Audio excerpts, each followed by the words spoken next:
Welcome to Boardmasters 2025 Day 3. Conditions are fun and we will be kicking off with the Pro Junior girls.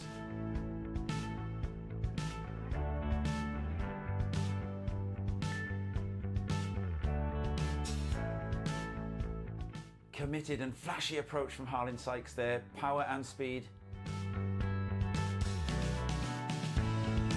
Indy Lynch coming through in clutch circumstances.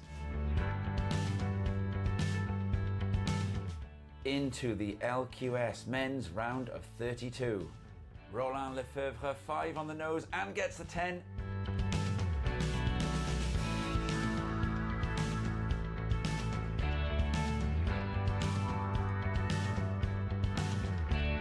Classical style from Teva Portilla, fusing traditional and progressive perfectly.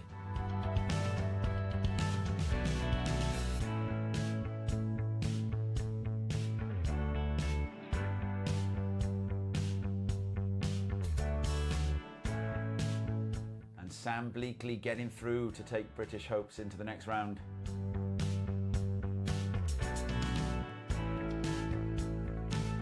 Into the women's LQS round of 24 and Alice Lemoyne on the nose.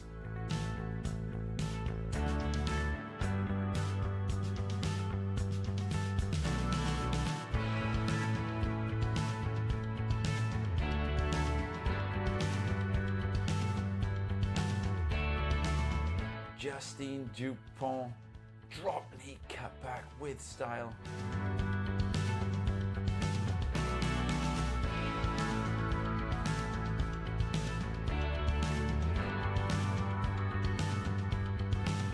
Up next, the boys Pro Junior.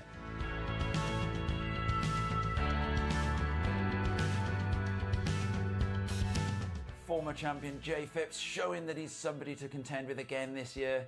Likewise Lucas Skinner. Fantastic display of progressive world-class surfing there.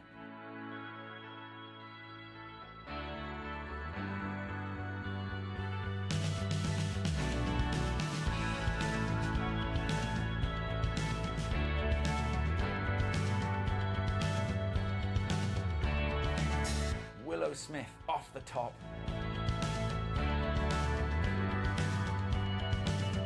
And Sunny Ingram through to the final.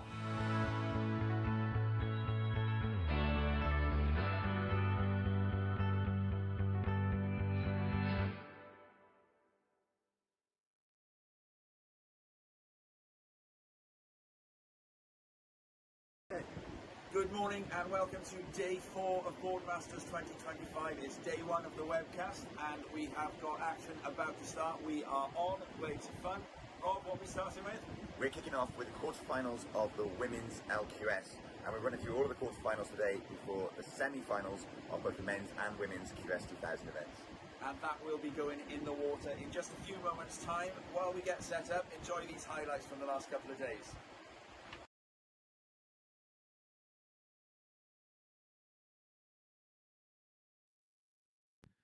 Good morning and welcome to this day 4 of the Boardmasters 2025.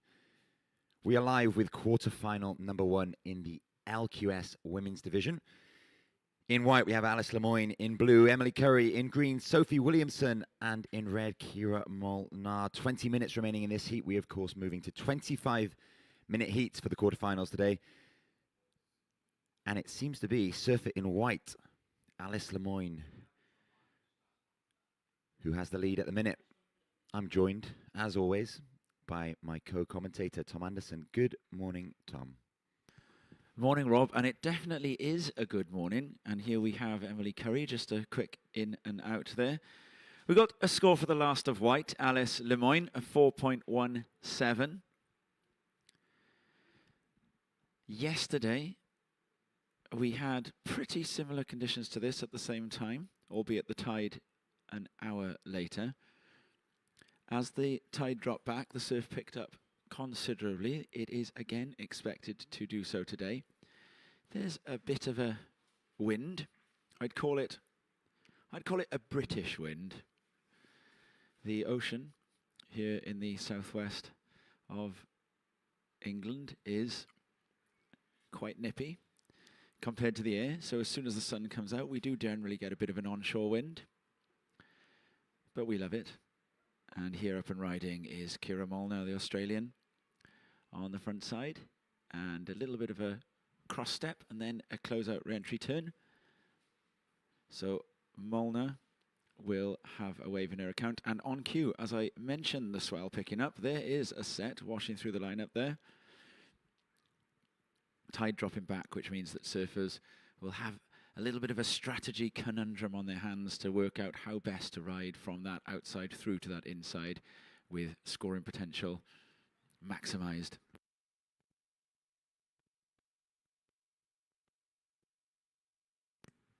What are the judges looking for today, Robbo? Well, we've kicked off this morning with the LQS, the longboard division. And of course, the judging, Tom, varying quite significantly from longboard to shortboard, as we see up and riding here. Sophie Williamson, currently in fourth, looking for just a 1.21. She cross steps really stylishly there, hangs on the nose, but doesn't manage to make her way back before she's unseated and up and riding. Also, surfer in white, Alice Lemoyne, the heat leader, with a quick in and out, looking to replace a lower score of a 1.0. I think that wave will be there or thereabouts. So back to what the judges are looking for. I have actually, Tom, handily in front of me a printout of the event criteria. So it goes without saying that commitment to the sections and maneuvers completed with style, flow and grace is of great significance. Committed nose riding, turns in the pocket will be well rewarded by our judges. And we saw some really, really big scores coming in yesterday during the men's and women's LQS rounds of 24. Some fantastic surfing, the cream of the crop. The cream has risen, and we're going to see them on display in this quarterfinal round. As you mentioned, Tom, a beautiful day here at North Fistral. The sun is shining. It's got a real summer feel to it this morning. Bit of a nip in the air first thing with that wind, but I'm certain that it's going to warm through the day. And I'll tell you who else is certain, Tom. The masses gathering on the sands before us. Oh, it is a great British day at the seaside, already underway. We can see here the competitors from the next heat are getting themselves ready. They're making their way out of the competition area. You can see, look, just above the high tide mark, there's one of those English windbreakers deployed there. Look at that, just to the right, a tent. Windbreakers on both sides. If you put those up strategically, and the Brits do put, the Brits have got about 2 millennia of experience in putting up battlements and building various forts. If you do that strategically against the wind, you're in the southeast of Europe straight away inside that enclave. Immediately you catch the sun, you get the wind out. So the Brits do that, making the most of the beach. This is beach weather in Britain. A couple of rides to come in. The second of red, Kira Molnar, a 3.17. Last of green, Sophie Williamson, a 1.1. Alice Lemoyne, you have now posted a 4.17. The situation with 15 minutes remaining is in first white, Lemoyne, second red, Molnar. And there is a change. Last of blue, Emily Curry, a 2.2. Emily, you are now in second. First blue. First white, first priority as well. White, you are in the lead. Second blue, third red, and fourth green. Red, you require a 1.13 to move into second, and green, you require a 1.63 to move into second. So Emily Curry popping up into second there. Emily is a big favourite with the crowd here. She had a movie premiered 2 nights ago up at the Headland Hotel. She's been around the site all week, waiting for her turn to surf.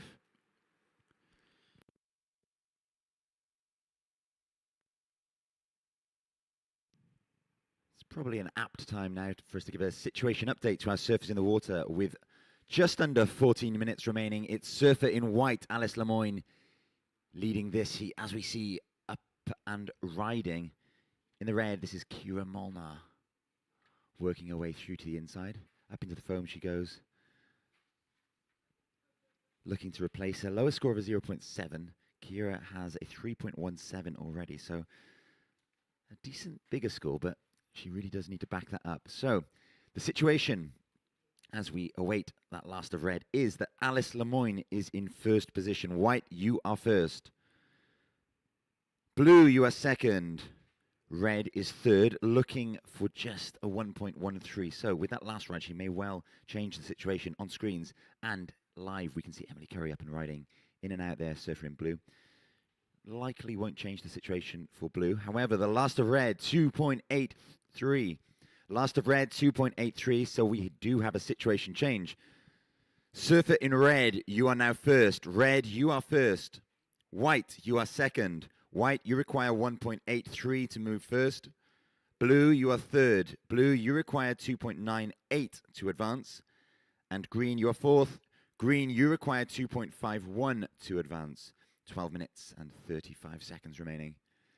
And surfer in blue, Emily Curry up and riding to the northern end of the contest area, looking for that 2.98. Riding over that oncoming whitewater section, looking for some open face. If she sticks with this wave, she could find it on the inside. And she decides to pull through the back, so Curry looking for that 2.98.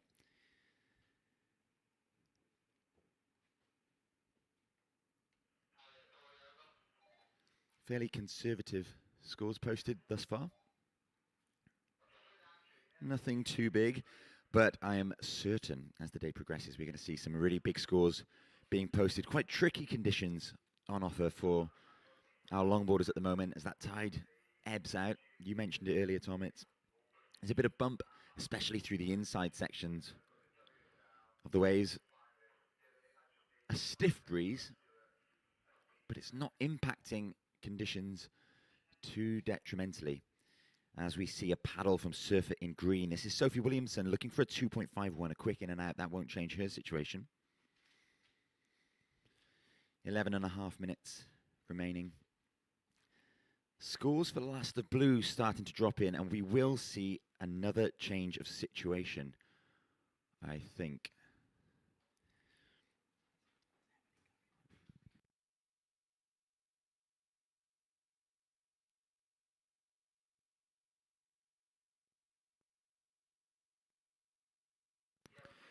So Curry has popped up into first with that last ride.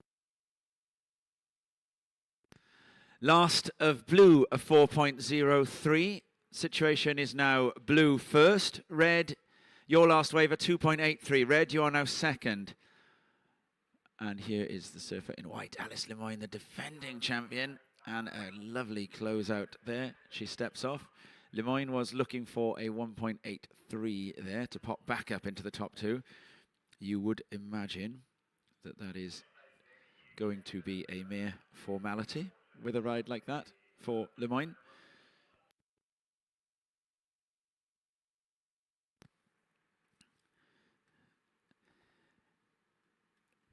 Standing by for the last of white before we can give you a situation. We need one more score and then we're good to go. Last of white will be the wave of the heat. Last of white, 5.83. Situation, white first, blue second. Blue, your low score is a 2.2. Third, red, Molnar. You need a 3.07. Fourth, green, Williamson. You need a 3.57. And you saw there Carolina Mendez for the next heat, getting ready. She'll be going in with Ruby Knox from Ireland, who impressed yesterday. And there is Mendez. Now, in fact, I think Carolina Mendez actually yesterday, Rob, was one of the standout surfers of the round of the quarterfinals for me. Sorry, of the round of 24. Carolina Mendez absolutely flying through that round of 24. And here goes Emily Curry. And she gets to the nose, gets 5, coming around this section. she'll look to style her way towards the closeout section. It's just a little bit ahead of her. Some lovely footwork there from Surfer. Oh, there was. The wave speeds up a lot as it gets through that inside there, and it's a really tricky bank to negotiate. But Curry looking to replace a 2.2, and she's asking the question of the judges there to improve her heat total. I think she probably will. Well, in fact, no, the judges are going to go just under, actually, so that is not going to change the situation.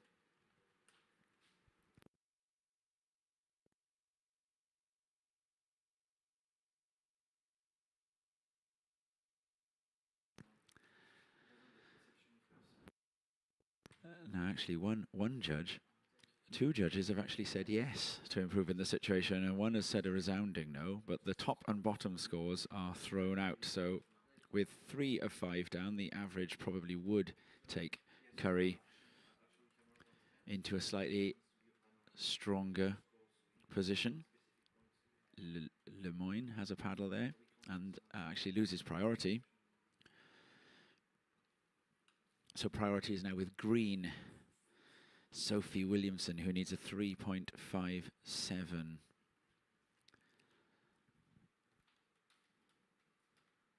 Yesterday, the wind came and went several times throughout the day. At the moment, it is probably blowing just a knot or two more forcefully than it did yesterday, but we've got a bit more sunshine today.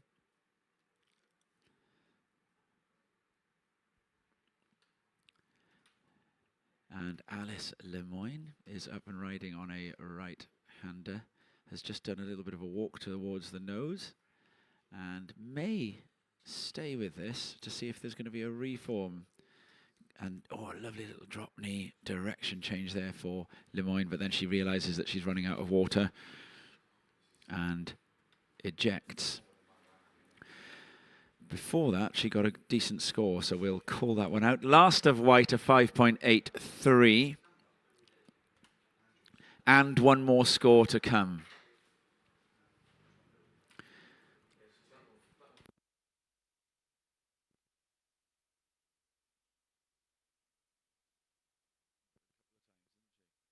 Lemoyne is looking to go 3 in a row here at Fistral Beach. She is a Challenger Series, well, she's a World Longboard Tour surfer. She was at the US Open in Huntington Beach last week, where she picked up a 9th, so that ranks her 9th in the world right now, Lemoyne. She will have seen that result as something that she'd want to improve on. When Lemoyne was knocked out, it was to her chagrin. I think she wants her goals could go as far as the very top of the global longboarding tree. Last but 2 of blue. So blue has a new score of a 4.03.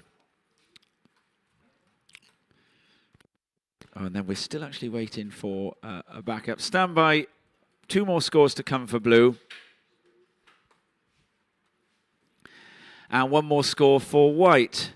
Last of white will also go into your top 2. 5 minutes remaining here. I think it looks as though Lemoyne is going to move into a not completely unassailable position, but definitely a heavily fortified position. We keep using that word today, fort. That's mot du jour. It's the word of the day. That's a decent word of the day for the southwest of England. I actually have noticed, Rob, that the RNLI today, the Royal National Lifeboat Institution, are putting up windbreakers as well. Last of white, a 5.67. We do still have 1 more score to come for blue, and that is in. Blue, you now have a 3.27 to add to your tally. So, white first, 4 minutes remaining. Blue, second. Blue, your low score is a 3.27. Red, Molnar, third. You require a 4.13. You have priority. Green, Williamson, fourth. You require a 4.63. So priority is with the surfer in red.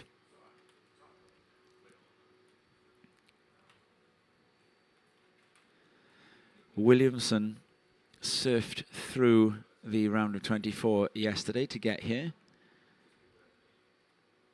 and looked really impressive actually in that round. Fantastic combination of the traditional and progressive surfing as per the judging notes that you read out earlier, Rob, or you gave us some highlights from. So we know that Williamson has got that score in her quiver, locker, repertoire, whatever the right word is there. Ah, look at that beach scene. Beautiful. This is the southwest of England, Cornwall, one of the Celtic nations. Coming up in the next heat, Beth Leafield, Canelle Le Breton, Ruby Knox and Carolina Mendez. We're into 2.5 minutes remaining. And so the important action is still to be packed into these last few hundred seconds. Quite interesting, Tom. So Lemoyne in white has the heat lead, but she has fourth priority. And she is racing away from the other surfers in this heat. She knows she won't be getting a wave under priority, so she's moving to the north of the contest area in the hope that she might be able to pick one off by herself and perhaps extend that lead of hers. She's looking to replace a 5.67, and do you know what? She's positioned herself really well because there is a set coming directly towards her, and here she goes with a paddle. Defending event champion Lemoyne. Bottom turns, gets 5. Stylishly there to the nose and a little jag back into the pocket.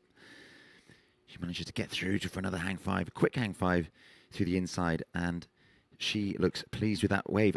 I dare say that she has bettered her lowest score there of a 5.67. So, a bit of nous there, a bit of strategic thinking from the surfer in white. I would dare say it with you as well. Kira Molnar, meanwhile, has unfortunately, with 80 seconds left, squandered priority by paddling for a closeout wave out back. So she is now right up against it, and Sophie Williamson has actually just done the like. Blue, you have priority. You are in second. There is 1 minute remaining. Situation remains the same. Red, you need a 4.13. Green, you need a 4.63. Priority is with blue. Second priority with red. Now, Emily Curry, it's not her first rodeo, Rob. She is an extremely decorated competitive surfer. 20-something British titles across various age groups. Bear in mind, she's also a ripping shortboarder. With 30 seconds remaining, I would imagine a priority block is going to be on the cards here, is it not? Last of white, a 6.03. 20 seconds remaining.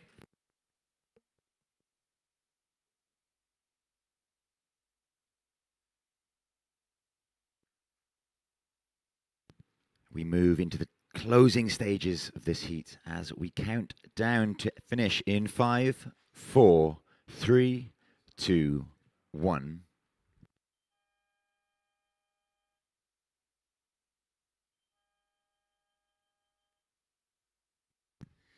And there we have it. Results of quarterfinal number 1. Surfer in white taking the heat win there. Emily Curry in the blue in second, and eliminated in the red, Kira Molnar, and in green, Sophie Williamson. Coming up in the next heat, Beth Leafield, Canelle Le Breton, Ruby Knox, and Carolina Mendez. And we count down in 5, 4, 3, 2, 1.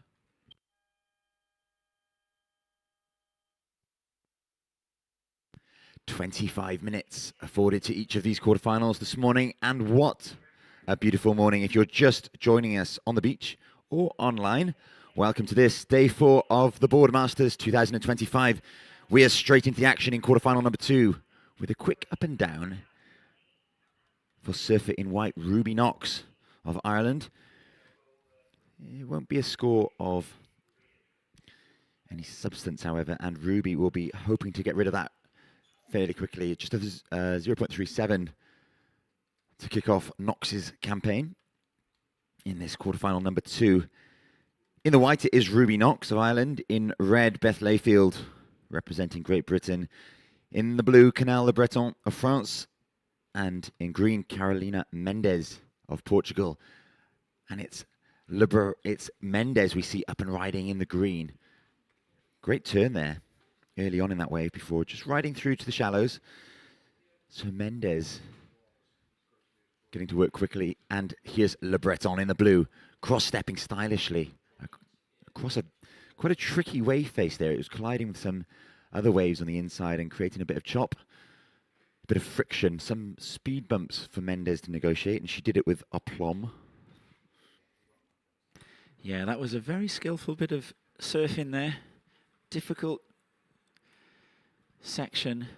Water is pouring out of the gap between the sandbar up and across the wave face.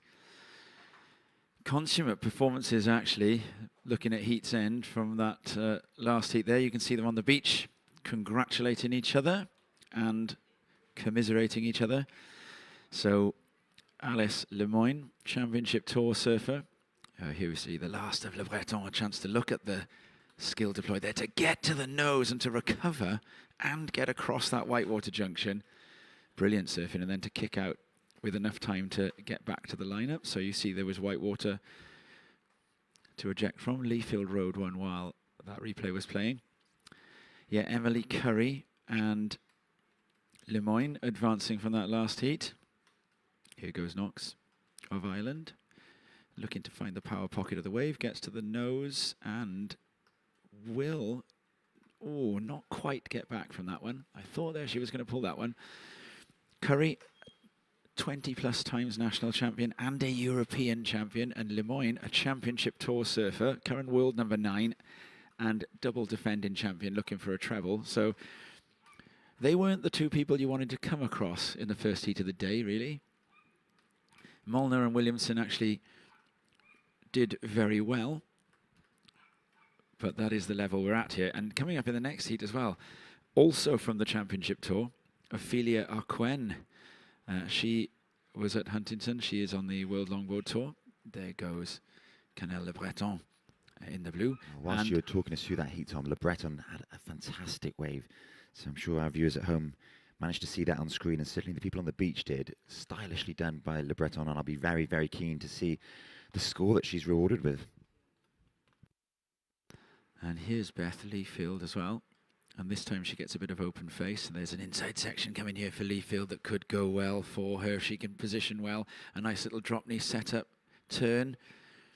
And over the foam, redirects. A little cross step down into the prone, looking at the possible recovery. But she'd reached the beach by then. Yeah, so I just mentioned Ophelia Arquen coming up in the next heat. And then we've got Tilde Rasmussen. And then one of the greats of European, if not world surfing, Justine Dupont, and the Dutch girl Marie Robroch. So all of these heats are stacked. In this heat right now, Carolina Mendes was one of the standout surfers of the round yesterday. And then our two seeds, Leafield and Le Breton. And we've got some scores in then. So first of blue, 3.33. Second of blue, 4.17. First of white, 0.37. Second of white, 1 point. First of green, 2.5. Second of green will not factor in. First of red, 0.33. Second of red is going to be around 3 points. We'll give you the situation once we've got the second of red. It is in. Last of red, 2.93. Situation, first blue, Le Breton. Second, red, Leafield.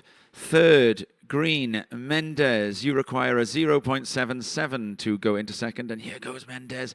She's probably already at that score, even though she blew the hang 5 there. I think she'll get the score this time round. So Mendes will pop into a very fragile second. Last of green, a 1 point ride. Green, you are now second. First blue, second green, third red. Red, you need a 0.57.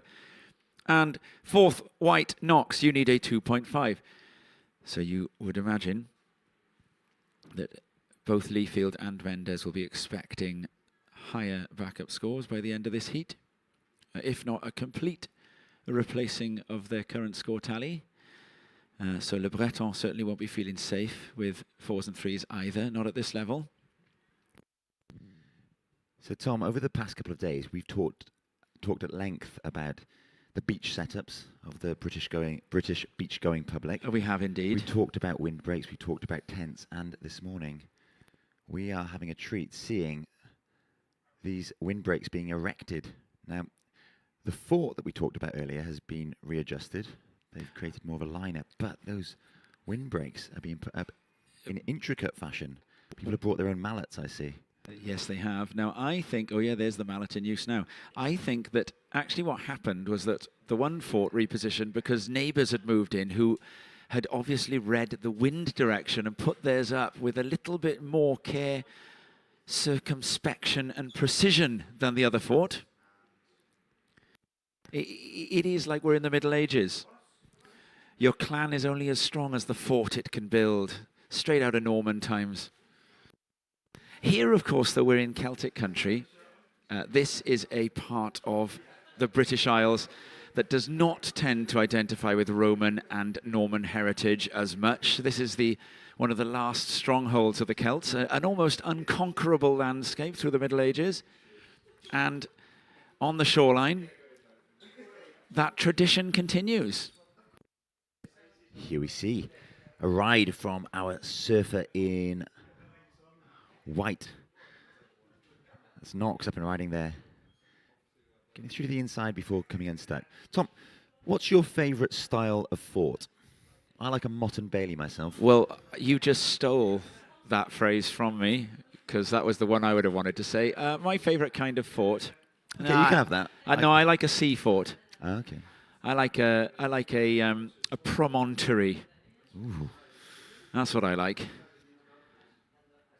A fortified harbour. Here we have surfer in blue, Le Breton, the heat leader, trying to improve on that 3.33. Up and right into the northern end of the contest area there for a moment. Newquay does have a fortified harbour on the east-facing side of the town, but we're out on the west-facing side of the town where all the swell and all the wind is. That's where we need to be at this time of year. We see there that's the Beach Marshal, Tim Pitt. And he's just catching Tilde Rasmussen's Rashvest as it blows away in the wind. Rasmussen coming up in the next heat. One All of the smiles down there. I wonder what Tim's just said. Something humorous, no doubt. Well, he's got a fine English marbles in the mouth style. A gifted gentleman and a scholar is Tim. He's got that classic English way of putting you at ease as soon as you start to talk with him, hasn't he? And that works very well for a beach marshal. 16 minutes remaining. And we've got the last of Ruby Knox, a 3.01.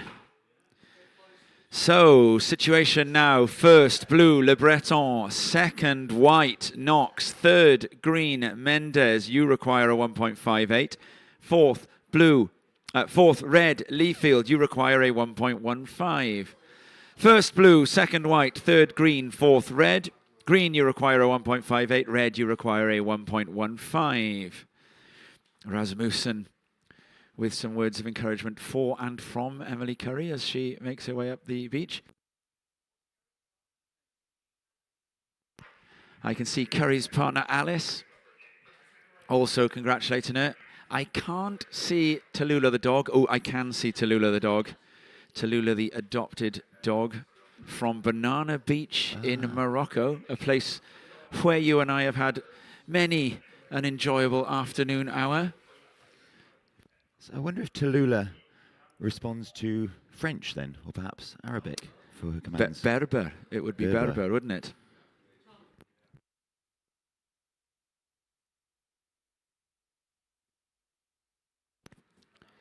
A replay here of the last of Ruby Knox. This was a 3.37. Didn't quite make the wave at the end there. So a reminder for our surfers in the water that you can surf to the northern end of the contest area, right the way up to the Headland Hotel. That's the giant building atop the headland, bedecked in grey pebble dash. So surfers in the water, you can move further north, right up to in line with the Headland Hotel. So our surfers opting to sit a little more central in the contest area.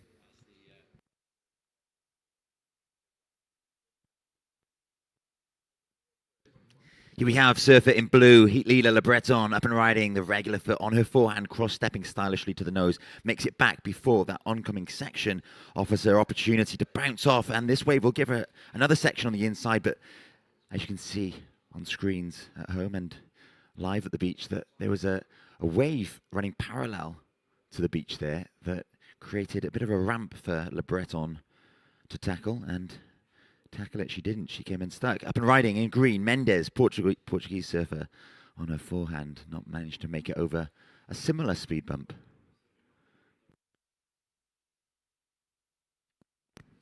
And there we see Justine Dupont, one of the all-time greatest surfers from Europe. Now, we were going through, we reckon the only file that would have any evidence that may exist contrary to this claim would be the files of Al Hunt at the old ASP, but Justine Dupont, the only surfer in world surfing history to have qualified for and competed on 3 tours. That is the WCT, so as a shortboarder, she was a WCT surfer, World Championship Tour, World Longboard Tour, and World Big Wave Tour. And her pioneering surfing at Nazaré, an inspiration to an entire generation of big wave surfers. And Marie Robroch, the young Dutch girl who lives and trains in the Algarve in Portugal, is walking down to the water's edge with Justine. And Marie will be looking to see if she can sneak a last little bit of advice. And here, up and riding, is Carolina Mendes, one of the standout surfers from yesterday. And she makes it through a really difficult inside section there. And that's going to be a score for Mendes for sure. Priority shifts over to the surfer in red, Leafield. So, Dupont, second highest score of the round yesterday after Alice Lemoyne. It is an absolute privilege for Boardmasters to have Dupont here. She has been to the contest before. Here's Beth Layfield in the red, representing Great Britain, cross-stepping stylishly. And with a little drop knee to redirect. She has a few nose rides there. So Layfield currently in 4th, but she needs just a 3.51 to move into that advancing 2nd position. Yeah, if she didn't get it with that last wave, then I suspect she may have reduced the requirement, because it was a beautifully surfed wave. Those of you at home watching online can see a replay now of Last of Blue Le Breton with that speed bump through the inside that we discussed, where she comes unstuck, and there it is. Very tricky conditions. Well contestable. There are some fantastic waves to be had out there, but tricky nonetheless. And our surfers are definitely earning their paychecks this morning.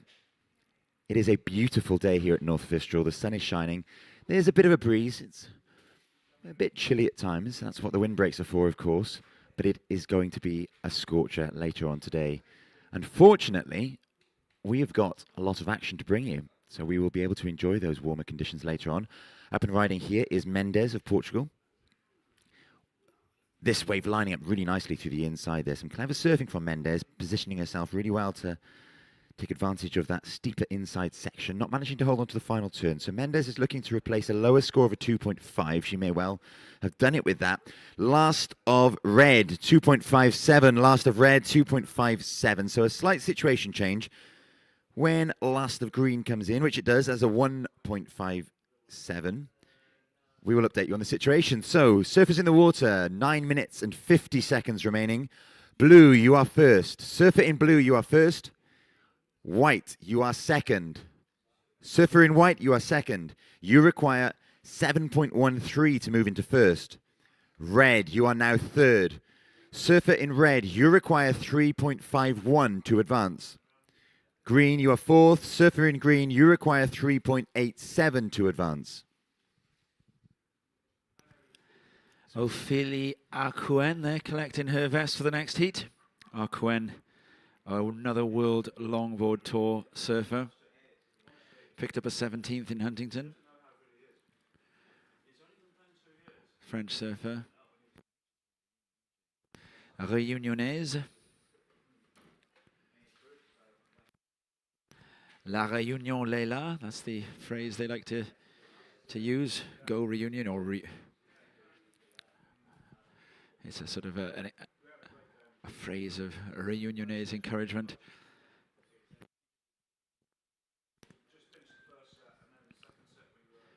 So Arcouen now making her way down. So it's a stack next heat. And here we see the last ride of Beth Leafield.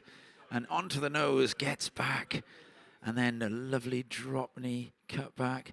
Resets and manages to get a little bit more out of that wave at the end there. That's a very difficult section to ride through. That was a 2-point, oh, in fact, no, there's a score still to come. So Leafield is going to jump into second with that wave that you just saw, with 8 minutes remaining. I would imagine that will leave Knox looking for a score of about the same. So this is going to be very, very close, but the last of red, Beth Leafield, a 4.07. You are now into second. Ruby Knox in the white. You now require a 3.64. Carolina Mendez, you require a 4.43.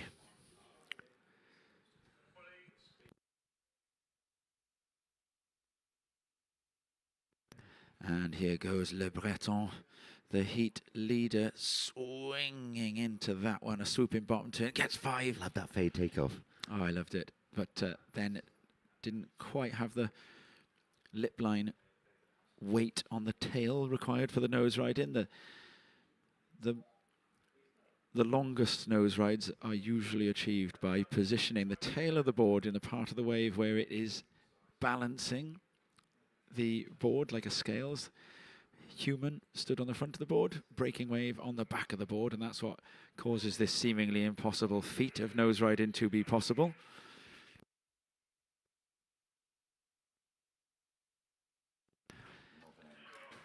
Can we ask a favour, please? The guys who are stood next to the flag at the north end, that's the yellow t-shirt and the black t-shirt and the bucket hat, we would be eternally in your favour if, or you would be eternally in our favour if you could just lift that flag out of the ground and drop it to the floor, please, so that the competitors can use the area further north. Yes, that's the right move. Thank you. Thank you very much. Muchas gracias. Diolch yn fawr. Merci. Obrigado. Dankeschön. We don't know what nation those guys are from, so we'll fire out a few of our European greetings. Tom. Are they? Yes. Well, you better say it then. You better do it, Rob, since I hear your finish is better than my finish.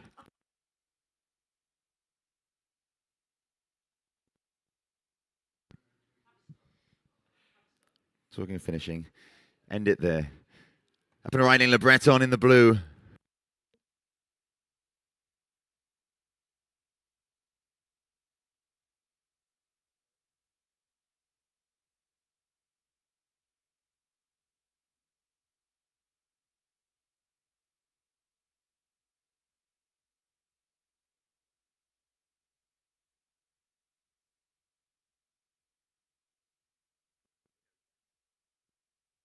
I think it's Minnow in the yellow.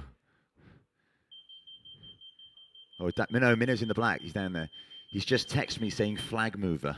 Ah, Minnow Green, founder, leader of the British Longboard Union.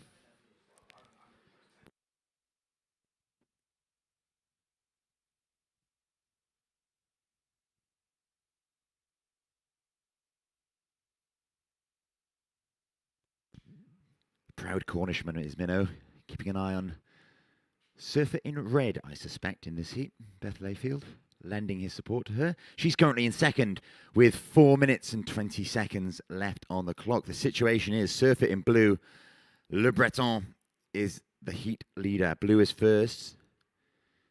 Layfield in the red is second. Red, you're second. In third, surfer in white, Knox of Ireland. And in fourth, in the green, Mendes. So white, you require a 3.64. Green, you require 4.43. 3 minutes, 50 seconds to go. Viewers at home can now see a replay of Last of Blue, Le Breton. Actually, I think this is a much earlier wave. It's for that lovely nose ride. Ridden out stylishly. So I think that's the score that gave her the 6.33. Close up now. Beautiful nose ride. And this is the wave where she came unstuck. So the bobble on the inside, that gave her the one of the scores, I'm not sure which. Here's a replay of Layfield as well. Some beautiful surfing from the young Cornish surfer. Stylish drop knee. She's gone to that a few times during this heat, and that's got her into second place. Live action for surfer in white there. Brief up and down for Knox. We're counting down towards the end of this heat. Just 3 minutes remaining. Coming up in quarterfinal number 3, Ophélie Alcoon, Tilde Rasmussen, Justine Dupont, and Marie Robroch, an international field. And we're going to see some excellent surfing. Some of Europe's finest longboarders in the water right now. And you are going to see some world-class surfing. So if you're on the beach or at home, don't go anywhere. Lots of action coming your way. At the conclusion of this round, the quarterfinals of the women's LQS, we're going to move into the men's quarterfinals of the LQS. Lots of action today. We're going to then go into the shortboarding. So if that's more to your taste, more to your flavour, then you've got something to look forward to later on today. And we've got some local interest across the field. So I'm sure they'll appreciate your support, both online and on the beach, where they can hear you, of course. 2 minutes remaining in this heat. So a reminder for surfers paddling out for the next heat, please do make sure that you stay well clear of the lineup so as not to interfere or impede surfers in the current heat, one of whom is up and riding right now. This is surfer in white, Ruby Knox, looking for a 3.64, surfing this wave marvelously well. Finds the end section, doesn't manage to ride out of that, but she got lots of work done on the outside. So surfers in the next heat, just be conscious not to paddle directly into the lineup. Priority judges are especially struggling to differentiate between yourselves and the current surfers. So just to give them a helping hand, don't paddle directly into the lineup. And a reminder, when your heat does begin, you can use the full extent of the contest area. So right up to the Headland Hotel at the northern end and down to the Black Flag of Surfing England at the southern end. A wide playing field. Much opportunity to take advantage of the great conditions on offer this morning. Great conditions, but challenging conditions. Up and riding, surfer in green. This is Mendes. She's in fourth, needs a 4.43. A prolonged nose ride right through to the inside, cross steps back. And now she's going to get to work with some turns through that inside section. Hoping to stick with this wave. Over the speed bump she goes and finds some speed. Straightens out to show completion at the back. Layfield in the red. Coming unstuck with an attempted drop knee cut back. Green continues her journey through the inside. Riding that whitewater right to the shore as we approach the last 20 seconds of the heat. That will be the heat complete for Green. She'll make her way up the sand. And with scores to come in, we're going to count this heat down in 5, 4, 3, 2, 1.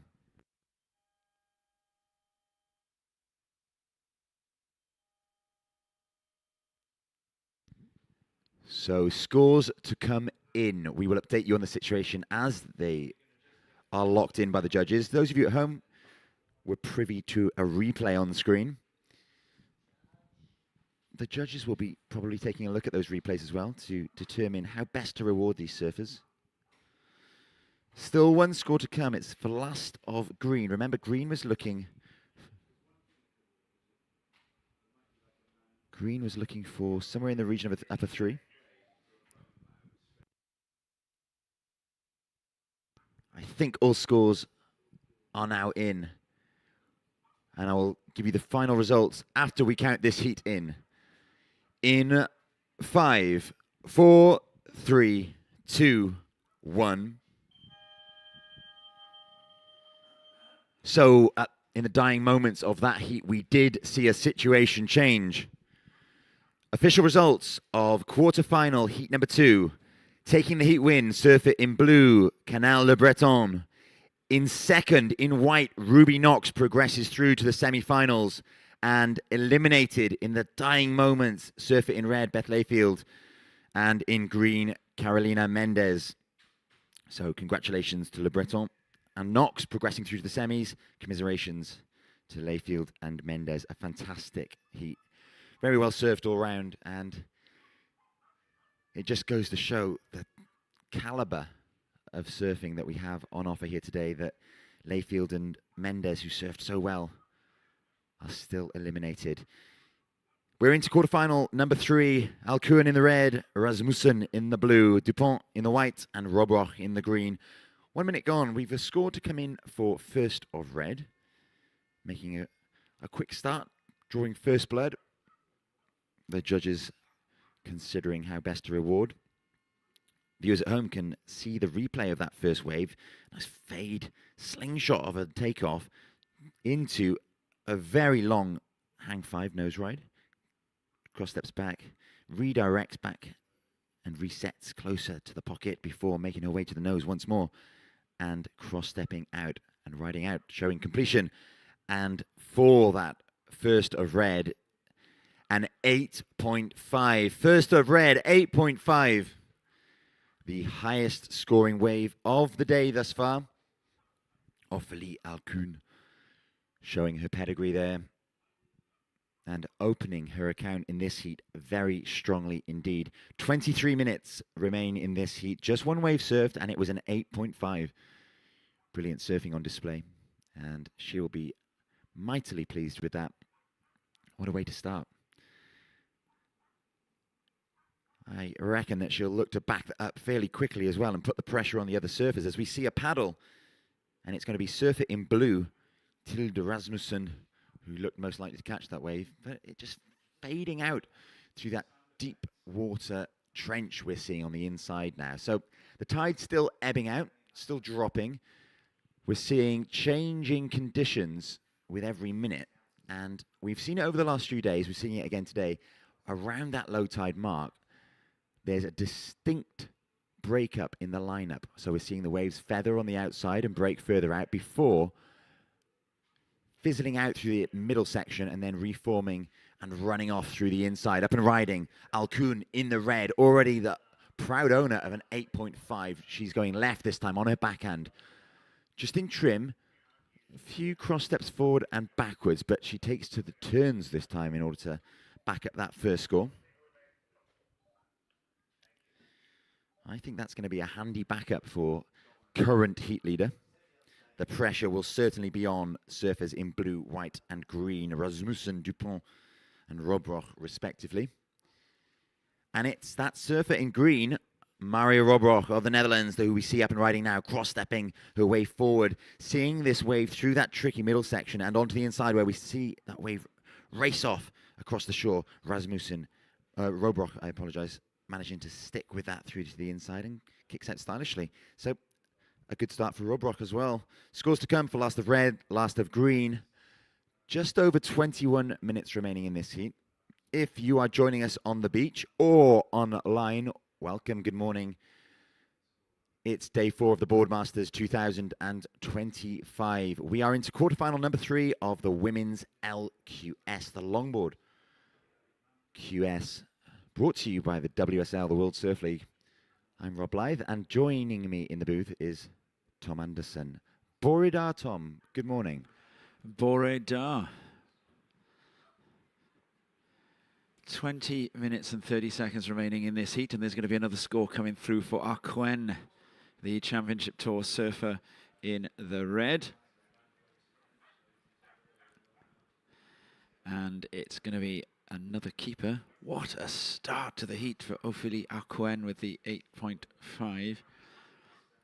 Last of red, a 4.0.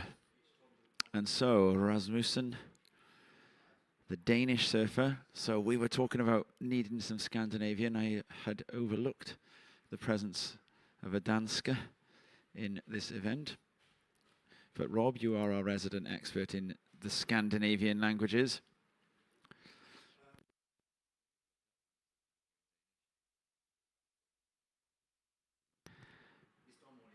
So Rasmussen is with priority at the moment, and Justine Dupont has just ridden a wave as well. And that's a small score. A last of white, a 1.07. And so up and riding now is Tilde Rasmussen from Denmark. And she gets to the nose, or close to the nose, bit of cross step in, redirects, looking to keep this wave. And she's out. It's a great surfing nation, Denmark. Jutland in the far north is where the majority of the waves are. It can get very hollow at its time. I've had a surf at Jutland in Denmark, actually, when this event was washed out. It's about 10 years ago. Tak is thank you in Danish. This event was washed out, and in the same swell, I actually surfed in Jutland at a spot, I shall try and remember its name.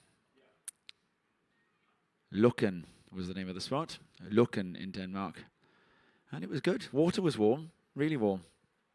I remember it was a kind of alpine vibe to the place. Denmark, a country which in the Middle Ages exerted a big influence on the British Isles, but again, we were talking about the makeup of the British Isles. Cornwall, like Wales and Scotland, is a Celtic region of the British Isles, and that is to do with the geography. And in fact, it owes itself partly to the Danish. Last of blue, a 3.33. So the Danish, the Viking Danish, about 1,000 years ago, approached the British Isles from the east, and so the Scandinavian influence was much heavier along the east coast of the British Isles than it is along the west. The Celtic tribes were then pushed out to the west, and that is where they remain to this day, and that's why Cornwall, Wales and Scotland are Celtic, and England, named after the Angles and Saxons, Angleland, is English. So really close interlinking of heritage between the Danes and the English. Other famous Danes? Well, of course,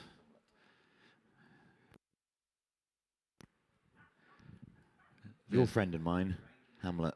Yeah, he's Danish. Prince of Denmark. Now, which Hamlet, though? The Danish one. Well, the thing is, take a look at this one. It's surfer in white, Justine Dupont. Wow, that is a big backside turn there. And again, and if Dupont makes this, we're going to be looking at a big score for Justine Dupont and a redirect in the whitewater, and then doesn't bother doing any work on the inside of that one. And we look at some of the criteria. Commitment to the sections and maneuver choices with style, flow and grace. And here's Mario Robroch from the Netherlands. Lives and surfs in the Algarve. Yeah, which Hamlet, Rob? Because there's the prince and the king. The king's dead. Well, they're both dead now. Well, they're all dead by the end of it.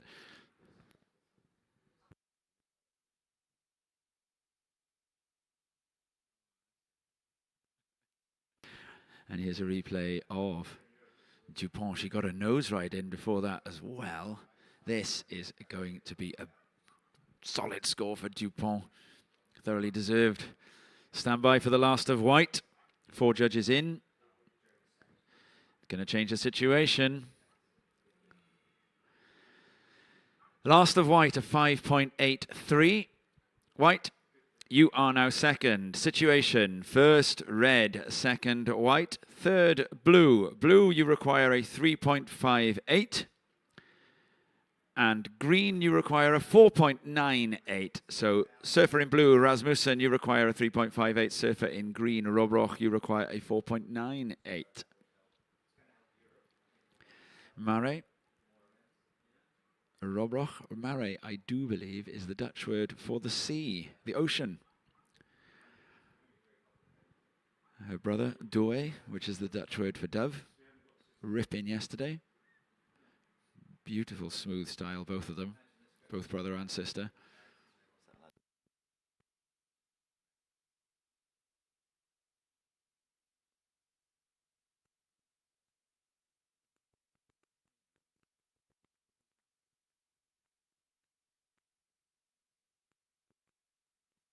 "14 minutes and 30 seconds remaining. And up and riding. The surfer in white, Justine Dupont. She's on her right-hander. There's been a front side, couple of carves over the steeper section. And then to the inside, comes off the inside there as well. So Dupont will go into a very strong position there. 6.68 would be required to take the lead. I don't think it'll quite go there, but here goes Rasmussen with the nose ride and holds on and rides. Oh, just gets stuck on the inside section there. Rail says no. Rasmussen and Aquen are the seeded surfers in this. They were the guys already in this round. Oh, and a beautiful hang 5 for Ophélie Aquen, and then a drop knee cut back redirect.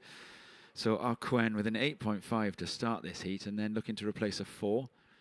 And she'll be asking the question there. So scores to come for white and red that will change things. And I think the score for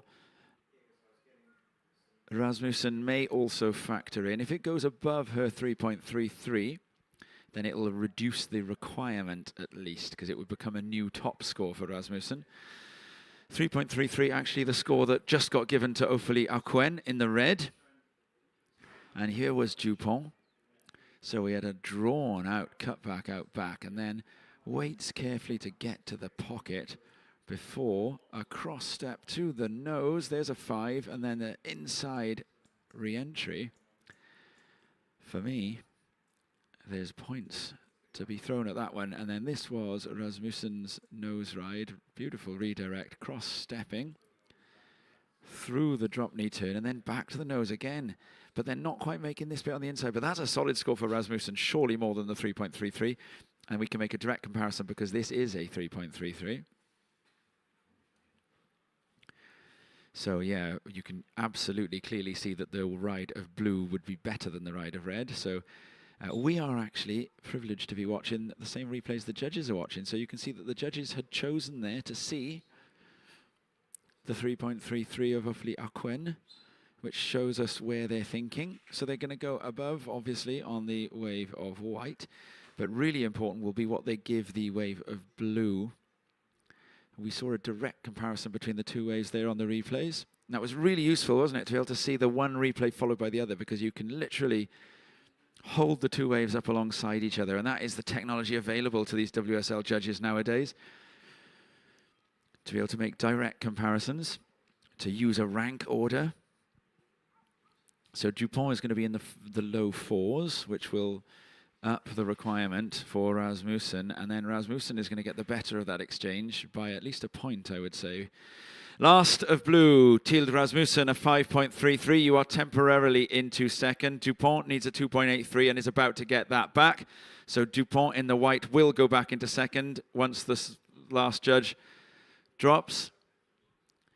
Mally Harbour there, getting a few words from Beach Marshal Tim Pitt. Last of white, a 4.07. White, you are back up into second. Situation with 11 minutes remaining. First red, second white, third green. Green, you need a 4.58. And here, up and riding is Rasmussen, looking for that 4.58. Speed to burn here is going to have to be strategic with it. And her strategy is to use that speed to fly out the back of the wave and reposition in the lineup.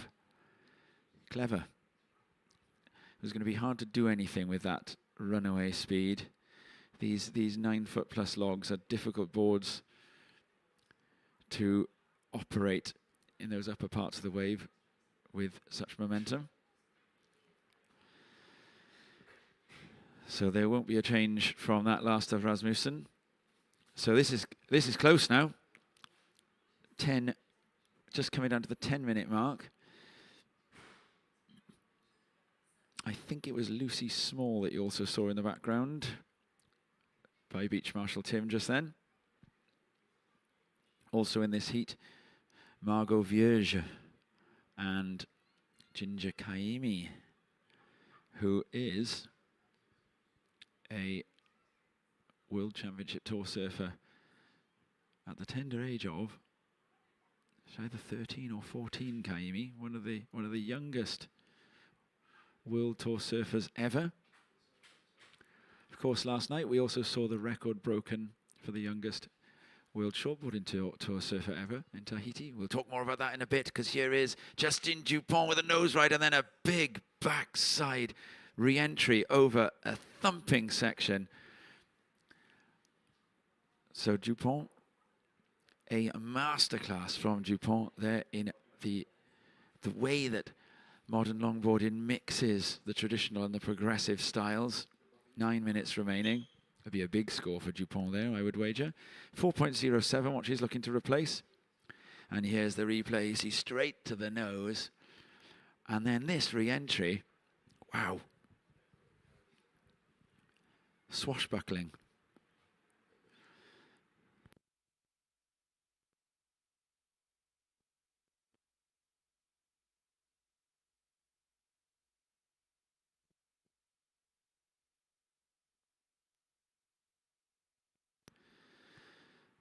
And there goes Tilde Rasmussen. So what happens, we saw it all day yesterday, is these top surfers, once they start coming under pressure to get big scores, you can find that the surfers often come unstuck more than they would usually if they were just free surfing. And this is because they're trying to push the envelope of their abilities.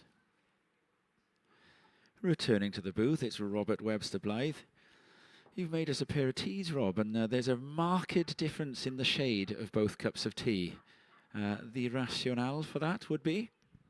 That mine's a coffee. I see. I can now actually smell the difference.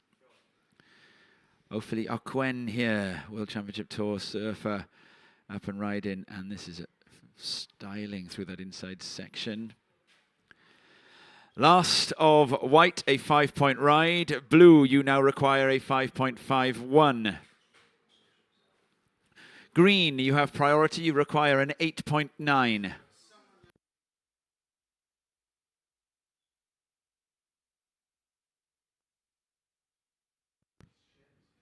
Well, I'm seeing quite a few people going for free surfs, Tom, and by quite a few people, I mean people who are still in the contest in both the LQS and the QS. Just seen one of our competitors that we'll see later on running down the beach on some interesting equipment. Hans Odriozola. What was it? Was it a round tail? It is not only a round tail, it's a very pin-like round tail. A tail that you would be more likely to see in big waves. At Mundaka. But opting for it in this, in the North Fistral conditions. There is a bit of size about today. Every now and again we see a set. And it will no doubt see some bigger surf this afternoon with that pushing tide. The tide moving down to around about low tide just about now. Might be a little bit longer, but it's certainly getting there. And with it, we're seeing conditions change all of the time. 6 minutes remaining in this heat as our surfer in blue. This is Rasmussen up and riding straight to the nose. Wastes no time getting there. Cross steps back. Navigates the bumpy middle section that we've talked about. This is the tricky part. Will she manage to get through to the inside? She's through. Does. And bounces off the foam there, redirects, moves on to the left and manages to ride out of that really congested, bumpy section of the wave. Very well done. Rasmussen looking for A 5.51. Judges have got a job to do there. They sure have. She sits on a 5.33 already. I'd be very interested to see where this comes in. So the judges may well use those waves as a comparison there. So that has got to be, to get the 5.41, it effectively needs 5.51. It effectively needs to be a tenth of a point better than Rasmussen's best wave so far. Up and riding, Rabrach of the Netherlands. Yeah, and as those scores start to come in, we see that the judges didn't think it was as good as that highest scoring 5.33, nor her lowest scoring 3.33. It comes just under last of blue, 2.83. Last of blue, 2.83.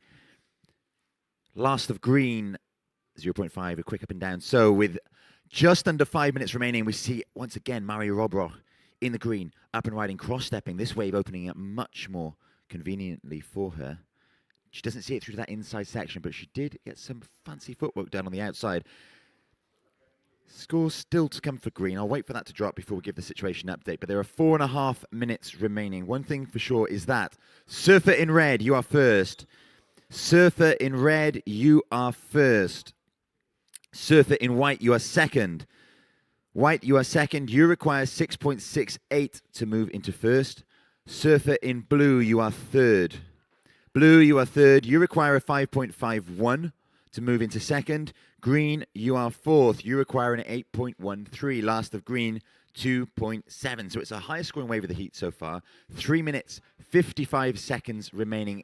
She's got a lot of work to do, but she has the time. In the world of longboarding, 3.5 minutes is time aplenty to catch two waves and get back out. Catch five waves. And up and riding. And there was going to be a slight use of the priority situation there. Well, Dupont had priority, I do believe, on that one. And the other paddle, I think it was it Robrach? Yes, it was. So Robrach had to pull back. And here goes. Oh, this is a heat recap. So this is Ophélie Arcoen. That's her first wave of the heat. This is the 8.5. Look at that cutback and the way that it finds the exact right section of the wave for maximum speed back to the nose and through to that inside. Worth every bit of the 8.5 there. Arcoen. Rasmussen, the Dutch, onto the nose. And look at that. Redirect, the use of the footwork. So this was Rasmussen's 5.33. So she is looking for something like this again. And that inside connection ends up being really important there for Rasmussen. That could end up the difference. And then here's Dupont to the nose. And this, 2 turns then to follow this wave up, this closeout maneuver here. And this for Dupont was a 5. So that last of Rasmussen that you saw was rated slightly higher by the judges without the closeout re-entry. And that is because of the footwork and the style and the nose ride in of Rasmussen. So you can clearly see with 2 minutes and 10 seconds remaining there that Rasmussen has all the necessary attributes required to get 5.51 if it comes through. Robrach, meanwhile, in the green, needs an 8.13, and again, we've seen that happen. Robrach from the Netherlands. Netherlands, it's also means lowlands. It's an old word, nether, for low, the lowlands. And in fact, in Welsh, it's called Isildiroedd, which means the lowlands, literally. And there goes Robrach in and out. Flurry of rides here. Ophélie Arcoen. Robrach won't have got the 8 for that one. Arcoen to the nose again and rides. Ooh, I don't think they'll give her the make for that, but that was a great bit of footwork for Arcoen. She remains out front. Robrach would be looking to replace, well, she'd need to replace her top score, wouldn't she, to change the situation? So that would have needed to be more than a 2.7, which I think is probably a little bit of a steep ask. Last of Rasmussen there, a 2.83. Last of the red, a 1.83. So we come into the last 50 seconds. Now, Rasmussen has regained priority. So I think Justine Dupont must have paddled for something. So with 35 seconds remaining, blue, you require a 5.51 and you have priority. Green, You require an 8.13. So there's nothing Dupont can do with regards to the priority situation. She can put her under a bit of pressure, maybe try and get her to make a wrong decision. But there aren't really any wrong decisions to be made for Rasmussen. Now it is ride or go out. And here is Rasmussen with her application for a score of 5.51. And it looks as though, here goes Rob Roch. We're going to be counting this one down in 5, 4, 3, 2, 1. Dupont at the end there, making sure that doing all she can to push the requirement higher. So we saw rise for Rob Roch and Dupont at the end. Rob Roch needing an 8. Here comes Ophélie Arquen in. I don't think this one will count, but it's still good fun to watch. Arquen heading to the beach. Championship Tour surfer, currently ranked 17th in the universe. And she will be making her way to the shore. So it's very, very likely that that was Arquen followed by Dupont, unless Rob Roch posted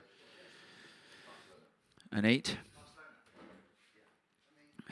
or Rob Roch a 5.5. But we saw Rob Roch, no, Rasmussen, unless Rasmussen posted a 5.5, but we saw Rasmussen come unstuck there. So that is going to be that. Dupont and Arquen comparing notes. Friends for now, rivals in the next round. Dupont with the yellow deck and the red rail wrap. Arquen, I think that looks like it's a fiberglass tint on that surfboard. Both of them clear nose riding templates. Look at those tails. Those, we can just about see the fins set up from here. Big single for Arquen. And it looks like that's what Dupont, no, I think Dupont is in the 2+1 there, I think. I can't quite see. Oh, and look, you can see Rob Roch behind with the big single. Coming up then, Ginger Kaimi, Mali Harbour, Margot Vierge and Lucy Small. We're going to be counting that in a few seconds' time. Final results now formalised. Counting down in 5, 4, 3, 2, 1.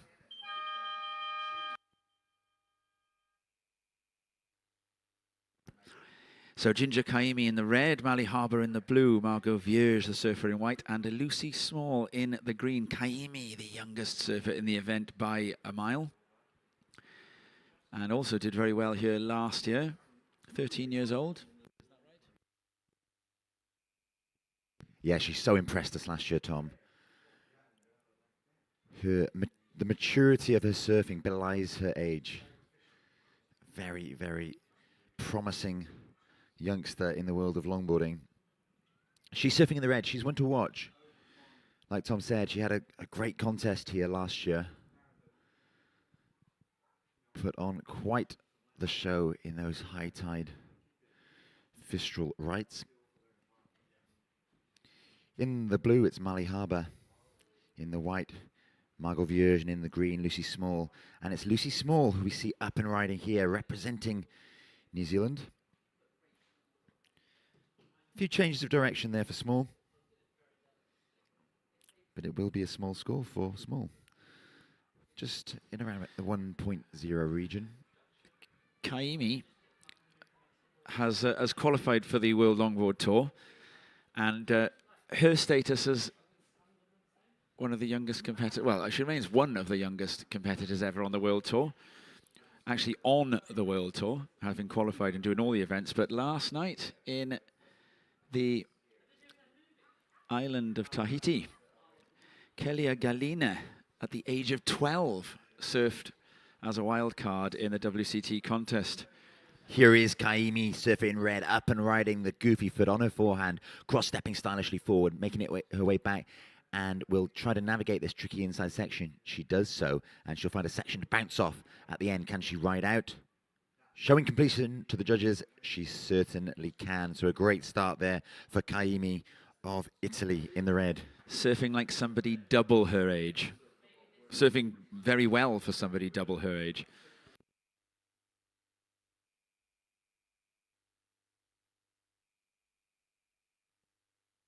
Here's a replay of that last of red. So she carried a lot of speed through that first section that allowed her to nose right past that cascading white water and make it through to the inside where she finished really strongly off that end section. So scores are starting to drop in for red. We have a score for first of blue, a 0.77, and a score for first of green, a 1.0. Now, Kaimi's score will usurp both of those, or she will usurp Small, I should say, as heat leader when this score locks in. A very well surfed wave. This is quarterfinal number 4 in the women's LQS. Coming up next, we've got quarterfinal number 1 of the men's LQS. And on screen, our viewers at home can see surfer in white, Francisco Freitas, who will be coming up in the next heat, having a little chat with coach beforehand. Here's Small again on her second ride, reaching forward, hanging 5. She's hanging near the nose there because I think she wants another little nose ride through the inside, cross-stepping back, changing direction, and kicking out of that wave. So a much better wave for surfer in green, Lucy Small, with her second attempt. Scores for first of red, 6.0. First of red, 6.0. So as predicted, red goes first after that opening exchange. She draws first blood, opens her account strongly. Kaimi with a 6.0. Harbour in blue with a 0.77. And Small with a 1.0 for her first effort and a 2.5 for her second attempt. Last of green, 2.5. So with 20 minutes and 45 seconds remaining, it's red first, green second, blue third, and white in fourth, yet to post a score, but here she goes, Vierge of France, up and riding, the regular footer cross-stepping to the nose and back again, changing direction. Little hop of a turn there to find herself through this inside section that will stand up and allow her some more nose riding opportunity. She cross-steps back before drifting off the back of that wave as it approaches the shore. She's got her feet in the wax. She's opened her account. I expect she'll want to replace that 2.27 before the heat is through. So first of white, 2.27. Viewers at home on screen can see one of the event favourites. A few of the event favourites, in fact. It's the British cohort of longboarders. Ben Skin having a chat to Sam Bleakley there. Greeting everybody in the contest area. We've got a fair bit of Skinner action coming your way today. Ben in the men's LQS. Lucas, his son, in the QS 2000 event. Lucas, of course, last year's event champion, taking home that Boardmasters title for the first of, I'd expect, many at times. He's only a youngster, 17 years old, is Lucas. Many years of Boardmasters competition ahead of him. And no doubt one of the crowd favourites. The beach bar getting noisy every time Lucas takes to the water. We'll see Lucas in the men's QS 2000 event later on today. But back to the action here. It's the women's quarterfinal, number 4 in the LQS. 18 minutes and 55 seconds on the clock. Surfer in red, you are first. Green, you are second. White, you are third. Blue, you are fourth. White, you require a 1.24 to move into second. Blue, you need a 2.48 on screen. And live action here we can see Ginger Kaimi, surfer in red. Heat leader, I've been riding on a bigger left-hander, moving north towards the headland with a great amount of speed. That wave closing out at the end. Kaimi looking to supplement her existing 6.0. Viewers at home can watch a replay now. She cross-steps straight to the nose, hangs 10 briefly before cross-stepping back as that wave closes out ahead of her. But it'll be a good backup. And she'll have 18 minutes to try to better it. Meanwhile, the pressure will be on her fellow competitors. Small in green, Vierge in white, Harbour in blue. It's another international field with Kaimi in red representing Italy, Harbour in blue representing Great Britain, Vierge in white representing France, and Small in green representing New Zealand. If you're just joining us on the beach or indeed at home on the webcast, good morning. Welcome to this day 4 of the Boardmasters 2025. We have a full day of action ahead. Live action here. It's surfer in white, Margot Vierge, making her way right the way through to the inside to change her direction, and she'll ride this wave basically onto the shore. She already holds a 2.27, a 1.24 would see her move into that advancing second position and book herself a semi-final place. I think she probably will have done enough there, but there's 17 minutes left for the other surfers to have a say in the matters. Like I was saying, a full schedule of surfing ahead. At the conclusion of this, quarterfinal number 4, we move into the men's side of the draw in the LQS with quarterfinal number 1. Coming up in that heat will be Ben Skinner in red, Adam Griffiths in blue, Francisco Freitas in white, and Dewey Robroch in green. A stacked heat. Some British interest there in the form of Skinner and Griffiths, both local lads. Both have experienced an enormous amount of success at this very beach over the years. So something to look forward to there. Lots to look forward to throughout the day, of course. Like I say, lots of action coming your way. We'll work our way through the quarterfinals of the men's side of the draw. Up and riding, Ginger Kaimi, heat leader, with a 6.0 and a 5.0. Looking to better that 5. She takes to her backhand this time. It served her well in the past. They've changed her direction now onto her forehand. Finding this wave, reforming through the inside, offering Kaimi plenty of opportunity to nose ride. Some open face ahead of her. If she can stick with it, she manages to do so, and she'll bounce off the foam to complete that wave, showing the judges that completion. They will like that score. Kaimi hopeful of replacing that 5.0, putting some extra pressure on her fellow competitors. Scores coming in for last of red with 15 minutes and 40 seconds on the clock. The plan will be up and riding here. Meanwhile, is surfer in white, Vierge of France. In second currently, looking to replace a lower score of a 2.27. Works her way through to the inside, bounces off that oncoming whitewater section and kicks off the back of that wave. Vierge currently sitting on a 2.27 and a 3.4. Last of red, 4.0. Last of red, a 4.0, so it doesn't factor into her top 2. Last of blue coming in now, it will be around the 0.5 mark, so still work for blue to do. Scores to come for blue and white.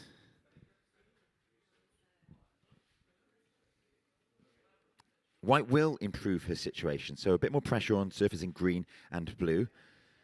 And viewers at home can watch the replay now of Last of Red. This was a 4.0, so Kaimi working her way across a smaller right-hander before redirecting through to the left on the inside. When these scores come in, I will update you on the situation. Okay, last of white, 3.6. Last of white, 3.6. La dernière vague de le surf en blanc, 3.60. 3.60. 14 minutes and 15 seconds remaining. It's surfer in red in first. Red, you are first. White, you are second. Green, you are third. Green, you require 4.5. Blue, you are fourth. Blue, you require 5.1. 13 minutes, 55 seconds remaining. On screen, viewers at home can see Adam Griffiths surfing in blue in the next heat. He's there with his trusty Skin Dog surfboard. He'll look to the camera. Local interest for those of you on the beach. Coming up in that next heat in the form of surfer in blue, Adam Griffiths making his way down to the shore now, and Ben Skinner in red. Currently ranked 16 on the tour. Skinner, no stranger to the longboard world tour, Tom, where he's had a few very near misses over the past couple of years. Welcome back, Tom Anderson, to the booth. Thanks, Rob. Situation, 13 minutes remaining. Surfer in red, you are in the lead. Surfer in white, Margot Vierge, you are second. Green, you are third, and you have priority. Green, you need a 4.5, and blue, you need a 5.1. Now, you were talking about near misses, or you were talking about Ben Skinner on the World Longboard Tour. He's been in the actual WSL finals for it as well at Malibu. And finished second in the whole thing. Lucy Small, this live, and she has responded immediately to learning of that requirement, because look at that from Lucy Small. The rail work, and then out the back, Margot Vierge in the white. There was also a ride from Ali Harbour in the blue. Vierge out quickly, Harbour likewise, and Ginger Kaimi in and out as well. Kaimi needing to stay underwater for an extra second there to avoid that somersaulting longboard tail.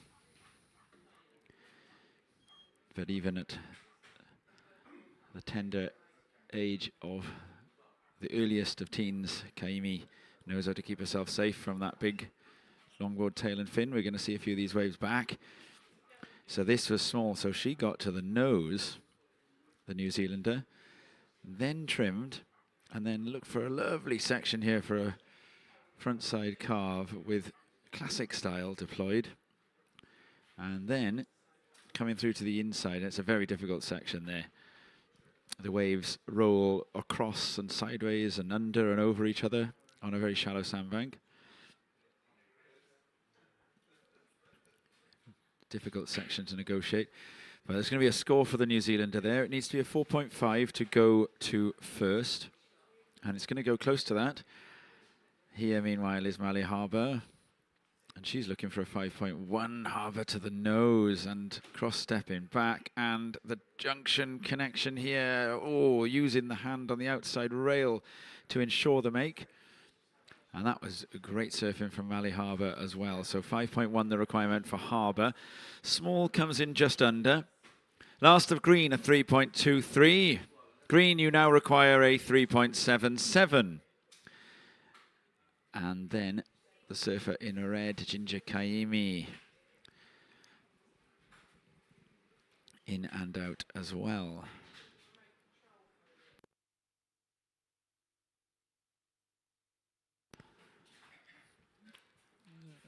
So the surfer in blue there, Mali Harbour, getting a 2.7 for that last wave. Last of blue, a 2.7. Doe Robroch on your screen there with Beach Marshal Tim. We saw his sister surf earlier. Doe impressed yesterday in the juniors, in the shortboards, surfing on a round pintail surfboard. Really lovely, powerful style. Robroch also a brilliant longboarder. Surfed through the round of 32 and round of 24 to get here. And here is Ginger Kaimi, seeded to this round as a World Tour surfer and qualified for the World Tour using her results from this event last year, Kaimi. And going right the way to the sand.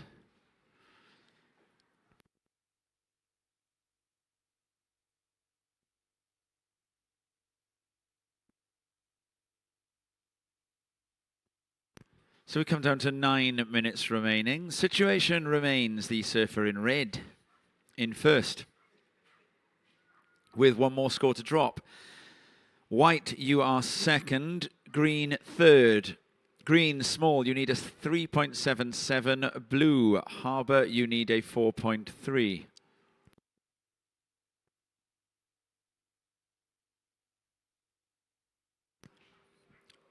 You can see there on the shoreline in the blue vest, that is Adam Griffiths preparing for his heat. He'll be paddling out shortly. A legend of Nuki longboarding and English longboarding and British longboarding and European longboarding, Adam Griffiths.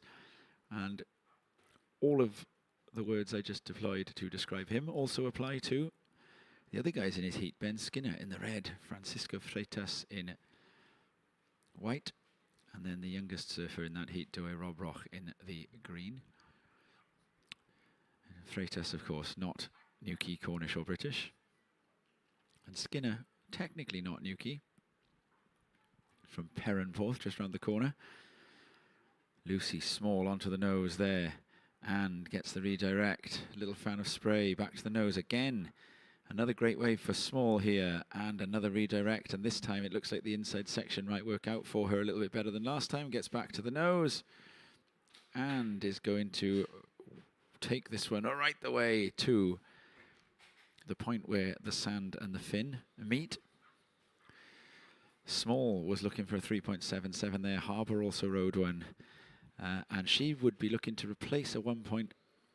No, Harbour would be looking to get a 4.3 or to replace a 2.7 to reduce her requirement. And I think Harbour is going to do the latter, if not the former. This, the ride of Small. So we have a nose ride, albeit a quick one. A fan of spray, a second nose ride, again, albeit a quick one. Harbour slightly reduces the requirement. Her last wave, a 2.83, so she reduces the requirement by 1/10 of a point. Last of Blue, Mally Harbour, a 2.83. Standby for last of White and last of Green. So Margot Vierge also rode a wave in that exchange, which isn't going to change the situation. It's not going to go into a top two. The last of White does not make a difference to the situation, but the last of Green may well do. Just over 6 minutes remaining. And there is a replay of Ben Skinner arriving. He's already halfway down to the water's edge. But there we are, a replay of the flicking of the hair, the pulling on of the rash vest, even that done with an air of sporting spectacle about it. One of the big stars of this event. Stalwart of the World Championship Tour, Skinner. And on the front side now, Mally Harbour. Important ride, looking for a 4.17, and the nice cross step in front side carve, but the wave is going to run out of energy. So the score of Lucy Small in the green is the one the judges are having the biggest think about.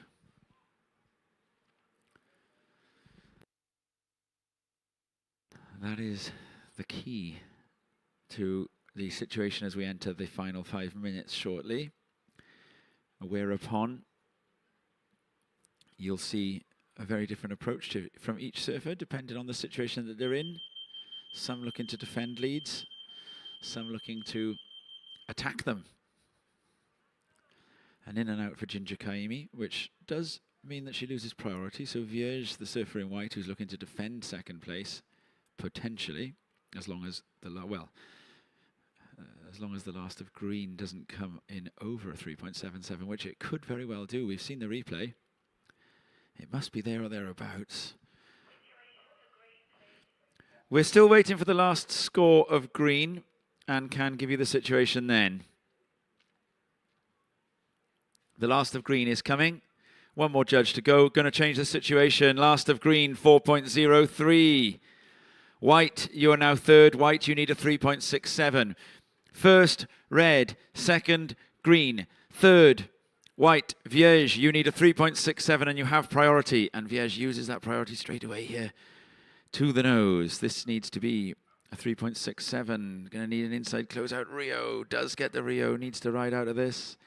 Maybe a little bit of debate amongst the judges whether that was a completed ride or not. They've been pretty austere in awarding completions for situations like that. So my prediction would be that they don't give that as a complete ride. So I think Vierge will be looking again here. Last of White, no difference to the situation. White, you require a 3.67. Yeah, it comes in at a 2.03, so the judges definitely don't give that a completion. Situation first, red, second, green, third, white, and fourth, blue. White, you require a 3.67. Blue, you require a 4.43. White, Vierge, requirement 3.67. Green, Harbour, requirement 4.43. La surfeur en blanc, Margot Vierge, vous avez besoin d'un vague à 3.67.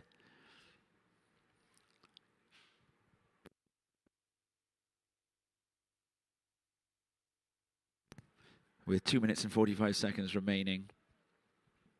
So for those of you new to the sport of surfing, most of whom are probably on the beach,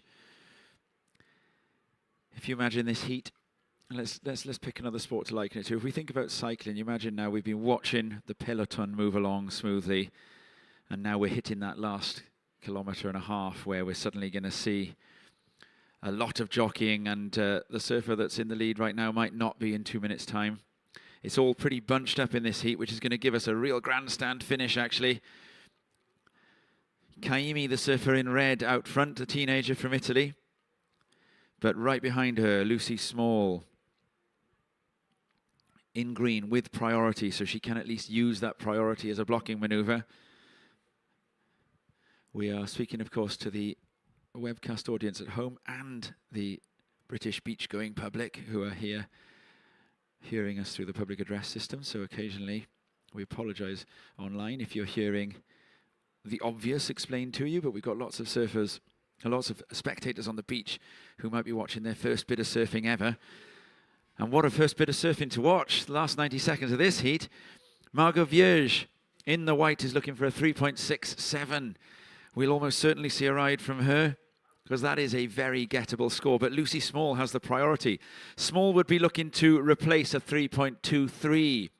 Small and Vierge, both surfers who advanced through the preliminary rounds yesterday to get to this stage of the contest. Mally Harbour, the British surfer in the blue, chasing a 4.43. We're very likely to see a ride from her in the closing moments. White, you need a 3.67. Priority is with green, then red, then blue, then white. White, you are third, you need a 3.67. Blue, you are fourth, you need a 4.43. It's all go here.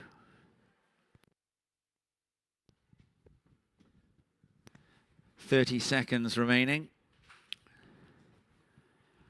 So it is, to use a well-worn cliche, now or never for the surfer in white, Margot Vierge. And here goes the surfer in red, the heat leader, Kaimi, riding up into the little fistral area of the contest zone. And a lovely closeout turn for Kaimi. And we're counting out in 3, 2, 1.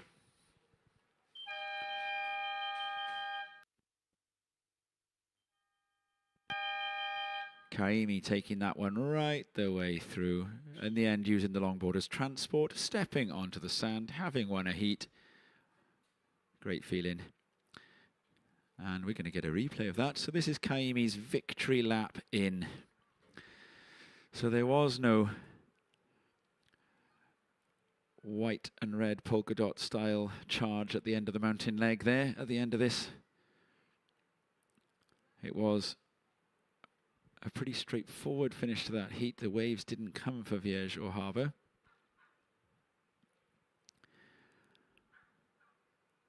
And you see Kaimi on the shoreline there. You can see the clear nose riding template of that board. And so we are going to be counting in the quarterfinals of the men's imminently. And in the red, it's going to be Ben Skinner is the final result. So this, we're going to count the next heat in 5, 4, 3, 2, 1. That's the Pentire headland in the background there, and you can see Ben Skinner in the red in this heat, then Adam Griffiths in the blue, Francisco Freitas in the white, and Douwe Robroch the green. Freitas and Robroch, the surfers who worked their way through the other rounds to get here. Freitas, a standout surfer in the event yesterday, and here is Adam Griffiths opening his account, and behind him Robroch. Wow, Tom, straight into the action here in quarterfinal number 1 of the men's LQS. Adam Griffiths milking this wave all the way through to the inside, and he's going to find the reform right near the shore. Gets 10 on the inside. Superb ride for surfer in blue there. Adam Griffiths, and beyond him, as you mentioned, Douwe Robroch in the green. Seeing the split screen there allowed us to watch both surfers make their way to shore on their respective waves. I think Griffiths getting the longer of the two waves. However, length of ride doesn't really factor in. It's all about what gets done, and my goodness, Griffiths got busy, as we're seeing on screen now. Those of you at home can watch the replay. Adam Griffiths navigating a tricky outer section of wave before getting busy on the inside. Rob Roch opting to cut back to the white water, so different approaches to their waves. And the judges will have some thinking to do. They need to compare and contrast those two rides to determine who got the better of that opening exchange. As we watch a replay now with a pulled back angle, a wide lens showing us exactly what Rob Roch got up to. So like I say, he managed to stick a little bit closer to the whitewater, and he also found a fantastic nose ride through the inside, managing to hold that. Meanwhile, live action, it's surfer in red, Ben Skinner, straight to the nose, cross steps his way back, carrying loads of speed through this section as he cuts back sharply into the whitewater. Now he's going to coast for a little while. He's in trim, waiting for this wave to stand up on the inside. Out beyond him, you can see surfer in white, Francisco Freitas, current heat leader, but that will change as the scores start to come in. Meanwhile, Skinner still making his way forward on the inside. Not quite on the nose there, the wave not really allowing him to get right up to the top. Freitas still going, the goofy foot from Portugal in the white. Meandering back and forth before kicking off that wave, and all four surfers now making their way back into the lineup, and all four surfers with scores to come in. 22 minutes and 20 seconds remaining in the heat. Good morning and welcome to this day 4 of the Boardmasters 2025, whether you're joining us on the beach or online. We are, of course, casting all of the action from today and tomorrow. Viewers at home can watch a replay now of surfer in red, Ben Skinner. No scores dropped in yet for last of blue, red, green or white. The judges carefully considering how to reward those waves. This is quarterfinal number 1 of the men's LQS live action. Surfer in blue, Adam Griffiths, on a mid-size wave, and he'll find a brilliant inside section now. Up into the lip he goes, right down, and finds a big section to tag off, and he manages to hang on. He gets the completion. He'll be really pleased with that. Viewers at home watching a replay of Last of White at the moment, Francisco Freitas. And up and riding in the green is Dewey Rob Roch on his backhand. Makes his way to the nose, cross steps his way back, and again shows the completion. So Rob Roch getting busy early in this heat, along with Griffiths and Freitas. 2 waves apiece each. Scores still to come in. I'm hoping we'll be able to see a replay of Last of Blue. It was a brilliantly surfed wave. It will certainly better his first wave. So we are waiting for scores. 20 minutes and 45 seconds remaining. Coming up in quarterfinal number 2 will be Martin Correa, Max Jamet, Roland Lefebvre, and Rayoni Portia. So we are going to be able to see that replay of blue. Viewers at home watching Adam Griffiths cross-stepping his way forward, navigating a tricky section, making his way back to the nose for 5, then 10. And that wave opening up on the inside, allowing Griffiths to change of direction. Hangs on, and it's this end turn that we really want to see. Bangs up into the lip. Almost loses his footing, but clings on and shows the completion. So I'm expecting a decent score there for Last of Blue. And on screen you can also see Last of Green, Rob Roch on his backhand. The young Dutch surfer cross-stepping his way forward and back. S-turning, navigating that tricky inside section. Lots of changes of direction before a lovely nose ride to finish, and cross steps back to show completion. So a range of good scores, no doubt. The judges still having a think about them. As soon as those scores drop, we'll update you on the situation. We are likely to see some back and forth here. So, First of Blue, 4.5. First of Blue, 4.5. Live action here as Skinner in the red takes a look at that wave, decides not to go. First of Blue, 4.5. First of White, 0.6. We're going to see a nice score drop in for First of Green. First of Green, 6.17. First of Green, 6.17. Up and riding, live action, in blue. Adam Griffith straight to the nose, doesn't make it back though, dives off the front. He chances his hand.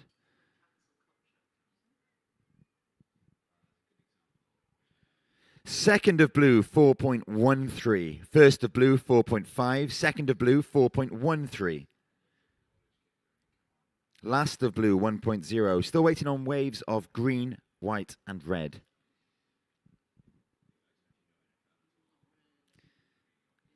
On screen at home, we can see Beach Marshal Tim with some of the competitors from the previous heat. Mali Harbour in the blue there, and Lucy Small just returning their rash vests. Lucy Small looking pleased. She's progressed through to the next round.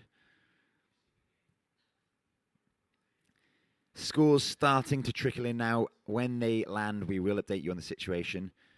Like I say, we're going to see some shuffling around on that leaderboard because first of red is going to come in somewhere around the mid-fives. Still a few judges to deposit their scores. The judging panel made up of 5 judges. We lose the top and bottom score, then average the middle. Up and riding now in surfer is Surfer in White, Francisco Freitas. Currently in 4th. The score still to come in for Surfer in White. A very nice nose ride there. 5, then 10 briefly. Back to 5. Cross steps his way back. Rides out with control. Up and riding. Ben Skinner in the red. A long nose ride through that tricky outside section. Straight up into the lip after cross stepping back. And Skinner will be pleased with that. And in true Skinner style, he will see this wave through to the inside. The stomp there to make sure he makes it onto that inside section, cross steps his way forward. Hoping for a reform. He will find a reform of sorts before pulling through the back of that one. So lots for our judges to do. Lots of information to provide our surfers. 3 scores still to come. First of red, 5.83. First of red, 5.83. First of green, 6.17. First of blue, 4.5. First of white, 0.6. Scores to come for green, red, and white. Second of white starts to come in, and he will improve his situation. Francisco Freitas in the white, currently in 4th. Needs a 5.58 to move into that advancing second position. Now, he may not get it with that second score, but he will reduce his requirements. So, second of white, 4.0. Second of white, 4.0. Still a score to come for white. Still a score to come for green. Still a score to come for red. Viewers at home can watch last of white on screen now.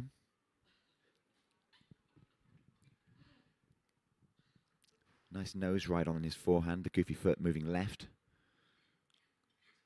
before riding out with control. 16 minutes on the clock.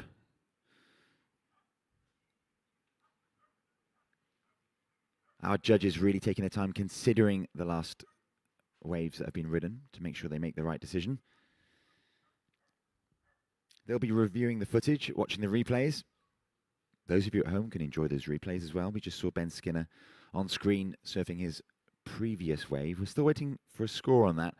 15 minutes and 40 seconds left to go in this heat. In the blue, currently in the lead is Adam Griffiths.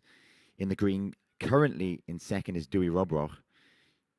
In 3rd in red, Ben Skinner, and in white in 4th, Francisco Freitas. I say currently, however, because we are going to see a change of situation, I suspect, when the next of white, red, and green drop in.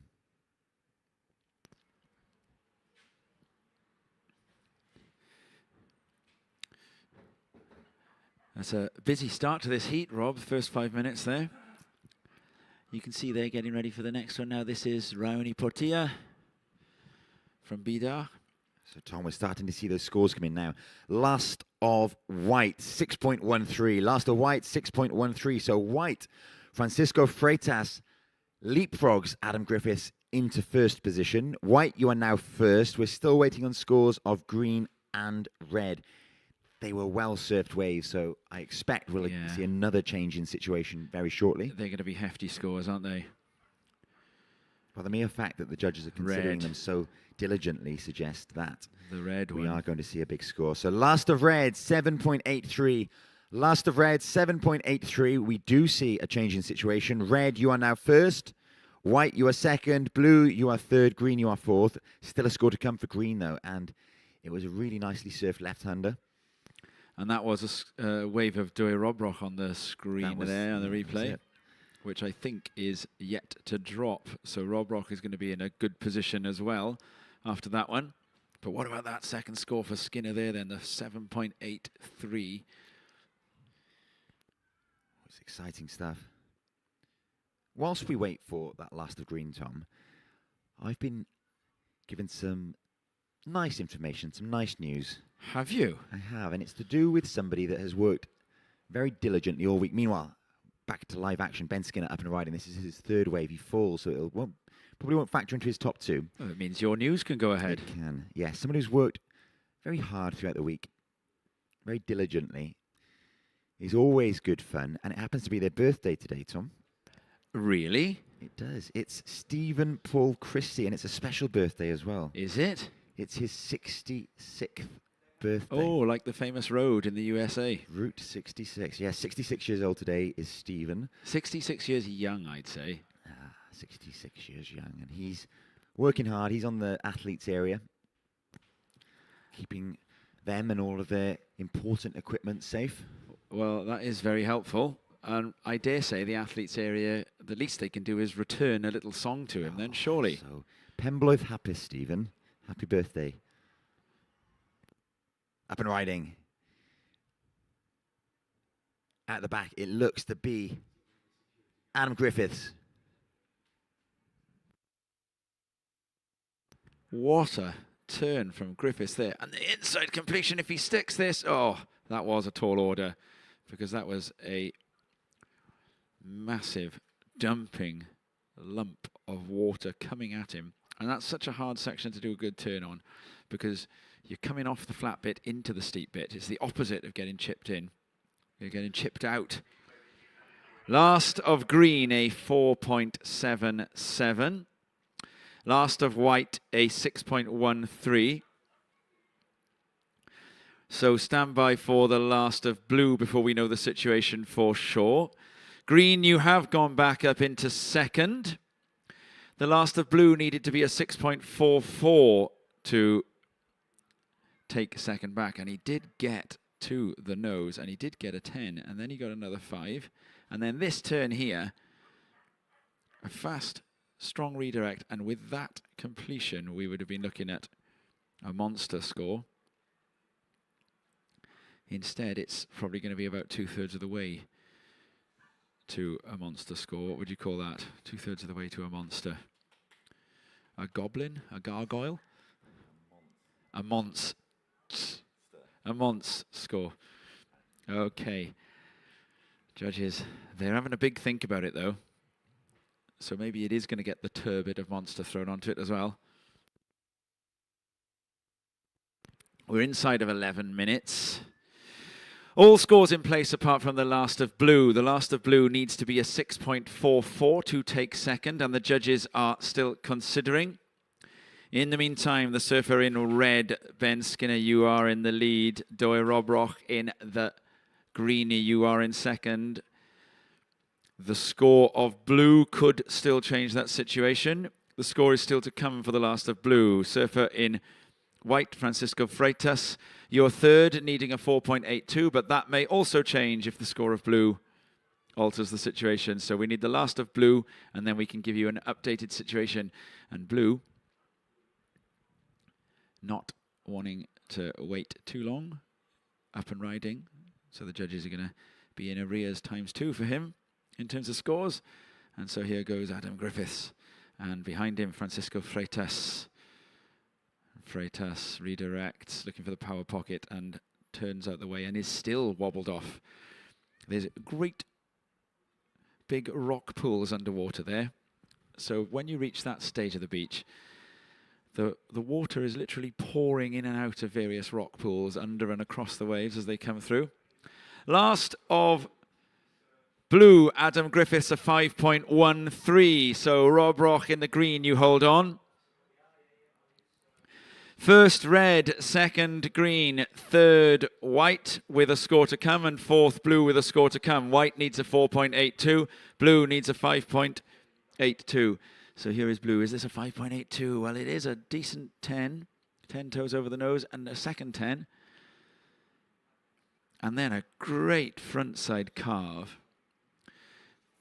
the judging notes talk about nose riding and say that committed nose riding on the more critical sections with high speed, control and flow combined with major rail turns in the pocket will earn higher scores.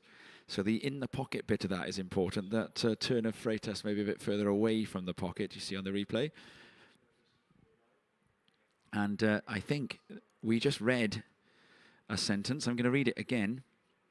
Committed nose riding on the more critical sections with high speed, control and flow combined with major rail turns in the pocket will earn higher scores. That feels like a word-for-word description of what we just saw Adam Griffiths do, does it not? That would therefore suggest that it is about to earn a higher score, and it is, because 4 judges are in. With 1 to come, the situation will change. Stand by for a situation change.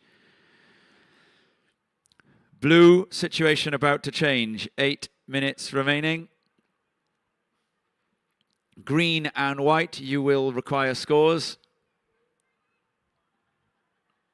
5.82, the requirement for blue. Stand by for last of blue and last of white. White was looking for a 4.82, but it could well end up being a bit more. The requirement is going to come under by the looks of things. So there won't be any change for white other than potentially going down into 4th. And so last of white, 4.3. You remain in the same position. Last of blue, 6.77. New situation. First red, second blue, third green. Green, you require a 5.74. Fourth white, you require a 5.78. Green, Rob Roch, you need a 5.74. White, Freitas, you need a 5.78. So we said Adam Griffiths had nailed the criteria, and he absolutely had. Committed nose riding, critical section, speed, control, flow, major rail turn in the pocket. There it was. You could take that wave and you could put it on the screen in a classroom on a judging course. 6.77, second highest wave of the heat. It's a busy beach now. Rob, you've just been checking it out.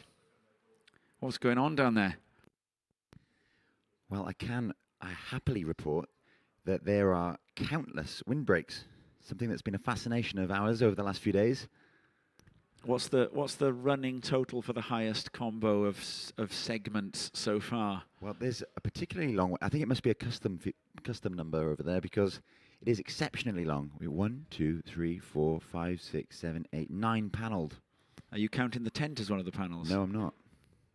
It's this blue one by here. I see it, yeah. And inside that windbreaker, it's about 10 degrees warmer.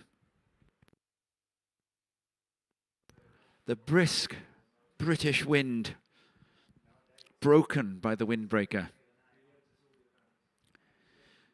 Not broken, the resolve of the surfers in 3rd and 4th in this heat who are chasing scores. And then a little replay. A reminder, this was Adam Griffiths.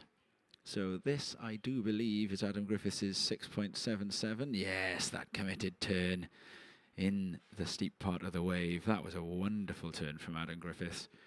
I'd love there to be a photograph of that turn. There's Ben Skinner, the heat leader, and a 5.83 and a 7.83. Look at that on the nose there.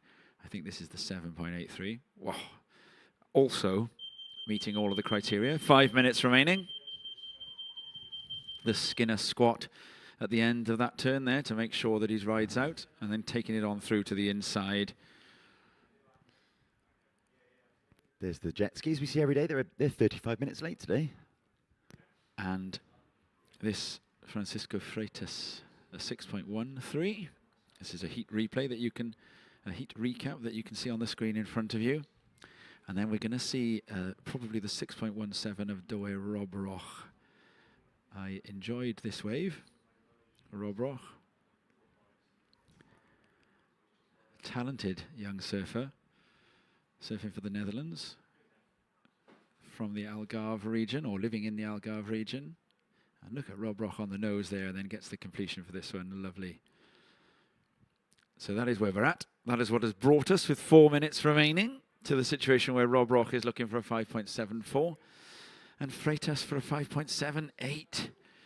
Both of those surfers have already scored waves in the 6 range, so they only need to do what they've already done.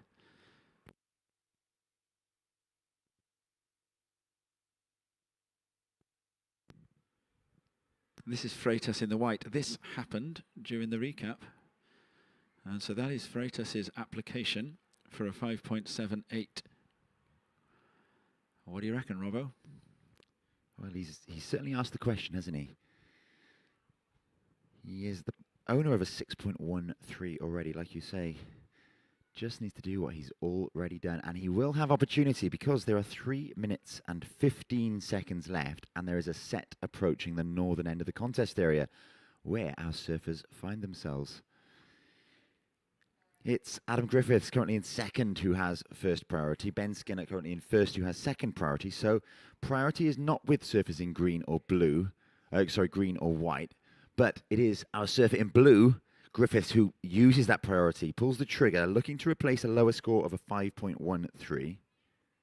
Well, if he'd made it out of that one, he may well have closed the door, but instead it remains ajar. Freitas coming off.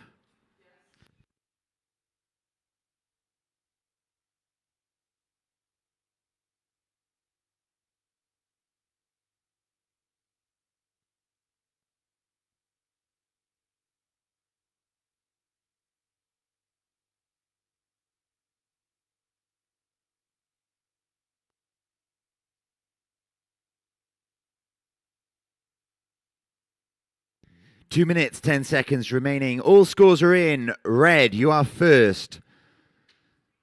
Surfer in red, you are first. Blue, you are second.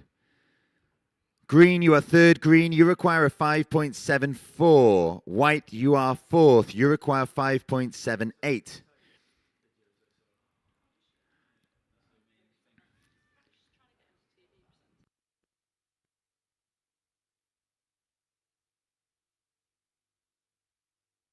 We have a battle. It's surfer in white. Freitas needs a 5.78. He's not going to get it with that wave. Loses his footing, comes off early on in that wave. 1.5 minutes remaining.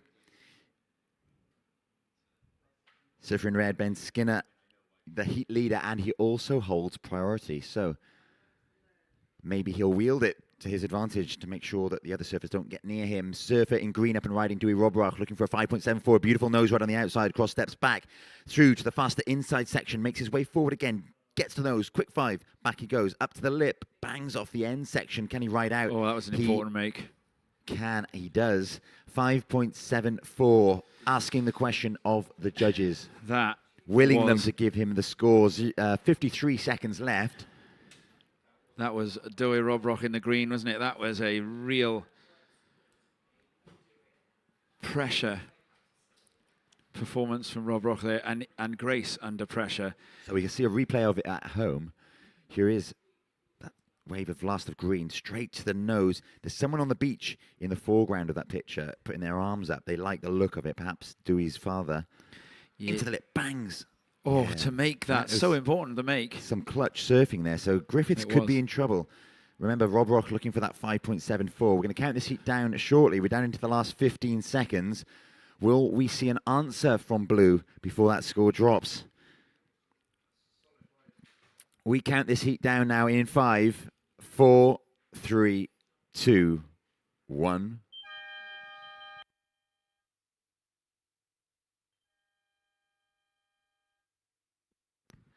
Yeah, it's only the surfer in red, Ben Skinner, that rides a wave at the end of the heat there. So it's all going to come down to this score of Robrach. Now, the fella that was hands in the air during that ride you saw on the replay was Robrach's coach. And yesterday, there was a long, emotional embrace and conversation between the two of them after Robrach was eliminated from the juniors. Robrach was very emotional after that loss. This would be an enormous fillip for Robrach if he was to get the score. It would no doubt wash away the pain of yesterday. But these are really nervous moments then for the Dutch. So I think our judges are probably comparing and contrasting, watching the footage of previous waves in the heat. He's after a 5.74. We've seen waves in that range. First of Skinner was a 5.83, so there or thereabouts. How did it compare to last of Green? There's our There was competitors coming out there. It's all handshakes and smiles. the hang 10 is going to be key. I mean, the make at the end, the score would not be anywhere near on the cards without managing to successfully ride out of that cascading lump of whitewater at the end. So the squat, we'll have to come up with an alliterative name for the squat that goes with either Douay or Rob Rock if he makes this one. The Rob Rock ride out. That was obviously that we have just talked about it, so it doesn't go without saying. But that was needed to get him, to hold on for and be in that category. But it'll come down to the nose ride, and here the judges will have to think really, really carefully about how long the nose ride was, how critical it was, what section of the wave, and it was 10 toes. So a lot for the judges to think about here. You can see the sets continue to pour through. So Martin Corret, Max Jamais, Roland Lefebvre, and Rayoni The Portier. scores, Tom, do start to come in. And it's looking interesting. It's close. It's really close.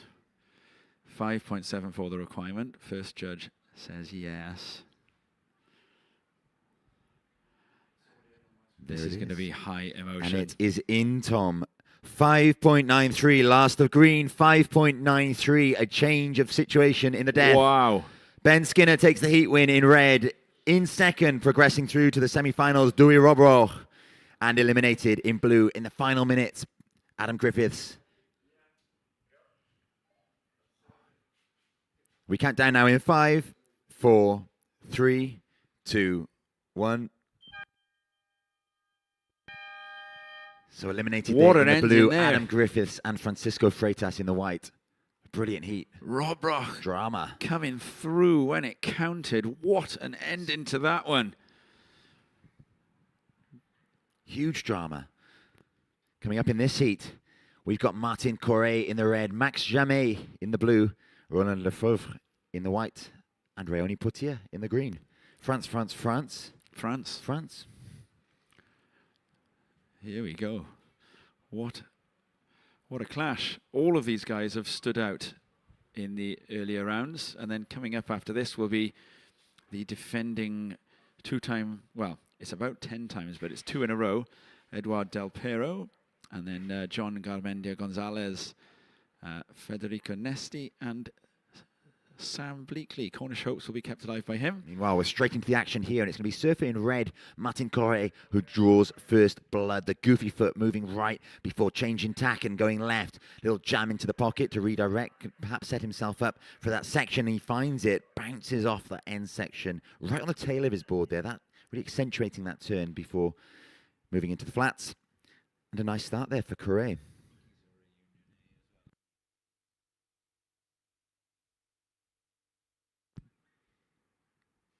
So from one breathless heat into perhaps another. Corret starting strongly, the judges considering how to reward that wave. What score to give it? If you're just joining us, well, we're into quarterfinal number 2. And up and riding in this is surfer in blue, Max Jamais, with a quick in and out. It's day 4 of the Boardmasters 2025. Welcome, whether you are on the beach or indeed watching at home. We'll bring you all of the action live throughout the day. This is the round of the quarterfinals in the men's LQS division.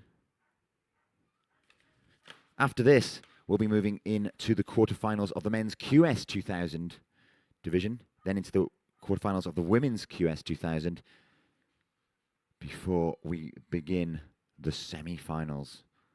So it's the business end of competition. We've a full schedule of surfing to bring you. Don't go anywhere. You are in for a treat.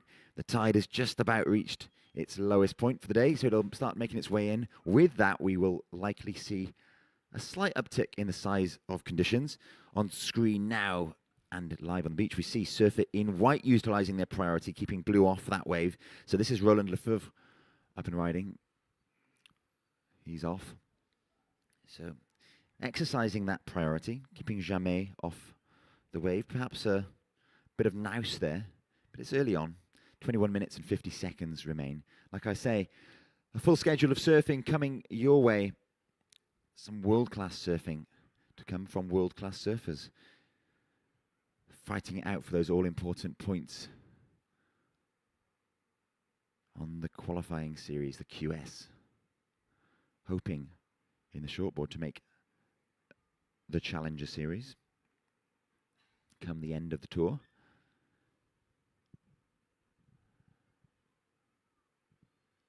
Up and riding here, surfer in white, Lefebvre again. Just two quick up and downs for Lefebvre so far. No score of real note. He certainly won't want to keep those scores in his top two come the end of the heat. Our busy beach stretches out in front of us. Great to see everybody enjoying the sun on this sunny Saturday here at North Fistral. A little bit of a breeze, but our beachgoers have come prepared with their windbreaks, with their tents, with their fortifications against the elements. It is a true classic of a British summer's day.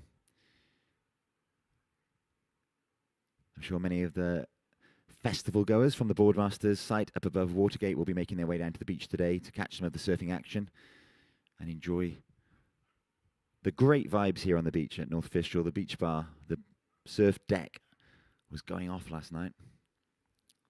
As we see a ride there for surfer in green, Rayoni Portia, opening his account.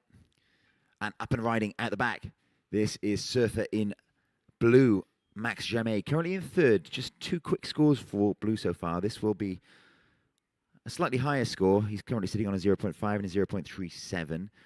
Again, I don't think he'll want to keep that one in his top two come the end of the heat, but he's got time to correct that. 19 minutes and 45 seconds left to go in this one.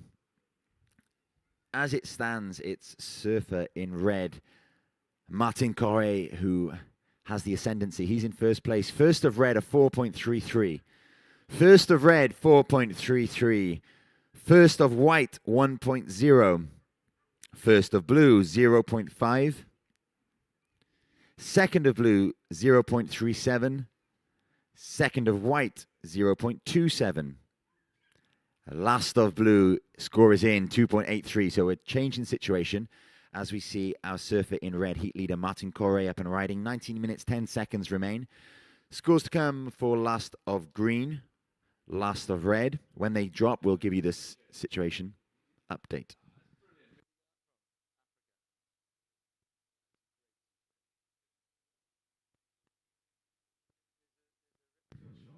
First of green, 1.07. We see up and riding on a sizey wave. Surfer in blue now, working his way on his backhand, the regular foot cross, stepping forward, fangs 5, holds on to that 5. Can he get back? Can, but does he ride out? Well, we'll leave that to the judges. That's what they're paid to do. Last of blue at 2.83, a score still to come. A flurry of waves ridden there. Lots of activity for the judges to unpick once they have done so. We'll provide you with a situation update. 18 minutes, 15 seconds to go. It's red first, blue second, white third, green fourth. That's likely to change, however, with the last exchange of waves. It's day 4 here at the Boardmasters. We're bringing you all of the action live on the beach and live via our YouTube channel. Broadcasting to the world. If you're joining us on the webcast, good morning. Welcome. I suppose it depends where you're joining us from. It could be good afternoon or indeed good evening if you're in Australia. It'd be the evening in Australia, wouldn't it? Yep. It'd be good middle of the night in the US or Central America or South America. So scores still to come for red, blue and green. Second of green will likely be inconsequential, looking quite small as it starts to come in. Last of blue will improve his situation. Just last of blue, 2.0. Last of blue, 2.0. Last of green, 0.6. Last of red, 4.17. So situation change, 17 minutes remaining. Red, you are first. Red, you are first. Blue, you are second. Blue, you need 5.67 to move first. Green, you are third. Green, you require 3.76 to advance. Green, you require 3.76. White, you are fourth. White, you require 3.83. And with that, white lies down and paddles for the horizon because a set is approaching. And it is Roland Lefebvre, currently in fourth, who has first priority. Doesn't fancy the first wave of the set. Opts to drift over. Perhaps there's something beyond. 16.5 minutes remain. Coming up in the next heat, Eduardo Del Piero, John Garmentia, Gonzalez, Federico Nesti, and Sam Bleakley in the green. Some more UK interest coming your way. Quick up and down for Martin Correa in the red for his third score. It'll be somewhere in the region of a 1. It won't impact his top 2. That's the only score left to come in. So it's red first, blue second, green third, white fourth. 15 minutes, 55 seconds left to go.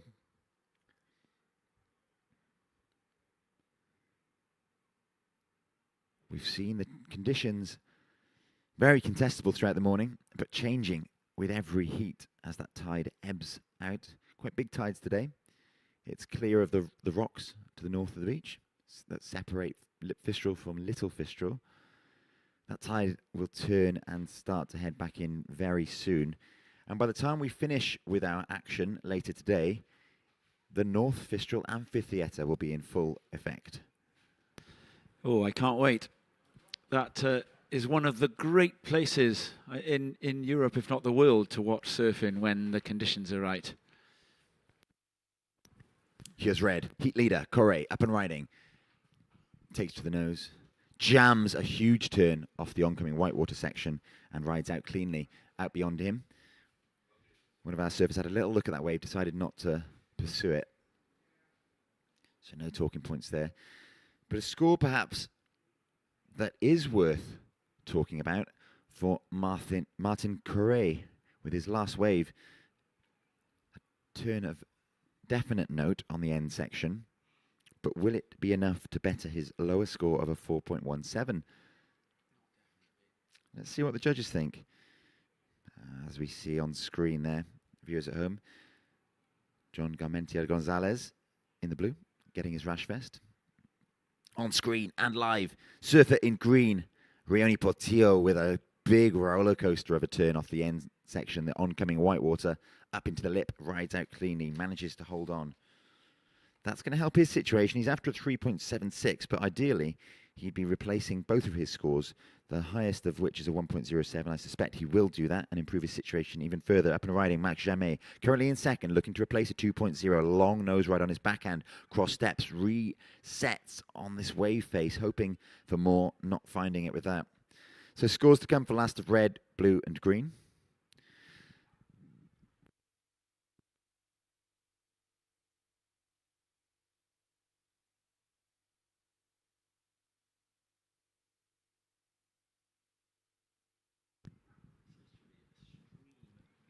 We see surfer in white, Lefebvre, currently in fourth after a 4.24. Brilliantly surfed there on the outside section, finding a fantastic oncoming section to smash against as well, and rides out with style and plenty of forward momentum. And Tom, you just spied something of note to us on the beach, have you not? I've spotted a Wales football kit, but it's not. It's I think it's the third kit. They're quite rare, those ones, so that is probably a pretty committed member of the Red Wall, I would guess, a Wal Goch. And we have in the junior final tomorrow for finals day a Welsh surfer and a Scottish surfer and 2 English surfers in the girls' final. So if indeed, whoever that person in the kit was, you are a Celt, you want to stick around and cheer that final on tomorrow, because it's going to be well, actually, the 2 English surfers are also Cornish, so it's going to be Celts versus Celts. But we will be trying to see if we can whip up some inter-Britain rivalry in that one.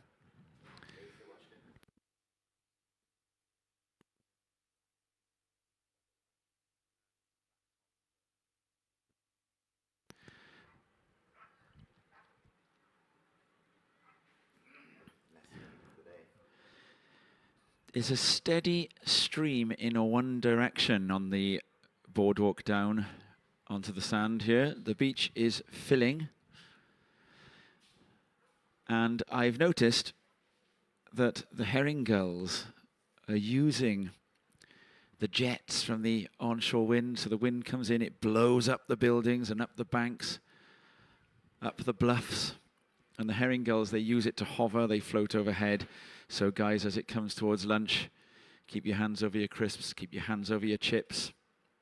Watch out for your hot dogs. Be fearful for your fries. Batten down your battered cod. Surfer in red, Martin Corret. And a lovely closeout re-entry for him there. This is the heat leader looking to replace a 4.17, which I would imagine is well within the ranges of what the judges will start to think about for that particular ride there. Corret from La Réunion island off the south tip of Africa. We've got quite a few from there, and this is Max Jamais on the front side, and that was a really well executed carve, but slightly too much foam on the face for the tail to pinch and for the fin to hold through that turn. And then here behind him is Roland Lefebvre, who was one of the standout surfers of yesterday. And a lovely drop knee cutback from Lefebvre, straight into some footwork. Another drop knee cutback, and then there's going to probably be a reform as a reward. Very difficult section to negotiate here. And here you can see the water running in and out of the various rock pools and sand pools underneath. It's a corrugated bottom by there. Water moves everywhere once you get into the shallow bits. Very difficult to surf through those inside sections. And here is the wave of Corret, the heat leader, Martin Corret. So it's a long 5 and then a really nicely drawn out front side carve. Looks to reposition, a quick nose ride, and then gets to the back of the board, works the tail so that he can land that inside turn, and is rewarded accordingly, Jamais. And this just becomes a little bit too much to manage by there. Last of red, Martin Corret, a 5.5. Lefebvre on the nose, and that, I think Lefebvre's wave will probably be the pick of the bunch. When we get to the scores, that would be my guess. I'm not a judge, and if I was, I'd be a bad one, though. So we're not always right. Last of red, a 5.5. Last of green, a 4.17. Scores still to come for blue and white and red.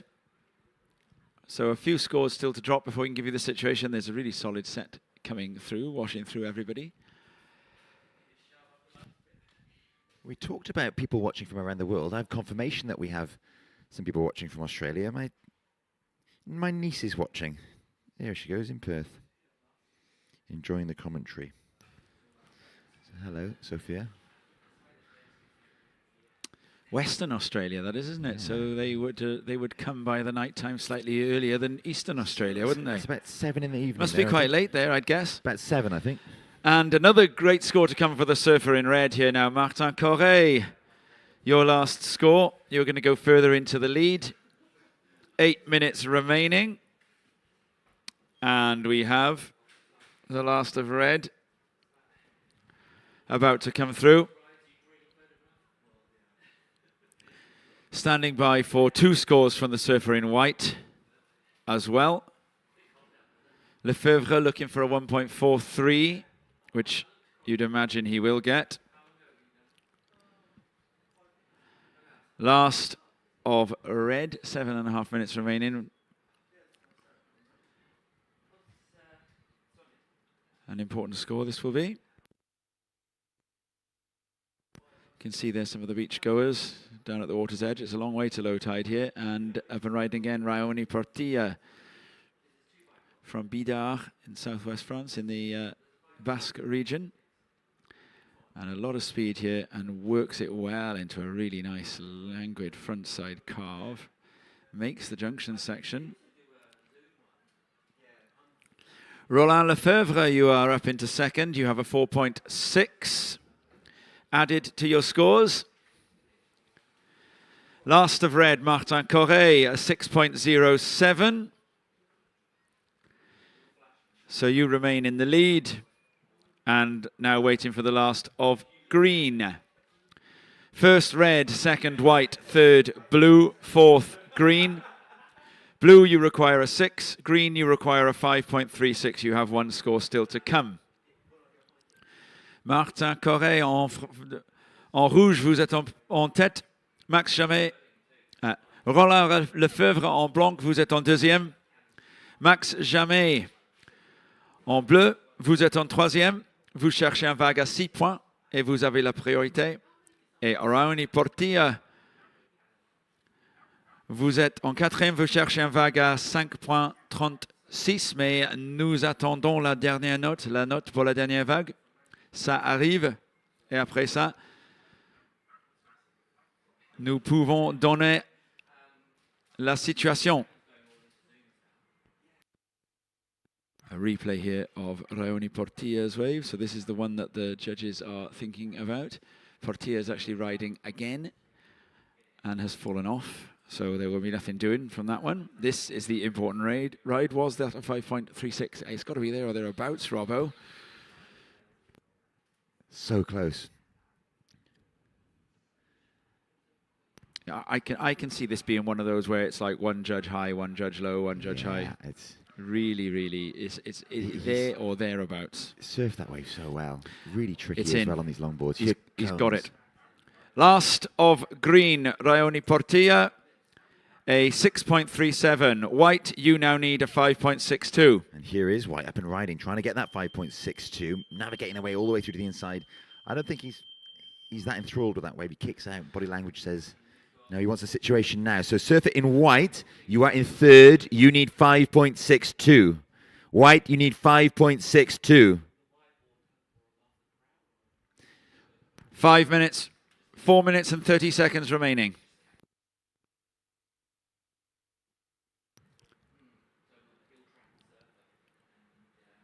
So that was interesting. We saw White take his earplugs out then so he could hear the situation. Yeah, it's important to them, isn't it? Surfer en blanc, vous êtes en troisième, vous cherchez un vague à 5.62.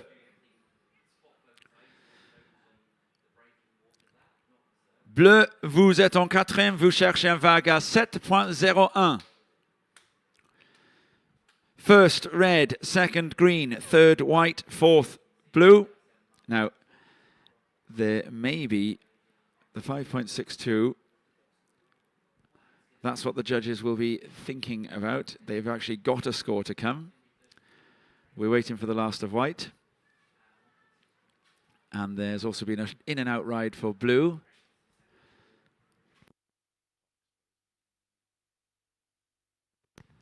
And here we have an in and out also for the surfer in green. So 3.5 minutes remaining. On attend la dernière note de le surfer en blanc. And here goes the surfer in blue, Max Jamet, looking for a 7.01. Goes onto the rail, then looking to cruise to the nose and stays there for a long 5. Can he go for 10? Does go for 10 and holds it and rides out. So Jamet asking the question very firmly there. Who'd be a judge? And Jamet gets a connection nearly there. Goes across the pools that are underwater. It's a really difficult little bit of water to get through that. Scores to come for white and blue. Judges watching replays of this. There was a first quick little nose ride before resetting for a much longer one. Plenty of time on the nose there for the 5, but then gets the 10, which is the really important part of this nose ride, and the ride out. And the way that he cross-stepped to the back of the board to recover that, because you can't just lift the tail when you're nowhere near it, so you've got to get back to the tail. And he cross-steps rather than shuffles. Last of white, 4.33. Last of blue coming through. White, you remain third. You need a 5.62. Blanc, vous êtes en troisième. Vous cherchez un vague à 5.62.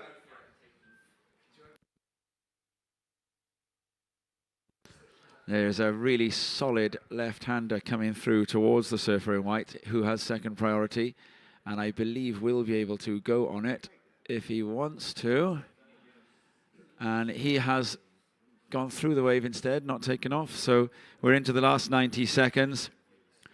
First red, second green, third white, fourth blue. White, you need a 5.62. Blue, you need a 6.22.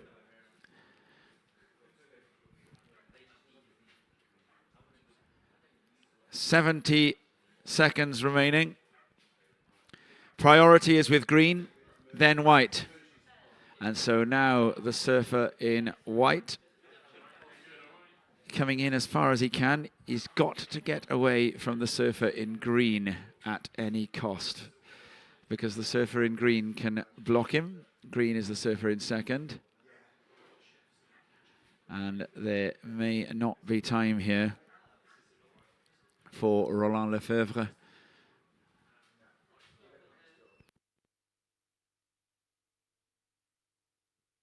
The Frenchman. And I think it looks as though Raoni Portilla has managed to follow him. So there needs to be enough time for two waves, because Lefebvre will need to send Portilla on one. Oh, he's up. Here we go. 5.62 the requirement. Gets the nose. Goes onto the rail. He's going to cross step a bit. We're going to be counting the heat out. In 5, 4, 3, 2, 1.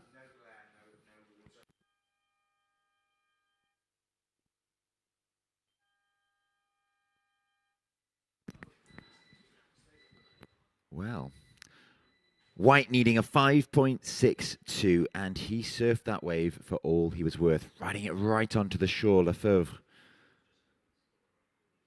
doing absolutely everything he could to try and get the score needed to progress through to the next round. It starts to drop in. 3 judges are saying no. So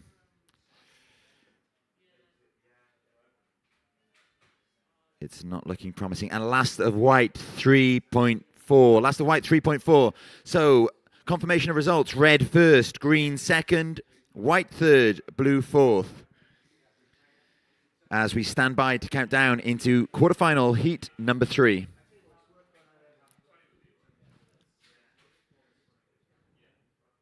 Five, 4, 3, 2, 1. We are underway with quarterfinal heat number 3 here at the LQS men's division. We have in red Eduardo Del Pero, in blue John Garmendia Gonzalez, in white Federico Nesti, and in the green Sam Bleakley. So some British interest in this heat in the form of Sam Bleakley, former European champion, a stalwart of world longboarding. He has been competing here at the Boardmasters for many a year. Can he apply that experience to see himself progress through into the semi-finals? Confirmation, once again, of the result of the previous heat. Taking the heat victory and moving into the semi-final was surfer in red, Martin Correa. Also joining him in the semi-finals is surfer in green, Raoni Portilla. And unfortunately eliminated in this, the quarterfinal stage, was surfer in white, Roland Lefebvre, and surfer in blue, Max Jamais.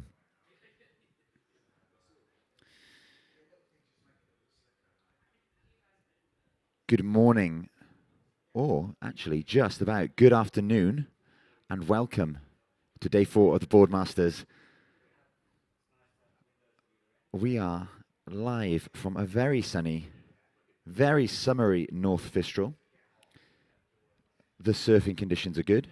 The weather conditions are even better, and we have a full, jam-packed schedule of surfing action still to come for you all today. Whether you're watching live on the beach or whether you're watching live from the comfort of your sofa, we will be bringing you world-class surfing as we move our way through the LQS men's and women's divisions and then into the QS 2000 shortboard divisions of both the men's and women's as well. Up and riding now, we have surfer in white, Federico Nesti, representing Italy with a massive turn off the end section of that wave, the closeout section. He doesn't manage to ride out, and it's no wonder because he fell from quite the height there.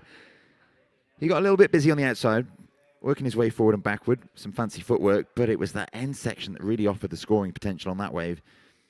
Unfortunately for Federico, he didn't manage to hold on, so that turn will be deemed incomplete. As spectacular as it was, it will not yield much in the way of points for the Italian. Still, he's opened his account, got the heat underway. With 22 minutes and 15 seconds to go, it is Surfer in White that posts the first score, and it comes in at a respectable 3.50. First of White, 3.50. 22 minutes left to go in this heat. Tom earlier mentioned just how tricky that inside section of the wave was, and it's all to do with where the tide is at the moment. It's just about low tide, and what we see in front of the headland, in front of the point as we see now, Surfer in Blue up and riding, a beautiful nose ride for John Garmendia Gonzalez of the Basque Country, makes his way back and he finds some open face to get busy on. Little jam turn into the pocket, change of direction to relocate himself on that wave. Out beyond him, we saw a quick up and down from Surfer in Green San Bleakley. Garmendia Gonzalez holds on all the way to the shore. So that will be a good way to open up for the Surfer in Blue. Up and riding out the back looks to be Surfer in White, Federico Nesti. Already the owner of a 3.5 for a almost spectacularly surfed wave with his opening effort, just not managing to hang on to that end turn.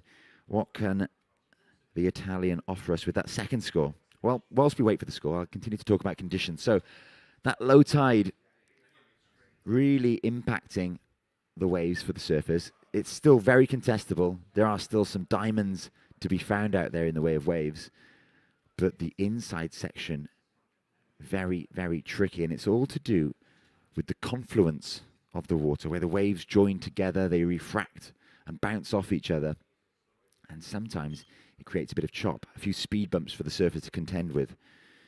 And how well they contend with those speed bumps dictates how well they will be scored by the judges. Viewers at home can watch now a replay of Last of Blue, John Garmendia Gonzalez. The judges will be watching that replay as well before they lock in their scores. Scores to come for all four surfers. With 20 minutes remaining in this heat, we will give you the situation update as and when we have it. It could be a minute or so. At the moment, it's Federico Nesti, the surfer in white, out in the lead. That could change. It could stay the same, of course, as the second of white starts to come in. But Garmendia Gonzalez in the blue is bound to post a decent score with that opening effort. A few turns, some beautiful rail work and nose riding to boot. First of green, 1.0. First of green, 1.0. So that was for the quick up and down from Sam Bleakley in the green. Up and riding now out the back. We have, again, our surfer in the green, Sam Bleakley, looking to better that 1.0. Some fancy footwork through the inside. Quick feet there from Sam. Quick hang 5, and he bounces up into the oncoming end section. Out beyond him in the white, it's heat leader Federico Nesti on his backhand on a faster wave, but Sam in the green finds a reform, and he's going to stick with it, using all of his experience and nous to find some more scoring potential through the inside. Stylishly cuts back there and changes direction, and he winds up on the beach, on the shore. He's ridden that wave for all it was worth. So Sam definitely improving on that opening 1.0. Scores still to come for all four surfers. So the situation will definitely change as we see surfer in red, Eduardo Del Piero. Two-time event champion. Beautiful drop knee cut back into the white water there. Quintessential longboarding style from the Frenchman. And he'll persist with this wave and look for the reform on the inside. Some cross-stepping. Delicate footwork as he hangs on, distributing his weight wisely to stick with this wave. And he finds the nose ride once again. Quick 5, back he goes and falls on the inside. But he got extremely busy on the outside. So work cut out for our judges here, who are busily watching replays, scribing the scores for the surfers. They're located up on the headland at the minute, in the glass-fronted unit atop the green vegetation-covered headland. I'm rejoined in the booth by friend and colleague Tom Anderson as we start to see some of those scores come in. So first of blue, 5.33. First of blue, 5.33. Second of white, 3.17. Second of green, 3.83. Scores still to come for red. 17 minutes and 15 seconds on the clock. It's white first, red second, blue third, green fourth. Scores still to come for last of white, last of red. Viewers at home can watch the replay of last of white. There was a nose right at the back, and then that wave really rifled off down the line, closing out ahead of white before he chose to kick out. Red also with a fantastically surfed wave. A nose ride from the get-go. He held on to that hang 5 for a really long time before making it a 10 and then going back into a drop knee cutback. That's going to be a big score. It's going to be a really big score, I reckon. And then he, not only that, but he found a section to bounce off before the reform took him through to the inside with a change of direction and some more fancy footwork. So Del Piero likely to take the lead after that exchange. And it comes in, Tom. Last of red, 8.17. Last of red, 8.17. We're still waiting for a score for white. However, I think we're safe in giving the situation now. Red, you are first. Red, you are first. White, you are second. White, you require a combination of 14.34 to move into first. Blue, you are third. Blue, you require 2.9 to advance. Green, you are fourth. Green, you require 4.41 to advance. Viewers online can see Federico Carrillo, who will be coming up in the next heat in the green, gathering his rash vest. Up and riding in live action, we have surfer in white, Federico Nesti in second, looking to replace a lower score of a 3.5. Hopeful of putting a bit more space between himself and Garmendia Gonzalez in the blue and Bleakley in the green. Put the pressure on them. Make them make the mistakes, as it were. That's a good way of putting it, Rob. Del Piero is a world tour surfer, and he's up and riding now. You can see a replay on the screen of the surfer in white, but Del Piero is up and going across the section, but has pulled out. So it's not going to go into his top 2. Del Piero got a 17th in Huntington Beach, which is not where he would aspire to be on the world tour. Del Piero, one of the global superstars of longboarding, or one of the superstars of global longboarding.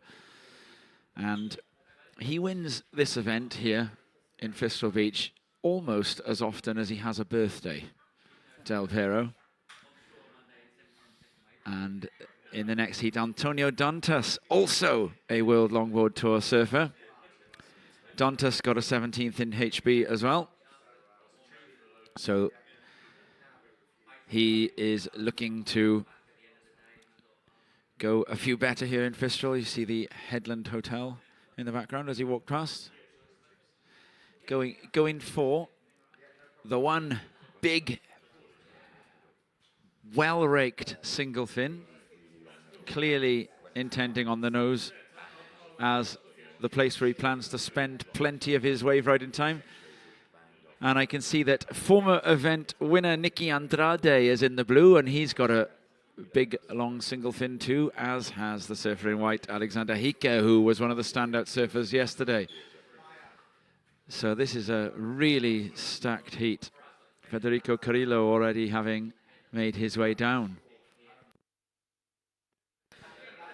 Nicky Andrade, also sometimes nicknamed Nicky Dora. I do believe from the Asturias area of Spain.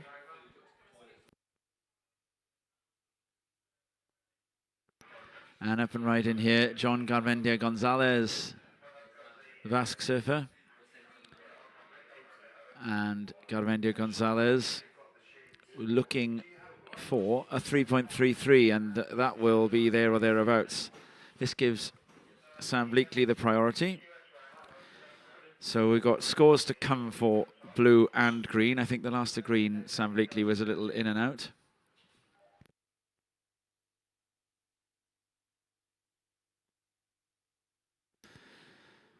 Surfers in blue and green, we are waiting for scores, and then we'll have the situation. 12 minutes and 40 seconds remaining. Eduard Del Pero in the red, you are in the lead. John Garmendia Gonzalez, you're in second, but we are waiting for scores from white and green, which may change the situation. White needed a 3.94. White needed a 3.94 and gets a 3.93. So last of white, 3.93, 0.01. Federico Nesti, white, you are in third. Sam Bleakley, green, you are in fourth. White, Nesti, you need a 3.94. Green, Bleakley, you need a 4.84. 12 minutes remaining.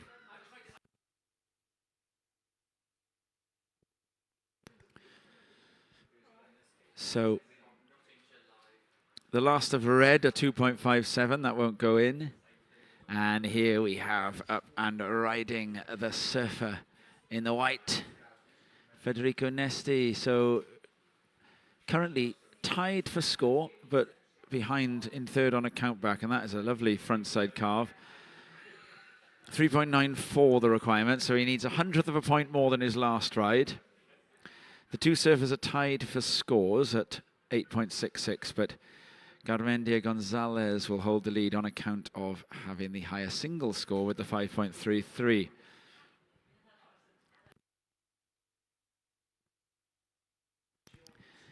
Nesti and Garmendia Gonzalez with waves to still go into the scorebook now.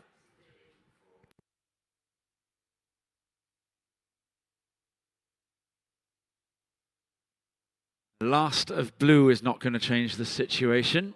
There's a solid set coming through out the back. Pretty good size on this one. The shape remains to be seen. It's going to be the surfer in red. Heat leader Eduard Del Pero taking off. Goes to the nose. Now this is a heavy section here. He's going to have to try and recover this, and he does so. That was a free fall drop. And he then steps off. Sam Bleakley is taken off on the one behind, and that has closed out. Del Pero pin dropping off his board to try and penetrate the water and get out without too much of a paddle. Last of white, Federico Nesti, 4.97. You are up into second. Stand by for scores for blue, green, and red. None of them will change the situation. So the situation is going to be first red, Del Pero. Second white, Nesti. Third green, Garmendia Gonzalez. Third blue, Garmendia Gonzalez. Last of blue, a 4.9. Situation changes again. First red. Second blue. Third white. White, you need a 5.27. Fourth green. Green, you need a 6.4. Third Nesti. White, you need 5.27. Fourth Bleakley. Green, you need 6.4. 9 minutes remaining.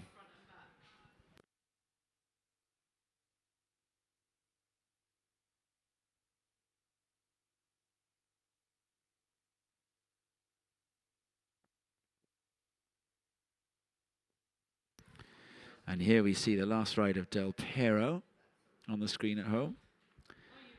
To the nose, and he's got a free fall drop out of that, and then the pin drop step off.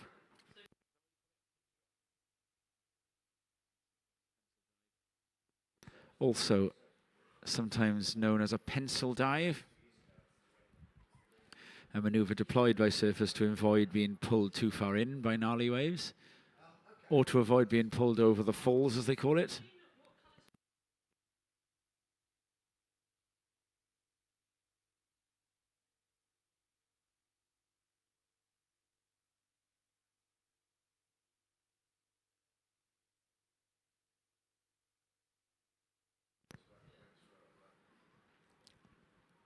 So with 7 minutes and 45 remaining,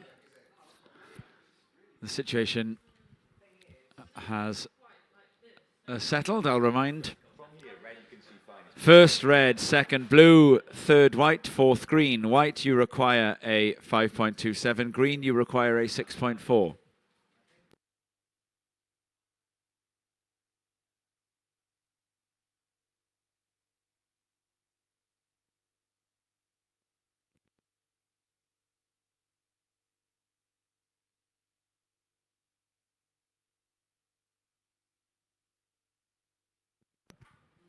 And the surfer in white is up and riding. This is Federico Nesti, looking for a 5.27. Goes to the nose, and a closeout re-entry, which he makes. Now he might look to do some work on the inside.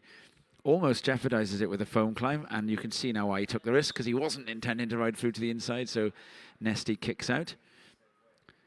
6 minutes and 40 remain in. Nesti will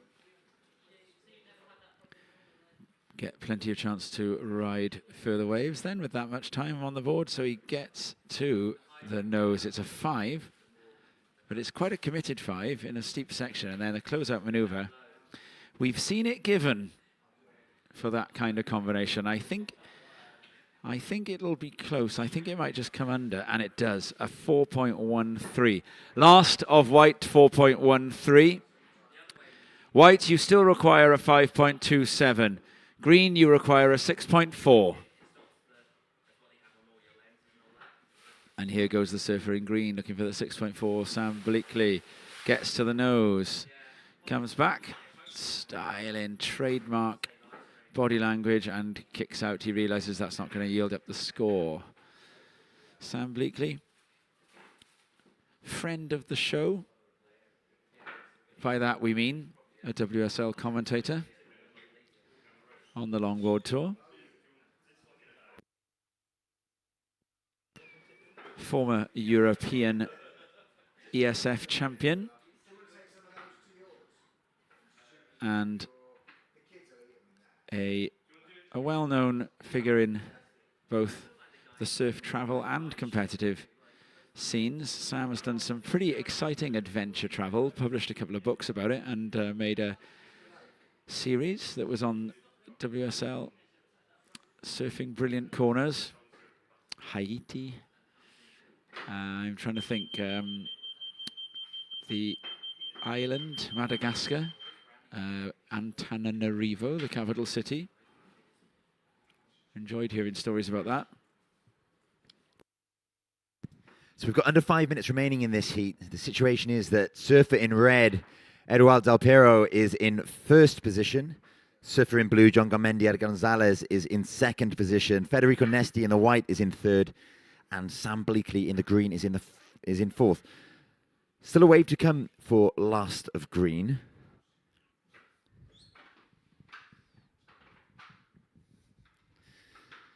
And we are going to see some action here because the surfer in white, currently in third, Nesti's up and riding, looking for a 5.27. A really strong nose ride from the surfer in white there, managing to get back before changing direction and violently falling off their board, dangerously flapping about in the white water there as Nesti fell. And here's Skinner, Del Piero, I beg your pardon, in red, working his way in from the outside. Clinging on for all he's worth here, hoping for the reform. And he's going to find it now as he cross steps forward, hangs 5. Del Piero with an 8.17 and a 6.17. He steps off his board, marches up the sand. A wave complete, a job well done. I don't know if this makes me unusual, but I just love in these longboard heats here when they ride to the sand with nothing to spare on the wave. I just think, that wave began its life as an overhead wall. Beautiful nose right from Sam Bleakley in the green there on the outside. Looking so lively here. Lots of changes of direction. He's back in the whitewater. He knows that this wave is going to. Yeah, he's going to need a bit of luck on the reform here, because the score he's been asked for is a 6.4. It would be the second highest wave of the heat, assuming that Del Piero doesn't get another score in that range either. Here, it could be the third highest score of the heat, because that last one of Del Piero in the red. This one. So look at this wave. This wave starts off, it's pretty much head high there, and he is going to finish this ride in about 2 inches of water. 2 turns out back and a nose ride. Very hard to imagine how this wouldn't end up being one of the waves of the heat.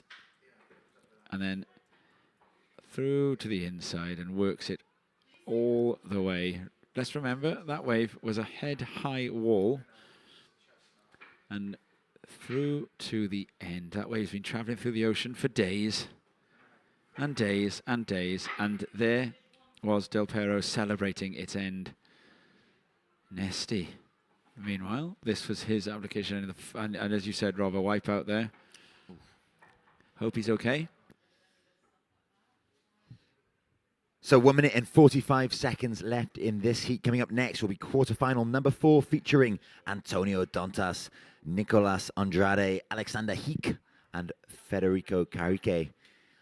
Here we see surfer in blue falling early on. So Nesty, remember, was looking for that 5.27. His last wave comes in at a 5.9. So situation change. Red, you are first.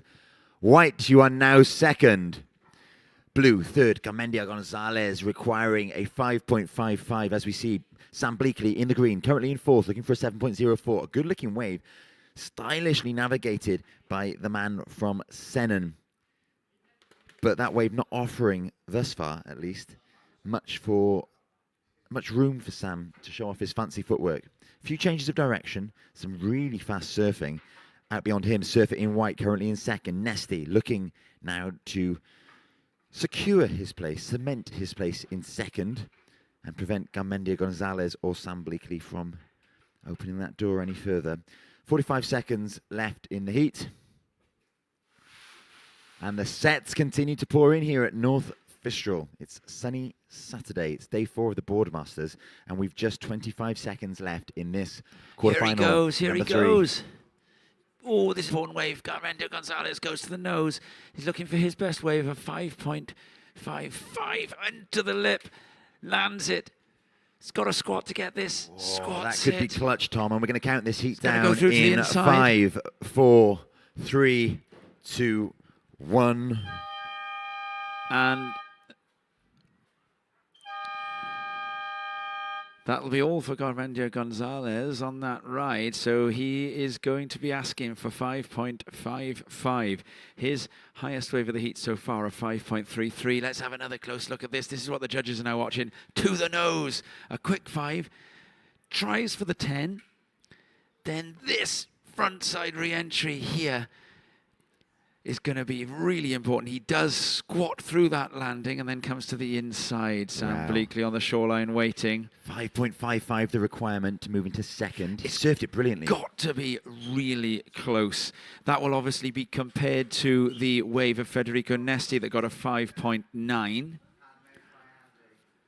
So it doesn't need to quite go there. But if we think about what Nesty did for that score, it was a similar combination of nose work and lip line work. Tom, so far throughout the previous 3 days of the Boardmasters, we've seen so many heats come down to the last waves, the last minutes, the last seconds, and today is no different. This, a buzzer beater potentially for Garmendia Gonzalez. And it comes in just under. Last of the surfer in blue, a 3.87. So Del Piero wins the heat and Federico Nesty holds on for second place. Final results: red, Del Piero second, white, Nesty third, blue, Garmendia Gonzalez, and then Sam Bleakley in the green. What a finish to that one. We had the buzzer beater, just didn't quite get the score. We are going to stand by to start quarterfinal number 4. Antonio Dantas, Nicolas Andrade, Alexander Hika, and Federico Carillo standing by. We're going to count you in shortly.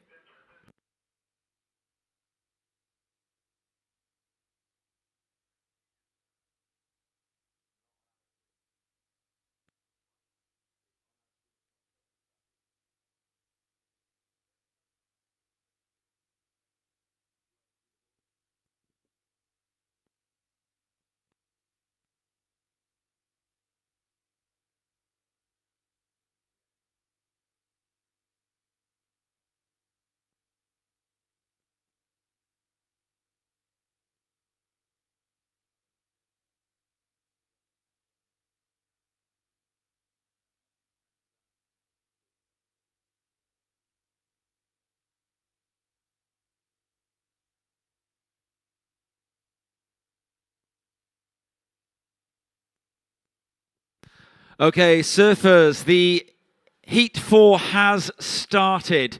We are underway. Heat 4, we are underway.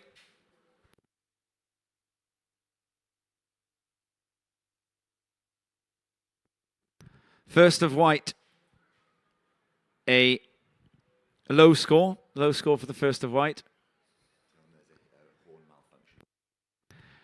We apologize, there was a horn malfunction at the start.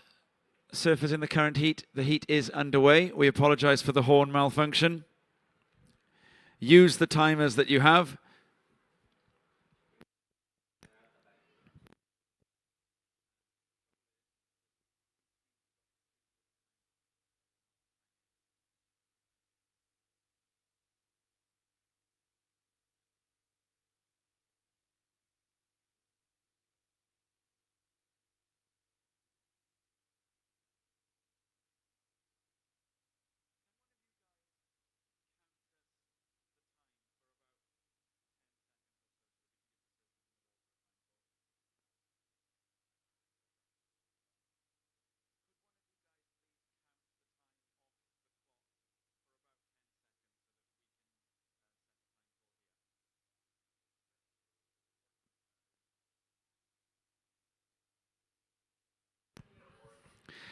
Okay, so surfers in the water, there is 22 minutes and 30 seconds remaining in this heat.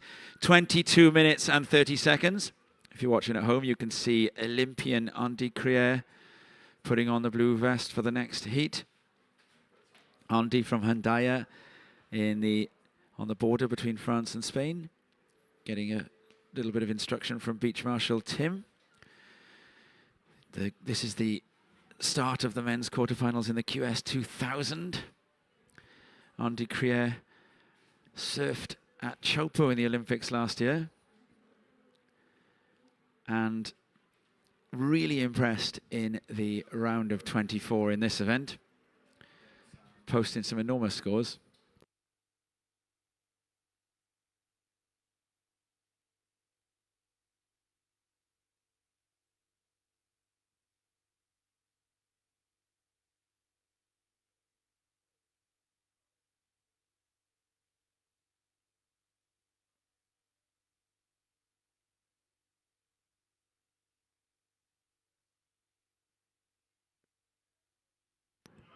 So I can also see we're talking about tails, that Crier is taking a swallowtail and a rounded squash down with him. He was surfing on the swallowtail last night in practice, and that was going very well for him, but he's got the rounded squash for if there's a little bit more juice.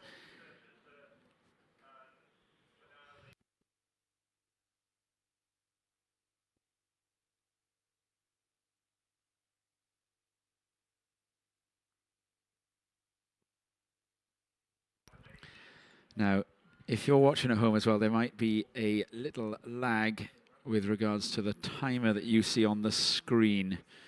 The timer on the screen is about a minute behind the actual timer.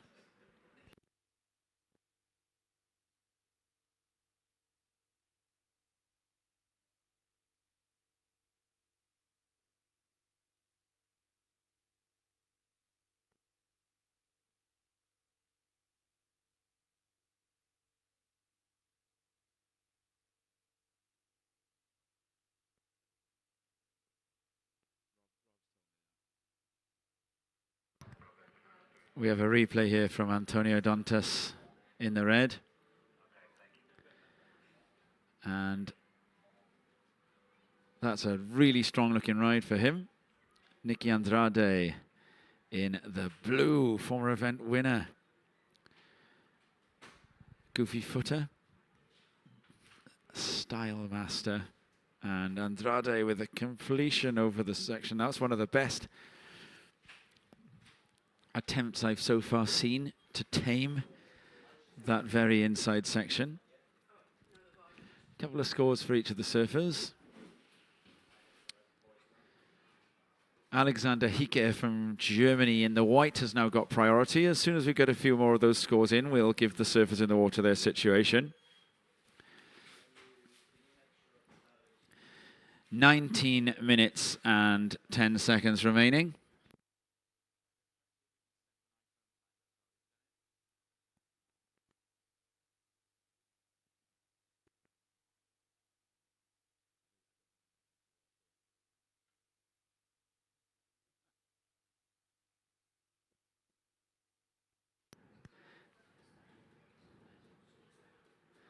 So the clock on the webcast is about a minute behind the actual timer.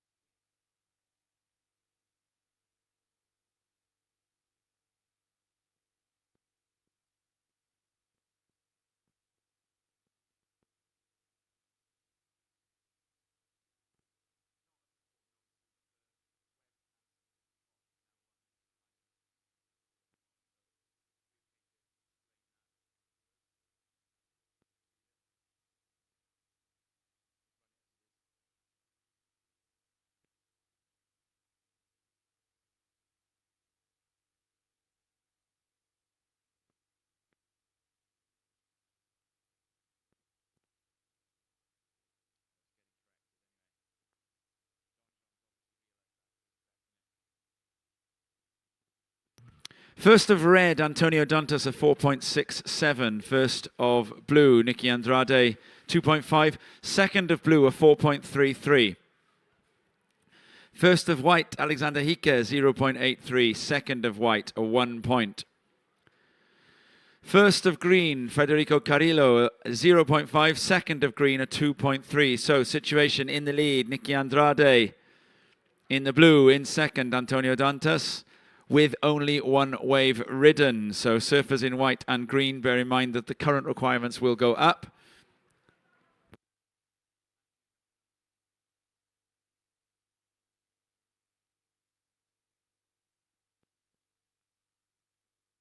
There is 17 minutes left in this heat.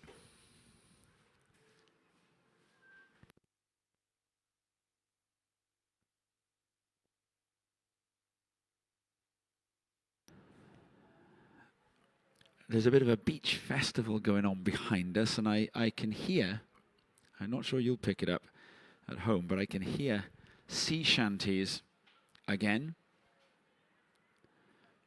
The sea shanty, a favourite of the Cornish public. They'll have a sea shanty with their coffee or their ale any time of day. We can't always give you all the words to their sea shanties, sometimes because they're in Cornish and sometimes because they are rather too uncouth for the daytime ear.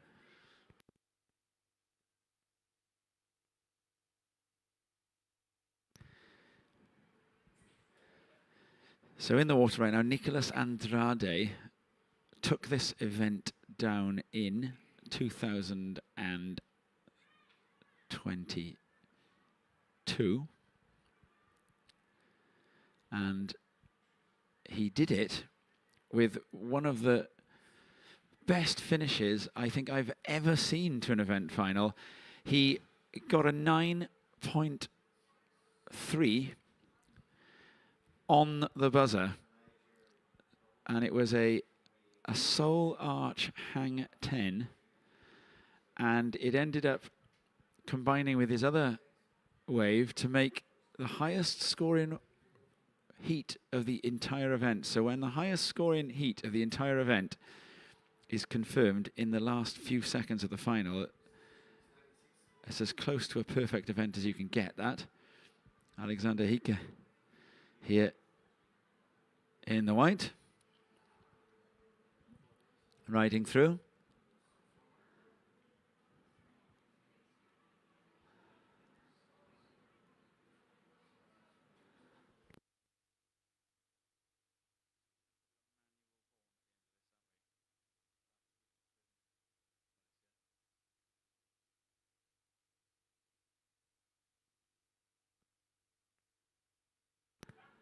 And there's a little bit of a set coming through to the south end of the competition area now.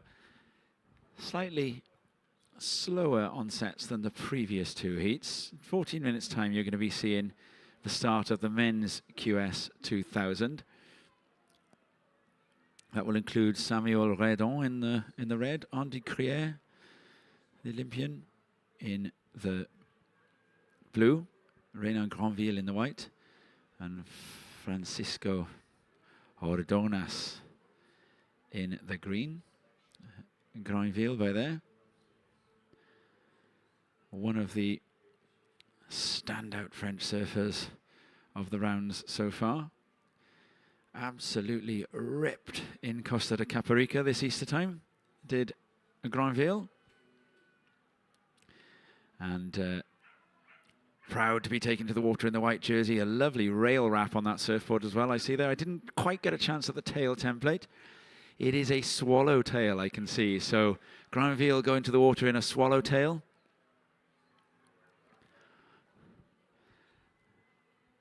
Which means that we can be expecting fins-free surfing, I think. Behind him in the green, a round pin tail for Francisco Ordonas, so there couldn't possibly be two different tails. A tail of two tails. Meanwhile, Antonio Dantas from Portugal is cruising across one here in the water and just comes a little bit unstuck there.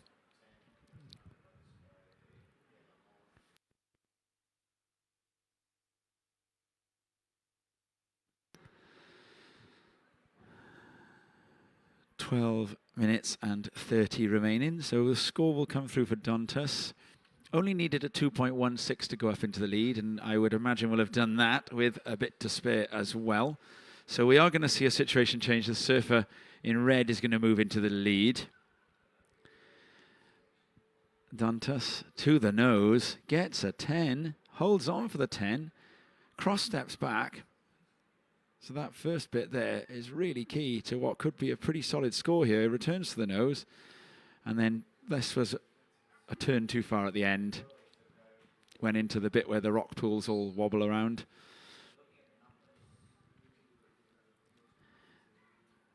All four surfers coming up in 12 minutes time have been ripping. It feels unfair to send two of them home, but send two of them home we must. And likewise, this Hieke, currently in third, has also been a real standout surfer, and now up and riding. This is the surfer in green, Federico Carrillo, and he goes down. So we can give a situation. Last of red, a 5.83. Situation, first red, second blue, third white. White, you need a 4.33. Fourth, green. Green, you need a 4.53. We'll just make sure that green isn't underwater before we say that again, because he's contending with some duck diving. First red, second blue, third white, fourth green. White, you need a 4.33. Green, you need a 4.53. And I reckon, Tom, that tide must have just about turned, because we have seen a slight increase in wave size. That last set, surely one of the biggest sets of the day, and another one approaching the lineup here at North Fistral now. So that bodes well, because we're into the shortboards next, the QS 2000 men's side of the draw. We are, and we just saw Samuel Redon in the beach marshals area just then as well. He looked like he was doing some carefully attentive work on a watch. Well, now dons the red vest, ready for battle. Redon Let's see what tail he's going for. There is a swallowtail just to the left of him there. Is that the one he's going to pick up? Takes on a last moment of hydration, but on the floor, that looks like it's a round pin. Which one is he going to go for? It's the round pin. Redon with the round pin. There we go. Unless that's a psychological trick, because the swallow is going down with him. Now, the reason I said that bodes well, the increase in swell size, is because by the time we're into the end of the day, when the final few heats of the day are taking place, it will be time for the North Fistral Amphitheatre. And those slightly bigger surf conditions will mean that our viewers, our spectators, both at home and on the beach, will be in for a real treat, some up close and personal world-class surfing action. A replay for our viewers at home. On screen, it's surfer in green, Federico Carrillo, currently in fourth, looking for a 4.53. He's asking the question, isn't he? He certainly is, and he surfed that really well, hanging on to the very end. Not only that, but getting a little foam climb.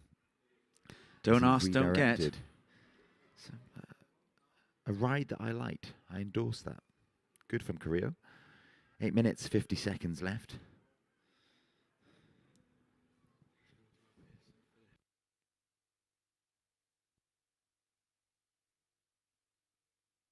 So with that last of green still to come in, I can't really give the situation yet because it could well be that last of green sees him leapfrog one or two places. He'll be hoping that he leapfrogs both white and blue and jumps into second. 8.5 minutes remaining. The swell continues to pump in here at North Fistral. The beach is packed. We are set for a day of exciting action because the surf is on the rise as well. So much action coming your way. Last of green, 4.37. Last of green, 4.37. So it wasn't the requirement to jump into second. However, he now does reduce his requirement. So situation, 8 minutes remaining. Red, you are first. Red, you are first. Blue, you are second. Blue, you are second. You require 6.17 to move into first. Green, you are third. Green, you need 2.46 to advance. Green, you require 2.46 to advance. White, you are fourth. You require 4.33 to advance. White, you require 4.33. 7 minutes and 35 seconds remaining in this quarterfinal number 4 of the men's LQS. It's day 4 of the Boardmasters. The sun is shining, the surf is pumping. And coming up next, we move in to the men's QS 2000. Coming up next in the red will be Samuel Redon. In the blue, Andy Crier. In the white, Renan Granville. And in the green, Francisco Ordanas.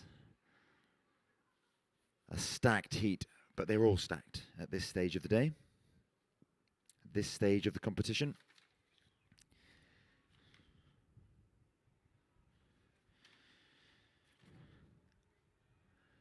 Action from the men's QS 2000 quarterfinals, then into the women's QS 2000 quarterfinals before it's semi-final time. So the business end of competition, like I say, and appropriately, we have very fun, very contestable conditions on hand, so expect to see some exciting surfing. A packed schedule for you all today. The beach continues to fill. Tom talked about that one-way traffic earlier. Well, it hasn't changed. The beach is continuing to fill up. Most people trying to get a coveted spot on the dry sand, but inevitably, some people are going to have to jump onto that slightly damp sand, and that's okay.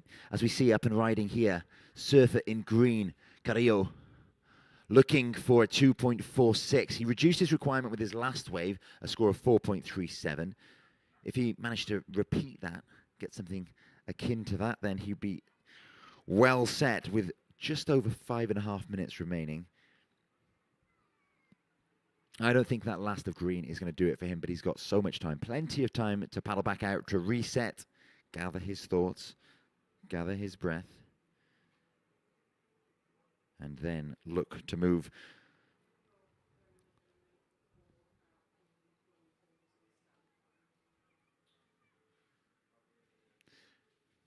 Whether you're joining us live online from the comfort of your sofa or live on the beach.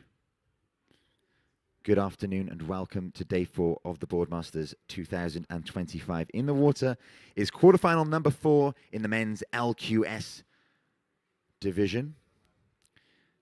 There's 5 minutes to go in this heat. It's red first, blue second, green third, white fourth. Here we see a paddle, or at least a look at that wave from surfer in blue, Nicholas Andrade, currently in second, looking for a 6.17 to move into first. And then it looked to be heat leader in red, Antonio Dantas, taking a look at an inside wave, ultimately deciding not to go. And that is because there is a set approaching the lineup. It's the surfer in blue with first priority, Nicholas Andrade. He's in second position, so it'll be interesting to see what he does here. Will he use it to try and get that 6.17 to move up into first? Perhaps he'll look to improve his situation. He has a lower score of a 2.5 that he could do with getting rid of. Up and riding, surfer in white, currently in fourth. Heek of Germany. He needs just a 4.33. Quite conservative surfing on this wave so far, making sure that he sticks with it, hoping for the reform on the inside.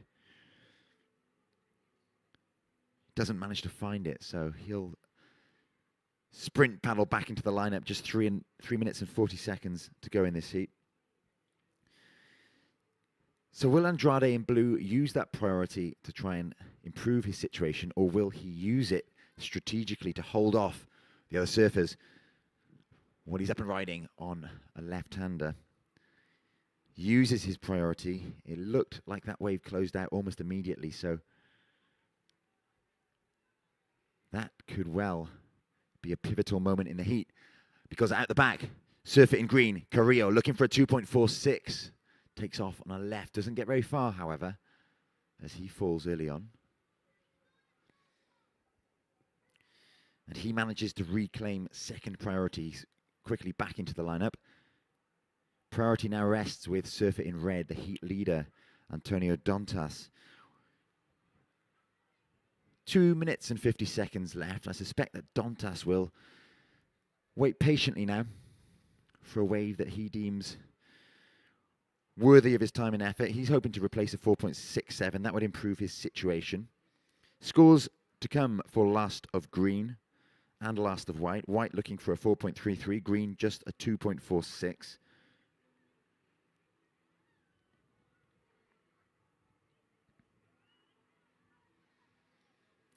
We're into the last 2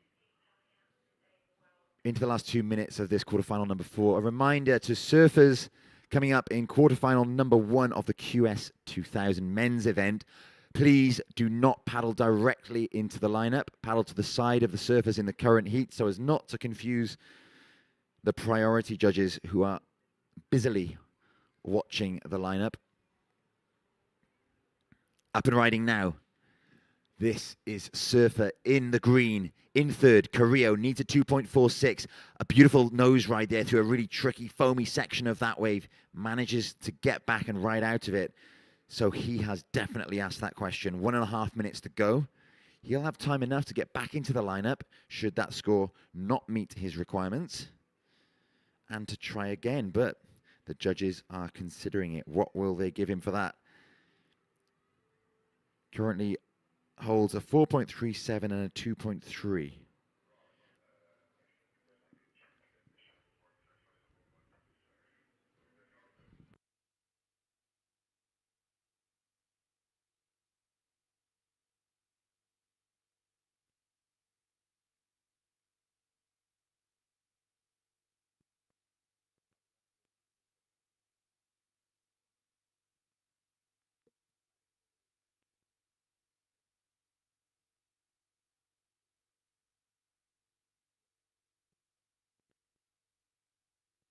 We are into the last 40 seconds of this heat.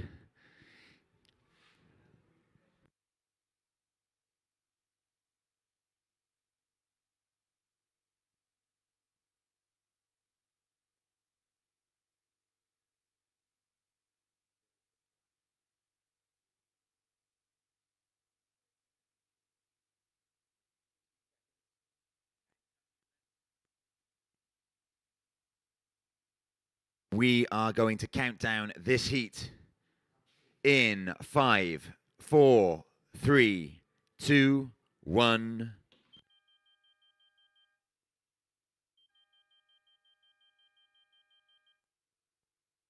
And that double horn blast signals the end of quarterfinal number 4 in the LQS men's event. We have scores still to come. The judges carefully considering last of green and last of red.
So all the scores are in for the previous heat, quarterfinal number 4 in the men's LQS. Taking the heat win and advancing through is surfer in red,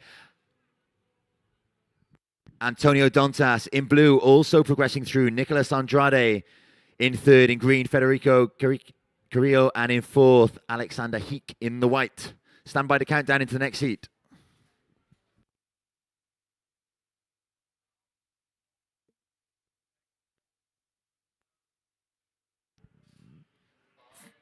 5, 4, 3, 2, 1. Okay, so we are now into the QS 2000 men's quarterfinal number 1.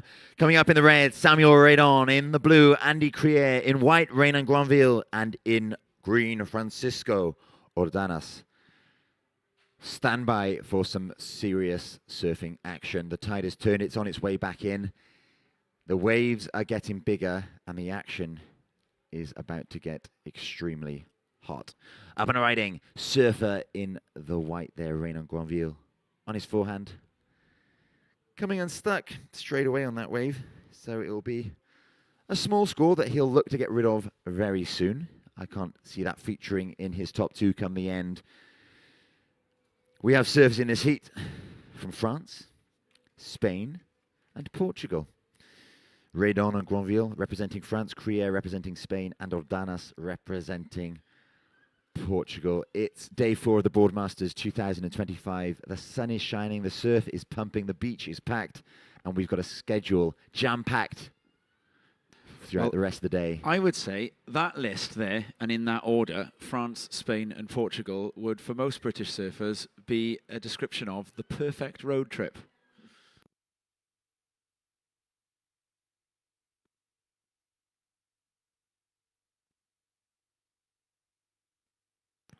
Renan Granville in this heat got a 5th in Lacanau.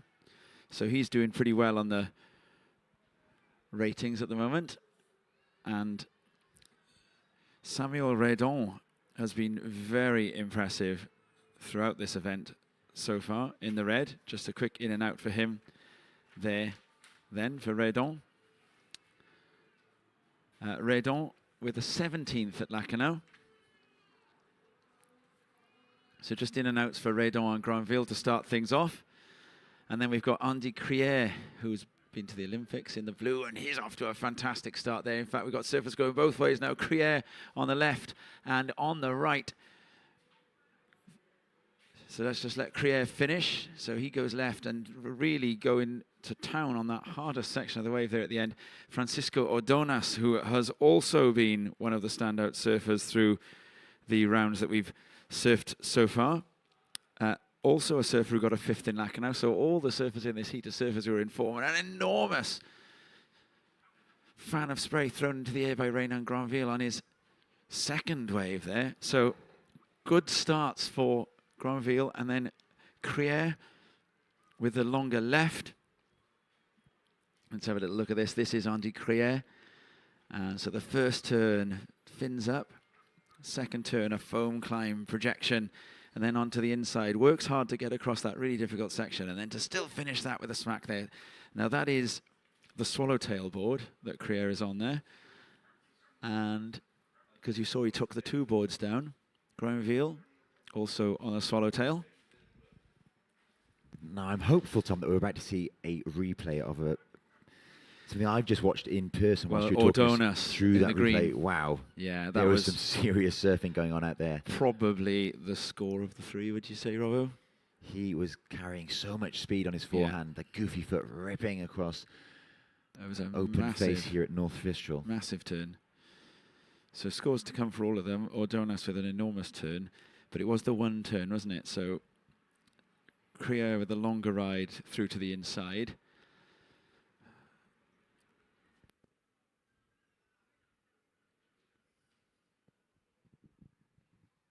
So for the turn of Ordonez, it looks like with it being the 1 turn, the judges might leave a bit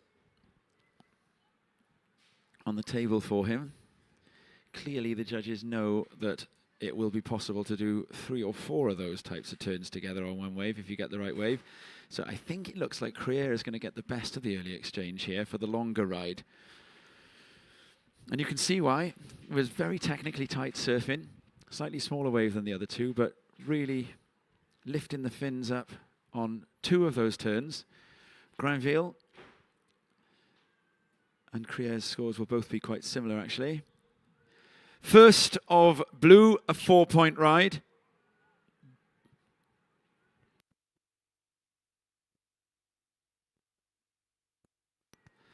It's not impossible that those are important scores by the end of this heat in 20 minutes' time.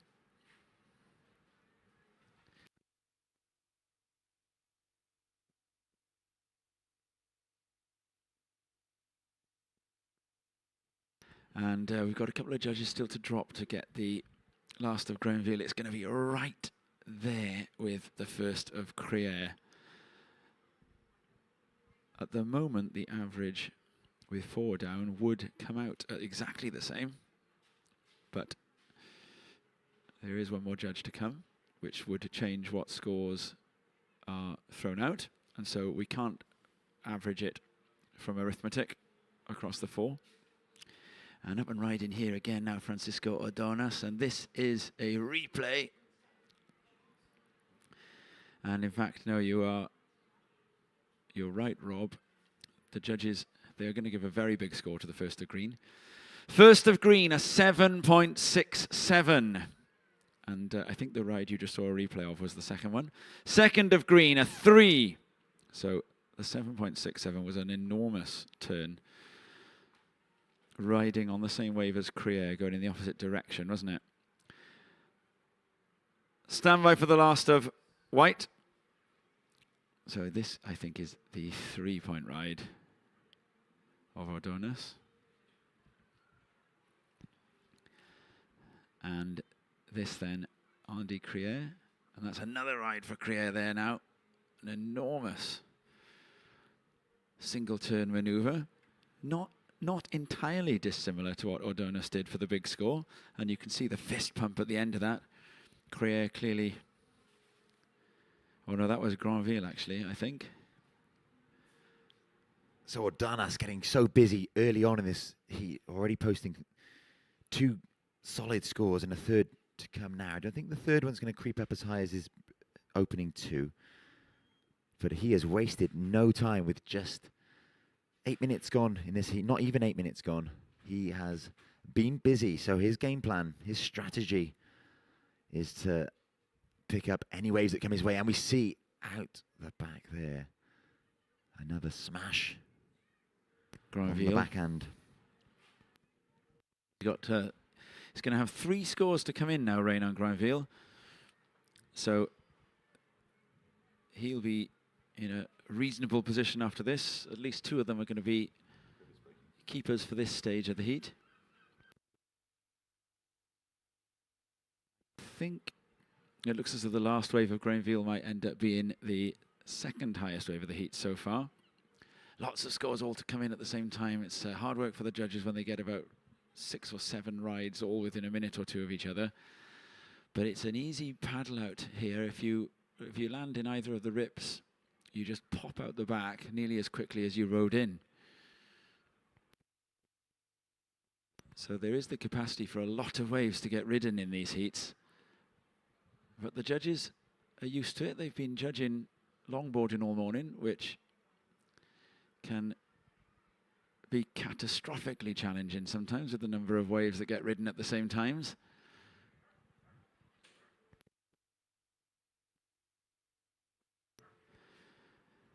And Crier was right to punch the air on that last one because he's going to get a really good score for. So the judges are obviously willing to give out big scores for single turns when those single turns are themselves big. Last of blue, a 7-point ride. 1 more score to come for blue. Blue, you have a 4 and a 7 and 1 more score. Green, you have a 7.67 and a 3. White, you have a 4 and a 4.57. Situation. First blue, second green. Third white. White, you need a 6.11. Fourth red. Red, you need an 8.17. So the scores that are left to drop are, and here we go. This is Francisco Ordonez, I think, isn't it? And he is busy quickly there already. He needs a 3.33 to go into first, but Andy Crier has posted another score that is going to go into his top 2 again. So Crier has gotten really busy here. No. And so this is the last of Ordonez in the green.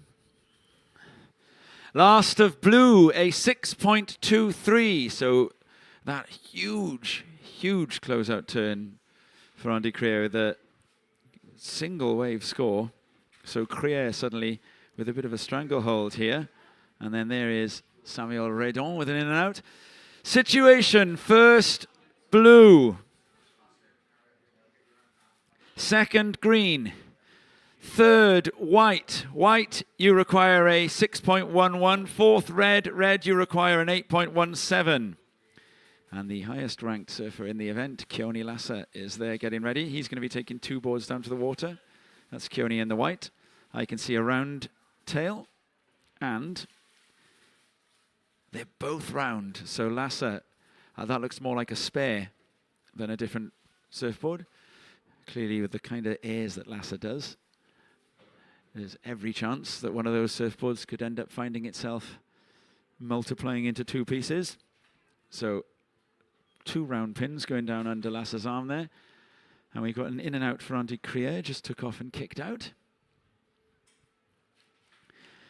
So the situation is, the surfer in blue, you are in the lead. Surfer in green, you are in second. Surfer in white, you are third. With priority, you need an 8.13. Red, you need a combination of 12.7.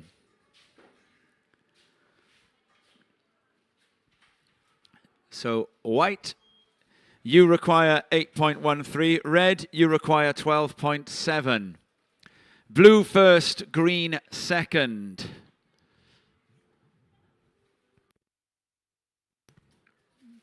This is now the little Fistral end of the beach that these guys are at.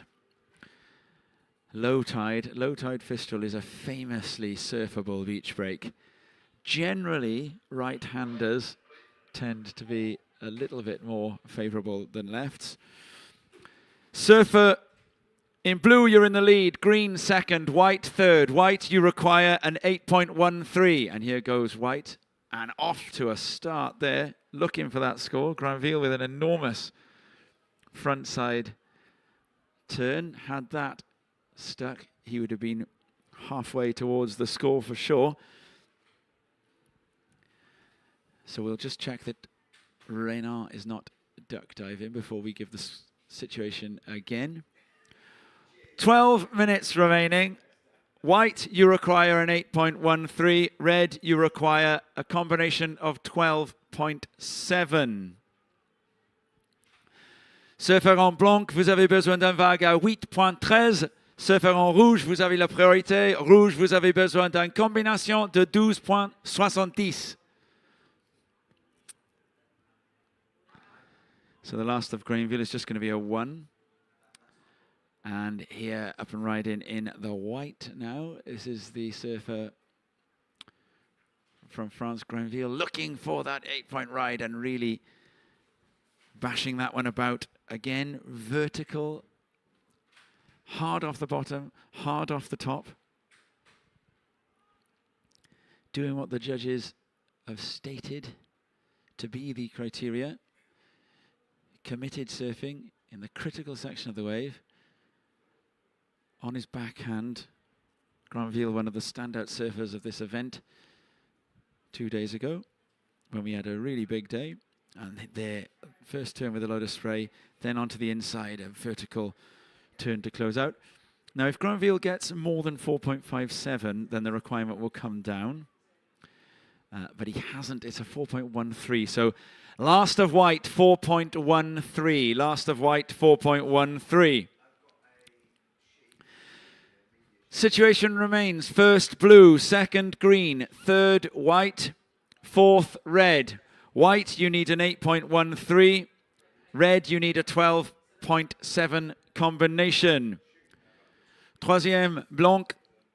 Blanc, vous avez besoin d'un vague à 8.13. Quatrième, rouge. Rouge, vous avez besoin d'une combination de 12.70. And there we see Ruben Vittoria, I think, making his way down. He's had a good winter, Vittoria. Some really exciting, exotic travel. But it comes down to the ratings points here in Europe.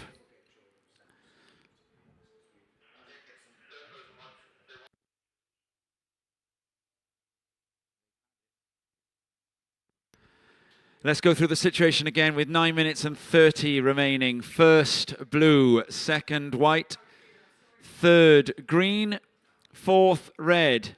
White, you need an 8.13. Red, you need a 12.7. Priority is with red. So we have a set coming through at the little fistral end here. And you can see that rolling A-frame. Now, the surfers today have been going left because they got the wind with them if they go left. Normally, this would be a place where you'd look for right-handers. Vittoria, you can see there, taking 2 boards down with him as well. And they're both rounded, a rounded squash and a rounded pin. So there is a board change option there. And Crier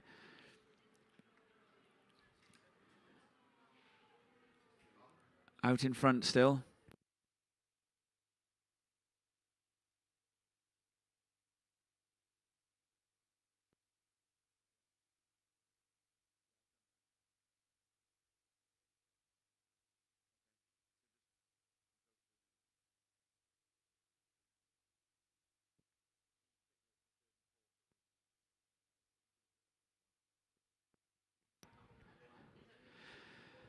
Situation: first blue, second green. Green, you need a 5.56 to go to the lead. Third white. White, you require an 8.13. Fourth red. Red, you require a combination of 12.7. And this was the last from Granville. Last of white still to come through, and last of red likewise. See the replays there, a really big tail lift.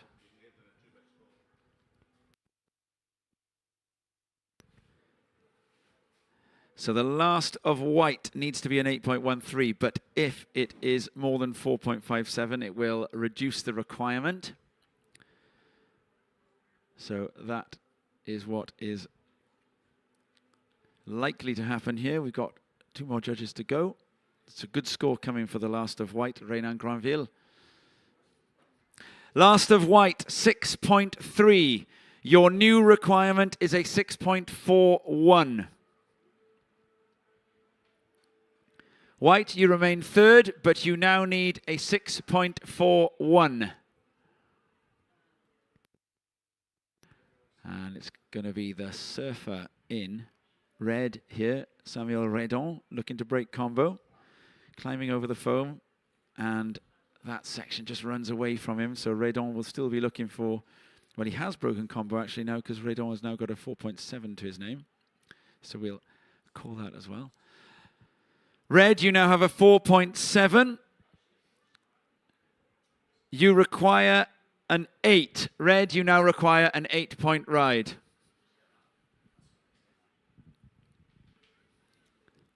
Situation, first blue. And here is blue up and riding. A load of spray from that first turn of blue, and then a big inside closeout and comes unstuck, but he is looking to replace a low score of 6.23, so he's got to do something. Anything less than that is no use to Andy Crier, the heat leader. First blue, second green, third white, fourth red. Blue, your 2 scores are 7 and 6.23. Green, you have 7.67 and 5.03. White, you have a 6.3 and a 4.57. Red, you have a 4.7 and a 2.5. Another huge backhand closeout turn from Andy Crier there. And Renan Granville again.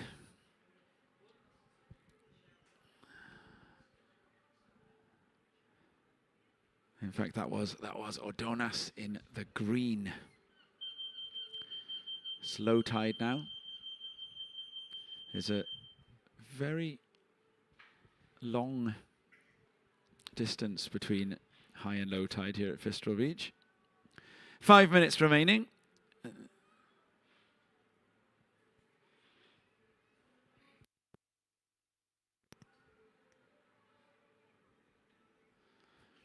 And this is a little heat recap, I do believe.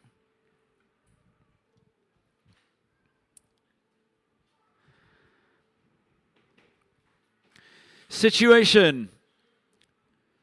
And there we see Andy Crier up and riding in the blue, looking to try and improve his score. White, you need a 6.41. Red, you need an 8-point ride. And here goes Francisco Ordonas. Vertical at the closeout there. He's got a little bit of work to ride through the white water and does so. Ordonas looking to improve on a 5.03.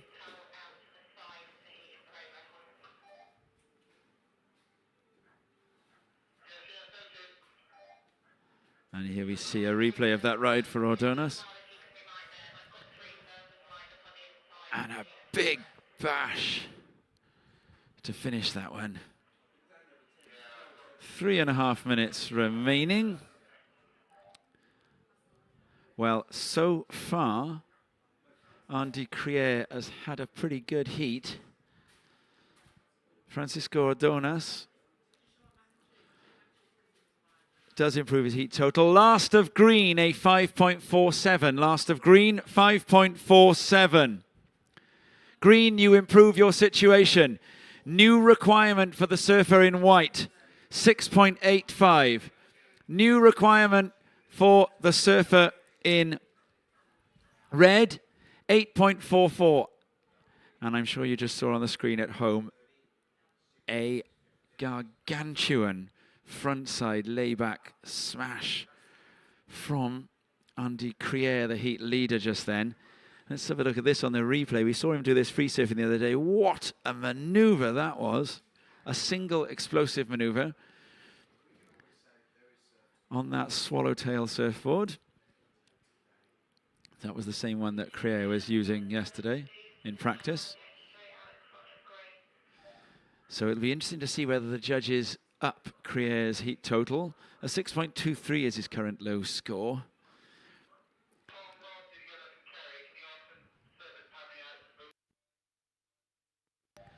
It's going to go just under. Surfers paddling out. Please keep your distance from the current competitors. Surfers paddling out. Stay away from the competitors. And a massive backside smack for the surfer in white on a closeout section. And we're going to stay with the surfer in red, Redon.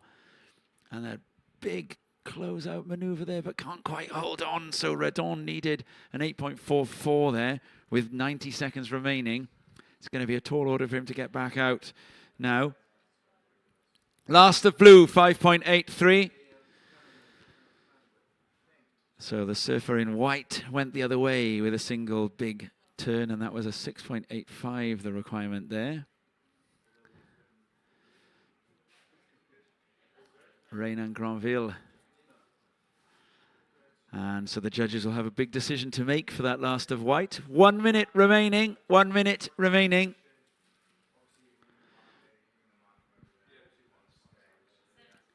And this is what the judges are considering, that one turn there. Do they give 6.85 for that turn? You see the pencil drop at the end, so there's a chance of trying to paddle back out. With 50 seconds left, there is a chance, but Granville is going to have third priority, whereas Ordonas, who's playing defense, is going to have the priority. Now, I don't know where they are in relation to each other, so it looks as though Ordonas is up and riding, actually. Crier, meanwhile, having won the heat by the looks of things, is working his way through to the inside. Right the way down in Little Fistral, going beyond the rocks, and then Ordonas was going the other way. Thank you, Rob. So we're going to be counting this heat out shortly.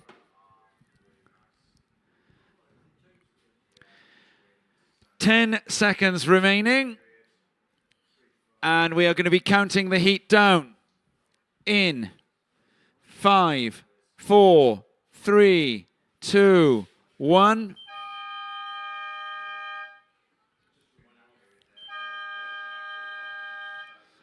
So the surfer in blue, Andy Krieva here. And this is the surfer who's already won the heat. A big, long tail drift.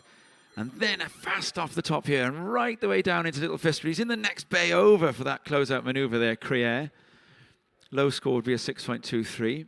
You'd have to say a situation you'd think is safe. Ordonas would have been looking for only the 5.56 prior to that to go into first.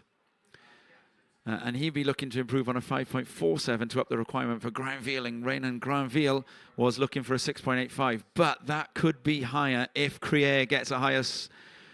If Crier and Ordonas improve their scores. And the last of Andy Crier in the blue is going to improve his heat total massively.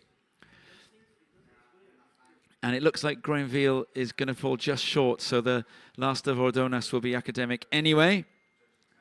But here come the scores. The heat has finished. We have scores to come for blue, green, and white. And surfers, viewers at home can see the replay of Ordonas's backhand wave there. So was that higher than his 5.47 that he already had?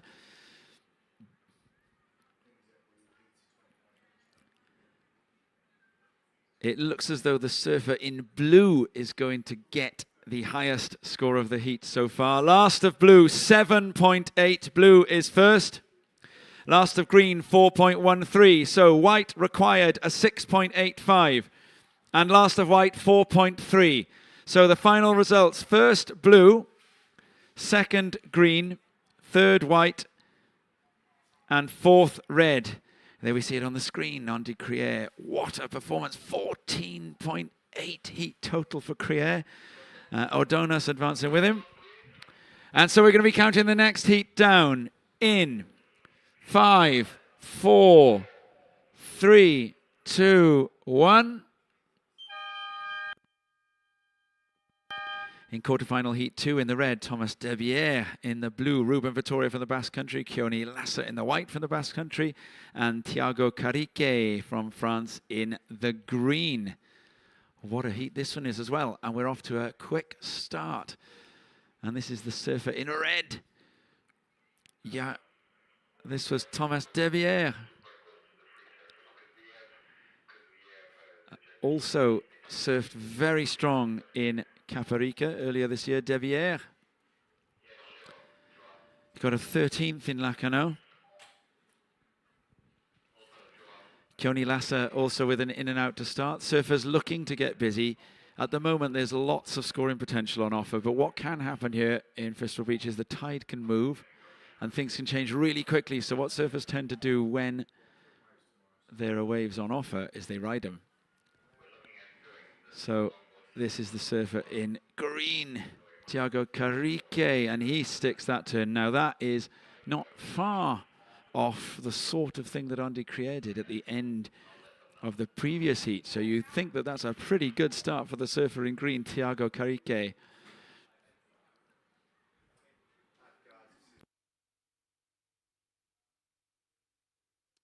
I would imagine that there is a significant score to come for that surfer there.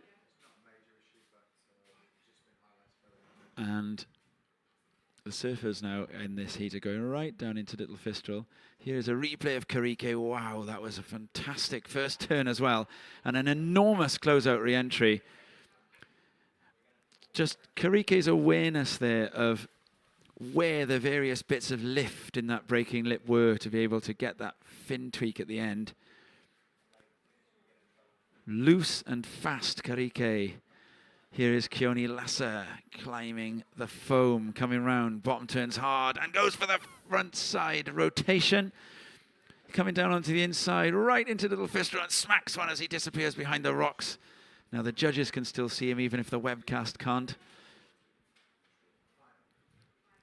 So Lasser following Carique down into that corner of the bay on those left-handers, which proved so productive for Andy Crier in the last heat. Here's a replay of Keoni Lasser. So bit of setup work here, but then look at this turn here, the front side rotation, and then another setup turn, and then this whack to finish. So good scores to come. Thiago Carique in the green. We did say that there was a comparison, a similarity to the last of Andy Crier in the last heat, and it does look as though Carique has taken his inspiration from Crier there, because the first of Carique is going to be a really big score here. And Keoni Lasser in the white is also going to get a good score. Second of white, a 6-point ride. First of green, a 7.83. First of green, 7.83.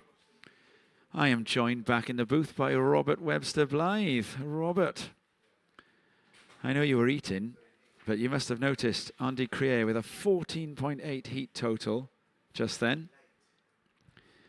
And then Thiago Carique, a 7.83 to start this heat. Good afternoon, Tom. Yes, what a well-surfed heat that was. An exciting start to our QS 2000 action this afternoon.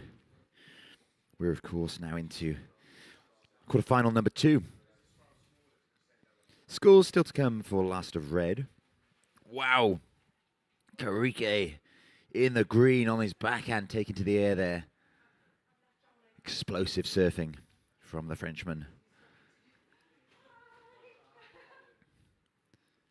So Carique already sitting on a 7.83. How much will he add to it with that last ride? Viewers at home can now see on their screen a replay of this. Carique pumping down the line, spotting the section, eyeing it and taking to the air, tail high, backhand air reverse. Exciting stuff from Carique.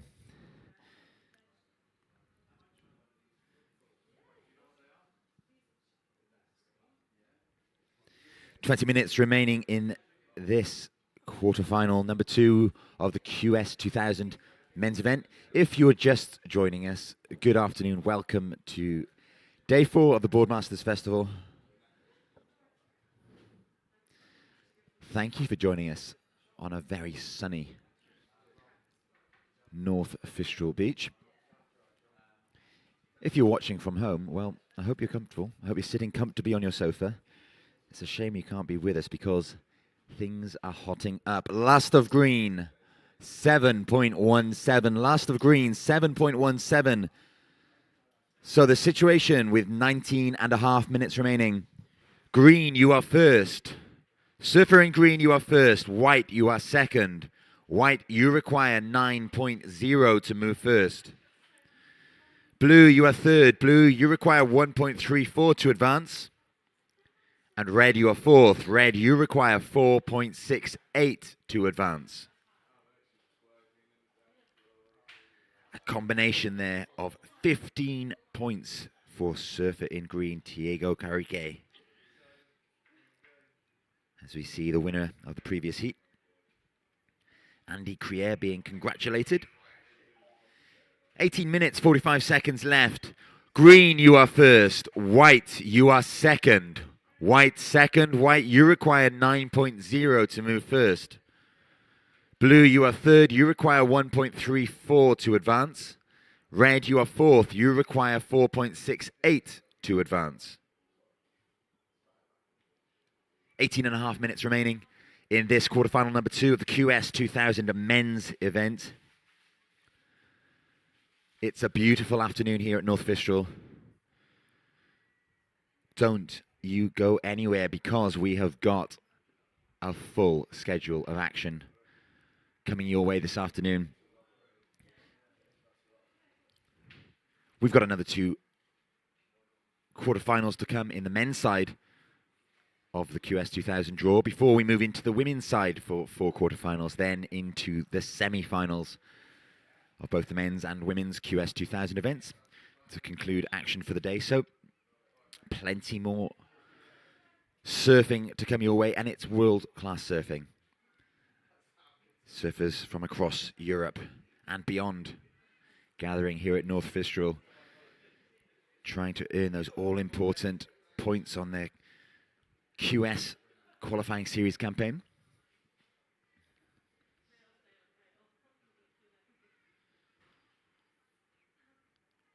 Scores still to come for last of green, last of blue. As we see live action from surfer in red, Thomas Debier of France. Currently in 4th, looking for a 7.84 to advance. Last of white, 3.67. Last of white, 3.67. Viewers at home can now see that replay of red. A beautiful wrapping turn to begin that wave. Followed it up with a second turn off the lip and a fist pump. He liked it. It felt good. And the score still to come for last of red. Meanwhile, last of blue, 1.0. Last of blue, 1.0. 16.5 minutes remaining. Scores to come for last of red. And then we'll update the situation.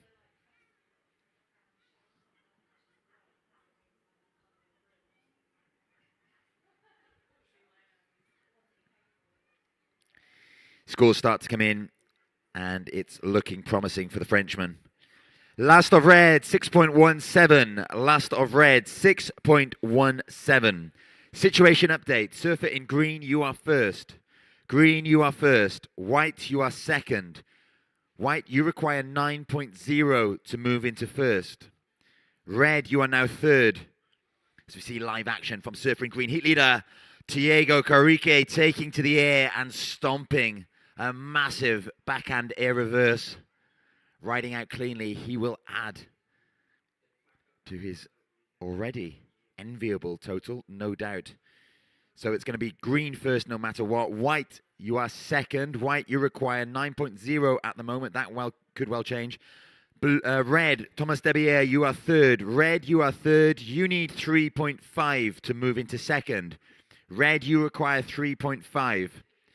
Blue, you are fourth. Blue, you require 4.51. Viewers at home can now watch the replay of Diego Corrique in green, taking to the air a lofty, almost full rotation on the backhand for the Frenchman. Amazing surfing. Up and riding in the blue, it's Ruben Vittoria of the Basque Country in fourth now, looking for a 4.51.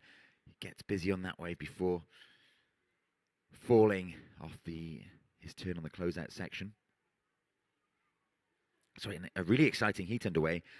Some big scores already posted, and the numbers I'm seeing on screen promise that this will be the highest scoring wave of the event so far. We've gone excellent with the score here. 2 judges left to input their scores. Up and riding, surfer in white, Keone Lassa, a quick in and out. 1 score left to drop from the judges. It's going to be huge. And it's deserved. Last of green, 9.73. Last of green, 9.73 for that huge backhand air reverse, almost full rotation. 13 minutes, 50 seconds remain.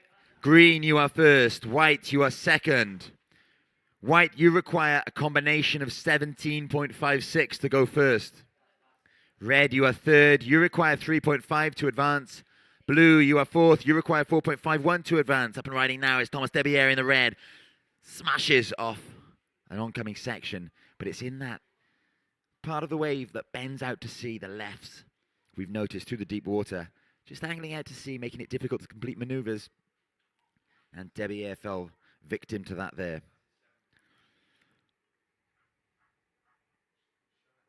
So on screen now, a replay of the 9.73 Diego Corrique, tail high lofty, full rotation almost. And the judges liked it. 2 judges giving that wave a 10.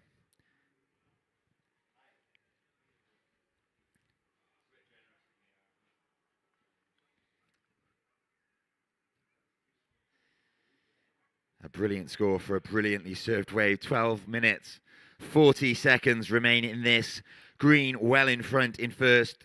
Green, you are first. White, you are second. White, you require a combination of 17.56 to go first. Your lowest scoring wave is a 3.67. We see a ride now from surfer in white, Keone Lassa, looking to cement his position in second. Beautiful opening maneuver, free falling from the lip before just dagging his rail and losing all of his speed and falling. So scores to come from last of green, last of white, last of blue.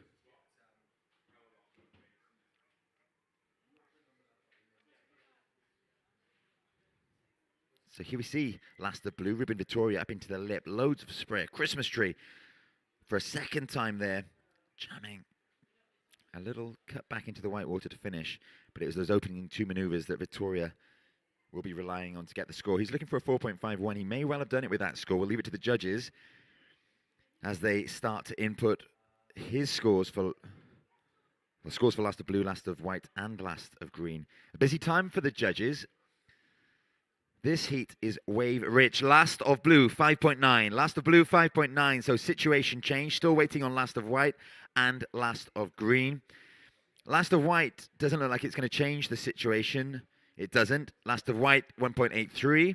Still waiting on last of green. That won't change the situation either. A 2.23. 11 minutes, 10 seconds remaining. Green, you are first. Blue, you are now second. Blue, second. Blue, you require a combination of 17.56 to go into first. Your lowest score is a 5.17. White, you are third. White, you require 5.07 to go first. White, you require 5.07. Red, you are fourth. Red, you require 4.9. Red, you are fourth. You require a 4.9.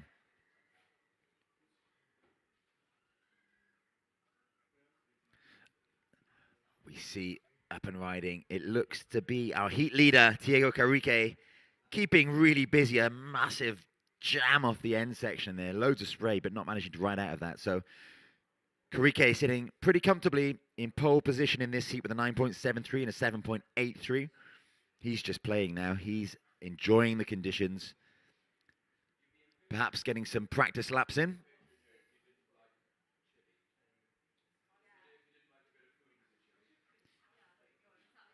He has surely entered the chat, entered the conversation as a front runner in this contest. One of the favourites after this incredible performance in quarterfinal number 2. 9 minutes and 45 seconds remaining. The surf continues to pump into the bay here at North Fistral, and the sun continues to shine. So much surfing action coming your way throughout the rest of the afternoon. Do not go anywhere. The tide is steadily marching in now, and the North Fistral Amphitheatre will soon be in full flow. Get yourself a front row seat in the bar or on the surf deck. Make sure your view is not impeded by a windbreak, because you're not going to want to miss a single second of this. 9 minutes and 10 seconds remaining. The situation is, surfer in green, you are first. Green, you are first. Blue, you are second. Blue, you require 17.56 to go first. Here we see, up and riding on their backhand. It's surfer in white, Keone Lassa, needing a 5.07, getting really busy. A massive jam into falling lip, hooking back into the pocket and finishing strongly on the inside, managing to ride out of that one. Body language suggests that he is very pleased with that wave. Clutch bit of surfing for the man in white, Keone Lassa, chasing a 5.07. He has asked the question of the judges. Replay on screen now for you, those of you at home. Fade takeoff towards the whitewater before a sweeping bottom turn. Getting a bit caught on his first turn, but it's here that he gets really busy. Cascading lip jammed against, hooking back into the pocket, firing down the line for one last hook before finishing strongly off the end section. So, a good looking wave for the surfer in white. It comes in at a 4.33. Last of white, 4.33. Last of white, 4.33, so it's not enough. Still chasing that 5.07. Situation, 8 minutes remaining. Green, you are first. Green, you are first. Blue, you are second. Blue, you require a combination of 17.56. White, you are third. Surfer in white, you are third. You need a 5.07. Here goes surfer in red. Thomas Debier, currently in fourth, looking for a 4.9. Jams into the lip there, carving down into the flats, setting him up for a bottom turn and slapping the falling lip off the end section. Debier needs a 4.9. Will it be enough? Over to the judges now to decide how to reward Debier for his efforts on that last wave. Scores to come for last of red. It could change the course of this heat. Replay on screen for those of you at home. This is quarterfinal number 2 in the Boardmasters Open Men's QS 2000 event. Exciting action. Non-stop exciting action. Since first thing this morning, we started off the day with the LQS, the longboard quarterfinals for both the men's and women's divisions. We've now moved into the quarterfinals of the men's QS 2000 event. Last of red, 6.27. Last of red, 6.27. A change of situation. 6.5 minutes remaining. Green, you are first. Red, you are now second. Red, you are second. You require 17.56 to go first. Blue, you are third. Blue, you need 6.54 to advance. Blue, you require 6.54. White, you are now fourth. White, you need 6.44 to advance. White, you require 6.44. Here goes our surfer in red, currently in second position, looking to consolidate his position. Needs to get rid of a 6.17. Jamming the oncoming lip, hooking under the white water for his second turn before kicking out. So he needs to better a 6.17. I'm not sure he'll do it with that wave.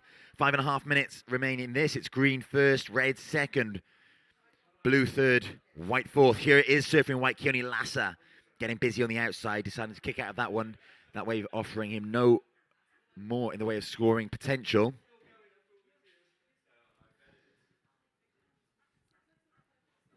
This heat has seen the highest scoring wave of the entire event be posted by Diego Carrique, your heat leader. 5 minutes remaining in this heat. It's green first, red second, blue third, white fourth. Red in second, looking for a combination of 17.56 to go into first. Blue looking for 6.54 to advance. White looking for 6.44 to advance. 4 minutes and 45 seconds remaining. It's green first. Red, you are second. You need 17.56. Last of red, 2.9. Last of red, 2.9. Blue, you are third. Blue, you require 6.54. White, you are fourth. White, you require 6.44. Last of white, 2.17.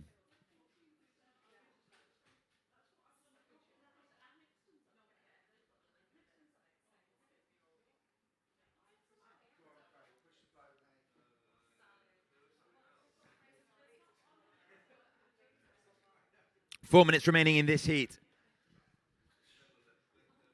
The runaway leader in this quarterfinal number 2 of the men's QS 2000 event is Surfer in Green, who we see now up and riding, keeping busy and having so much fun as he slams off the oncoming end section, but doesn't manage to ride out of that turn.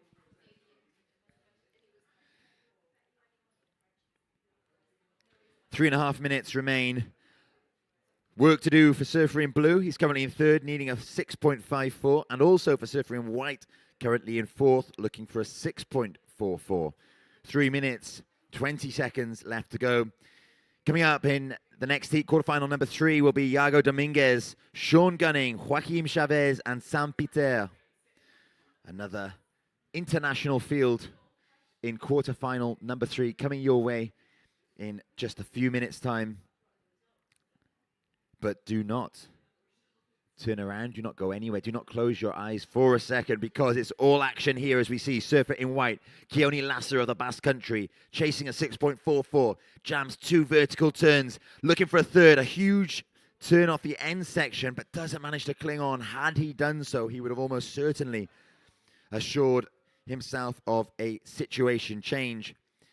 6.44, well achievable for every surfer in this heat, as we see more live surfing, this time from Surfer in Red, Thomas Debier, currently in second, looking to consolidate his advancing position, needs to get rid of a 6.17, that's his lowest scoring wave. A huge flume of spray sent over the back of that wave by the Frenchman on his backhand. Hopefully we'll see a replay of that on screen. First up is a replay of Last of White, 2 vertical turns to get going. A brilliant start on this wave. And Lasser, the surfer in white, knowing he needed to go big off the end section and going a little bit too big, losing his footing, losing his balance, falling at the last hurdle. Had he landed that, he would have almost certainly changed the situation in the heat.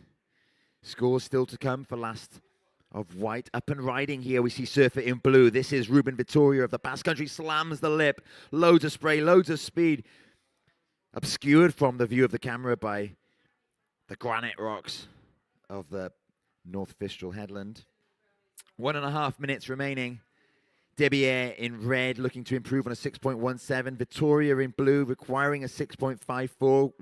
Lasser in white, looking for a 6.44. Breathless stuff.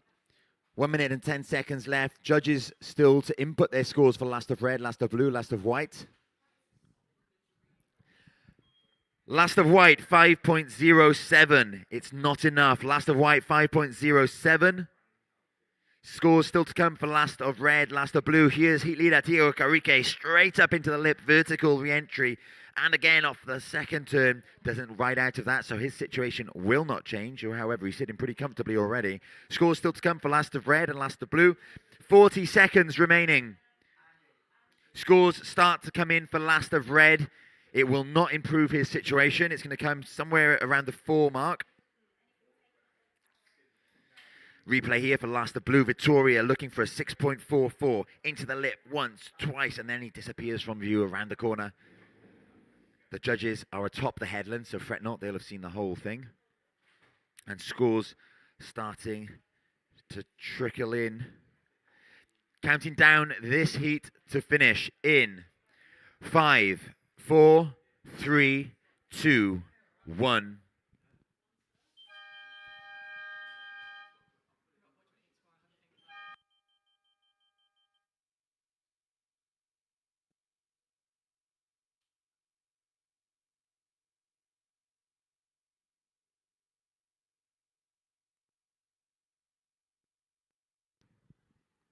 Wow, what a heat. We closed that one out, and there were scores to drop. They are all in. Ruben Vittoria does it at the last. We're going to count in the next heat, and then we'll bring you the full results of quarterfinal number 2. Coming up in this heat, Dominguez in red, Gunning in blue, Chavez in white, Peter in green. And we count this one down in 5, 4, 3, 2, 1. An unbelievable finish to quarterfinal number 2, and we're straight into the action here as we see Surfer in blue in this heat. Sean Gunning wasting no time getting started on his forehand, tagging the lip once, twice, 3 times. In this heat, Iago Dominguez in the red, Sean Gunning in the blue, Joaquim Chavez in the white, and Sam Peter in the red. Up and riding now in the white is Joaquim Chavez of Portugal, racing down the line on his forehand, slams the lip, spray sent flying, flies off the end section, more spray, more action, out beyond him. It's Surfer in the green, Saint-Peter of France, into the lip, throws tail, wafts at, lands it, rides out cleanly, wraps back into the pocket, and he's going to find himself an end section if he sticks with this wave. Another little jam, racing down the line now, bounces off the white water, releasing his tail again. Wow. It does not stop. Scores to come for last of blue, last of white, last of green. And official results now in from quarterfinal number 2. We saw a situation change in the dying moments. Confirmation, Thiago Carrique, the surfer in green, took the heat win and progresses through to the semi-final. Joining him in the blue, Ruben Vittoria takes second, meaning that surfer in red, Thomas Devier, comes third and is eliminated, along with surfer in white, Keone Lassa, who came 4th. Green first, blue second, red third, white 4th. 23.5 minutes remaining in this heat, and scores starting to come in. First of Sean Gunning, a 2.83. First of Gunning, blue, 2.83.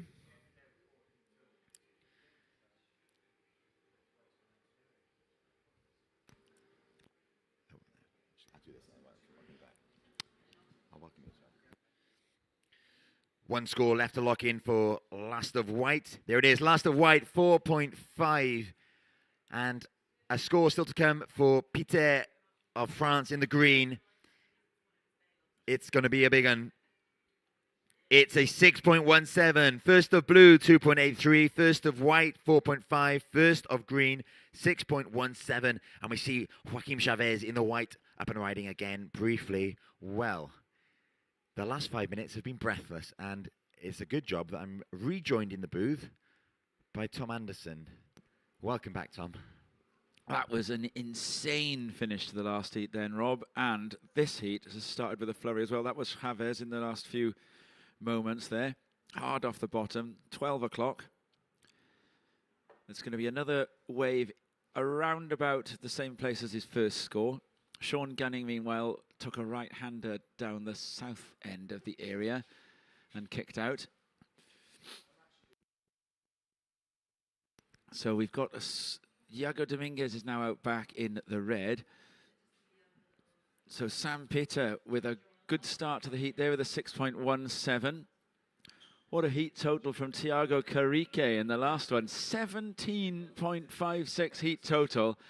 He's added about 2 points to the existing, or to the previous highest heat total of the event. So he's ended up with a wave that was nearly a 10 as well, a 9.73. That's right, Tom. 2 of the judges actually did award it. Yeah, I saw that. 21.5 minutes remaining in this. White, you are first. White, you are first. Green, you are second. Green, you require 2.16 to move into first. Blue, you are third. Blue, you require 3.35. Red, you are fourth. Red, no score posted yet. You need a 6.18 to move into second.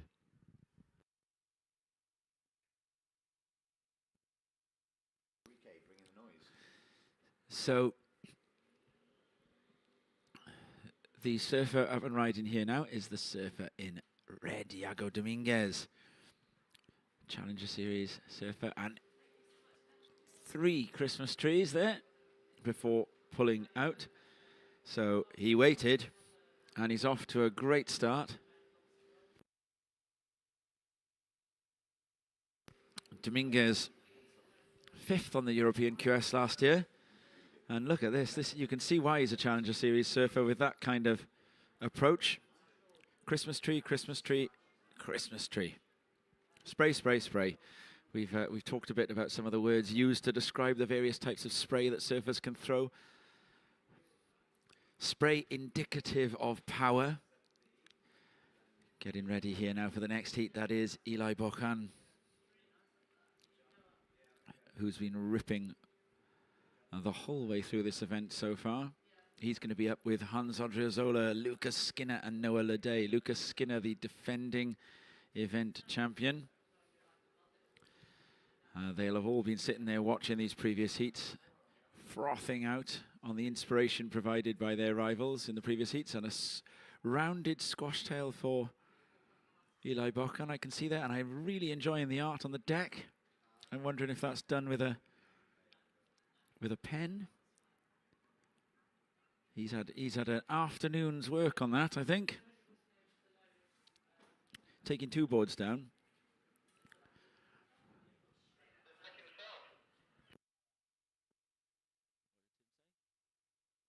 Does the artwork himself, I'm reliably informed. I think he's also got a swallowtail as his other surfboard there.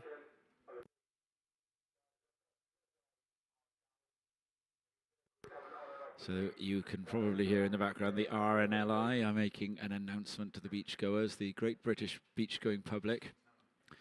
They love the beach, but the Great British Beachgoing Public, because they don't get the whole year on the beach, unlike perhaps some of you people who might be watching from Australia, they cram it all in to just a couple of days. So they do tend to get very sunburnt and to swim off into all sorts of precarious positions as well. So the RNLI have a lot of work to do. Up and right in here, this is the surfer in white, the heat leader, Joaquin Chavez, with a big first turn, and he's got a bit of speed onto the inside. Bit of a crumbly section, punches out. Looking to replace a 3.83 to improve his situation. A solid wave coming through at the back. And it's going to be the surfer in blue, Sean Gunning. And he has to pull out because the surfer in red, Iago Dominguez, had priority over him. Dominguez with the block. There wasn't that much on offer for Gunning anyway.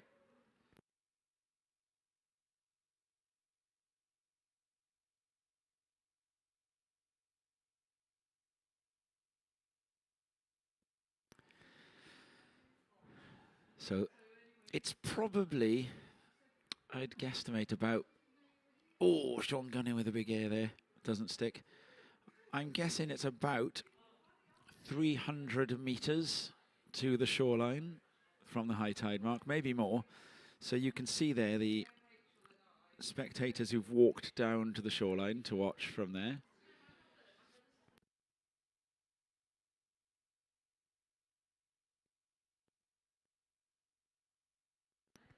So nothing doing there for the last of Sean Gunning. And the last of white, Joaquin Chavez, a 3.4. Last of white, 3.4. First white, second green, third red, fourth blue.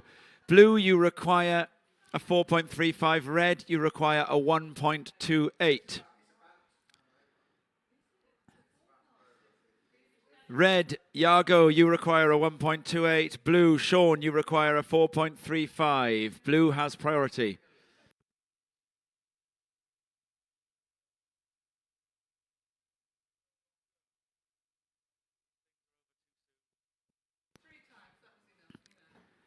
And there's a solid set coming through here, probably offering a right-hander off the shoulder of it. It looks like it's going to be a surfer in green, Sam Peter, who goes for that. already in possession of a 6-point ride. So Peter goes to the air, tries a big backside rotation.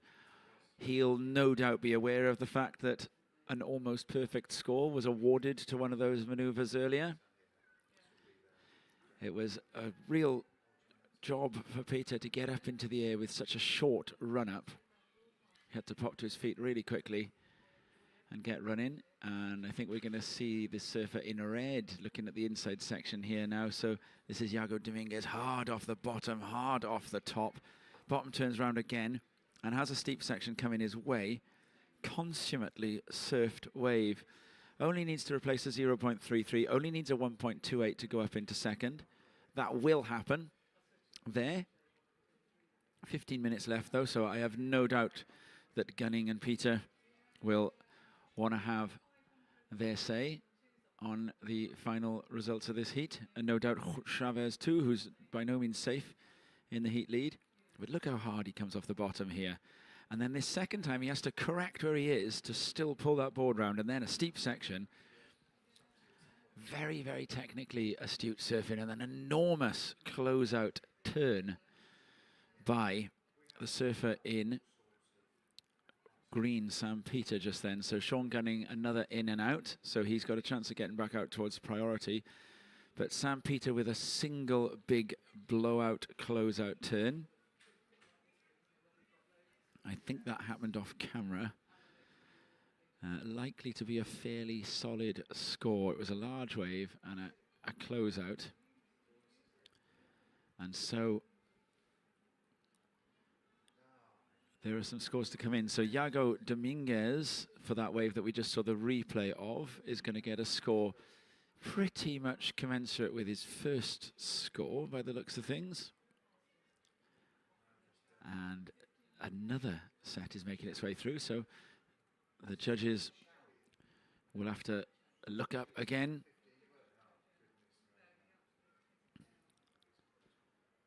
Score still to come for Sam Peter and Iago Dominguez. The in and out for Gunning they give quicker, because that doesn't require as much thought, and so a paddle there.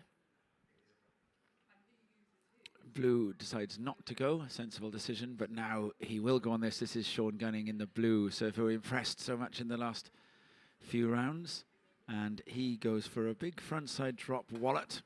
Not quite enough speed to go to the air, but that will get Gunning's account well and truly open. Last of green, 4.9. You are in the lead, green. Last of green, 4.9. Last of red. Red, you are now in the lead. Last of red, a 5.63. Turn from Gunning, very little room to operate. A very short bit of time on the face before doing that turn.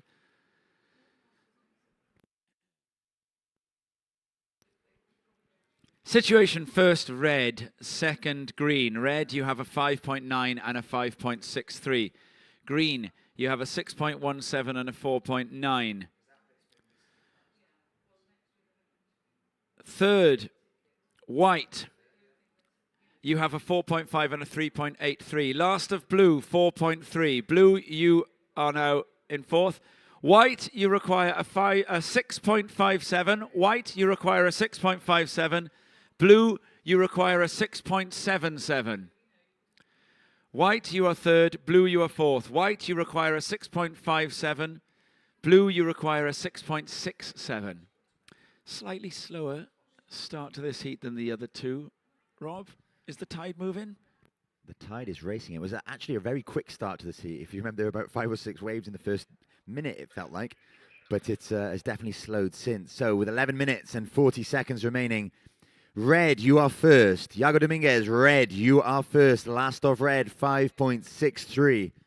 Red, you are first. Green, you are second. Green, you require 5.36 to move first. White, you are third. White, you require 6.57 to advance. Blue, you are fourth. Blue, you need 6.77 to advance. 11 minutes and 10 seconds left. This is quarterfinal number 3 in the men's QS 2000 division here at the Boardmasters Open 2025. It's day 4. The sun is shining, the surf is pumping, and coming up next in quarterfinal number 4 is some local interest. Now, the beach is a little bit muted at the minute as we see the person I'm talking about, Tom, making his way down for quarterfinal number 4 in the blue rash vest. Coming up next is Lucas Skinner, last year's event winner, hometown hero, and getting some whistles from the balcony now. Swallowtail, swallowtail. Joining him in quarterfinal number 4 will be Hans Odriozola in the red, Noelade in the white, and Ile Bocan in the green. Up and riding in this heat. This is green, Saint-Peter, currently in second. Needs a 5.36, takes to the air. And he sticks an air reverse off the end section there. So the winner of the recent event in Lacanau, he's on a bit of a tear, and he wouldn't want it to end here. So Peter doing what's required. He needs a 5.36 to move into first. It'll be interesting to see what the judges made of that last effort. What I think he could well have done either way is improve his situation. So perhaps put a little bit more space between himself and those in behind him. Chavez in the white, Gunning in the blue. 9 minutes, 45 seconds remaining. Score still to come for last of green, which could change the situation. 9 minutes 40. Score still to come for last of green. As it stands, it's red first, green second, white third, blue fourth. 9.5 minutes remaining. We could well see a situation change. Last of green about to drop. One score still to come. Remember, he needs a 5.36 to move into first. And there it is. Last of green, 4.93. Last of green, 4.93. So, with 9 minutes remaining, red, you are first. Red, you are first. You need to replace a lower score of 5.63 to improve your situation. Green, you are second. Green, you require 5.36 to move into first. White, you are third. White, you require 6.6 to advance. Blue, you are fourth. Blue, you require 6.8 to advance. 8 minutes, 40 seconds remaining. Red first, green second. White third, blue fourth. Another exciting heat, a thrilling heat. Lots of chop and changing in the rankings in this one. I think everybody's led the heat at one stage, but it's red for now. Yeah, this one is very close actually now. All of the surfers that need scores that we have already seen those surfers get. We're going to see the surfer in white here, in and out of the lip, Joaquin Chavez. So he was looking there for a 6.6. And that won't be that. That won't be it. So Chavez will go back to the lineup. Looking again.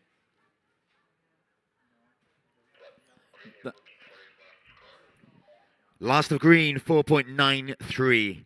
Last of green, 4.93. So it wasn't enough to see green into first. However, green did improve his situation.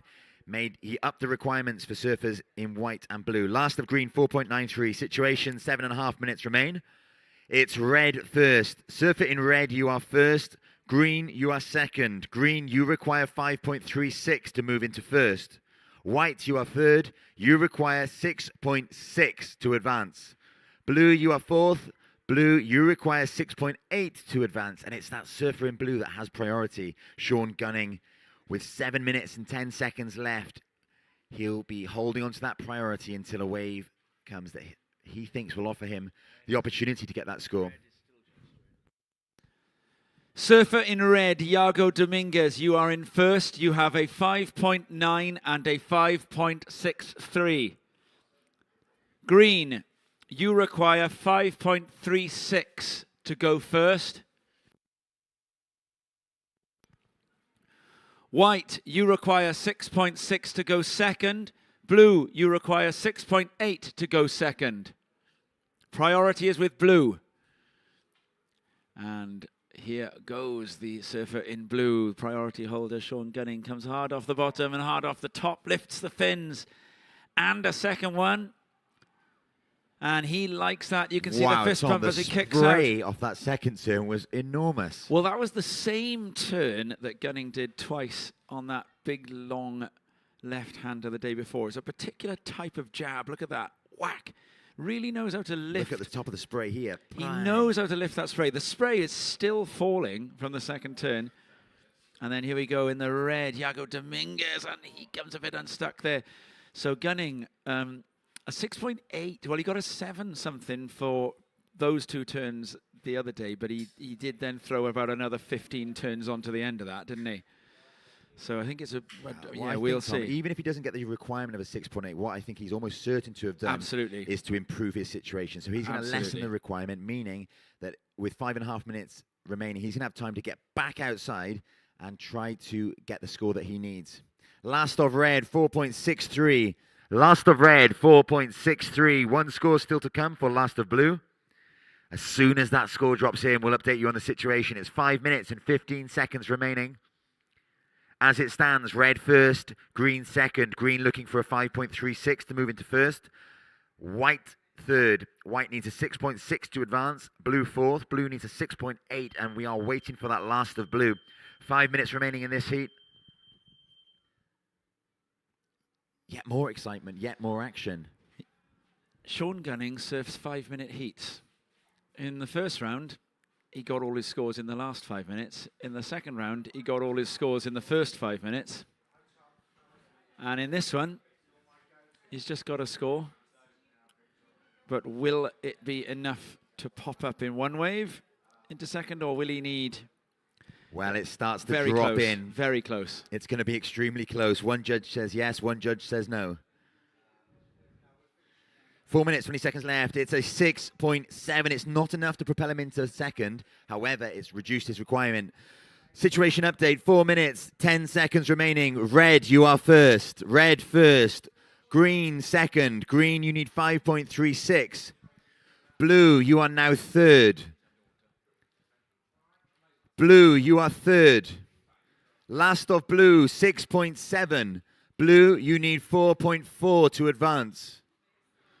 White fourth. White, you require 6.6 to advance. So very gettable now for Gunning in the blue. Yeah, well within range. He doesn't need as big a wave now, but of course Sam Peter will continue to try and improve his situation. And here goes, Gunning. Up and riding, into the lip once, slashing back into the white water twice, cutting back, trying to see if this wave will offer him anything on the inside. Work to do here, pumping down the line, eyes a section, slams it. Out beyond him on the camera, we see surfer in red, heat leader Iago Dominguez, flying through the lip. Our camera catches up with him now, a little light layback to set himself up on the inside, slams the end section. Little tag off the end. Ripping. Lots of work for the judges to do here with 3 minutes and 5 seconds remaining. I think Sean Gunning has really put in a very strong application for the 4.4 with that. Absolutely, he has. Right-hander under priority then. Iago Dominguez, a big, long left, drawn out, lots of rail work. So Gunning, is this a 4.4? So that's a setup turn. Bit of spray. I like that though, is on the falling lip. That's a strong carve there. Another set. Well, it was more than a setup turn. And then he does get the finish here. Signs off with For me, it was the first turn that was really interesting. It was falling lip. Timed it to perfection. We've seen it given, and here goes Dominguez. This is on the replay, of course. Surfer in red, Dominguez, heat leader, looking to better a 5.63. Gunning, remember, needs a 4.4 to move into that advancing position. He's going to get it. He's going to get it. 3 judges say yes. Let's see what the other judges say. Yes. And it's a 5.13. Last of blue, 5.13. Situation change, but with 1 score still to come for last of red. We could see another situation change. 2 minutes remaining. Blue first. Blue, you are first. Red, you are second. Red needs a 5.94 now to jump back into that pole position, into first place. Oh, I'm not sure. Green, you are third. Green, you require 5.36. White, you are fourth. White, you require 7.03. 1 minute, 40 seconds remain. It's going to be really interesting to see that one with the red there, because there was a lot of rail work, a slightly smaller wave, but a very long wave. Really, really well surfed. Much more rail work out on the face. So if the judges give that a score, which they're going to, it up shows and riding us now is Peter in third. Lovely wrap back into the pocket. Remember, he's looking for a 5.36. Yeah, that wave offering him nothing more. Yeah, red is going to get his best wave for that. So it shows how keen the judges are on really technically astute rail work, because that's what he did to get that score. Last of red, a 6.13. Red, you are first. Red first, blue second. Blue, you have priority. Red, you have second priority. Green, third. You need a 5.67. White, fourth. You need a 7.33. And look at this. Blue, like a predator in the wild, is making for green as fast as he can. But green will get another wave here. And it's out again. 35 seconds remaining. This is so close because green could go again. I think green got that wave to distance himself from blue. Well, blue's going to just go again. We see a split peak here. Blue on his backhand, up into the lip once, kicks off of that. So with 24 seconds left, it's red first, blue second, green third, white fourth. Scores to come for red and blue. And we're going to count down this heat. Thrilling stuff. Counting down in 5, 4, 3, 2, 1.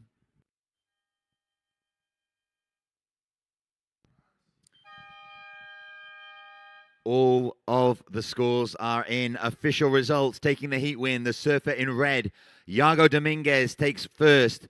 In blue, Sean Gunning is second. Eliminated in green. In third, Sam Peter. And in fourth, in white, Joaquim Chavez. We move now into quarterfinal number 4. Coming up in the red, it's Hans Adriazola. In the blue, Lucas Skinner. In white, Noah Lede. And in green, Ile Bokan. We're going to count this heat down to start in 5, 4, 3, 2, 1. So in this heat, in the red, Hans Adriazola. In the blue, Lucas Skinner. In the white, Noah Lede. And in green, Ile Bokan. Local interest. I'm sure the beach will be pleased to know that Lucas Skinner's in the water. That is the third 5-minute heat in a row that Sean Gunning has surfed, Rob. Every single time in this event, he's got his scores within 5 minutes of each other. Clutch. Well, in the second time round, he did it at the start of the heat.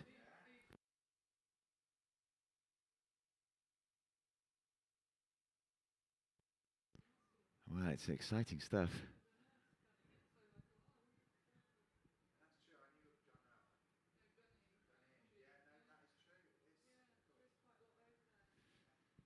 Ooh, more breathless stuff. That was exhausting commentating that heat.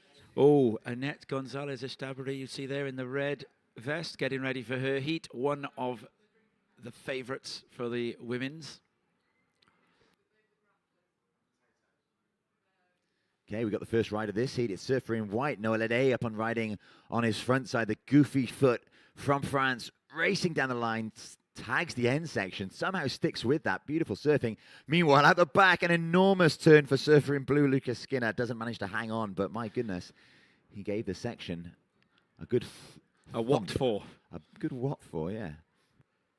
And this then is the surfer in green. This is Eli Bokan. What a start for Bokan as well there. And the no claim as he rides out of that one. Noah Lede with a masterclass in the Skinner Stomp. The Clemence Crouch. What are we calling it? The Rob Rock ride out. We'll now have to add something that alliterates with Noah or Lede. The Noah nailing. Nailing the ride. The Lede landing. I like it. And here we see Eli Bokan. Now look at this finish here. And the no claim. Solid surfing over steep sections. This is Maëlys Joao also getting ready. Joao also getting ready in her heat. Annette Gonzalez-Estabri, Sarah Lesiaga, finalist at Lacanau. Maëlys Joao and Juliette Lacombe, former event winner. Annette Gonzalez-Estabri going up 24 places in one event in the Challenger Series in Huntington Beach last week after finishing third. Was only eliminated by the eventual contest winner, if I remember rightly.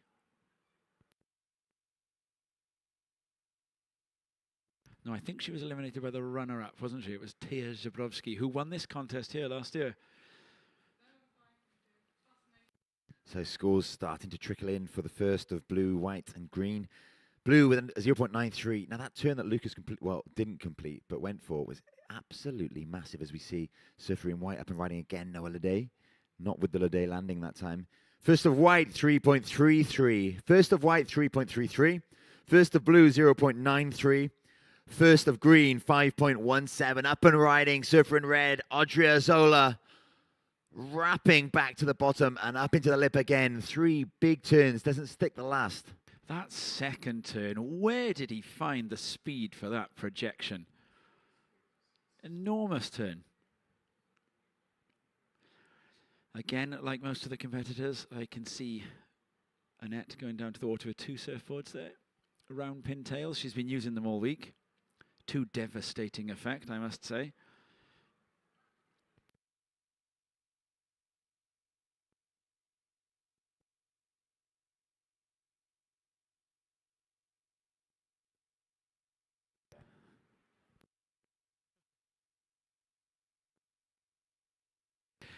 And there's a replay of Odriozola. This turn here, this second turn, how he found the speed to project up and over there is borderline miraculous.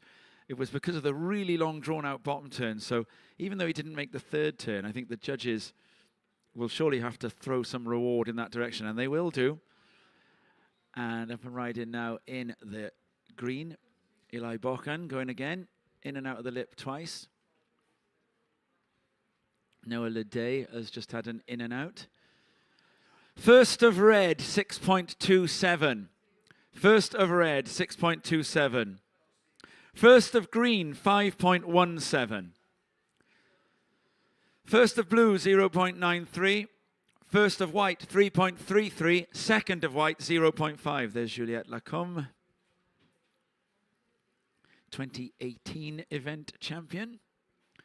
And riding on the backside here in the white, Noah Ledet from Saint Barth's in the Caribbean. And in he goes for a big backside attempt at a rotation, tail high. Noah Ledet landing this time. That leaves the surfer in blue, the defending event champion, Lucas Skinner. So yeah, we've got Juliette Lacombe. Will be heading out in a minute. She's a previous event champion, 2018. And then in the water now is Lucas Skinner, the defending event champion, 2024. Lacombe is using, she has a caddy with her, and it looks like she's going on a swallowtail, but the caddy is bringing a round pin. So the surfers, all of them going down with these swallows and round pins on offer. The rounded squash is much less often. Eli Bokan climbs the foam, comes hard round the bottom, hard off the top with a big fan of spray and a drop wallet stomp to finish. And Eli Bokan himself looking to brand some kind of landing squat.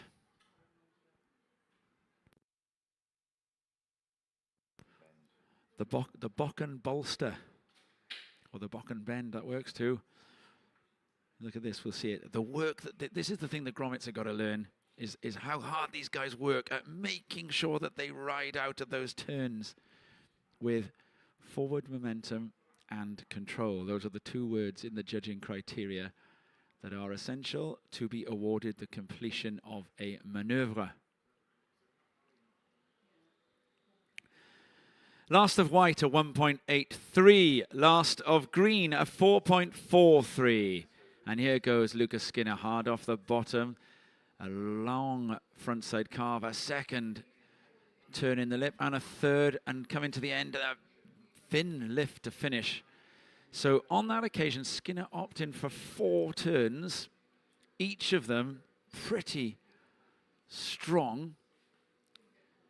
There wasn't any of the really big trademark smashes that Skinner has been doing over the last couple of rounds, but that is going to be a really solid score for Skinner. It's effectively his opening score because his first was a 0.93. So that leaves priority with the surfer in red, Hans Odriozola, who was in possession of the highest score of the heat. Ledet here I think this is historical. No, that's a new wave for Le Day. And here we see Skinner. Now watch these turns. Plenty of spray, but that's a setup turn. This one is a bigger turn. Also, though, all the time with his eye down the line, always looking ahead, which is what enables him to get that fin lift on that closeout turn. But you could see in the back of Skinner's mind there, the way that he kept looking down the line through all of the previous 3 turns was what grandstand maneuver can be attempted on the closeout. I mean, we have seen at this stage of the tide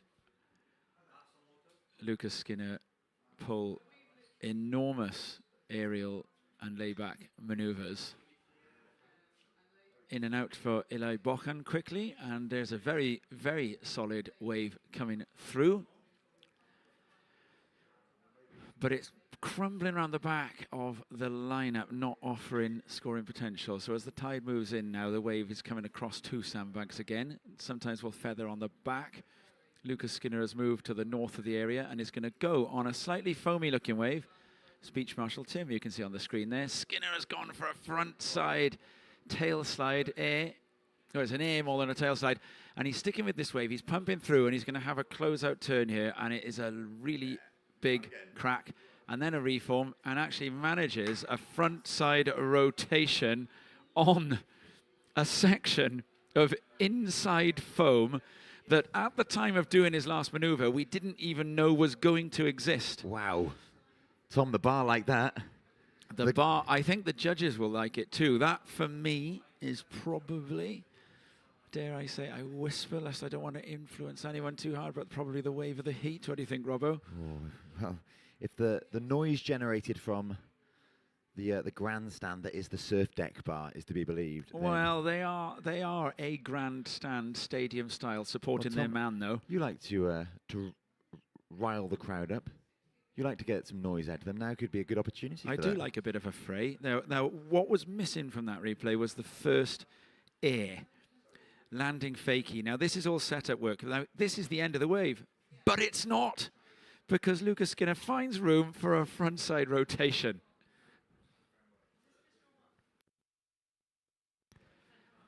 Left scratching our heads how that extra turn was available on that one. And yes, I do like a bit of a fray, so we'll wind the crowd up in a second. Eli Bochen, massive front side tail slide, and the Bochen bend works for him there. He comes out, and out back, Hans Odriozola comes off. So we're going to have situations once we get some scores to drop. I am not a judge. If I was, I would be a bad one. Judges are out on the headland. They're in a completely different building to us. But we are using beach commentary and webcast commentary across the same line, each for each. There's Bochen riding out of that turn. So it does mean that they can hear us. Well, they might be able to hear us. They're probably not listening. Why would they listen to us? Why would anyone? Odriozola there kicking out, realizing that they're...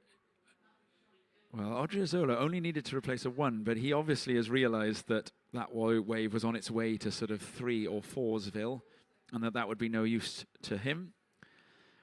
The last wave of Lucas Skinner. 2 scores for Blue, a 5.4, and the last of Blue, a 6.33. Blue, you are into the lead. Green, you need a 6.56 to take the lead, and you have a score to come. Last of Red, 1.93. Last of Green, and we will give you the situation. Stand by for last of Green before the situation. First, Blue, 5.4 and 6.33. Second, third, and fourth once we get the last of Green. There's the RNLI. You can see them, the Royal National Lifeboat Institution. And they are very much an institution. Surfer in white here. Noah Leday. Caribbean, Saint-Barth.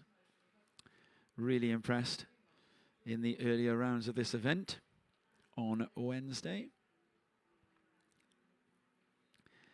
And I think it looks like Bokan is going to go into a slightly more advantageous position from his last score, but he won't take the lead. So it is going to be second green, first blue, second green. But the requirements of red and white are going to be set by this last score of green. They're going to be very important. Green is going to replace his 4.43 here.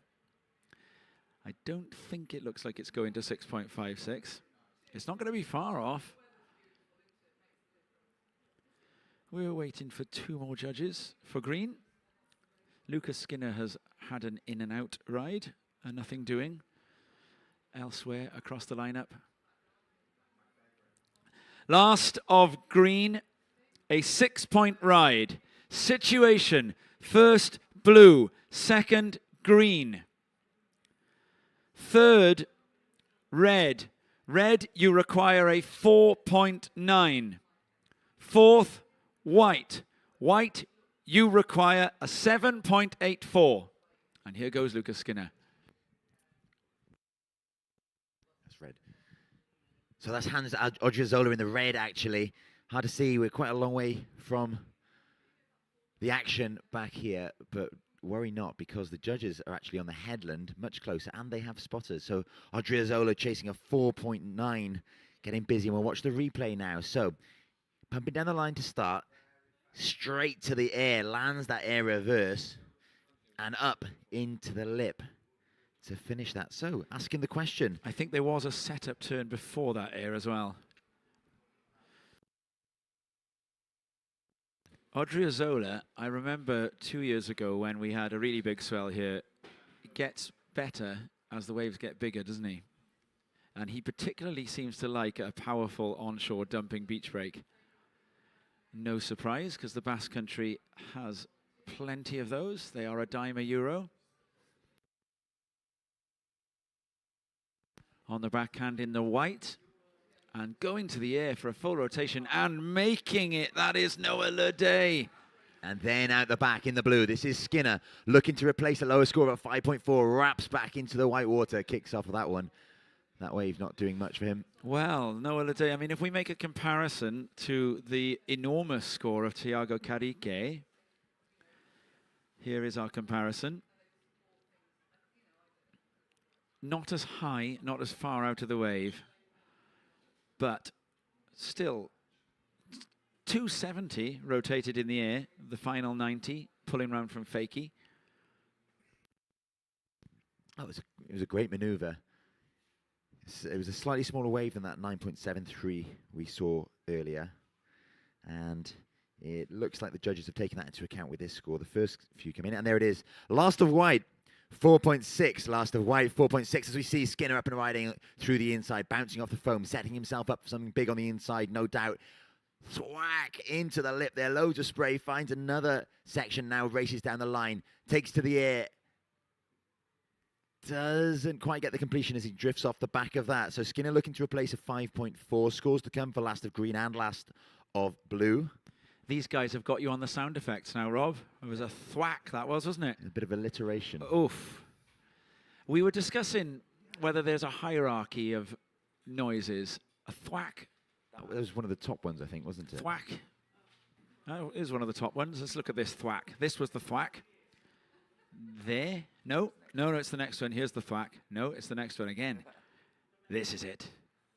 Oh, that is, yeah, with a bit of whoosh on the end, maybe.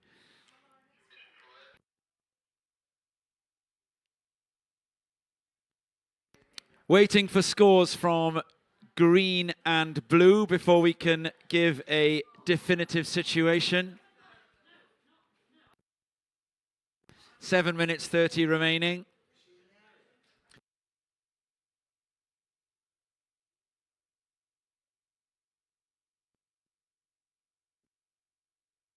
Last of blue are 2.57, so the judges not awarding the make.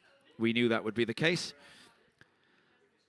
Oh, actually, there's another one still to come. It's going to be a 4-point something. Still not what they would have given if he'd landed that last air reverse. So last of white, 4.6. Standby for last of green and last of blue. Last of blue, 4.23. Situation, first blue, second red. Red, you have a 6.27 and a 5.33. Third, green, you need a 5.61 green. Green, you need a 5.61. Fourth, white. White, you need a 7-point ride. And here goes green, looking for the 5.61. Picked off a slightly smaller wave. Getting busy here. Probably going to need something big on the inside to ask the question. And so there is an attempt by green. 6 minutes remaining. That was Eli Bochan. And I'm not sure that goes to the 5.61, but let's see it from the beginning. So a strong backside bottom turn, and there's a good lip maneuver. Then it's a cutback and a second slash or snap, and then a closeout re-entry. I think 5.6 is probably a little bit of an ask on that. So red has also ridden a wave while that was taking place, and that's not going to go into his top two. So what will now be important is which out of green and red, Bochan and Odriozola, can get into the lineup first, because that will then result in who gets priority. So this is what Hans Odriozola did. Also a bit of setup work and a very neat closeout maneuver, but not going to go into his top two. So, situation remains. Blue first, red second, green third. Green, you require a 5.61. Green, your last score was a 3.93. Green, your last score was a 3.93. Red second, low score 5.33. 5.47 to go first. Red, you require a 5.47 to go first. Green, you require a 5.61 to go second. White, you require a 7 to go second. Lucas Skinner is up and riding at the north of the contest area and has kicked out. And I think it was Hans Odriozola in and out in the north end of the area, both extremes of the contest area. Spotters earning their Great British pounds.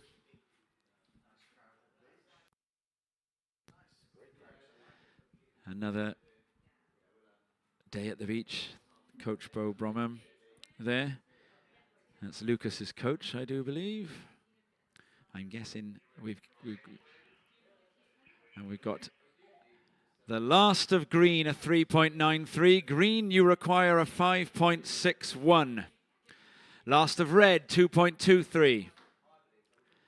So, in that race back out between green and red, green got out first, which means with 3 minutes and 20 remaining that green, Eli Bochan, who needs the 5.61, does have the right to go on any wave he wants. Now, Lucas Skinner is in fourth priority, right down the other end. There is the possibility that Noah Leday would keep Bochan or Odriozola off a wave as well, deploying priority, but I'm just scanning the lineup to see where Leday is in relation to the others. And Leday is a little south.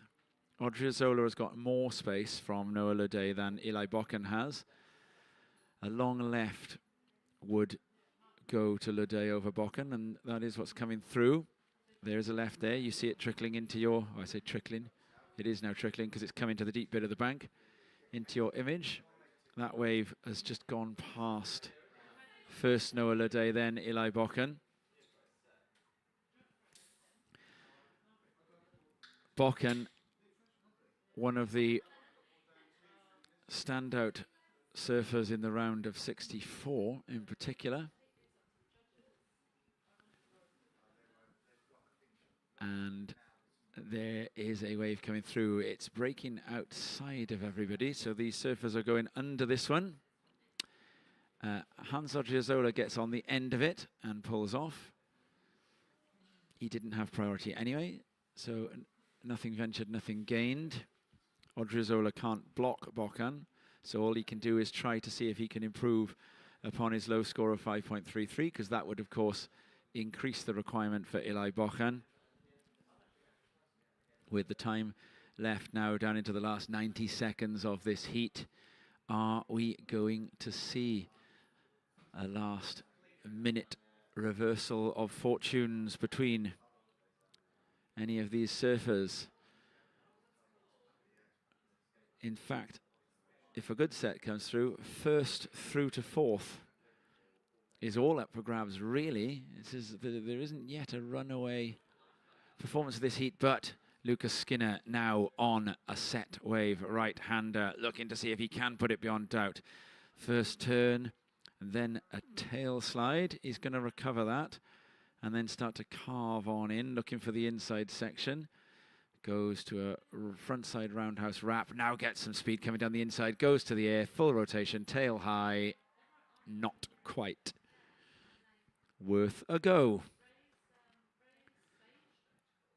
And on the backhand, here goes Eli Bokan, and he has to pull off because Noah Ledet is coming at him the other way with priority. So that is probably going to be that for this heat, which will count out very shortly. Bokan will try to paddle back out. Replay of Skinner. Really easy on the eye, that surfing is, isn't it? The rail work, smooth. We're going to count the heat down. Counting down in 5, 4, 3, 2, 1.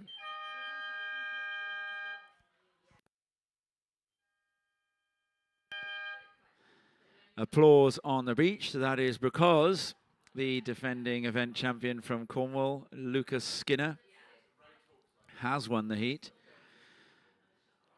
And it looks as though, barring an incredibly anomalous set of numerical circumstances, Hans Odriozola is going to go through with him.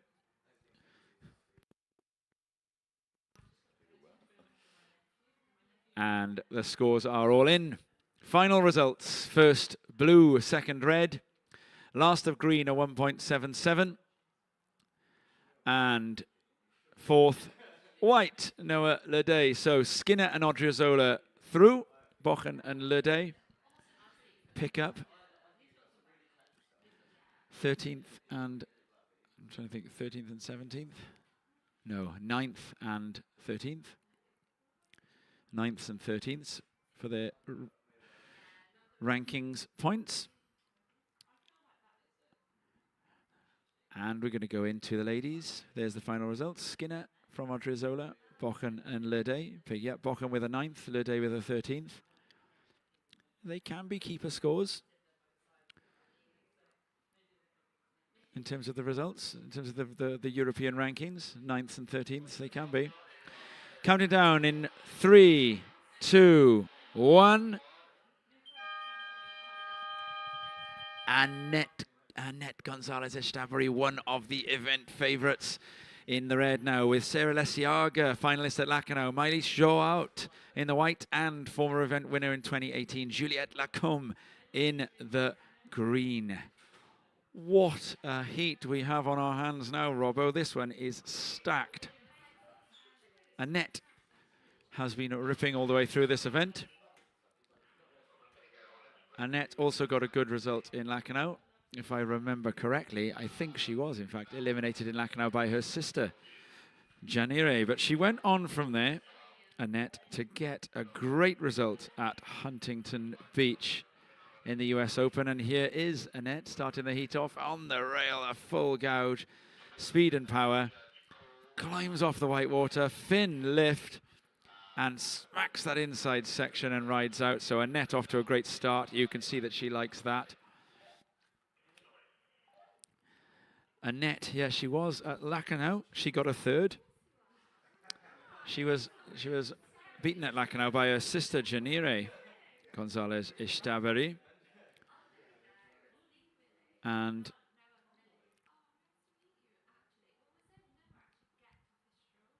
currently 18th in the Challenger Series, having gone up 24 places after Huntington Beach.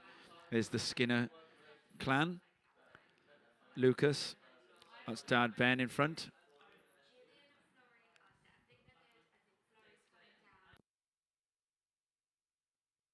So Annette beat Yolanda Hopkins as part of her run in the US Open. She knocked Yolanda out in the quarterfinals.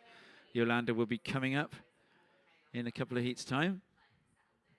On the backhand, Sarah Lesiaga in and out. Two take-off and kick-outs for Lesiaga.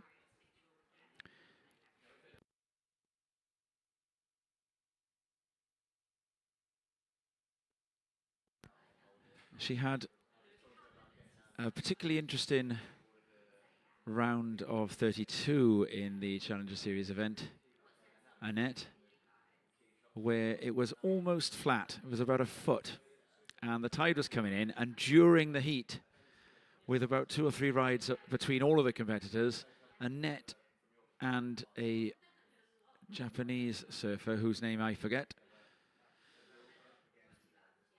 opted to move to the very inside section at Huntington, right underneath the pier. They moved to surf no more than about 5 meters from shore. And all of a sudden, there was about 25 waves ridden in about 15 minutes, and Annette ended up getting through it was a real duke out. On the backhand here, this is Sarah Lesiaga. What a second turn that was for Lesiaga. So Lesiaga, also a semi-finalist at Lacanau.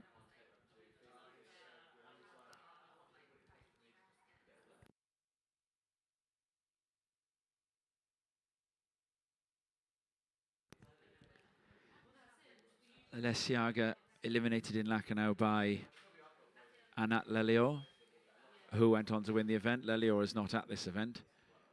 And here is Gonzalez Estavari looking to try and build on her first score. First of red, 6 points. First of red, a 6.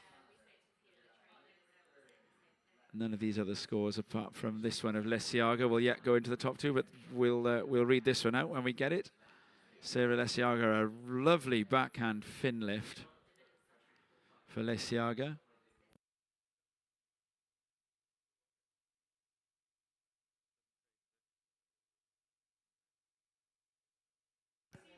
And up and riding now, both Lacombe and we go to the split screen, but the surfer that was riding, I think it was Annette again. Joao takes off on one at the back. So yeah, Annette, I think it looked out of the corner of my eye like she pulled into a closeout. Anyway, no score to come from it.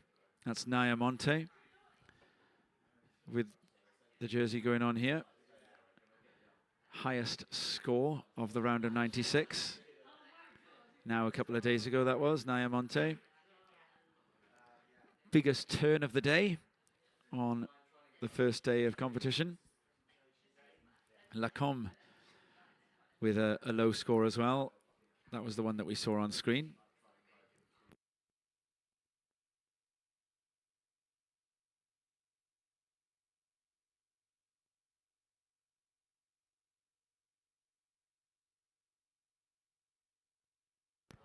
We're inside the 20-minute mark now. So far, Gonzalez Estavari and Lesiaga, the 2 surfers with thirds at Lacanau,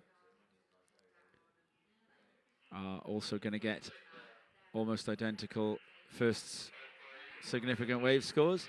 But Lesiaga is now well on her way to a second score here.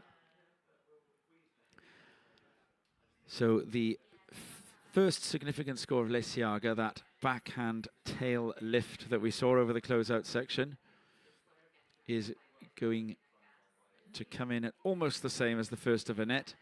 A little bit of question over whether it is going to end up slightly higher. And here goes Juliette Lacombe. A lovely smooth front side gouge, but nothing else. So Lesiaga's going to get a wave that's around about the 6 mark, followed by a wave at right. First Scoring wave of blue. 6.5. A 6.5 for blue. One more score to come for blue. Blue will be in the lead. Blue, you will be in the lead.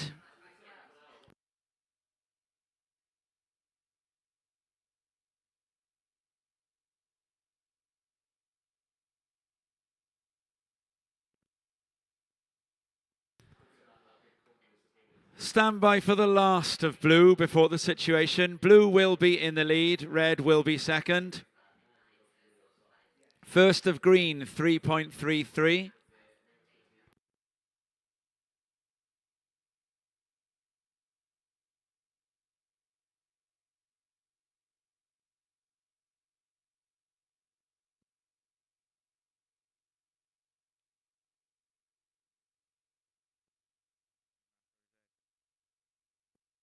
And here we see a replay of that last wave of Lesiaga. This is Lesiaga on her way to her second score.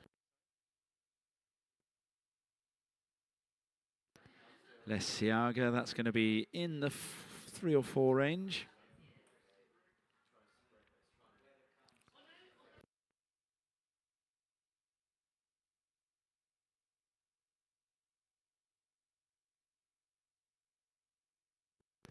And up and right in. I think on the backhand, this looks like it's Annette. There's Lucas signing a few autographs. Annette Gonzalez-Ishtabri, meanwhile, has whacked the lip twice. The second time was enormous, but she fell off. And then behind her in the white, Maëlys Joao. And this will be her first significant score. Inside connection will be helpful for Joao here. And she doesn't quite get that, but Joao will be up and running with a score.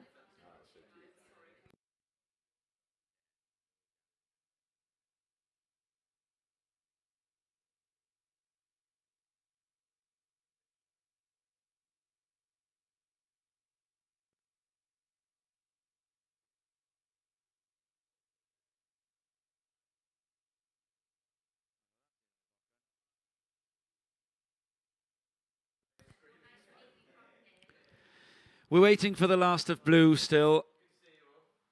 Last of white and last of red. So Annette was only looking to replace a 0.77. There's no question of that. With a huge first turn on the backhand over a closeout section that then didn't actually close out. She was able to ride around it and then went for a second turn just as big but fell off. But it will be more than 0.77. 1.18 would be for the lead, but that's gone up to 3.78 because we've got the last of blue. Last of blue, 3.27. Blue, you are in the lead. Your low score is a 3.27. Red, you are in second. You required a 3.78 from your last wave. We will give that score in a moment. Green, you are third. White, fourth. We will get the last of red before we give the situation. The situation will change with the last of red. And here is that wave of red. So a huge first turn that looked like a closeout, but then it offered up another section, and then that would have been enormous. It looked like the front foot didn't take the surfboard with it on the way back down. It would have been an excellent wave if Annette had landed that one.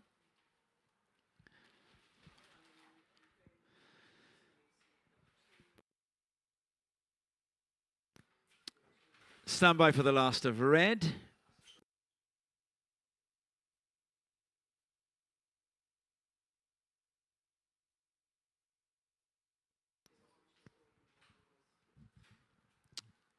Up and riding on the front side here. This is Maëlys Joao in the white. I'm not sure the camera's found that one because it's way down in Little Fistral, the other side of the rocks. It was a front side gouge. And then a second turn that was a little smaller and more muted.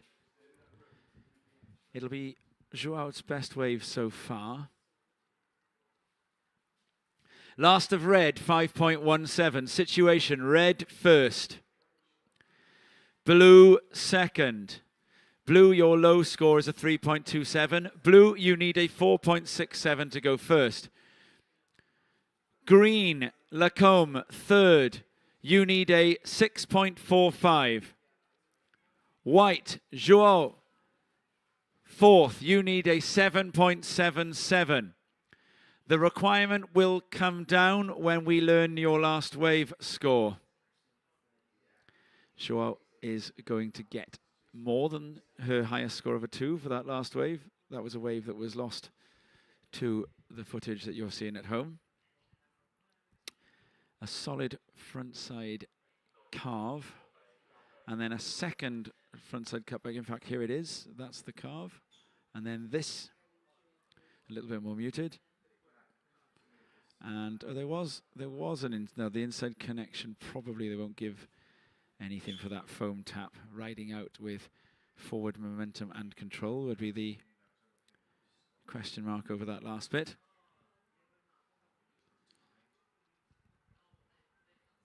.12 minutes and 10 remaining, and here goes Annette. Frontside projection floater, huge gouge, and out. 5.17 her last. Last of white, 3.6. White, your new requirement is a 6.18. First red, second blue, third green. Green, you need a 6.45. White, you need a 6.18.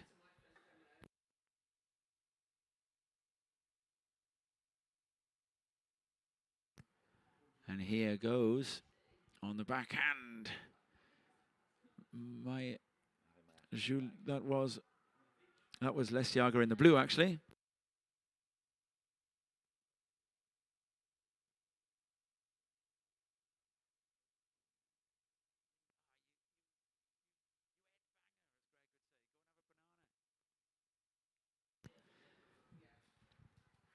Coming down to the 11-minute mark.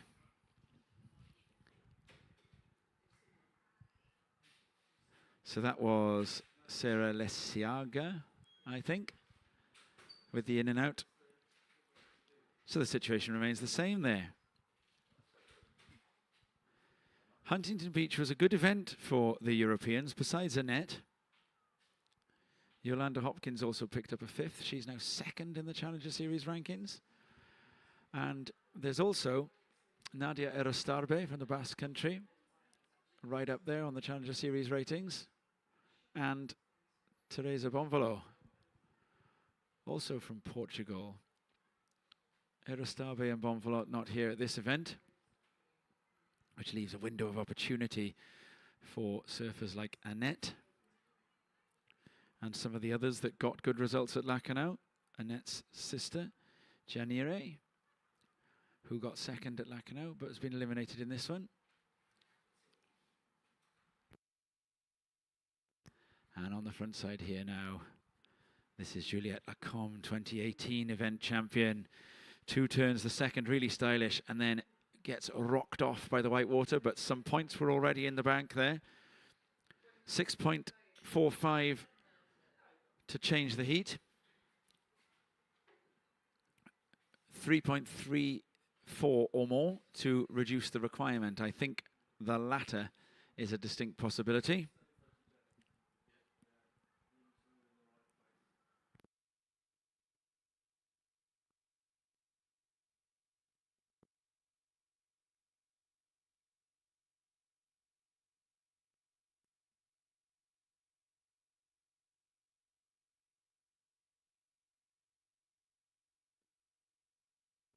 And here's the surfer in white, Maëlys Joao, surfing much further up towards the north than the others.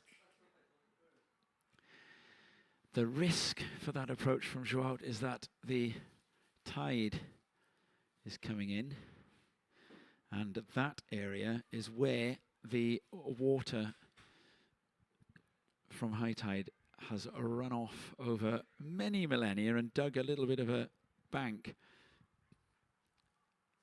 and a channel between the banks. So as the tide comes in, the same channel that was causing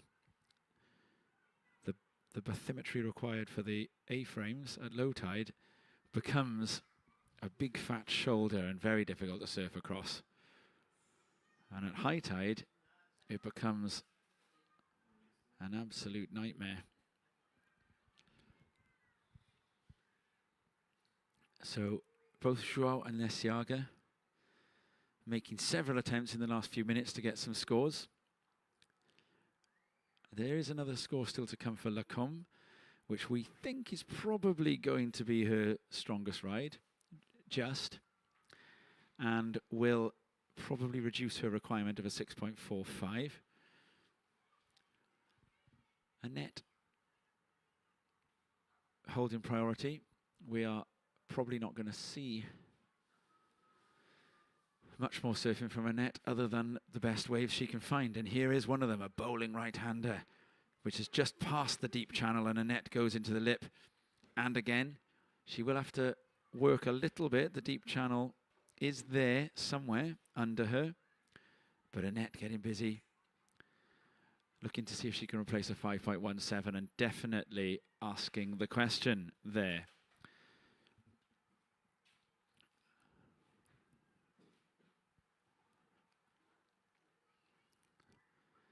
So we're still waiting for the score from Lacombe. Now, if we make the comparison between that and the wave of Annette, here goes. This one is Annette. No, this is Lacombe. So here is the comparison. This is exactly what the judges have chosen to do. They are making the comparison. So Lacombe, smooth surfing, and then comes off of there. And then this is Annette, faster. One turn, two, and then has to do a fair bit of work to get a last wiggle out of this one, but she does get a final wiggle. There's definitely a make, there's definitely control and forward momentum. You'd have to say that red would have the higher of those two scores. I say that with full awareness of the fact that my judging credentials amount to little more than that of a sensationalist shock jock in the booth. But fortunately, I am not holding a judging tablet. And here goes Lacombe again. And the score is in for the last of Lacombe, and it did improve her situation. Last but one of Green, a 3.93. Green, you now have a 3.93. Your new requirement was a 5.85. I am not sure that we saw a 5.85, though, for that left-hander from Lacombe just then.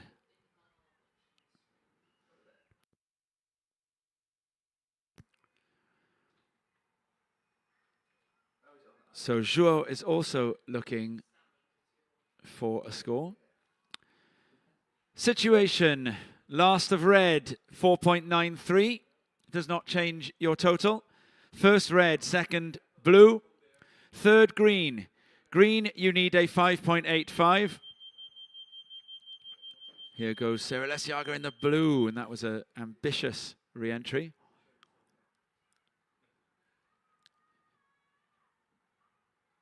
And Annette is going to ride one again, and this time she finds a bit of lip, and they're already having to do the rail work.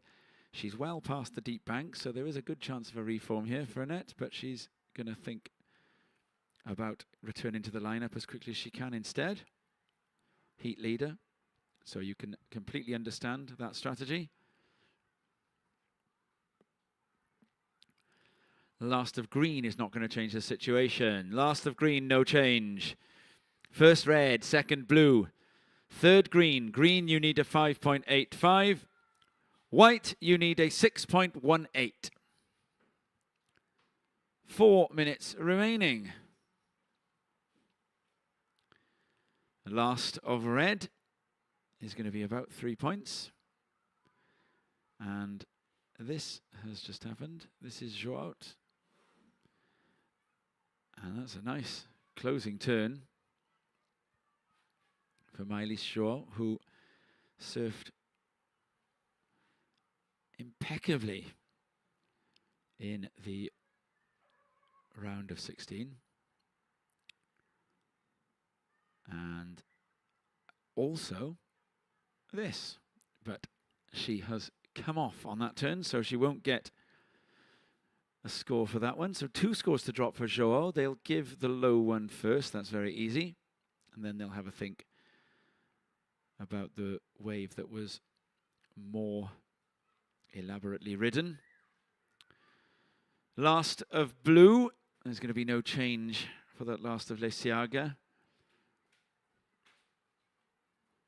Last of blue and last of white. Situation will remain the same. The situation will remain the same from the last of blue and the last of white.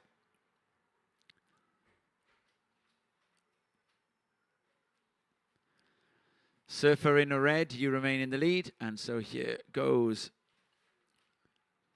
Juliette Lacombe. Now she is looking for a 5.85. Stylish surfing. Very enjoyable to watch. Does it have the power and aggression for a score as high as a 5.85? That would have to be close to the earlier fins-free antics that we saw of Annette Gonzalez-Eshtabari and Sarah Lesiaga. If it's more than 3.93, it will reduce the requirement.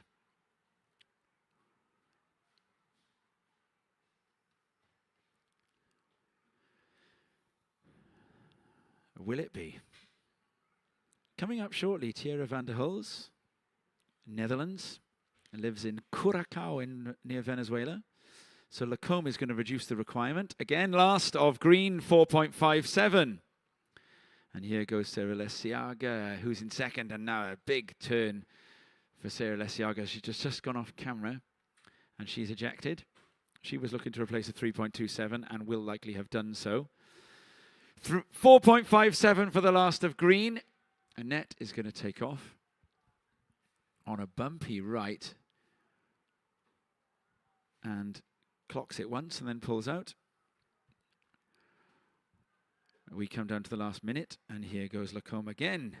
And that's a lovely projection turn over the section, and then leaves the surfboard in the air. 50 seconds remaining.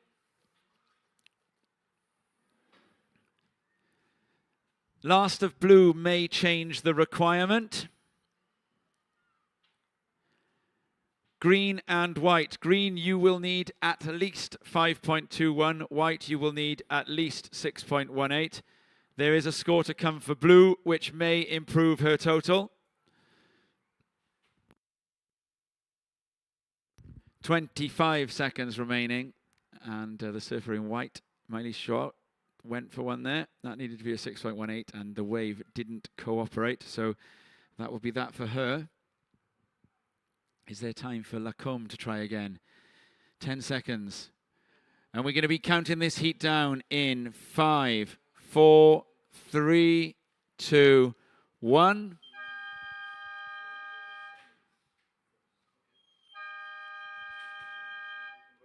So rather than Lacombe, it was in fact Lesiaga that caught one at the end there. I suppose an attempt to go to first, which would have needed a 4.67. Might be an ask with the final maneuver not landed, but before that she really got some work done. So not impossible that Sarah Lesiaga pops above Annette Gonzalez-Eshtabari here. The two surfers had an identical result in Lacanau, so they're both currently sharing third on the European rankings. And it looks as though they are both advancing today. So at the moment, Lesiaga and Gonzalez-Eshtabari are carrying exactly the same results forward. They're now going to be assured, as they go into the semi-finals, a result of a 5th or a 7th. Last of green. Last of blue does not change the situation. Last of green does not change the situation. Last of white does not change the situation. Blue, your heat total may improve slightly, but it will not be enough for first. Last of blue, slightly more, 3.8. Final results. First, red, Gonzalez Estabari. Second, blue, Lesiaga. Third, green, Lacombe. And fourth, white, Joao. We will be moving into Heat 2 in a moment. So you'll see the final results up on the screen in a moment. There it is. Gonzalez Estabari confirmed the winner, with Lesiaga advancing with her. Lacombe and Joao will collect a 9th and 13th place each. And we're going to count in the next heat. And that heat will be just in front of the Headland Hotel. That is the Headland Hotel, with its Tiara van der Hulst, Nyamonte. 3, 2, 1. Tiara van der Hulst, Nyamonte in the blue. Janira Gonzalez Estabari, the sister of Annette, in the white. And Alice Barton from the Gower in South Wales in the green. Barton, a former runner-up in this event and collector of a 5th place at Lacanau. Up and riding here in the red, it's Tiara van der Hulst of the Netherlands, the young goofy foot who made it through in exciting fashion yesterday into this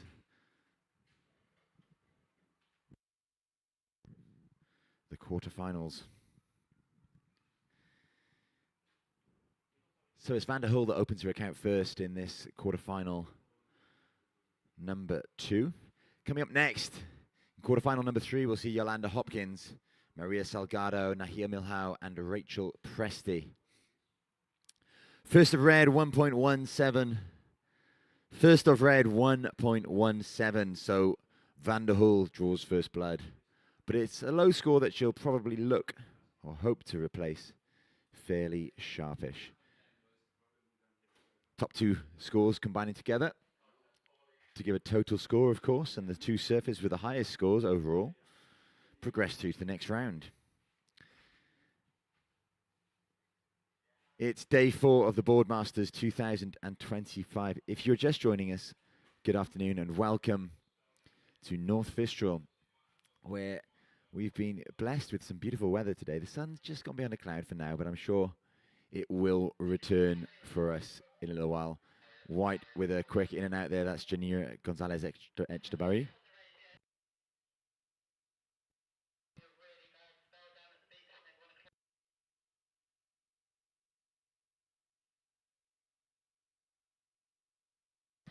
.22 minutes and 50 seconds remaining. Scores coming in for first of white as we see surfer in green. Barton up and riding to the southern end of the contest area, wrapping back into the pocket, but kicking out there. And out the back, surfer in blue.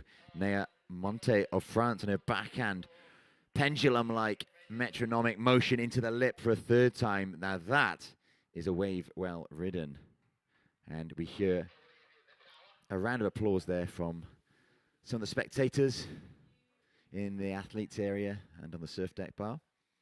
So scores to come for white, green, and blue.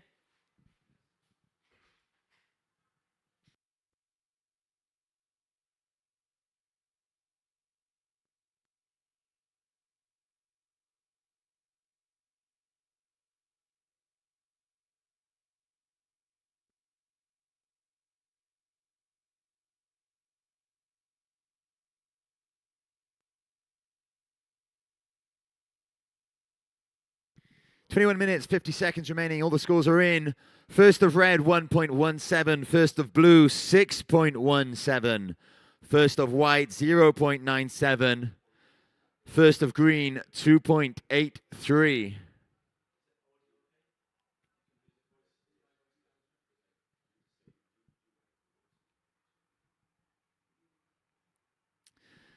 So the situation with 21.5 minutes remaining, it's blue first, green second. Green, you require 3.35 to go first. Red, you're third, you require 1.67 to advance. And white, fourth, you require 1.87 to advance. Paddle here from our surfer in the white, currently in fourth. Etchebarry up and riding on her backhand, looking for a 1.87. And out beyond her, what a huge turn there from surfer in green. Alice Barton, currently in second, looking for a 3.35. Third turn there, wrapping back into the pocket. This wave will stand up on the inside for her. Bounces off the oncoming foam section. Redirect. She's on her forehand now.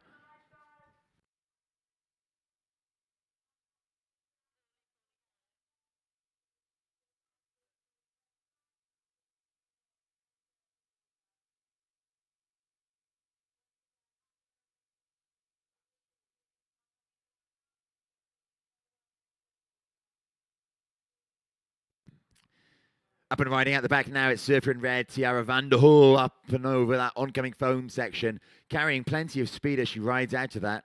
Not managing to get the end section, however, one really nice turn there for the young Dutch woman.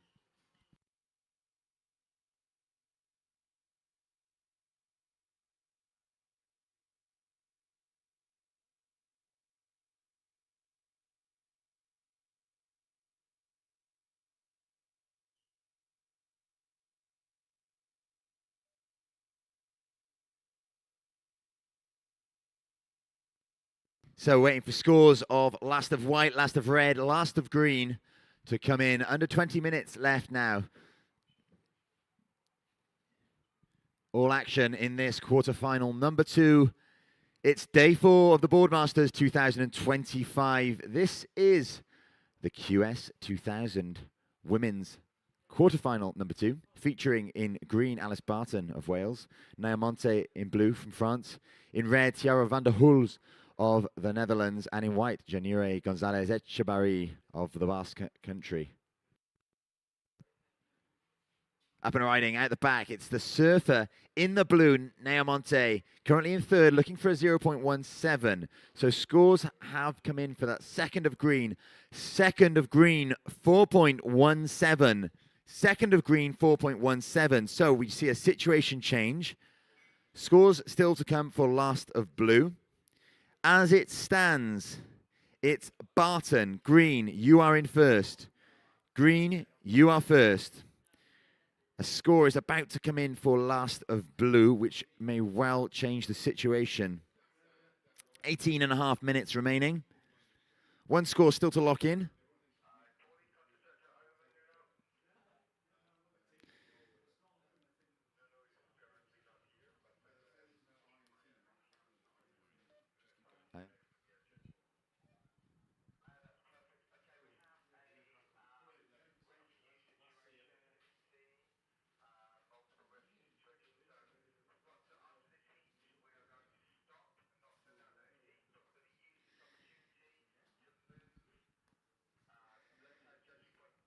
Up and riding out the back, it's the surfer in white, currently in fourth, looking for a 5.27, an incredible turn to open up there, straight into the lip, manages to find room for a second turn, loads of spray on both of those turns. That 5.27 well within the grasp of Janire Gonzalez Etchebarry. Scores to come in. Last of blue, 1.03. Last of blue, 1.03. Situation change. 17.5 minutes remaining. Blue, you are first. Green, you are second. Red, you are third. White, you are fourth. White, you require a 5.27 with a score still to come from last of white.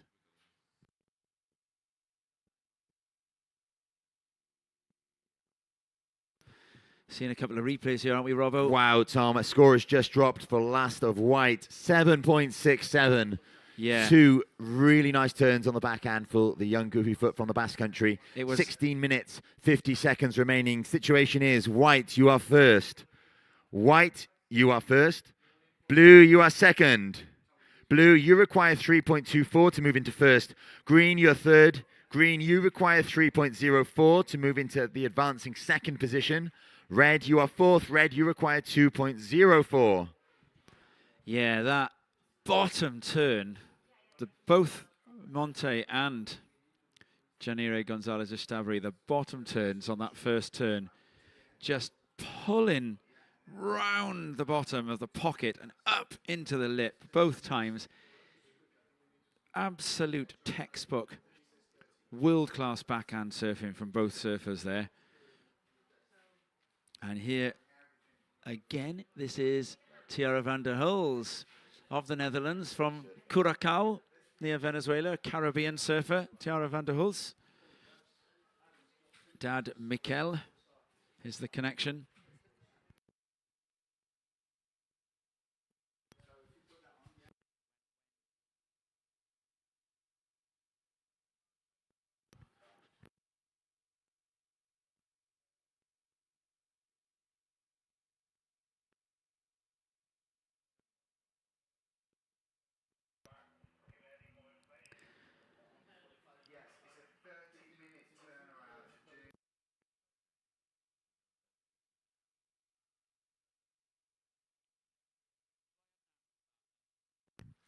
Okay, an announcement for the surfers in the next heat. That is Yolanda Hopkins, Maria Salgado, Nahia Milhao, and Rachel Presti. We are going on hold for half an hour after this heat. We are going on hold for half an hour. The judges will be relocating. We will be on hold for half an hour between heat 2 and heat 3. I'm assuming you heard that as well, Robbo, since you sat right next to me. Whilst you were announcing that, Barton in the green had a really nice looking wave. She did. With a bit of the body language at the end of that ride suggested that she really liked it. She's Huge. after a 5.17. Some serious work going on the outside, and then a strong finishing maneuver as well. The judges are considering it. Barton, of course, needs to replace that lower score of a 2.83. She's looking for the 5.17 to take her into that advancing second position. There's 14 minutes and 15 seconds left in this heat, and it's all action again. It was a huge first turn from Barton, wasn't it? Here goes Van der Hulst, a slightly flatter left-hander, and a rolling lump Van of der white water. Hulst has really impressed me. She's gone from strength to strength as the competition the event, progressed. Building house. Each heat just seems to yield new frontiers for her. Young surfer Van der Hulst, traveling here with Dad Mikel. Curacao in Venezuela. Now, we did talk about this, didn't we? Near to Aruba, which is an interesting part of the world, known for its poker. Aruba. And there is Barton's first turn, huge turn, and then this. What a closeout sign-off. Yeah, I think that Barton is going to get the score she needs here.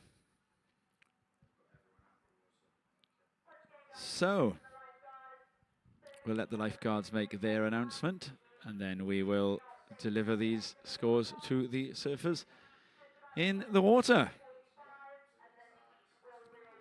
So it's an interesting situation here. The great British beach-going public have taken to the sea en masse, and in fact the lifeguards are now asking, because it's all gotten a bit unruly out there, that everybody who's having a swim, all the bathers, leave the water. No bathing in the water. They've banned bathing for a short period of time now while the lifeguards bring some holidaymakers and swimmers to shore. And of course, 4 world-class surfers in a competition area is easy enough to police. All eyes are on those 4 surfers, so we know our competitors are safe and accounted for, but there's going to be a hold. We've got 2 things going on. We'll be moving the judges, which needed to be done anyway for a better view. Here goes Barton on the backhand. Drawn out bottom turn. Goes up into the lip. And a second one. Now this is going to be another solid score for Barton to go with her last wave.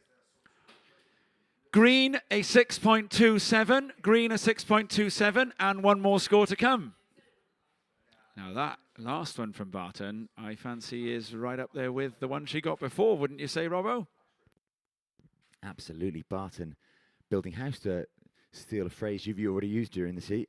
11.5 minutes remaining. Scores to come for last of green, last of red, last of blue. Yeah, Barton posting that 6.27, and she's going to post another score almost akin to it, just under, but it will improve her situation because she'll replace the lowest score of a 4.17. So last of green, 4.7. Last of green, 4.7. There's 2 scores still to come, one for red, one for blue. Once all of the scores are in, it will be worth Alice is updating duck then. diving this wave. Oh, and that's a horrible looking duck dive there for young Alice. And she's out the other end, so now let's say it again. Last of green. Oh, she duck dived as I went to say it. Last of green, 4.7. It's an interesting little game trying to read these guys' scores as they paddle out, isn't it, Rob? You've got to sort of look and make sure that they're not duck diving as you speak. You're better at it than me. As with most things, not least surfing. 10 minutes and 30 seconds remaining. So how about that, Alice Barton, former runner-up at this event, now up into the lead. She got a 8.8 in that final, but it wasn't quite enough to get past Olympian Yolanda Hopkins. And on the front side with an enormous top turn, Janire Gonzalez-Estabari in the white, and behind her... Barton again. Staying very busy. That was Naya Monte. Oh, I beg your pardon. It's those greens and blues getting to me again. Greens and blues. Naya Monte with a big tail drift across the closeout section. So scores are coming. 3.3 Janire Gonzalez-Estabari needed to take the lead. You'd have to think that that will be happening.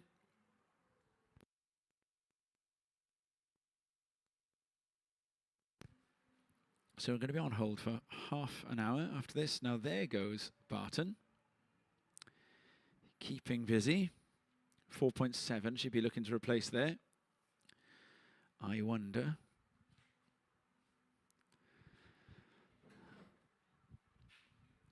And here's a look at Janire's wave. Look at this turn. Whack! Spray still falling by the time she's bottom turning on the next, for the next one. And on the backhand here, this tail drift across the section. Naya Monte did the best turn of the whole of the first day. A front side tail lift over a closeout section. We say now, we don't really call it tail slide anymore, do we? We say tail lift. The tail slide from the 90s kind of has connotations of losing control, doesn't it? Control is an important word. A tail lift or a tail waft, suggesting that the surfers have control of their tail.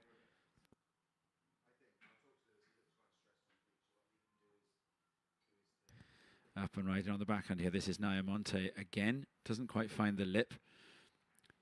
And a second turn, and then a crack over the junction. May well turn to go left to look for a reform, but opts not to. 8 minutes remaining.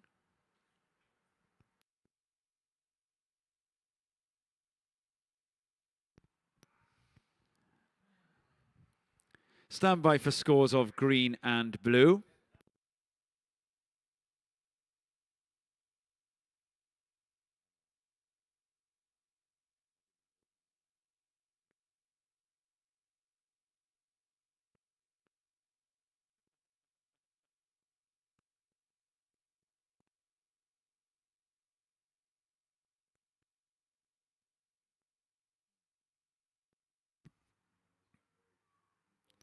And Alice Barton up Barton and riding in the green on her backhand. Great first turn. That wave kind of bending away from her and just breaking a little bit too quickly to allow Barton any further scoring opportunity on it. So 7 minutes and 5 seconds remaining. Scores still to come for last of green, last of blue. Blue in fourth, requiring a 4.81. Red in third, looking for a 5.81. And Barton just hoping to improve his situation. She needs to replace a lower score of a 4.7 to improve his situation. Ideally, she'd be getting an 8.33. That would see her into first, but it won't be happening with that last wave.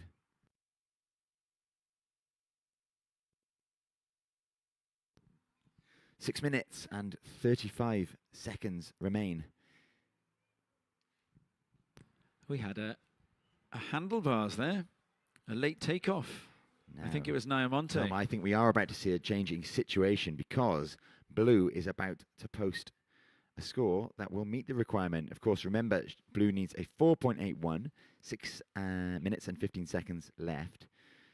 2 of the judges say yes. 1 says no. There is, of course, another score still to come for last of green, so that might change the requirements slightly. So we'll hang on to see how this pans out. Very, very close in the case of last of green, isn't it? Extremely. So green's looking to bet at a 4.7. One more judge to come, and it will make a... It'll all come down to whatever that judge drops in.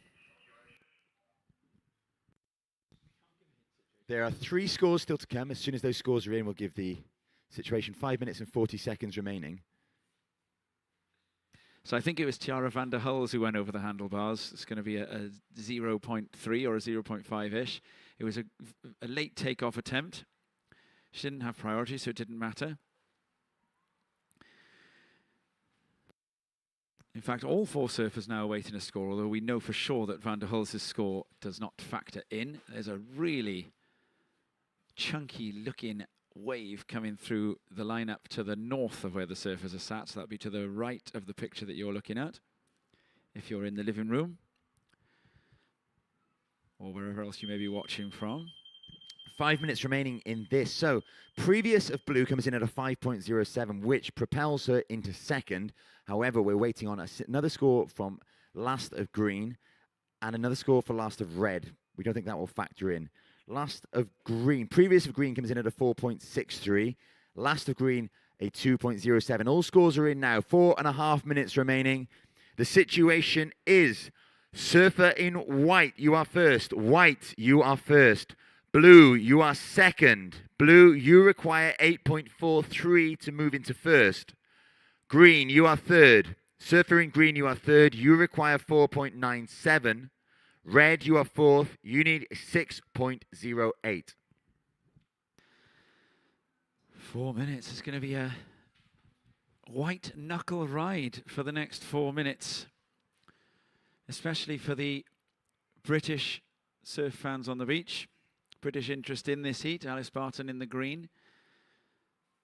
We know that she has what it takes to deliver in clutch circumstances. Barton needed a 4.97 on that last wave, and it came in at a 4.63. She has a 6.27 already, though. And on the backhand, heat leader Janire Gonzalez Estabari. And there's a paddle there. Now, that might have been Barton. It was, so priority has been lost for the surfer in green, which does make it a little bit more of an uphill task now. Van der Hulst, the surfer in red, has priority, which suits the Brit because red needs a score. So red can't use that priority for a block. Barton's response to losing priority is to paddle south as far away from Naya Monte as she can possibly get, and Monte is following her. Now Van der Hulst in the red, the holder of priority, will have to ride a wave because she's in fourth. There's 3 minutes remaining, and Alice Barton going on the inside here. On the front hand, goes on rail, pulls it round all the way, roundhouse wraparound, second, large turn, nearly dags a rail, and does. So Barton will come off there. Okay, so Janire Gonzalez Estabari, you remain in the lead. Naya Monte, you are in second. Your low score is a 5.07. Alice Barton green, you require a 4.97. Van der Hulst in the red, you need a 6.08. 2 minutes and 20 seconds left. And there you see Naya Monte, like an Olympic athlete, kicking and punching with the feet. It looks like we're in a swimming gala. That is Naya Monte making her way to Alice Barton to try and carry out a priority block. Because with 2 minutes remaining, Monte has figured that her priority can be used to keep Barton off a wave. And then this will send Barton further away from her. There are sets coming. Sometimes in this priority situation, you can find that the surfer looking for the score ends up being pushed away from the lineup.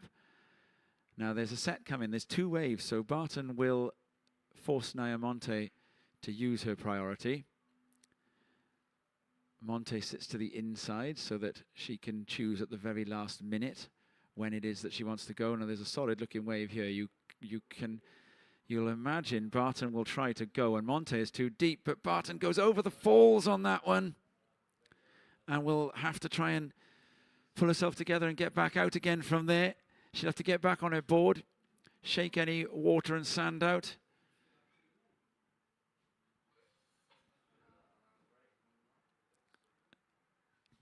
One minute remaining. And Niamonte is on Alice Barton now, like sand on warm wax.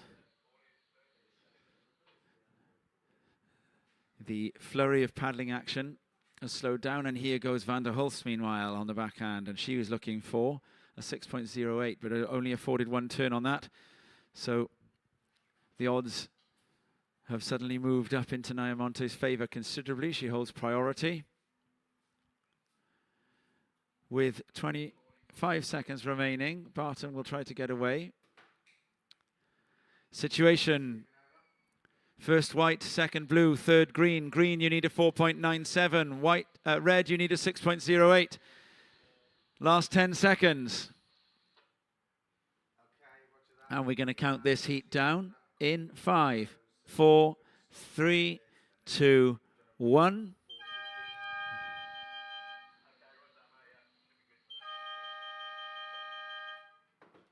Now, even though the buzzer had gone, you saw the block. Niamonte taking no chances with the clock and blocking Alice Barton. So this is Monte cruising in.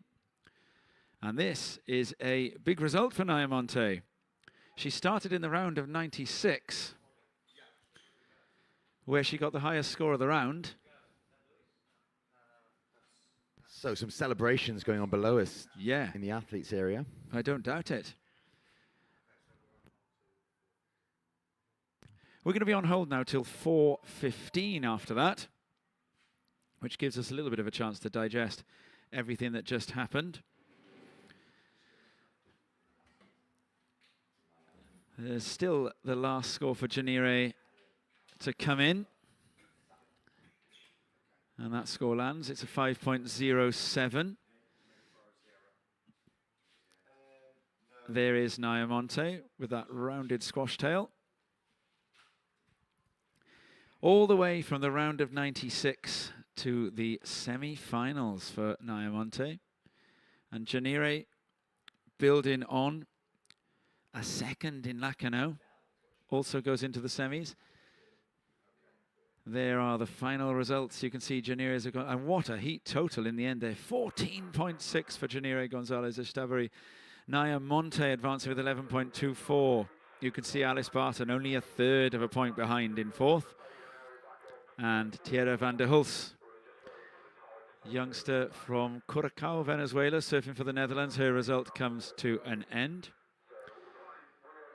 We're going to go on hold now for about half an hour. When we come back from that, we'll have Yolanda Hopkins, Maria Salgado, Nahia Milhao, and Rachel Presti. Hopkins from Portugal, and Salgado also from Portugal. Nahia Milhao from France, I do believe, a Réunionnaise. And Rachel Presti from Germany. And all of those surfers have done well. After that, Ariane Ochoa, who I saw going free surfing and coming out earlier. Clémence Schorsch, who's also put in very high scores. Here we can see now some highlights from the day. This was from the longboards this morning.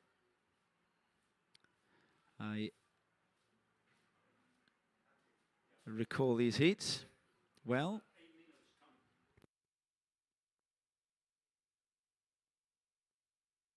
You're seeing some of the highlights of the day here now. We've got a lovely package, actually.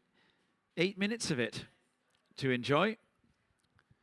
So we won't ruin it with our voices too much, but we'll just help you understand what that was and what's going on. That's Ophélie Arcouen, World Tour longboarder. She posted a fantastic score this morning. Arcouen. And gets to the nose again on that one.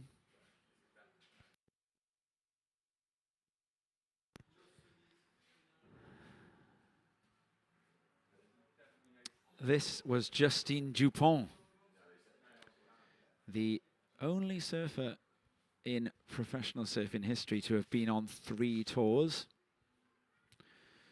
The WCT, the WLT, and the BWT. World Championship Tour, that's for shortboards, World Longboard Tour. This is Ginger Kaimi, also on the World Longboard Tour at the moment. From Italy, she got through her heat.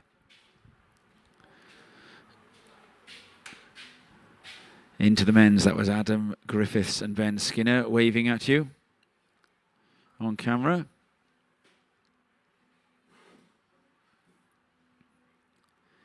Sam Bleakley there, I believe, in the green.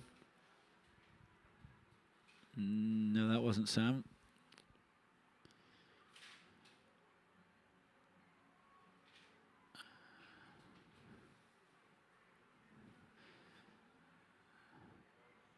I think that was Antonio Dantas in the white. The longboards were riding into the low tide corner. Ben Skinner, a long hang 10.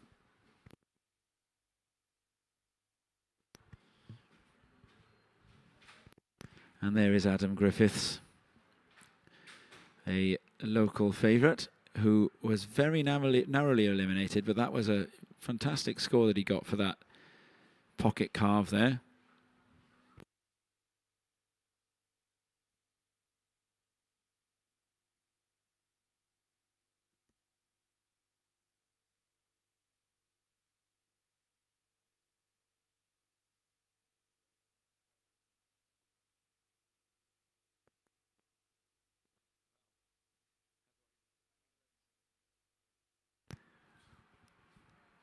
This Nicky Andrade, I believe. No, that's Martin Corre from the Reunion Island. Raioni Portilla, this one is. And Portilla surfed really well in his heat. Look at that front side cut back there.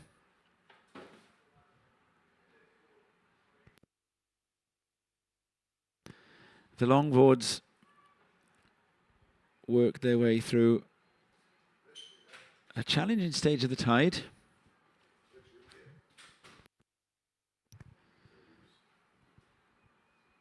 I believe this is still Ben Skinner, who got plenty of good waves in the event earlier.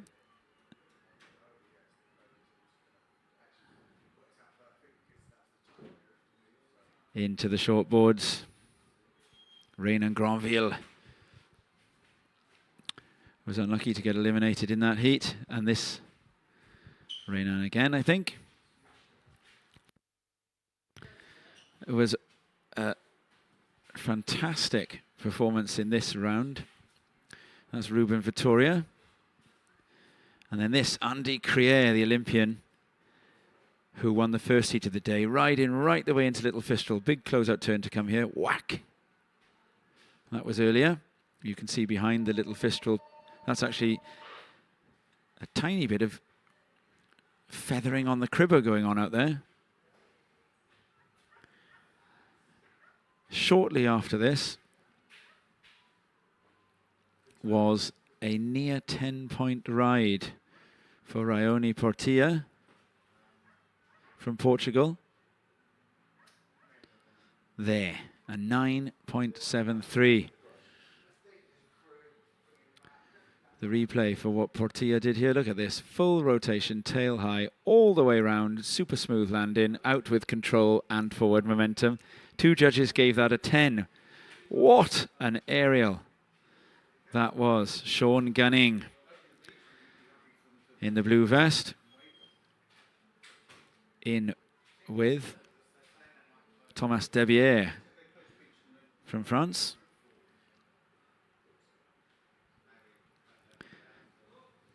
And there's, I think that's Debier. Did everything he could. But Sean Gunning. And now these are actually, this Sam Peter.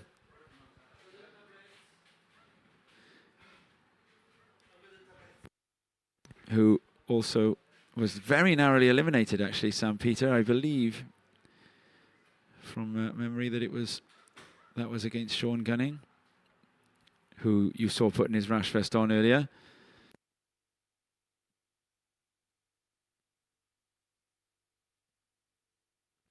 This is gunning.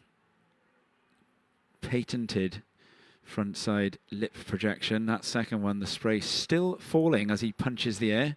Well, punches the air. He punches the air that's immediately in front of him. A muted fist clutching claim. Sam Peter did all he could.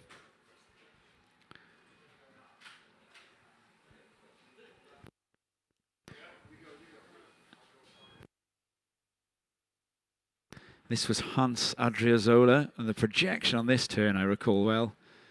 Highly impressive. Didn't make that third turn, but that was a solid score.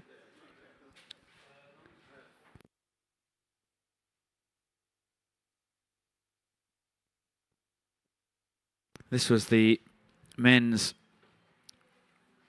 quarterfinals when they took to the water. Now, the reason you saw Ben Skinner on the screen there throwing the double shaka is because his son Lucas was coming up shortly after. This was Samuel Redon in the red. Into the ladies, Sarah Lesiaga. And that was a good score for that one, that tail drift. There was a tough draw for that first heat. And Sarah Lesiaga and Annette Gonzalez-Estabari were in together. Both of them having taken thirds from Lacanau.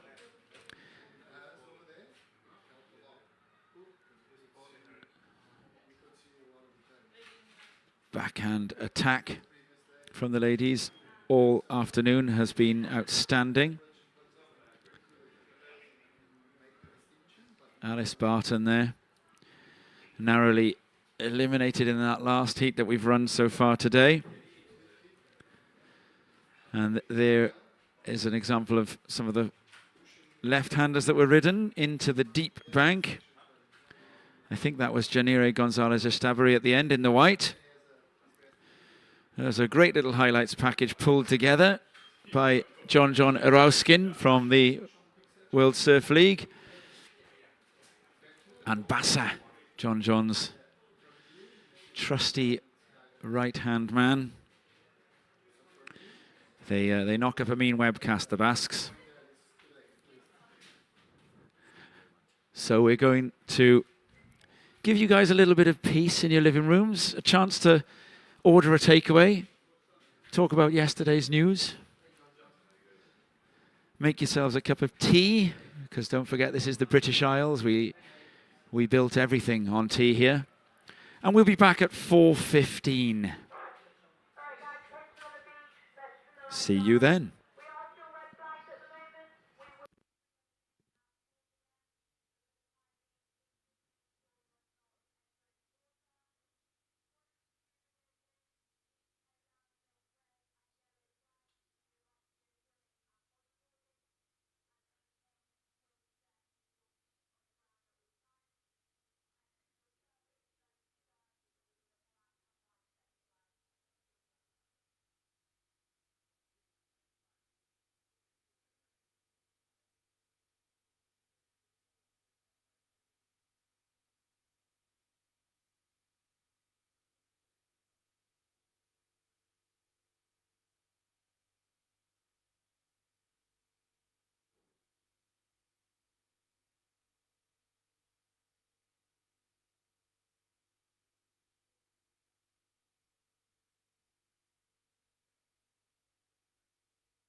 Surfers in the next heat.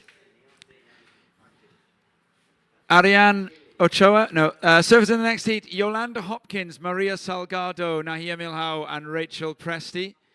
You may now check in with Beach Marshal Tim. Yolanda, Maria, Nahia, and Rachel, you can check in with Tim. We're looking to start at 4:15. If you make your way to Tim to get your vests, and Tim can give you further details of how we're going to move forward. So Yolanda, Maria, Nahia, and Rachel, you can make your way to Tim. Thank you very much, guys.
Okay, we will be recommencing competition with quarterfinal number 3 in the QS 2000 women's division in 15 minutes time. So, surfers coming up in that quarterfinal: Yolanda Hopkins, Maria Salgado, Nahia Milhau, Rachel Presti. You can check in and make your way out into the lineup if you so choose to. 15 minutes until restart.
Okay, surfers, we're going to be restarting in 10 minutes.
Okay, surfers coming up in quarterfinal number 3 in the women's QS 2000. We will be back underway in 5 minutes' time. Coming up in that heat, in red, Yolanda Hopkins. In blue, Maria Salgado. In white, Nahia Milhau. And in green, Rachel Presti.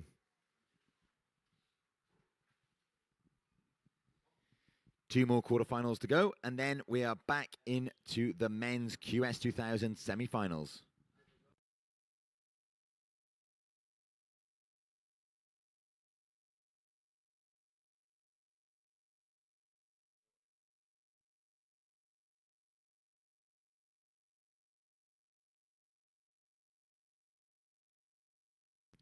If you're just joining us this sunny Saturday afternoon, it's day 4 of the Boardmasters 2025.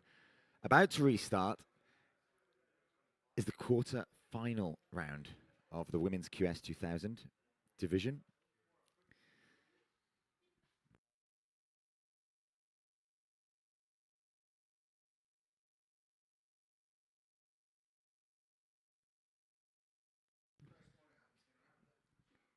We have got some serious action coming your way throughout the afternoon. Don't go anywhere. If you're joining us online, welcome. Hopefully you're sitting comfortably.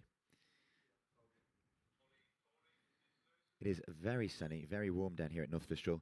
The tide is on its way in, and we are about to see the phenomenon that is the North Fistral Amphitheatre in full effect soon.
We've had some incredible performances already today across the LQS, the longboard men's and women's divisions, and across the QS 2000 men's and women's divisions. Some really clutch surfing, some extremely tight heats, often coming down to the last wave, the last seconds, the last rides. Some situation changes after the buzzer has blown because the judges have had to consider just how to reward the surfers for their efforts. And with the names in this heat, Hopkins, Salgado, Milhau, Presti, you are in for a treat once more. The surf deck bar is full. The beach bar is full. Don't go anywhere. Surfers in the water. No more surfing. Surfers in the water. No more surfing. Stand by.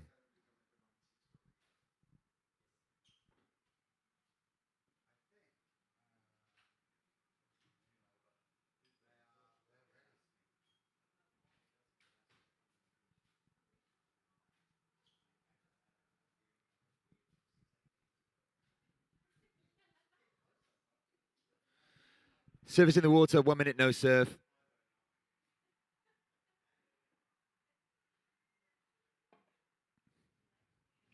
If you're watching online, we are back. Welcome back. We're about to recommence with action in quarterfinal number 3 in the Women's QS 2000, brought to you by the WSL, the World Surf League. All of our competitors. 1 minute to start. All of our competitors, of course, chasing those all-important QS points, this being a QS 2000 event, so 2,000 points up for grabs for the winner in their efforts to qualify for the Challenger Series. A few Challenger Series surfers in this event, many world-class surfers, and world-class surfing is something that we have not been short of over the past couple of days, certainly not today.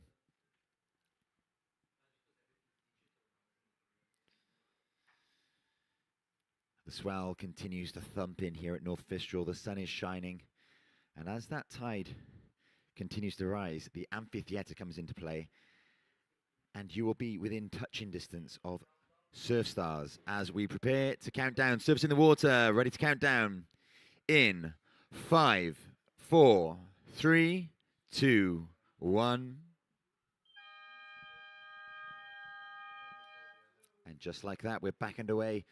Welcome back, Tom, into the booth. In this heat, we've got Yolanda Hopkins in the red of Portugal, Maria Salgado in the blue, also of Portugal, Nahia Milhau in the white of France, and Rachel Presti in the green of Germany, an international field.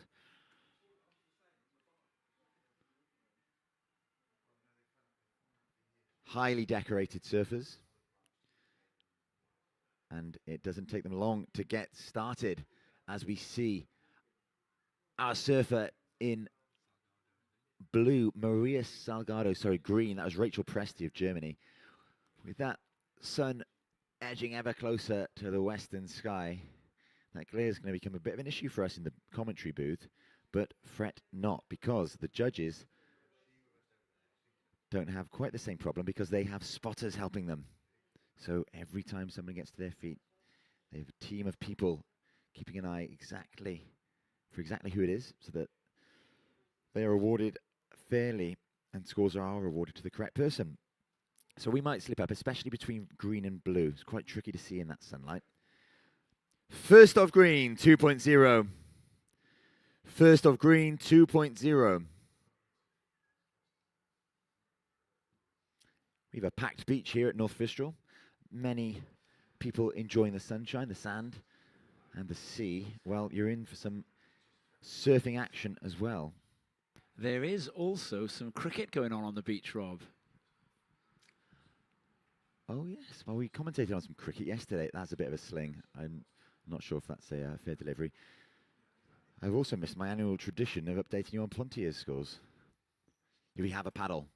No go there. That was surfing red. Yolanda Hopkins.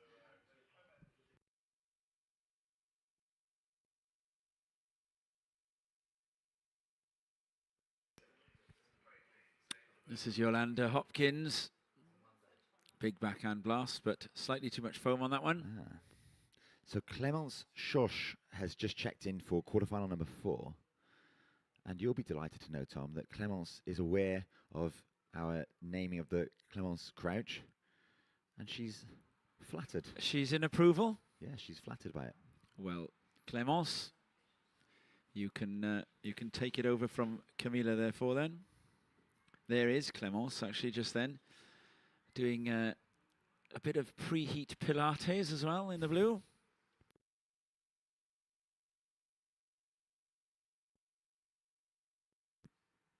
So, I was talking to Joel Gray about this, and he was saying that in coaching, when they're coaching youngsters, he said they just wish they could find ways of convincing youngsters of the importance of the Clémence Crouch.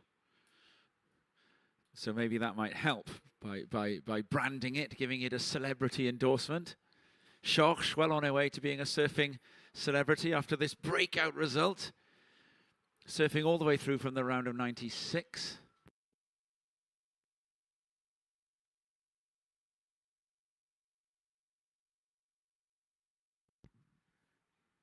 we are going to have a paddle here, and it's going to be Hopkins in red. Oh, it's not actually. It's surfing white, Nahia Milhau. No score yet. Needs just a 1.01 to get into second, and my goodness, she's going to get it and some with this. A beautiful opening maneuver, followed by a second powerful turn. She makes her way to the inside, and she hooks back into the foam twice now, keeping this wave going, hoping it stands up on the inside. Beyond her, surfer in blue, Maria Salgado was up and riding. And a quick wave for red as well. So lots of scores still to come. I did say round of 96 then. I meant round of 48. Clémence Schorsch, Rob, in the round of 48, which was the first round, got a 15-point heat total and an 8.17 ride. And that was the standout performance of the first round of this event. And here she is now, appealing to the umpires for a semi-final berth. I did see an appeal to the umpire on that little cricket game that's going on the beach as well, actually. Well, there's been a few of those. There's 2 cricket games going on. A few of those in Pontier, Tom. Pontier managed to put 216 runs on to Usk for just 5 wickets lost. And they've already got us trapped 8 for 1 off 3 overs. How do they cope without your assistance today?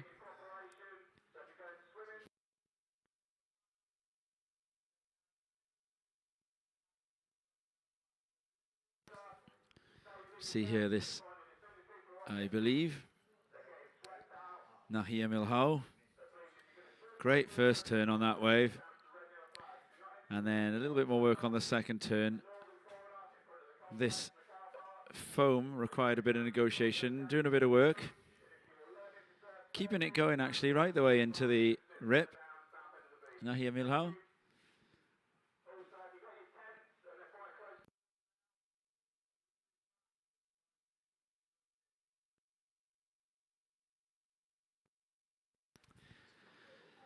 First of red, a 6.17. Second of red, a 1.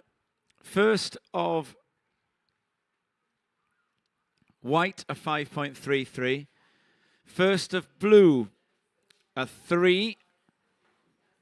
First of green, a 2.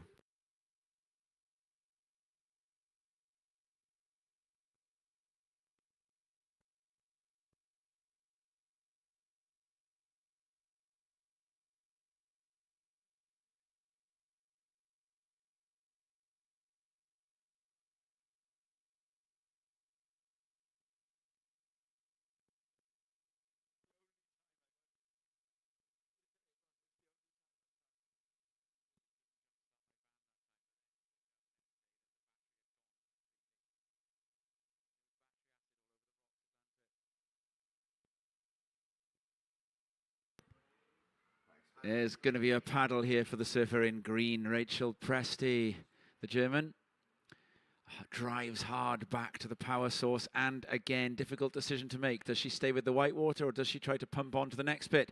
She goes back to the white and she's got the momentum. She comes into the junction. Off it. Will get the redirect, but is not interested in looking at the inside section.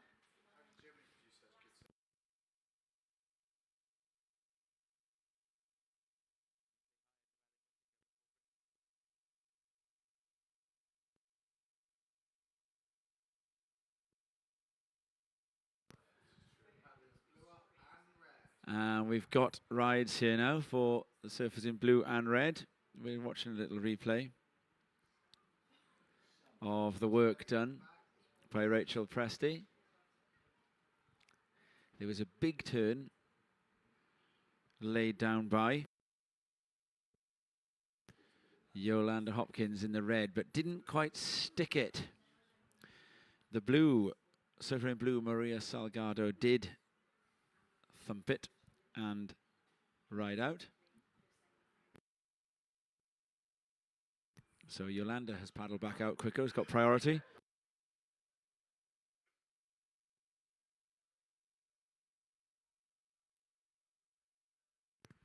That was Maria Salgado's turn, which she made.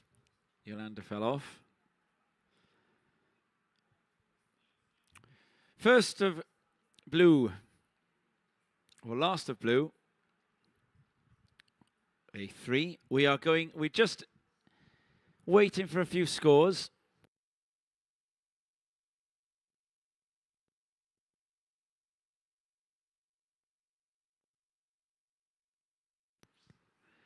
It's the stage of the tide now where, as you called it, Rob, there's the amphitheatre.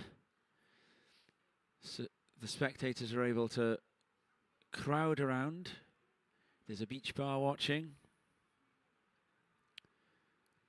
Portugal,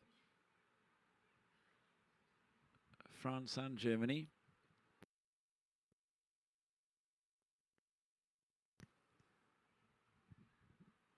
No.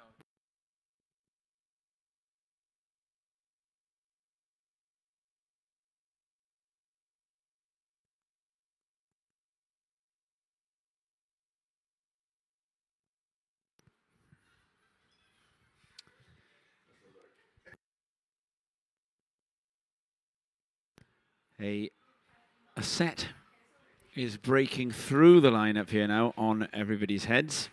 So Salgado got back out and got priority, actually. Nahia Milhau and Rachel Presti are on the inside. It's going to take us a minute to get scores to you.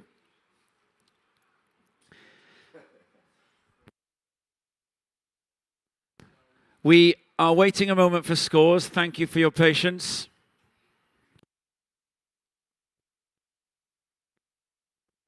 And here goes both Yolanda Hopkins in the red, and the other way in the blue it is Maria Salgado, and big scores for both. Yolanda with 2 solid turns on this one, and Maria still going to the inside. It's going to get the connection and ride right the way through.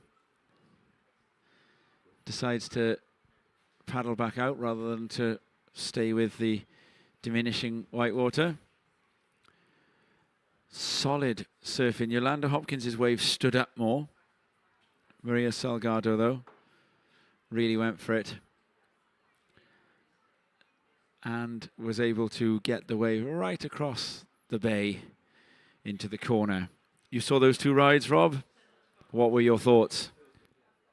I am continually impressed by the standard of surfing in this event, Tom. It seems to get better every single year, and this year is no different. Every quarterfinal we've watched so far has resulted in exciting surfing, just like this moment that we're seeing back on screen now. Hopkins is just so consistent, isn't she? Every time she takes to the water, she's got her game plan and she executes. Consistently excellent, yeah. Executes that game plan, that strategy with scary efficiency, I would say. If I was competing against Yolanda, well, she may have already won before we entered the water, knowing what she's capable of. But not these competitors, because they are all extremely good athletes. I mean, the effort and dedication required to turn up, you use that word consistent, to turn up with the level that Yolanda brings.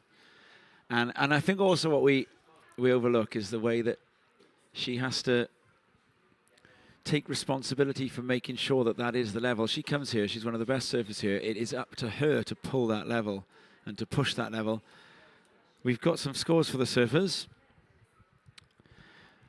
We do, and a bigger score still to drop, I think, for Last of Blue and Last of Red. So we'll wait for those 2 scores because they are going to impact the situation in this heat. But we've got 12 minutes and 10 seconds remaining. Last of Red, 6.0. Last of Red, 6.0. Last of Blue, 7.17. So, situation update, 12 minutes remaining. Red, you are first. Red, you are first. Blue, you are second. Blue, you require 5.0 to move to first. White, you are third. White, you require 6.52 to move into second. Green, you are fourth. You require 8.11 to move to second. 11 minutes, 35 seconds remaining. All to play for in this quarterfinal number 3. Coming up next is quarterfinal number 4.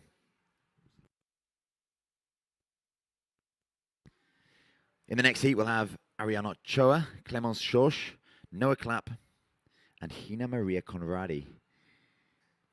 Another stacked heat coming your way. And a big set approaching the lineup at the northern end of the bay. Wow, the surf has really picked up throughout the day, Tom. Yeah, the right-hander coming through to the far end of this area is a whopper. There is Noah Clapp, last year's runner-up, getting ready. 6th on the European QS last year, so is surfing on the Challenger Series. Best result so far this year, a 9th in Australia. She did well in Nakano, but she was knocked out by Lesiaga. And that is Ariane Ochoa, also a Challenger Series surfer from the Basque Country. And a surfer who is a regular here at Fistral Beach. Even when she's on the Challenger Series, she's surfing here a round pin tail for Ariane Ochoa.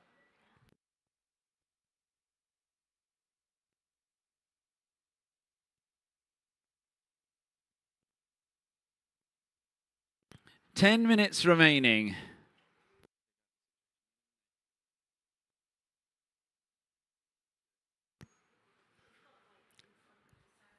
The sun is out, the British seaside. Now, one of the things I find interesting is if you look across the beach, you'll see that things range from there are people in dry robes and there are people in trunks and bikinis. Often the difference is the position of the windbreaker. And here goes Yolanda Hopkins.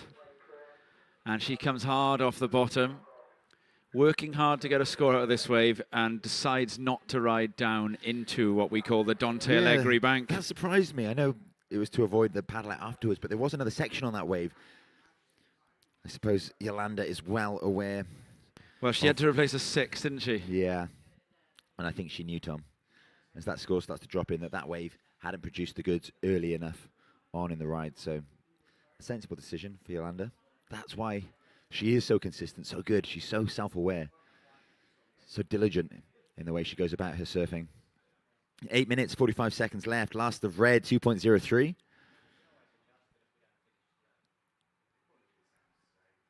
It's red who is in first. Red, you are first. Blue, you are second. Blue, you require 5.0 to move into first. White, you are third. White, you require a 6.52 to advance in second. Green, you're fourth. Green, you require 8.11 to advance in second. This is quarterfinal number 3 in the QS 2000 women's side of the draw.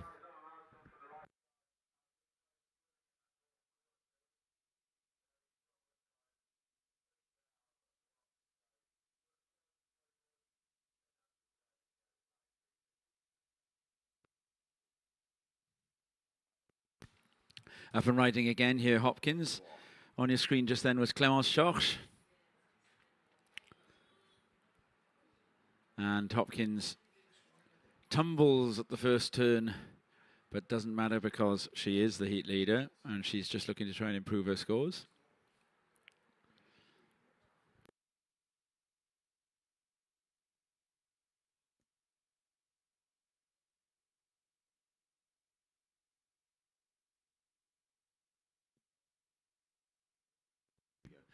Here we have surfer in red again. Yolanda Hopkins keeping really busy. The last couple of waves, she's taken a look at speculative effort and then decided to kick out. Like we say, Yolanda is a very diligent competitor. She knows just what waves she needs to get the scores that she needs. Rob, they've poured out of the cafes and bistros of northern Newquay and onto the sand. And a large number of the spectators on the beach here are on their holidays and they may not have watched an enormous amount of professional surfing before live. Do you reckon you could give us a sort of 90-second digest on what the rules are and what's going on? Surfing 101. Competitive surfing 101. Competitive surfing 101 by Rob Blythe. Come on, let's have it. Okay, well, as you can see, we have 4 surfers in the lineup. This is quarterfinal number 3. These 4 surfers are after high scores. Each surfer, and I'm going to pause there because we've got a ride in action here. It looks to be surfing white with a massive Schralp on the backhand. The regular foot using every bit of power that wave provides to redirect and jams another huge turn off the end section, not managing to ride out there. That's Nahia Milhau.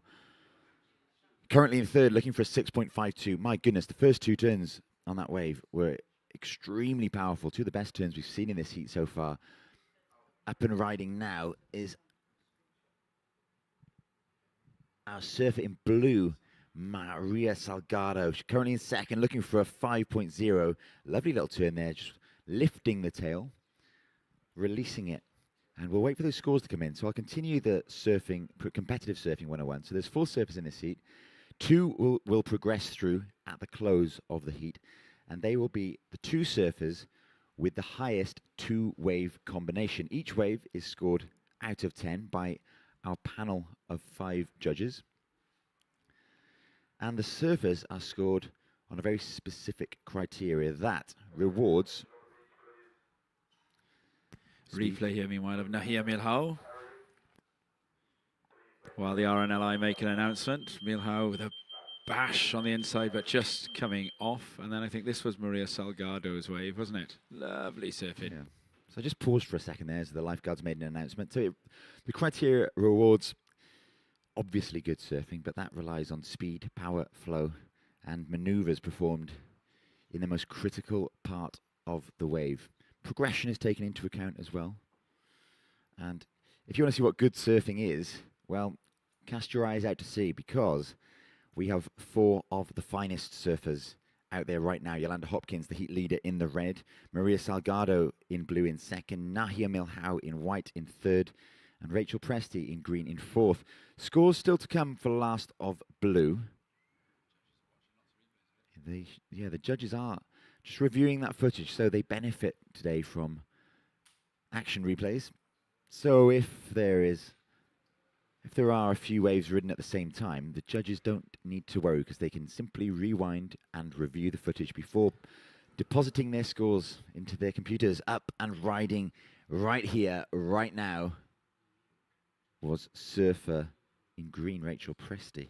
I got to say, having just watched it a couple of times on the replays, the way that Maria Salgado managed to get the fins out on that final turn, after having to essentially drive the surfboard uphill, she was coming off the flatter section onto the steeper section and still had the speed to go up and over the lip. That was incredible.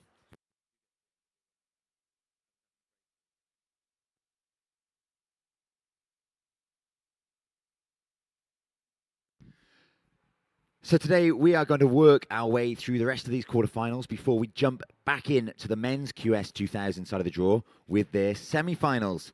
And then we'll finish up later on this afternoon with the women's QS 2000 semi-finals. Situation update, 2 minutes, 55 seconds remaining. Blue, you are first. Blue, you are first. Last of blue, 5.57. Blue, you are first. Red, you are second. Red, you require 6.58. Red, you require 6.58 to move into first. White, you are third. White, you require 6.84. Green, you are fourth. Green, you require 8.44. 2 minutes and 25 seconds remaining. So much surfing action still to come your way. Here is our surfer in red, Yolanda Hopkins, wrapping back into the whitewater there. So Yolanda has been to the 2 Olympics, Tokyo and Paris. And the reason for that is she rips. She's there representing Portugal, and that wave and she ripped there. Shows just how good she is. My goodness. That was outstanding surfing from Yolanda. Now, it's another one. She wasn't here last year to defend her title because she was in the Olympics. And here on the backhand goes Maria Salgado, who was the heat leader prior to the last of Yolanda. Salgado is going to ride right the way in and get the inside reform on this one now. Here she goes, in and out of the lip. And another turn. And now the very difficult bit. And she gives up on that very last connection. So we're inside the last 90 seconds. I would think there's going to be a big score for Yolanda Hopkins. And this then, up and riding here, is Rachel Presti. She needs a very big score now. But here comes the section for it. And what a turn for Rachel Presti. And you can see correctly that she believes after that turn. There's 70 seconds left. Might not get all of the 8.44 on that, but there might be the chance to spin and go on the inside with a minute left. You never know. Not impossible. That was arguably for me the turn of the heat from Rachel Presti then over the end section. It'll be a big score, but it might not quite be big enough to get the 8.44 in one, but she could go halfway now. And here's a replay of Yolanda Hopkins, the two-time Olympian and current Challenger Series #2. And this by here. Excellent surfing, the way that she rides through that closeout section. There's 25 seconds left in this heat. Nahia Milhau and Rachel Presti both need waves. We don't know the exact total that they need. But this could finish with the numbers. As we move towards the last 10 seconds, we will soon begin our countdown. Will we see another wave ridden? As we count down in 5, 4, 3, 2, 1.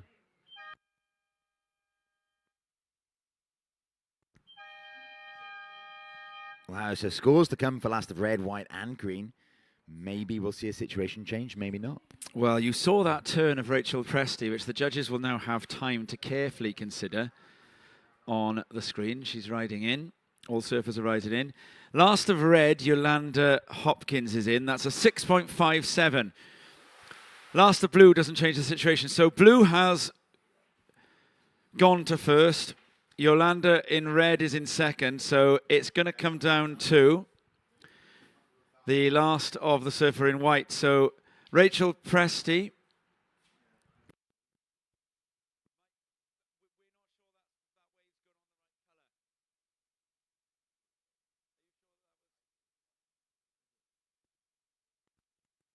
Yes, so the surfer that was looking for the score was Nahia Milhau. And the score is in. Not quite enough. Final results: first Salgado, second Hopkins, third Nahia Milhau, and fourth Rachel Presti. We're going to count the next heat in 5, 4, 3, 2, 1. Ariane Ochoa now takes the red vest. Clémence Georges of the Clémence Crouch. Noah Clapp, last year's runner-up in the white, and Hina Maria Conradi in the green. Georges, one of the most impressive surfers of the event so far, starting in the round of 48, where she posted the highest score of the round. And now here she is coming up against Ariane Ochoa and Noah Clapp, both decorated surfers. See the surfers from the previous heat making their way in.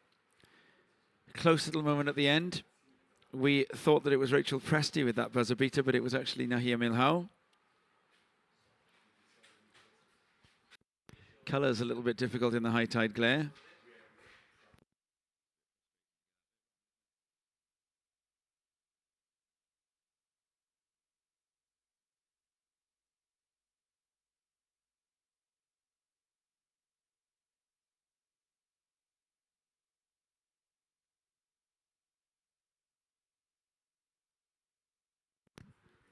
And here we have up and right in, opening her account in this heat. It is the surfer in white, Noah Clapp. Last year's runner-up. Beaten only last year by Tia Zabrowski, who is the current Challenger Series leader, I do believe. Zabrowski not here this year. Concentrating on the Challenger Series. Decent start for Clapp. Hina Maria Conradi has also posted a 2-point ride. First of green, 2 points. Clapp's wave is going to go in just above that.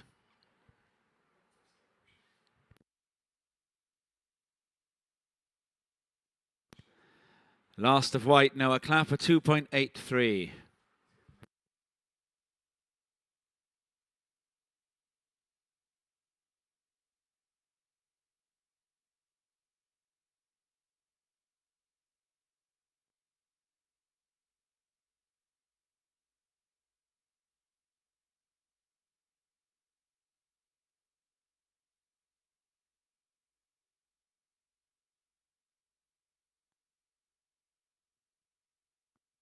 A bit of a slower start to this heat in comparison to the last Tom.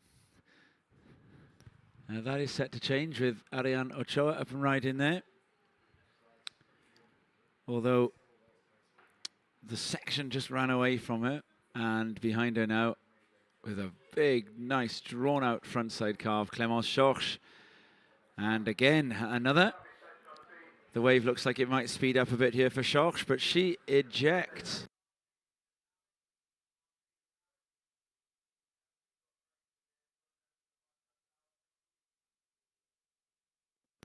I watched that wave that Chorch pulled off through the inside then, and she made absolutely the right decision to pull off that one.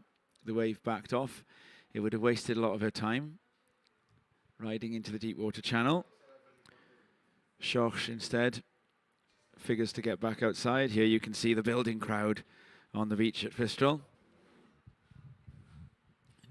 The Brits love the beach in the afternoons and the early tea time, and here in the evening as well.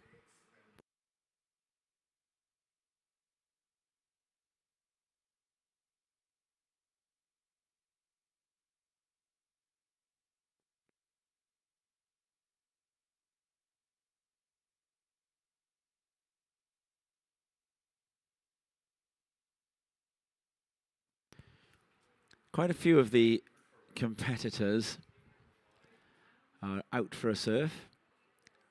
Often we see quite a lot of them. Oh, as you see, an attempt at a little air there from Clémence Chorch, nothing to lose. Quite a few of the competitors will go surfing just after they've been knocked out as well. They'll just go for a surf. I think that's great. A challenge can be, when surfers compete at this level, staying in love with the sport. As an aesthetic sport, though, I think the best surfing is always done by a surfer who genuinely loves riding waves. One example of that would be the surfer from the last heat, Yolanda Hopkins. Now here is Hina Maria Conradi, and she finally gets a fast section here and a chance to go in and out of the lip twice quickly, and then a foam climb and lands that too. The momentum built through those 3 turns was fantastic. Hina Maria Conradi. That, for my low-rated money, would be the wave of the heat so far. Prior to that, it would have been 3.5 for the opener of Chorch. Here we'll see it again. Quite a lot of work needed to get to the steep bit. We call this pumping, the Fistral foot stomp or the Huntington hop. And then the wave stands up. 1. Slightly different turn. 2. In the lip, lot of spray. And then that vertical foam climb at the end.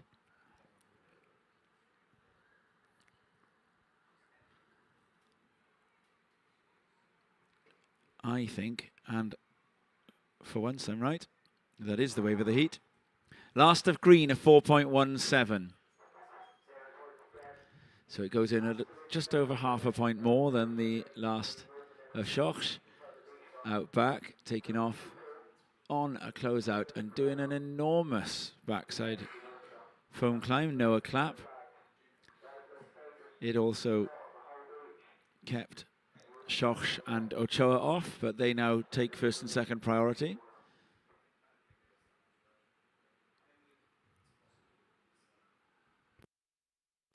There is a solid wave coming through out back as well, and it looks like competitors are roughly in the right place to get onto it. 18 minutes remaining. We'll give the situation. With 18 minutes remaining, situation, first, green, Conradi, low score of a 2. Second, blue, Chorch. You need 2.68 to go to first. Third, white, clap. And here is Ariane Ochoa. And fourth, red, Ochoa. You need a 3.8 to advance. Could well have happened there, Ariane Ochoa. She has been a Challenger Series surfer from the Basque Country.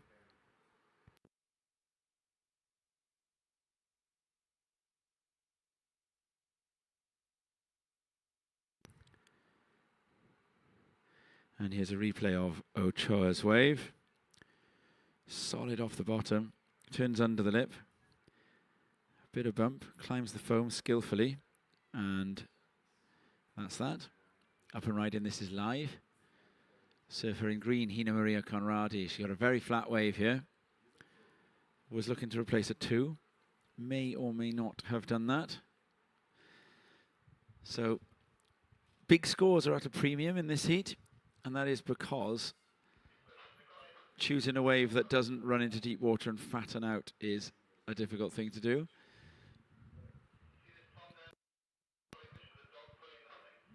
Riding into the white water, here's the surfer in blue, Clémence Schorsch.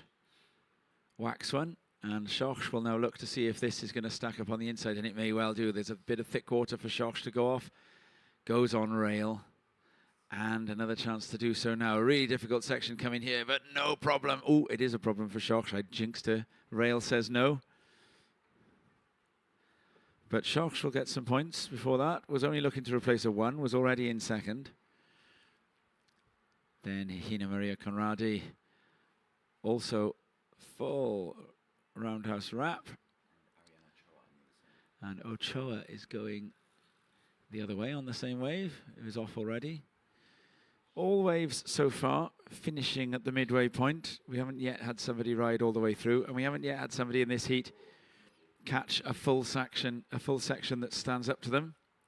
Surfers like a wave to stand up to them because it gives you something to push off when you turn off the top of the wave. Stand by for scores.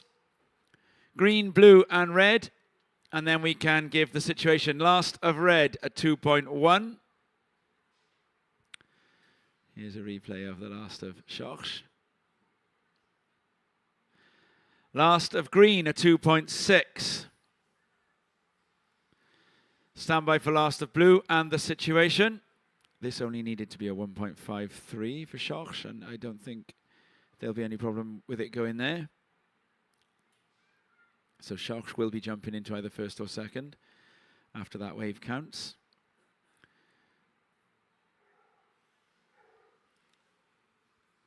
Now, before the judges are going to give this a fairly decent score. It could be the highest wave of the heat, and it is. Last of blue, a 4-point ride. Situation, first blue, second green, third red, fourth white. Blue, your low score is a 3.5. Green, your low score is a 2.6. You need a 3.33 to go first. Green, you need a 3.33 to go first. Red, you need a 3.85 for second. White, you need a 3.95 for second. 14 minutes remaining. Blue, you have priority.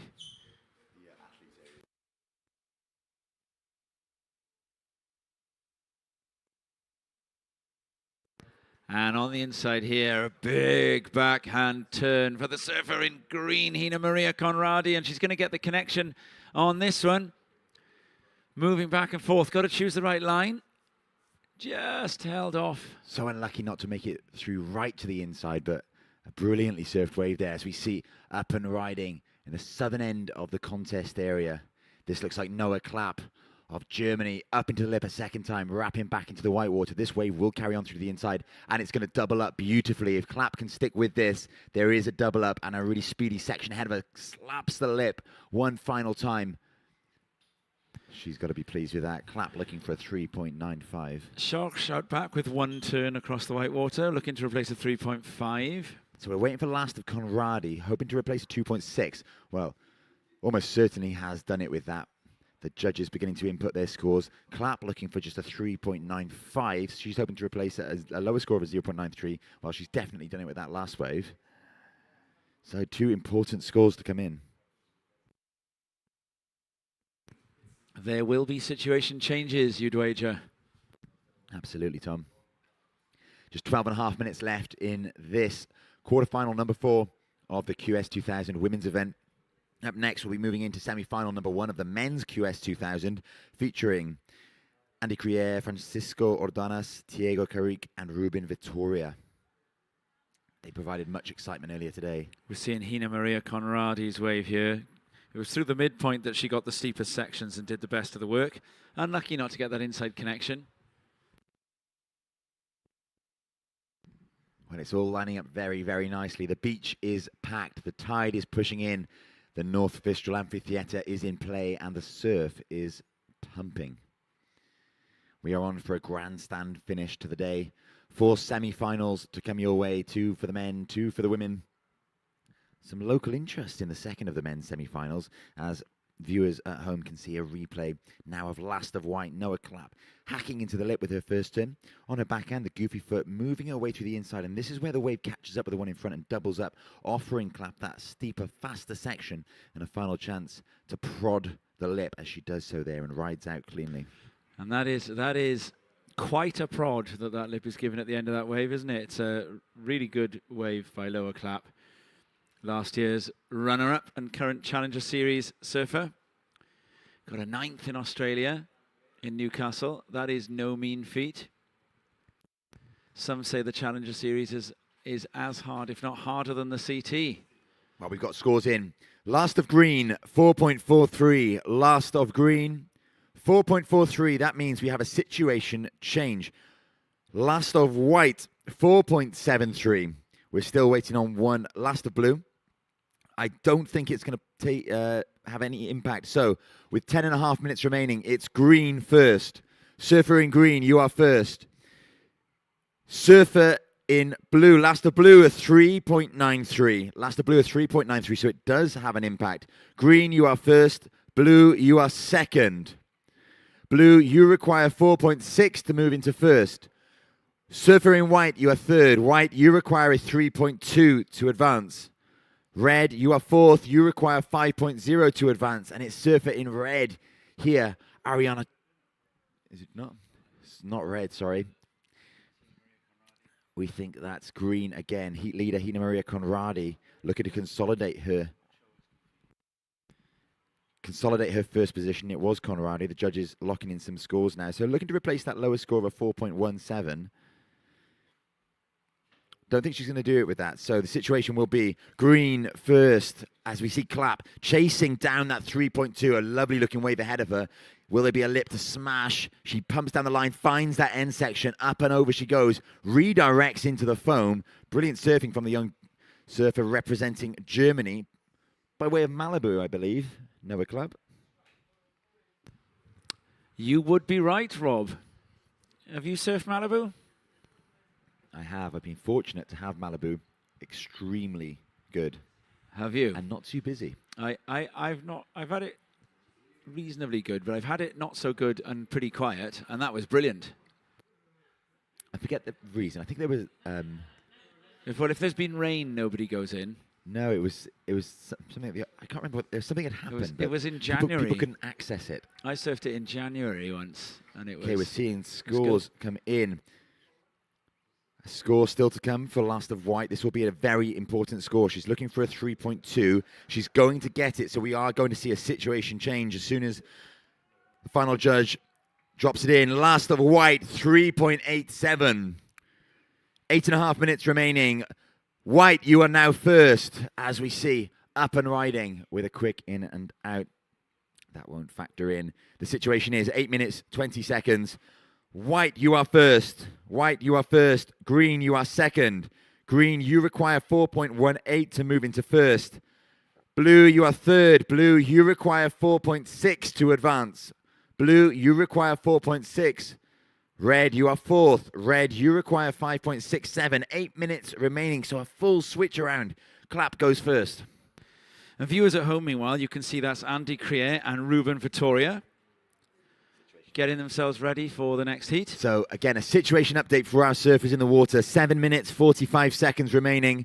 White, you are first. Surfer in white, you are first. Green, you are second. Surfer in green, you are second. You require 4.18 to move into first. Blue, you are third. Blue, you require 4.6.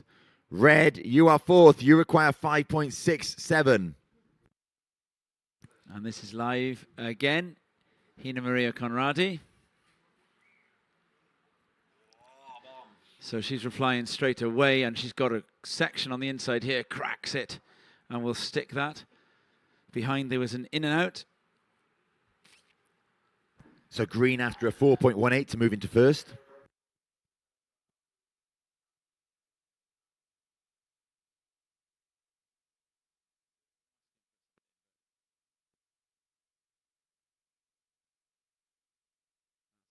Ariane Ochoa, whacks one. Comes on through to the inside. A lot of momentum here for Ochoa. And a section up and coming, looking for a 5.57. Oh, and it looked like something went wrong with the wax or something there at the end for Ochoa. 6.5 minutes remaining. Situation first white, but we are waiting for scores for green and red. White, you have a 4.73 and a 3.83. White, you also have priority. Green, you have second priority. You have a 4.43 and a 4.17. We are waiting for one more score of the surfer in green before we can give the situation for blue and red. Green, you require a 4.18 to go to the lead. There is a score still to come. It may be there. We'll find out shortly. The question has definitely been asked to the judges. You were seeing, as I gave that announcement, a replay of that score. 5 minutes and 30 seconds remaining. Last of green, a 3.77. Situation remains the same. Now, a surfboard that keeps waving there. That is one of the Gonzalez Estabari sisters waving a surfboard, which I am just going to guess, based on national allegiances, that there are signals being sent to Ariane Ochoa by the Gonzalez Estabari sisters. 5 minutes remaining. Ochoa in the red. Last of red, 3.3. Red, you now require a 5.3.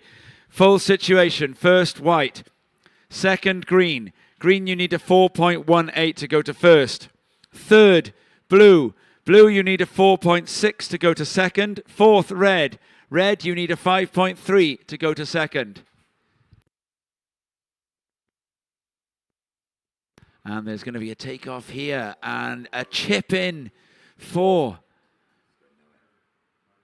that was Clémence Schorsch looking for a score, and it will have gone nowhere. And then behind her in the white, this is Noah Clapp, who was the heat leader. Blue, you require a 4.6. Red, you require a 5.3. Priority is with green. Green, you are in second. You require a 4.18 to go to first.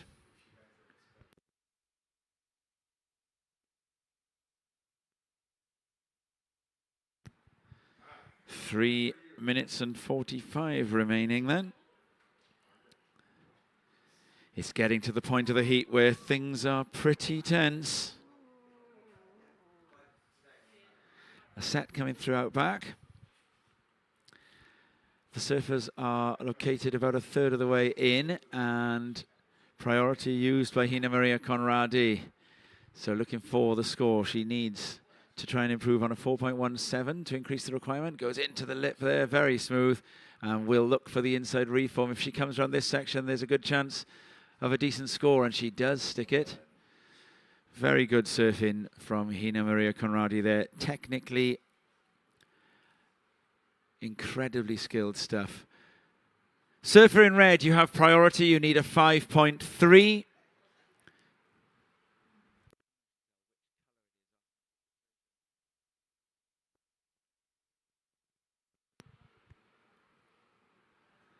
And a bit of a lump coming through here now. And there's going to be a paddle there for the surfer in. I think that might be blue, Clémence Schorsch. Priority judge doesn't intervene in any way. And up and right in here now in the white. That's blue. That was Clémence Schorsch looking for the 4.6. Big ask for one maneuver. You saw her jump straight off. She's going to probably go back to the drawing board there. there hasn't tended to be a lot of reversals in the final 2 minutes of heats when surfers are only halfway out. But that may well change. Here goes Ariane Ochoa on the front side from the Basque Country. At a glance, it looks like a good wave. Goes onto the rail. A bit of speed. Looking for some lip. Gets into the lip. Comes out of it. There's going to be a reform here on the inside. Bit of work needed to try and make the connection. And Ochoa is left behind there. That needed to be a 5.3. And now she is stuck having to duck dive the Dante Alegre bank, which can be a very difficult experience indeed. Ochoa is going to try to go sideways to get out of the bank. Not long left, 75 seconds to get out through that bank. That will be difficult. And here was the ride of Schorsch. A one turn, then the pencil drop, or pencil dive to try and penetrate the water and get back out, so there's enough time to catch another. And here was the ride of Ochoa, which needed to be a 5.3. I'm not sure that it'll go there. So we now have 40 seconds remaining. 40 seconds remaining. Clap in the white has priority. White is in the lead. Green second. Blue third and red fourth. Blue, you require a 4.5. Red, you require a 5.3. And the surfer in red goes again. And that will be that. There's no way she'll be getting back out in 15 seconds. We're going to be counting this out. 10 seconds. So very important ride here now on the inside. As we count it down in 5, 4, 3, 2, 1. And that was Clémence Schorsch making an attempt at the end, but that didn't work out for her either there. So Ochoa and Schorsch not managing to find the scores in the back end of that heat. Tide is getting higher all the time. The bank is getting deeper. And we are about to start the next heat of the men's. And this is the semi-finals. Just waiting for the last score of Hina Maria Conradi.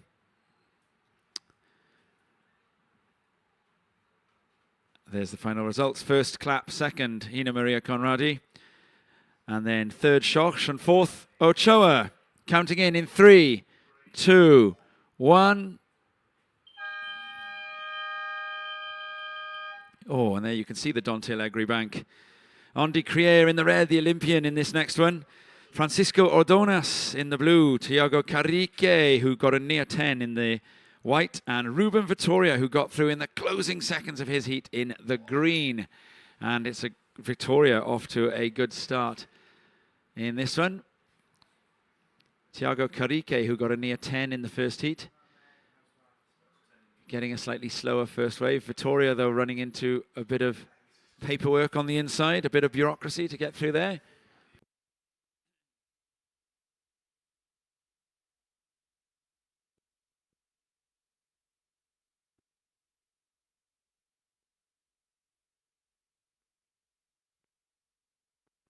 There's going to be a takeoff on the backhand here.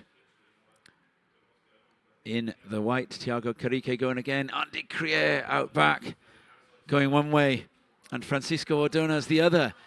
Crier appears to have chosen the better of the waves. Right up into the lip twice. You can hear noise from the Spanish faithful. And a huge third turn for Andy Crier. What a start to the heat for the surfer in red, the Olympian. Crier from Ondaya by there.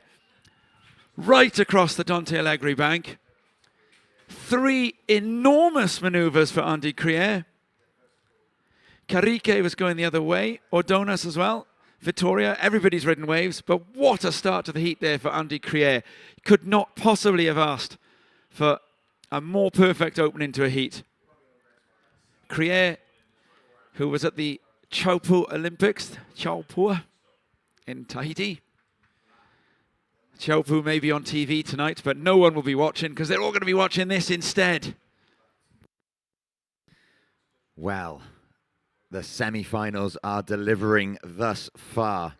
Incredible surfing, and viewers at home get a chance now to revisit some of the rides that have taken place. This on screen is Ruben Vittoria surfing brilliantly. Scores to come for white, green, and blue. This is Kurike, who we saw him early on in the heat on his backhand, the goofy foot. Compact style of surfing, full of power and energy. And then this on screen now is Andy Crier, the Spaniard, up and riding into the lip, hacking away. And each of these turns generated an enormous amount of noise from the balcony. And that's because his friends and supporters were living every moment of that wave with him. Amazing surfing from Crier. How about that closeout final backhand 12 o'clock re-entry from Karike as well, Rob? When it's the semi-finals, the surfers have earned their berths in this semi-final, and they're showing us just why they deserve to be there. Fantastic stuff. 21 minutes, 40 seconds remaining. 3 scores to come in. As soon as those scores come in, we will update you. 4 scores to come in fact.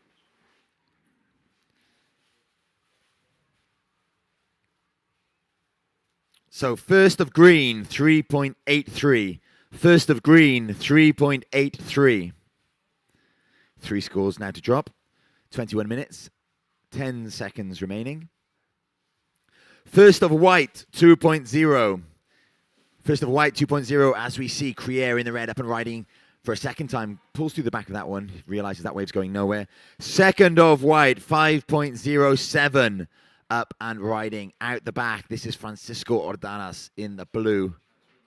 No, Ruben Vittoria, I apologize, in the green. There's blues and greens causing us trouble again. Oh, Vittoria there, just carving away on an open face, slams the closeout section on his backhand. A turn. Amazing surfing there from Vittoria. Oh my goodness me.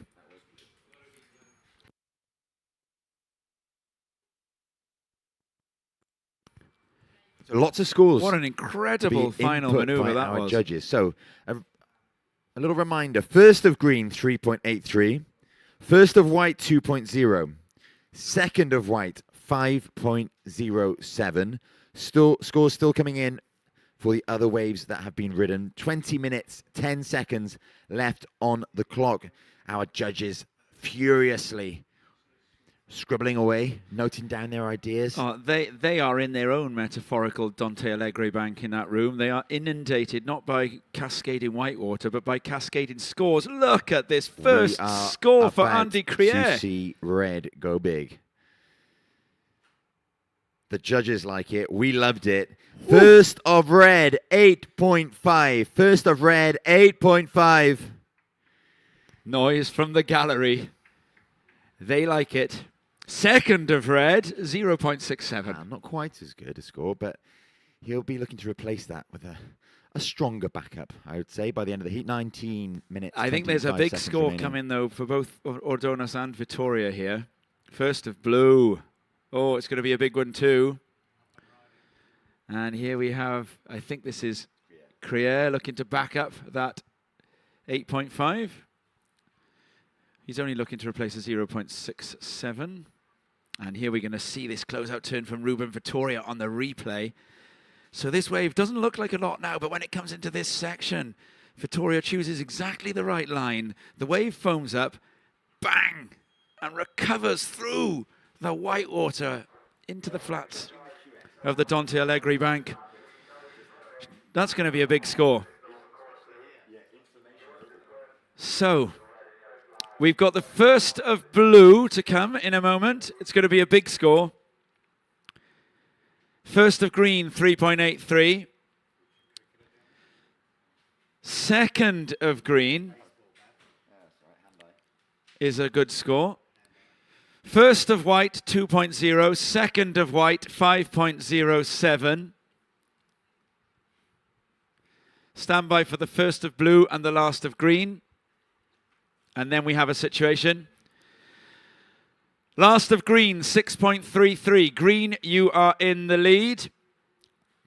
Red, you require a 1.66 to go first. White, Karike, you are third. Your last wave, a 5.07. You require a 4.11 to go second. Francisco Ordonas with one wave ridden. Your first score is a 6.83. You require a 2.35 to go second. Priority is with white, then green, then blue, then red. And with all four surfers sitting there for a few seconds, we can draw breath. A moment of respite from the action. We can, here in Sports Scene this afternoon, we can take a 2-minute break. We go to Rob Webster Blythe with news of the cricket. The cricket's been washed out by the tide line. Against us. It's been washed out by the tide line, hasn't it? Well, let's have a little look at semi-final number 2 that we've got coming up in about 17 minutes' time. We've got Iago Dominguez, Sean Gunning, Lucas Skinner, and Hans Odriozola. Up and riding here, however, in red is Andy Crier, current number 2 in this heat. He's got an 8.5, however, so this will replace that lower score of a 0.67. He has improved his backup score, and this should see him go first again. Crier looking for just a 1.66 to move into that pole position. He will have definitely done enough with that last ride. 16.5 minutes to go. Crier with a score to drop. It will be red first, green second, white third, blue fourth.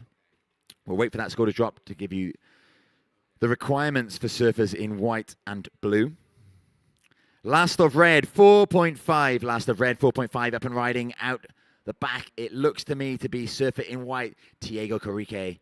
We saw him post an enormous score in his quarterfinal, and he attempts to force the issue there, laying back into the oncoming section. Not managing to ride out of it. 15 minutes and 50 seconds remaining.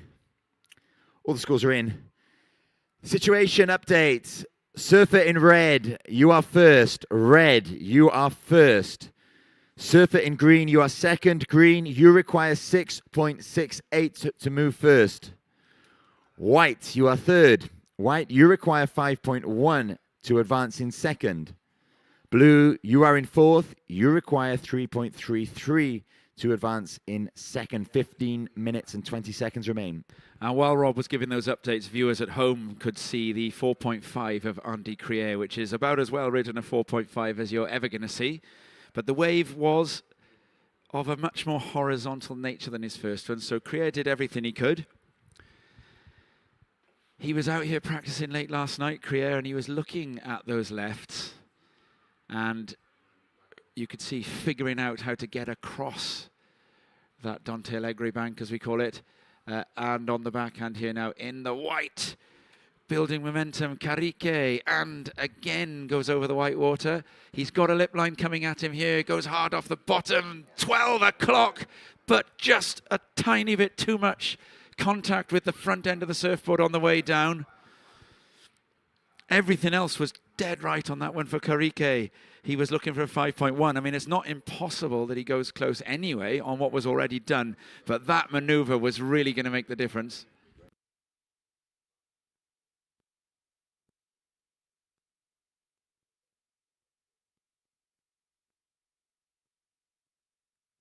And here we have the replay of Carrique. Now, this turn on the inside would have made a huge difference.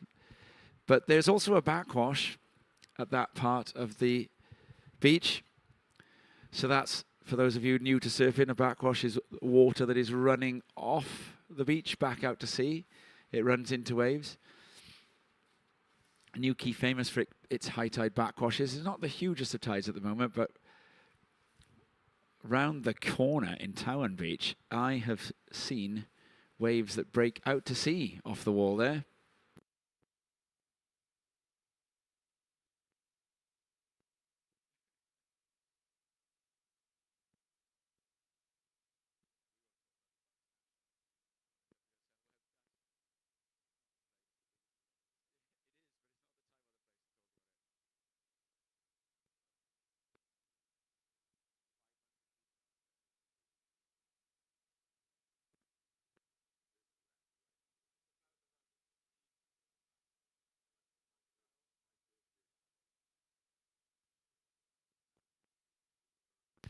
And up and right in here now. This is Andy Crier in the red, looking to see if he can improve on the 4.5. Goes to the backhand, right up into the lip, and also caught by the backwash.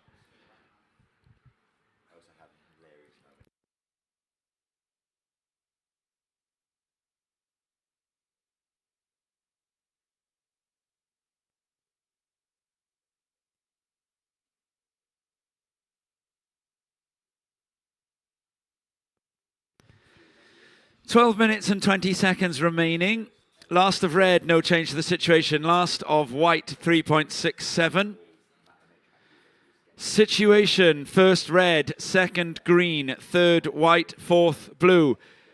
Green, you require a 6.68 to go first. White, you require a 5.1 to go second.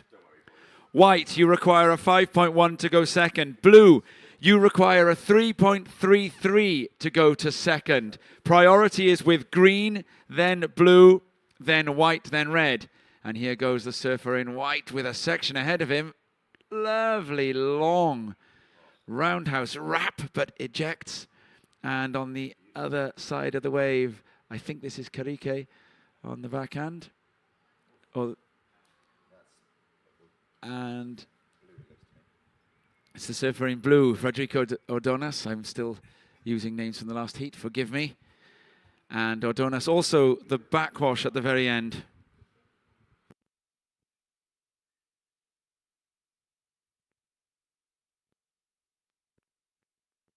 So we've just seen Ordonas, Karike, and Crier all backwashed on their final backhand re-entry. They're now up and right in the other end. A big Larry layback. Tiago Karike, but doesn't land. So Ordonas will get a score there that will possibly change the situation. It's a 3.33, the requirement for Ordonas. With or without that closeout maneuver, there's a good chance that he'll go there. So stand by for a possible situation change. So this is the wave of Ordonas in the blue. Please accept my apologies. He rode into the glare and we couldn't see the color. But Ordonas, that is a big backhand blast there. He comes right around, bit of spray, and then does get had by the backwash after one more turn. And at that point, the water runs into the wave. So as we wait for that score of Ordonas, it needs to be a 3.33. I think it probably will be, and it will be. Situation change coming up. Surfer in white, Karike. Oh, and a nice little air, but not landed. Last of blue will change the situation. Blue is going to move into second. Stand by for a new situation. Last of blue, 5.17. Blue, you are now second. Green, you are third. You need a 5.68. White, you are fourth. You need a 6.93.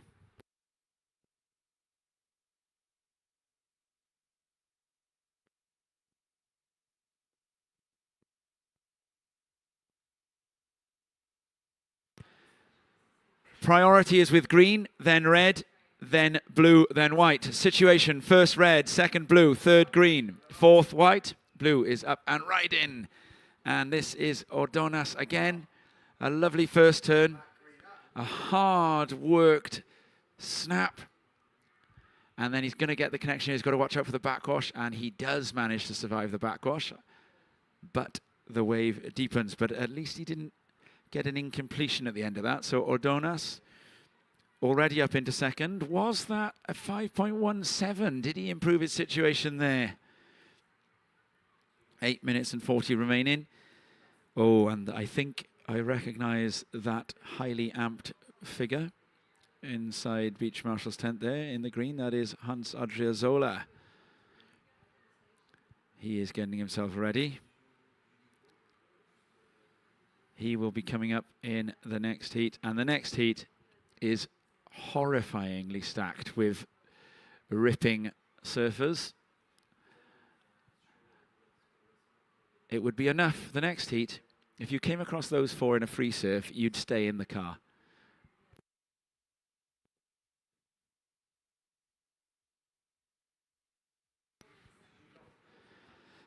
Just inside the 8-minute mark.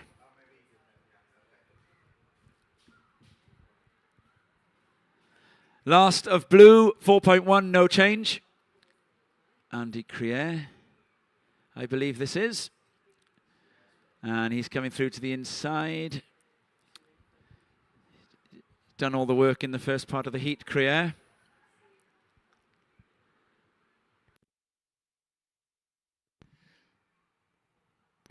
I didn't get a look, Robbo, at the start of the heat whether Crier had gone with his trusted swallowtail again or had opted for the other template.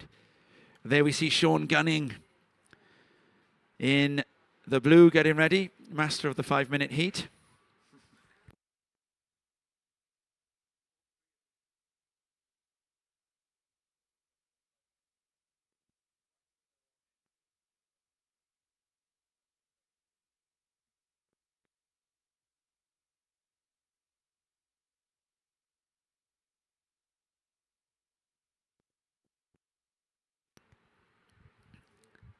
And there is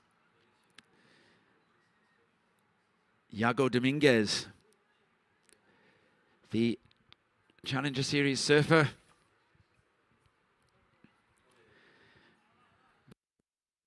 Fifth on the European QS last year. Dominguez didn't get a result in Lacanau. He's on a result here, though. But how much further will that result go? Dominguez and Gunning, fellow Spaniards, wish each other luck. And making his way down out of the athletes area in the white, Lucas Skinner, the hometown hero, last year's winner. Oh, he's going for a Tom Curran.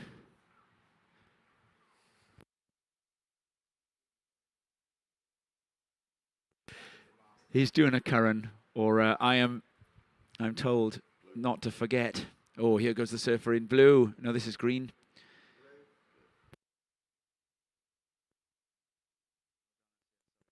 This is the surfer in blue, Ordanas. And he was looking for a 6.18 to go first or a 5.17 to improve his situation. It might go close. I'm reliably reminded, or I'm warmly reminded by contest director Paulie Field of Dreams, if you book them, they will come, Jeffrey, that when talking about doing a Curran, we should also remember doing a Shane Horan, who was also a master of paddling out at a different part of the contest area. And Horan used to do it here at Newquay. He used to paddle around from Little Fistral to arrive at his heats. The thing I remember most about Shane Horan was the surfboard with the circular fin, like a jet engine underneath the surfboard.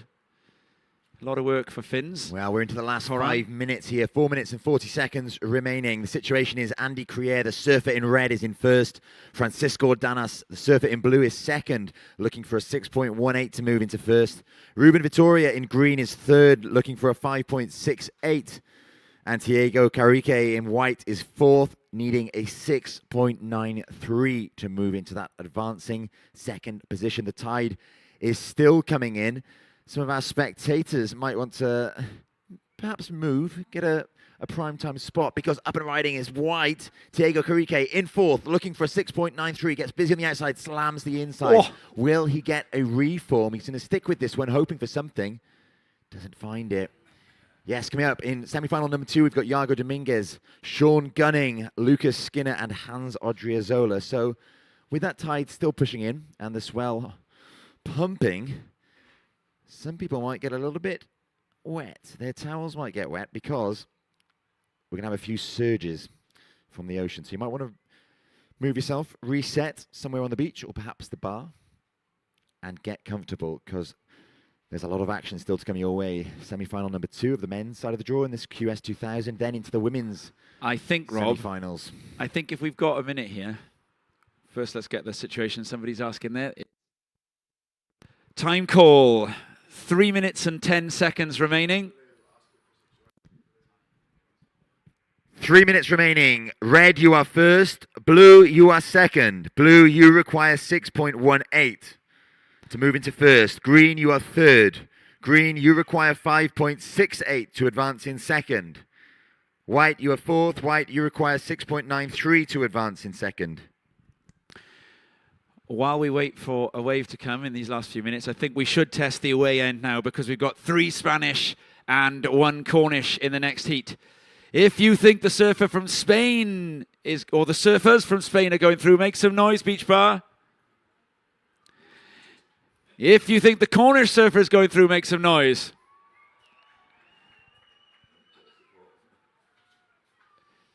The Estadio de Nuki is in full voice.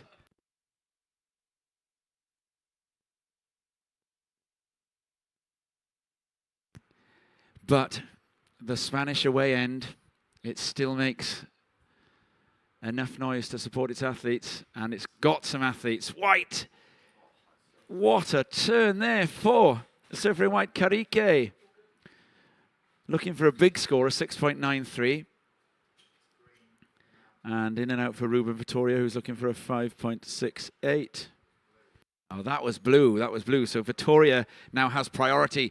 So for the neutrals, the most exciting scenario possible. The surfer in second is the one. The surfer looking for second is the one with the priority. If the wave comes, he'll ride it. 90 seconds remaining. Ruben Vittoria in the middle of the bay.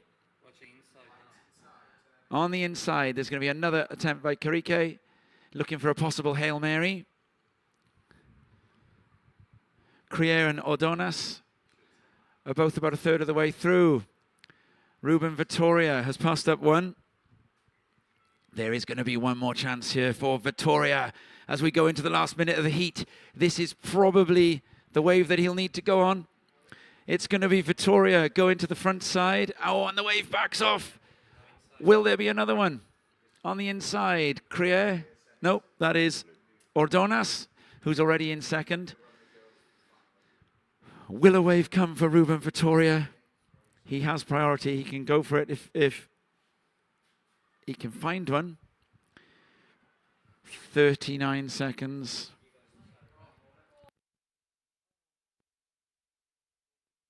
Inside, this is Andy Crier, a victory lap for Crier. And an absolute masterclass in backhand surfing from Andy Crier there. That is how you sign off a well-won heat. And we're going to be counting this heat down as the surfer in blue rides one last wave. 3, 2, 1.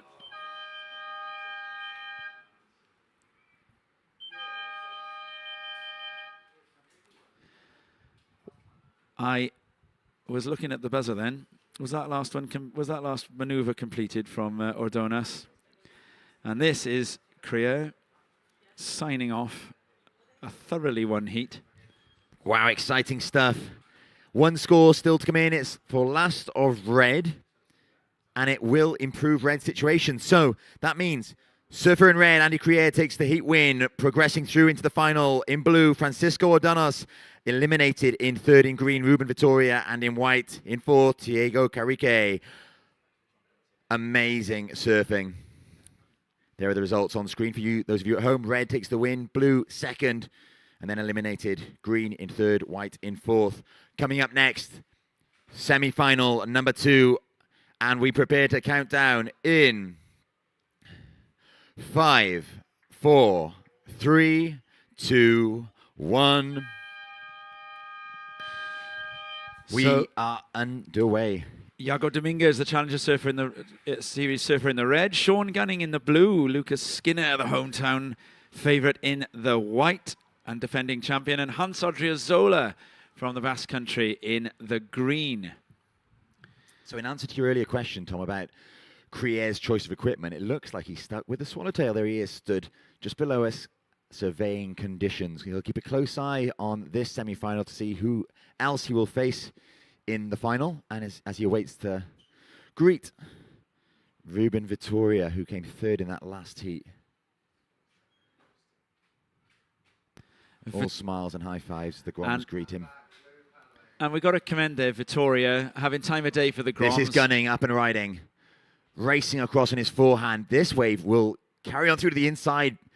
Gunning takes to the air, lands that air reverse, rides out, and he's going to look for something on the inside. Racing now, up into the lip, releasing his tail. One final maneuver here off the end section. A fabulous start there for Sean Gunning in blue, and some noise being made by the bar in appreciation of those efforts of Gunning there. Wow, great start. The no claim at the end of it as well. We'll spot it on the replay. That middle turn from Gunning was that now trademark frontside smash that he does, where he really has got a way of using the tail to shove water up into the air. We'll see it on the replay now. It maximizes the amount of water sent upwards into the sky.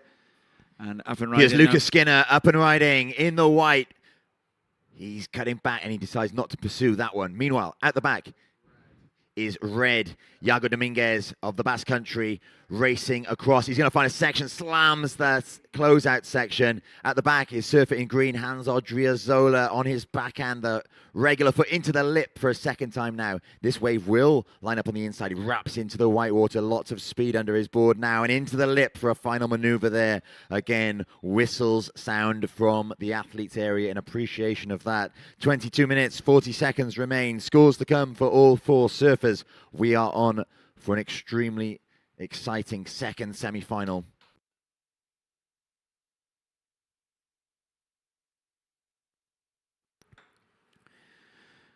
Well, plenty of work for the judges to start that heat there. I think it was Lucas Skinner who got the shortest of those waves, which means that he's out back with priority. I'd find it very hard to choose which of those was the highest score. Probably the surfer in blue, would you guess, Rob? Well, here we're going to get some replays so we can break it down. So this was the start for Sean Gunning. A lot of work done here. So we get an air reverse, pretty smooth, flat section, but then he does the work. And once the wave steepens up, there's that classic tail poke that he does. And then a lovely sign off.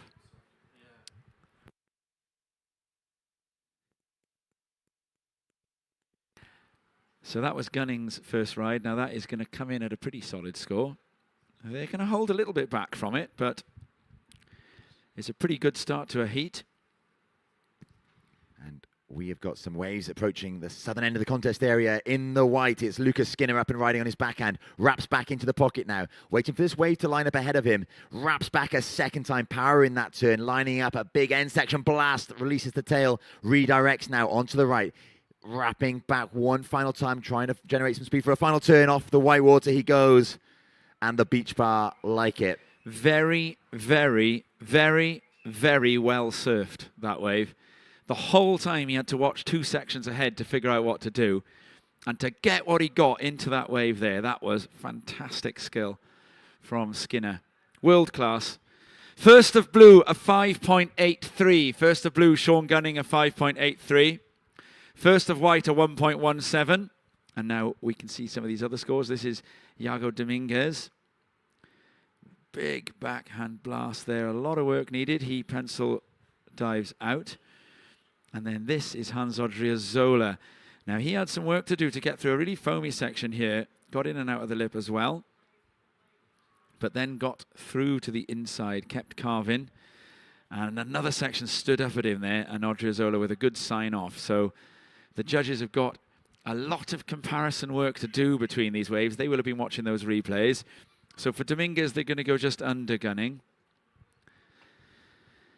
And then this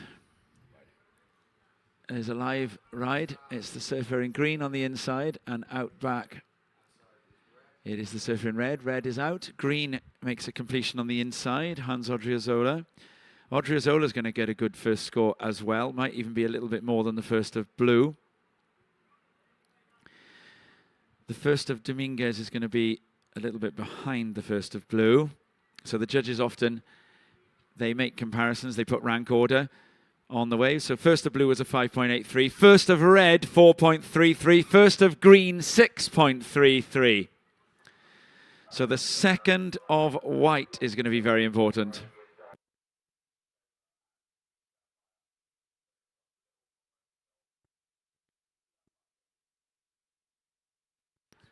And white, Lucas Skinner, is up and riding a mushy-looking wave, but it's got an inside section.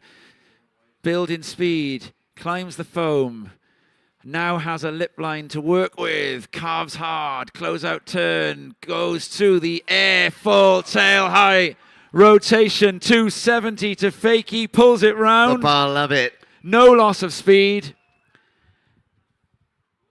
Air Skinner, you are cleared to land. Wow. Up and riding at the back. We got a split peak. Looks like Gunning in the blue, moving his way on his forehand across the left.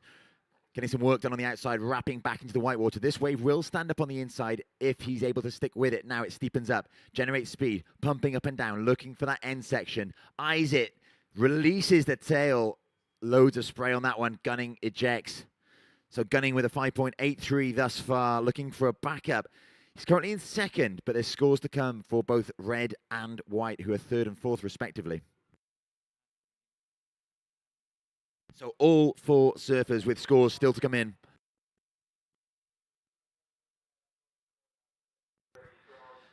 Now there's a heap of scores to come, and quite a few of them are big. They've started to come in.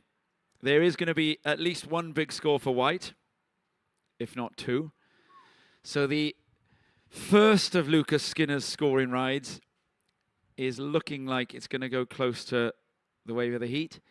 And I think we are watching a replay of that on the screen at home. Rail work. And then a junction direction change. A full roundhouse wrap, foam climb, and then a very cleverly put together drop off the last section. Once again, our judges have got their work cut out. So many scores to post. 17 minutes remaining, and we are seeing a paddle on the inside. Not going to come too much though, as I think that's surfer. We saw a replay there of Hans Odriozola. So a lot of hard work to get through the flat section, and then a brilliant layback, disappearing underneath the lip and riding out. But just the one maneuver.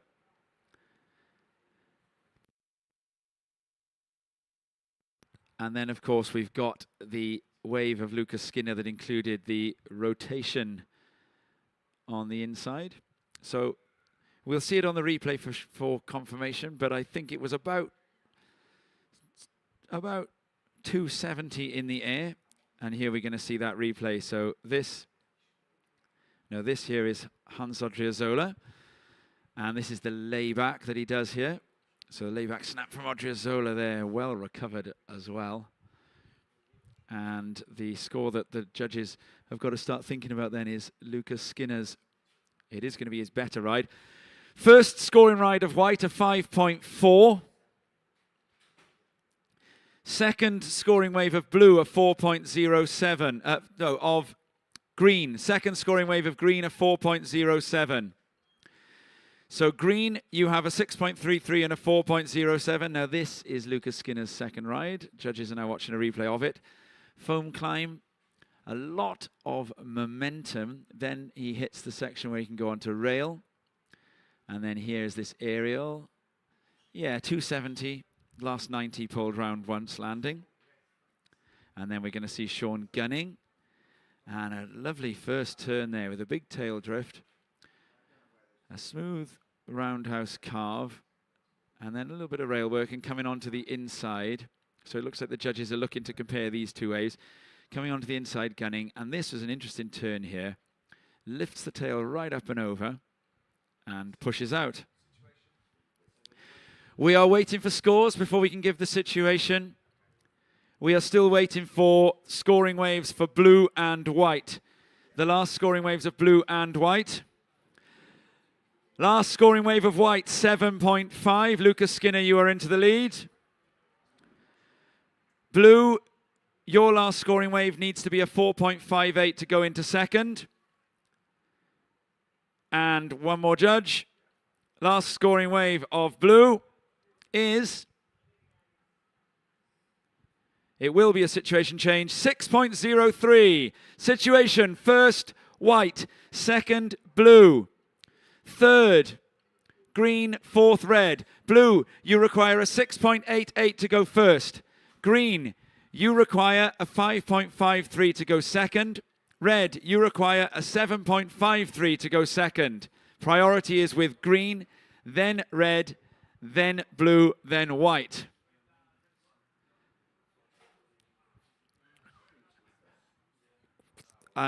We've been talking about how good the surfing is. I feel like we've got to also say there, Rob, with all of that done, how good the judging is. What a load of unpicking they had to do there. So much to take into account for the judges. They really are earning their keep today. A flurry of waves ridden, so much activity to take into account. And with 13 minutes and 25 seconds remaining, I'm wondering what else we're going to see in this heat. A little break in the action for now, which is good, so we can get our breath. The surfers can catch their breath too. And we can reset and look forward to the back end of this heat. There is 13 minutes of it left. Plenty of time. And let's not forget that the surfers in third and fourth have got those scores within them for sure. I mean, the surfer in third, Odriozola, has priority and a 6.3 already.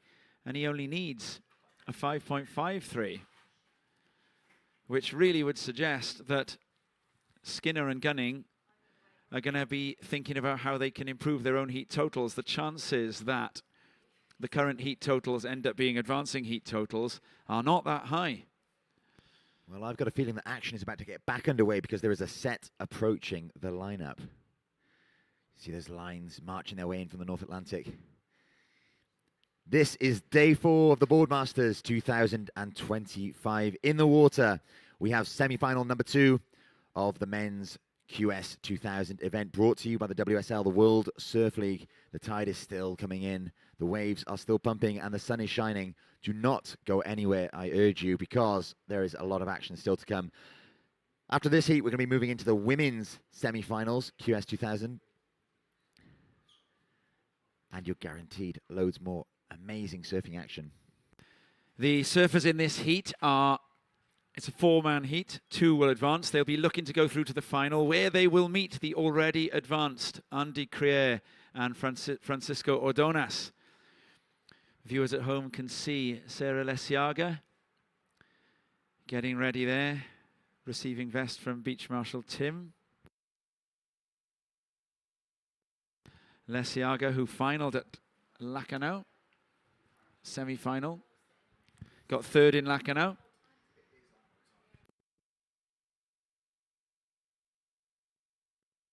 Well, as we can see, we can't say we didn't warn you. We can see some of the spectators distracted by the amazing surfing action, no doubt, getting a little bit wet there as the tide creeps in. Well, it's going to keep coming for a little while, so you may want to move back a little bit more.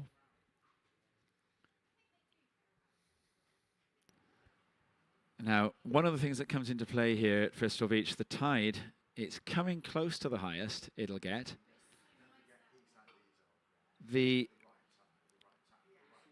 A good set, if it comes through, will potentially now miss the outside bank, making those inside shore break sections even more of a source of power than they would ordinarily be. And here goes the surfer in white, Lucas Skinner. Big drawn-out foam climb and then ejects. Behind him, Hans Odriozola. And Odriozola, hard off the bottom, hard off the top, puts up a Christmas tree and a tail tweak, and then cracks one off the inside there. He likes that. Odriozola's looking for a 5.53. Behind him, Sean Gunning in the blue, and goes to the air, and narrowly misses out on the recovery. He had both feet on the nose there, which I'm sure was waxed. Gunning would need a 6.88 to go first, or a 5.84 or higher to improve his situation and up the requirement for Odriozola. 5.53 for Odriozola. That's a decision that will be going to the judges. And it's a race back into the lineup to try and secure that second priority. I've got a feeling that priority is going to play a big role in the end of this heat. 9 minutes, 20 seconds to go. Scores to come for last of green. Last of white, inconsequential at 1.33. So Iago Dominguez, who needs a score as well. A 7.53 is holding on to priority. He's going to choose his wave wisely. Lucas Skinner gets a little bit of a lead on the other two. We'll wait for the other priorities. And here you can see Annette Gonzalez-Estavari. And she's going to be coming up shortly, getting a few warm words from Beach Marshal Tim. Iago Dominguez, here he goes, looking for a solid score. And really asking the question there with a massive vertical backhand blast. That needed to be an 8.5 to jump up to second in one wave, or higher than a 4.33 to reduce the requirement. I think the latter is probable.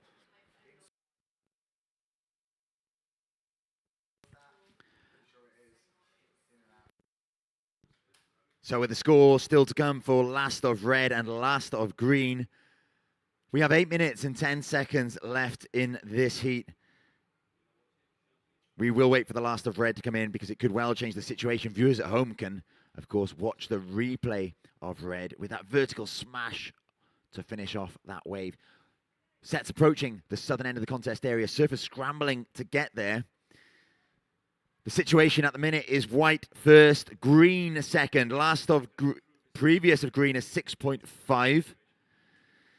But we do have a score still to come. And it's in. Last of red, 5.17. So situation update, 7.5 minutes remaining. White, Skinner is in first. Green, Odriozola is second. Green, you require 6.41 to move into first. Blue, Gunning, you are third. Blue, you are third. You need a 6.8 to advance in second. Red, you are fourth. Red, you are fourth. You now require 7.66 to move into second. So Hans Odriozola got a 6.5 for that wave with the layback.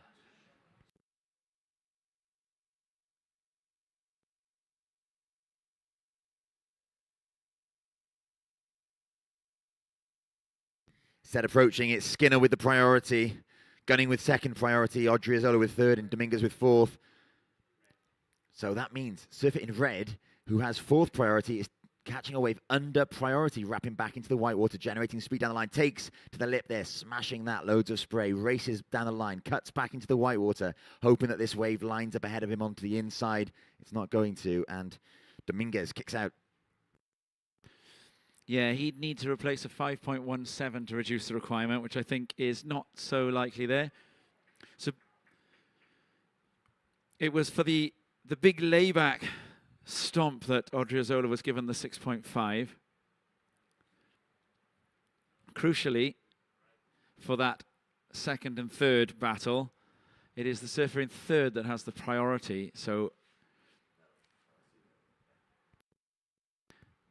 first priority to Lucas Skinner, who is out in front at the moment.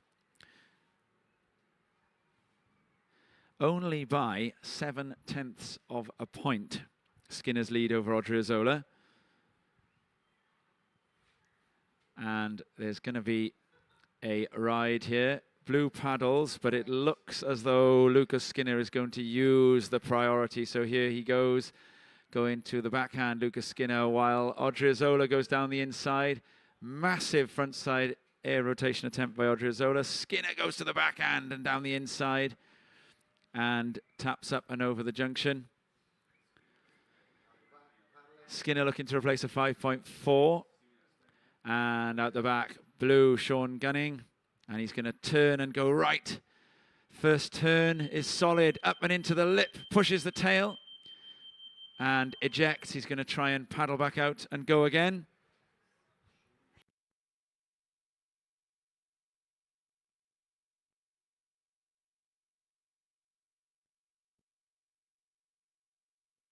So the last of blue is not going to go into his top two. Odriozola went for a huge frontside rotation out in front of the lip, landing in the flats but not holding on. And here we see a replay of the last of Lucas Skinner. Now, was this higher than a 5.4? Big spray on that turn there. And we see Blue gunning up and riding on the inside, pumping down the line, takes to the air. Tail high air reverse, lands it, and the body language says he loves it. Gunning looking for a 6.8 to move into that second place to advance into the final. 4 minutes remaining. Scores to come for Last of Blue. So Gunning with a higher score of 6.03. Anything better than that will improve his situation, reducing the requirement for that second spot. 3 minutes, 40 seconds on the clock. It's white first, green second, blue third, red fourth, with a score still to come for Last of Blue.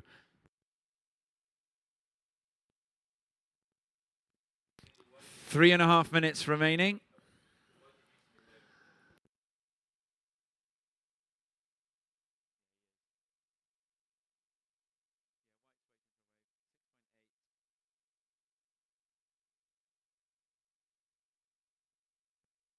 And we see in here a replay of Lucas Skinner's last wave. Now, was that more than a 5.4? And then we're going to get a replay here of the wave of Sean Gunning, which has a direct impact on the positions. A big front side rotation, like Lucas's 270. Odriozola goes for his own front side rotation, lands in the flats. And Sean Gunning up and riding again. He's going to be looking to go to the air again. Does so, lands, punches the air. That one probably not quite where his previous one was. I feel like we're in surfer's paradise watching one of those air shows here now. I'm wondering when Aussie Wright is going to show up.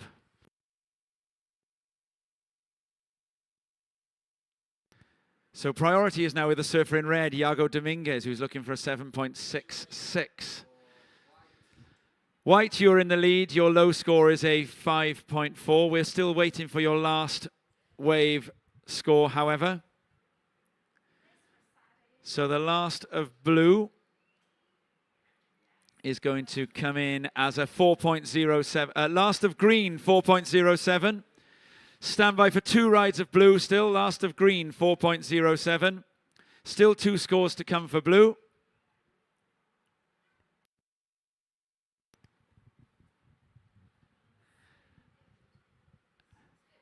So the surfers wait. The ocean has taken a little break, but there is just under 100 seconds left in this heat now.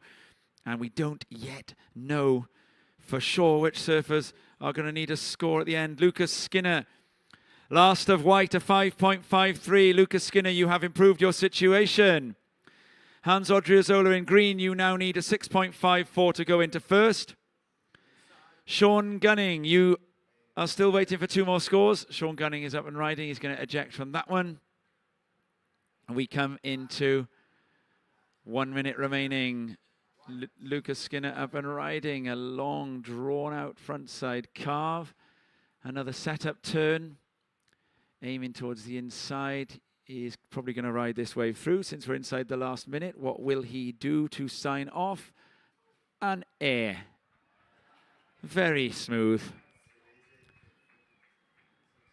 Skinner Airways is in business. They fly out of Newquay to Alicante 3 times a day. Now the important scores in the story of this heat remain to come for the surfer in blue, Sean Gunning. With 20 seconds remaining, there may not be another ride. Will there be one more ride with... We're inside of the 10. Looks like there might not be another ride. We're going to count this heat out, therefore, in 5, 4, 3, 2, 1.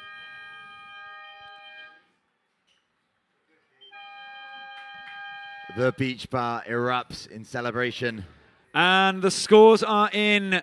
The Last of Blue.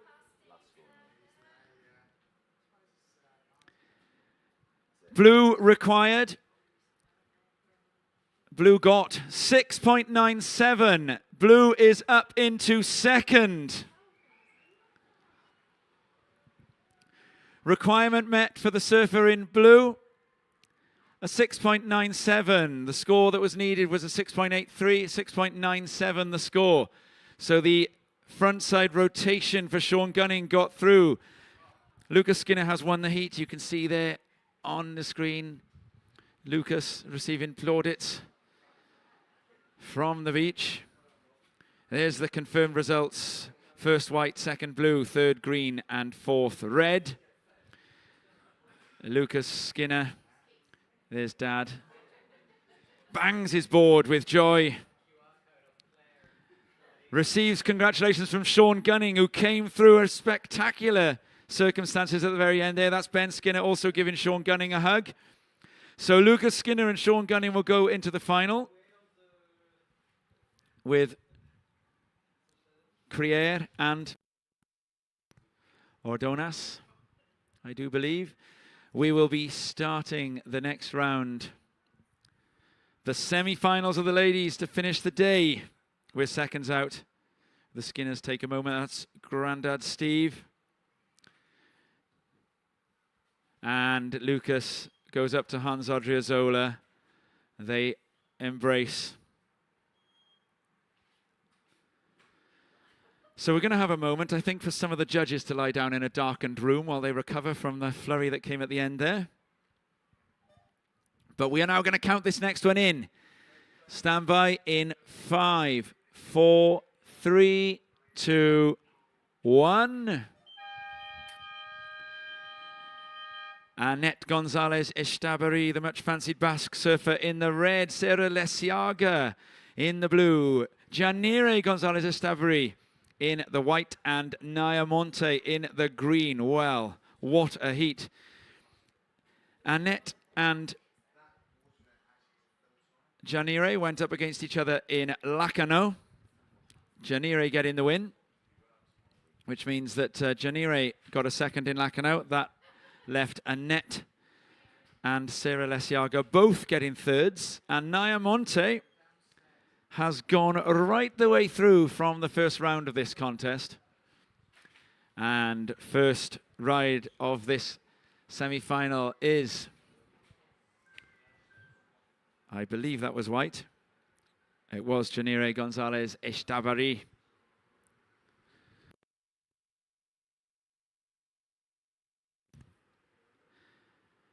So Janire has surfed in Challenger Series events. Annette is on the Challenger Series at the moment. Janire's best result, a 17th in Bolito.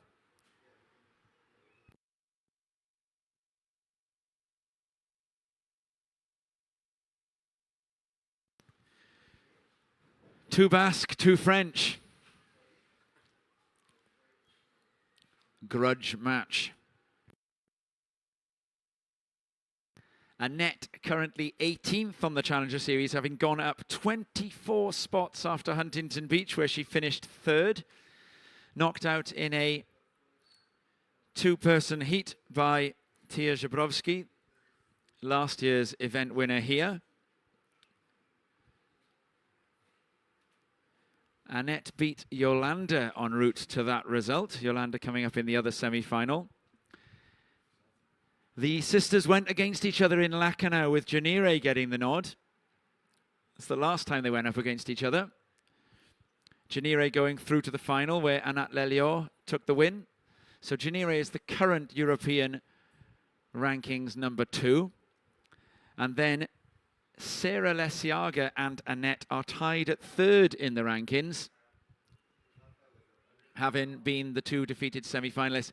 Lacanau, of course, going to person-on-person heats. We have stayed in the 4-man format here at Bristol Beach this year. Meanwhile, all the talk of the other surfers in this heat. Naya Monte has arguably taken the most exciting route to where she is now. Monte starting off with a 61st seed and riding all the way through to this semi-final. She got a 15.16 heat total in round 1, including a single wave score of an 8.33. And here is Monte weaving, looking for an inside connection, but there isn't one. This is now the top of the tide. So, a very difficult situation. to figure out the right wave.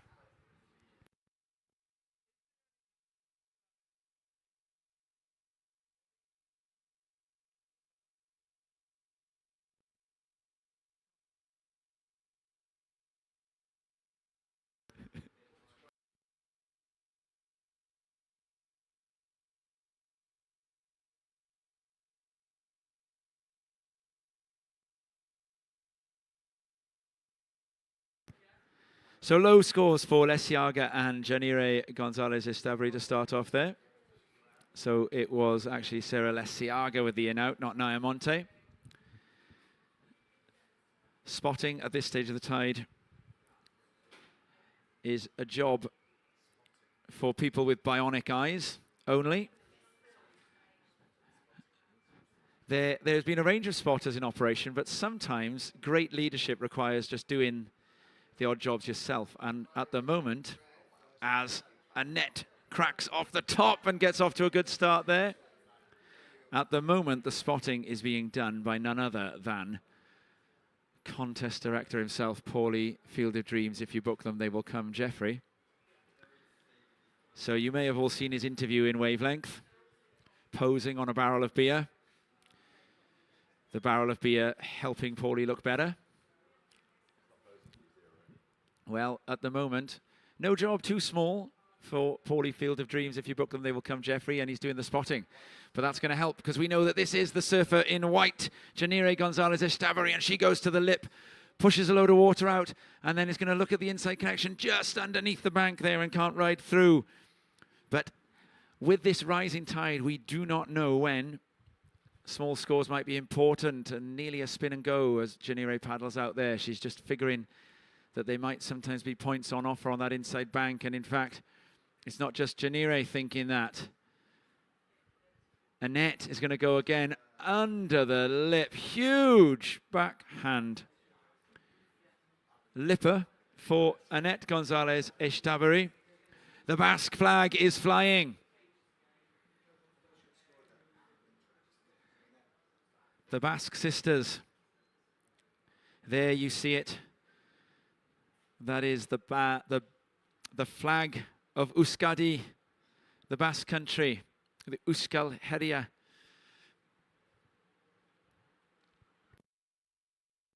And there is a replay of Annette's wave. What a turn. They were giving out 8s for those in Huntington last week. But the waves here are slightly better than they were for Huntington.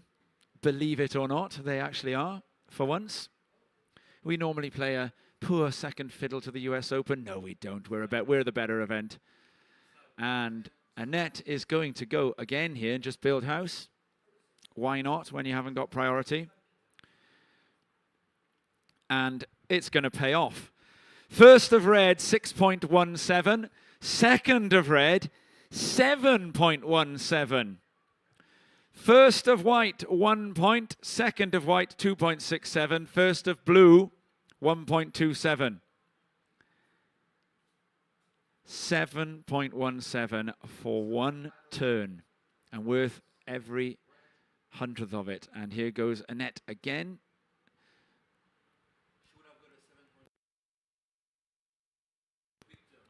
That was an enormous backhand vertical turn with a tail lift, spray ascending into the heavens for Annette Gonzalez Estabri there. 7.17 for a single turn. Rob Blythe, you were watching. I saw your jaw hit the floor with that turn. It was something right under the lip. That is what it was. So much speed, so much power, so much control and finesse. Here goes Green, up and riding on her forehand. Hoping this wave lines up, just working her way around the whitewater for now. Bit of an odd bobble on that one as we approach the high tide mark, or just beyond the high tide mark. There's a lot of water moving on the inside section here, making life difficult, and it made life difficult that time for Naya Monte in the green.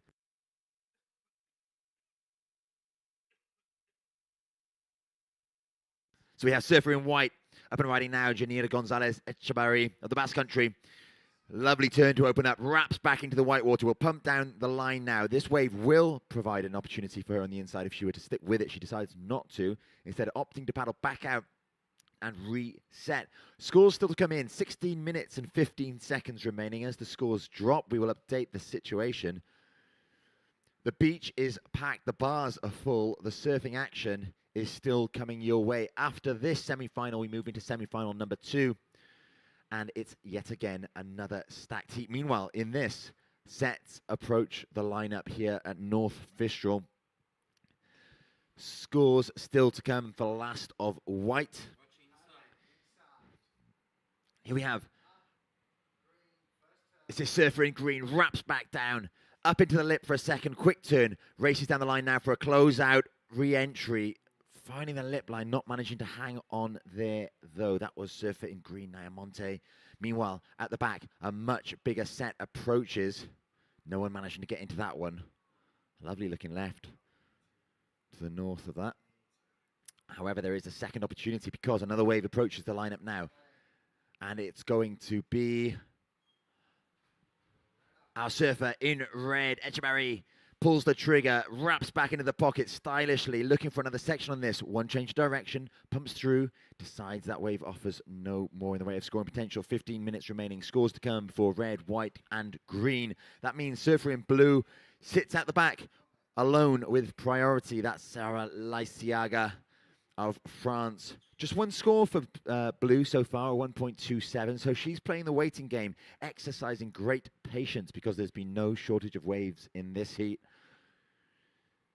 She sits with priority, needing needing a 6.9 to move into that second position, which would see her advance through into the final. Scores still to come for red and green. Last of white, 5.5. Last of white, 5.5.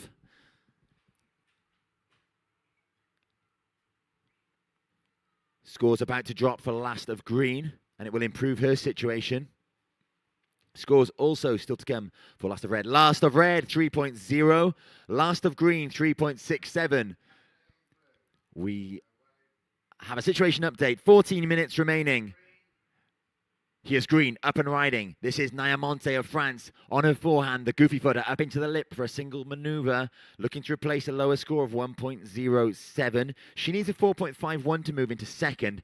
At the moment, it's surfer in red that is in first position. Red, you are first. White, you are second. White, you require 7.84 to move into first. Green, you are third. Last of green, 2.33. Green, you are third. You need 4.51 to move into second. Blue, you are fourth. Blue, you require 6.9 to move into second. We've got some waves approaching us now. This is surfer in red. Echebarri up and riding on her forehand. Slams the oncoming whitewater section. A huge turn for the heat leader. Looking to replace a lower score of a 6.17. 13 minutes left in this heat. Once again, breathless stuff from our surfers in the water. Annette continuing to believe in the possibility that you can get an enormous score for one turn there, and why not? Wow. Viewers at home can see that enormous turn from Echebarri on her last wave. Again, as a replay. I like the pull off shows. as well, actually. It was a sort of somersault at the end. 12.5 minutes remaining. Scores to come for last of red. Initial indications suggest that it will not change the heat situation. It won't improve her situation. 12 minutes, 10 seconds. Last of red, 5.33. So it does not change the situation. We have a paddle on her hands. It's surfer in blue up and riding. Lysiaga on her backhand. A huge smash into the lip. Meanwhile, we see surfer in white. This is Echebarri. On the inside, lays back into that oncoming section. At the back. Into the lip. So the Echebarri sisters of the Basque Country putting in the hard yards here. 11 minutes and 35 seconds remaining. Scores to come for both Etchebarry sisters and Lacey Arger in blue. That was Nia Monte in the green, getting to her feet but not managing.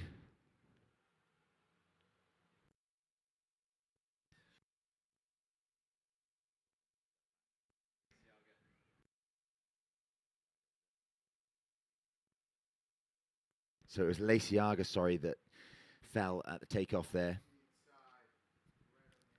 So lots of scores to come in. The judges working feverishly in their booth. As it stands, it's red first, white second. So both Etchebarry sisters in the 1-2. Monte in green is third. Lacey Arger in blue is fourth. But 3 scores still to come. Crucial scores to come in.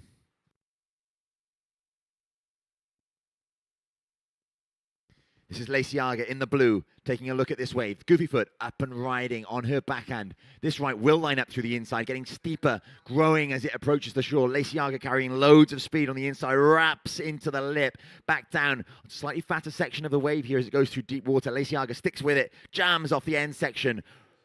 Rides out with forward momentum, showing completion. That's an important ride for Lacey Arger. She's after a 6.9. Now, she may not get it with that ride. However, she will improve her situation and reduce the requirement. Up and riding, heat leader Annette Gonzalez-Etchebarry in the red on her backhand. One turn and decides to kick out. Scores to come in for last of red, last of green, last of blue. 9 minutes and 45 seconds remaining.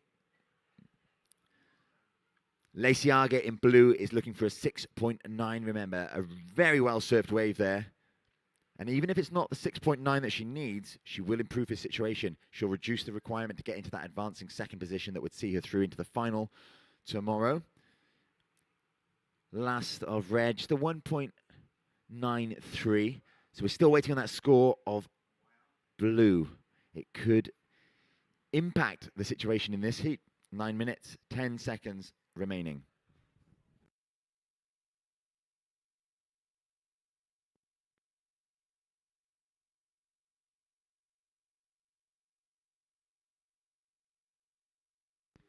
So the scores start to drop in for blue. It doesn't look like it's going to be enough to propel her into second, but it will certainly improve her situation. Last of blue, 5.33. Last of blue, 5.33. As we see a quick ride there for Nia Monte. Last of blue, a 5.33. So the situation with 8.5 minutes remaining, it's red first. Red, you are first. White, you are second. Blue, you are third. Blue, you require 2.85 to move into second. Green, you are fourth. You require 4.51. Important announcement for the beach. The bodyboarders surfing the shore break at the far end. You are in the contest area. You need to come in, please. You cannot surf there. Whatever equipment you are on.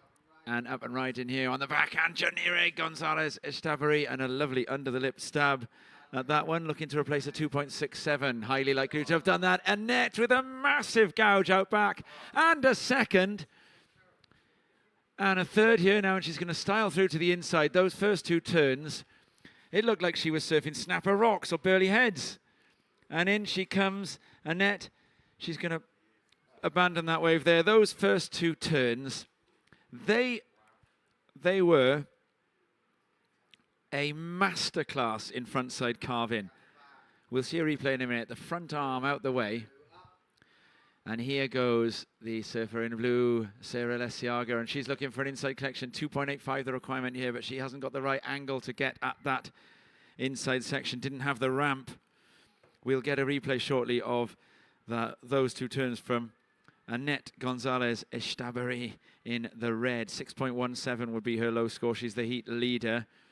Current European number 3. Recently went up to 18th on the Challenger Series after a 3rd in the US Open at Huntington Beach, which is one of the biggest surf contests on the planet and one of the oldest. It will be really interesting to see what the judges give that. Now, there we can see the support from the beach. Surfboards aplenty everywhere. Priority is now with the surfer in green, Naya Monte. And scores are in. Last of white, 3.23. Last of blue, 1.3. Situation remains red first, white second, blue third, and green fourth. Blue, you still need a 3.41.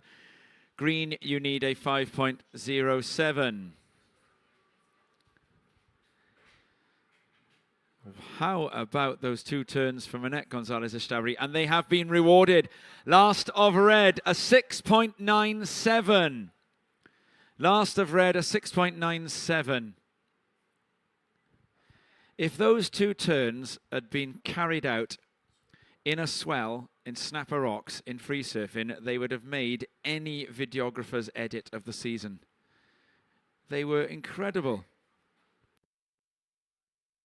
And here goes the surfer in blue. Big front side smack from Lesiaga, rides out. And that needed to be a 3.41. She is definitely asking the question. So Janire Gonzalez-Estabri in the white will be looking over her shoulder here as we come down to the 5-minute mark. 5 minutes and 10 seconds remaining. And here is the ride from Lesiaga. Now, the reason we're seeing this is because the judges need to see it. They are thinking hard. 3.41 would be the requirement for a situation change, and it is going to be very close. 3.41 the requirement. Last of blue, 3.67. Blue, you are into second. And here goes the surfer in red. But she pulls off because her sister's got priority. So Janire, and through to the inside with a massive smash, Janire. So Annette pulled off. Let Janire take off on the wave because that was where the priority instructed that they should act. So Janire Gonzalez-Estabri, you were third. You needed a 3.46. Rob, I dare say, wouldn't you say we're going to be looking at something in that Definitely ballpark here at least? That Look turn at to end that wave was unbelievable. So much power, so much timing. And here it is on screen as a replay. What? Spray sent flying. That is a classic layback smash to end a wave with a huge fan of spray. 3 minutes and 40 seconds remaining. I think the score will come through with something to spare. Considerable change. Annette on a closeout, steps off. Last of white, a 6.47. Blue, you need a 6.64. And she hears that while riding and runs out of beach. Well, runs out of bay. She's up in the rocks there. Blue, you now need a 6.54. Last of white, a 6.47. First red, second white. White, you need a 7.67 to go first. At the moment, with 3 minutes left, it looks like Annette is going to avenge her loss to Janire in Nakano.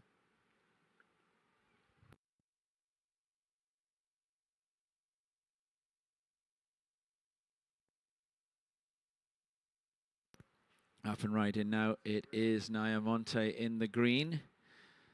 And she is looking for an 8.3. And into the lip. And a lovely chance to go on rail here. Look at the shape of that wave. Monte throws a fan. And another one. Great surfing from the surfer in green there, Naya Monte. 8.3 the requirement.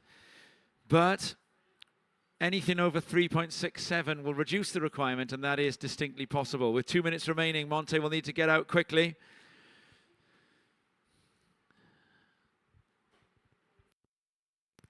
There's a replay for Naya Monte. A lot of sensible work done there, waiting for the section to stand up. And here goes the surfer in white, Janire Gonzalez-Estabri, looking for a 7.67 to take the lead. She'll need to do something pretty spectacular as this wave comes to the inside. just rides that one out because why not? She loves surfing. Not going to replace the 5.5 there, which leaves Annette and Sarah out back. Sarah Lesiaga in blue, you need a 6.64. Your last wave was a 4.07. You need a 6.64. Naya Monte, your last wave was a 3.2. You need an 8.3.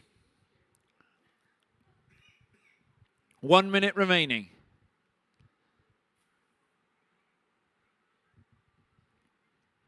Annette Gonzalez Estabery's current heat total, 14.14. She's been consistently somewhere around there. Sarah Lesiaga looking for the 6.54. And she does have water to work with here still. Goes on rail. It's going to need a bit of luck on the inside reform and is out. So 30 seconds remaining. That's probably going to be that. The only surfer now that can get one from out back that would change the result in this would be Naya Monte. 8.3 the requirement. I'm not sure if one's going to come though. So it looks as though this is going to be a bash out. And we've got here now 5 seconds remaining. 5, 4, 3, 2, 1.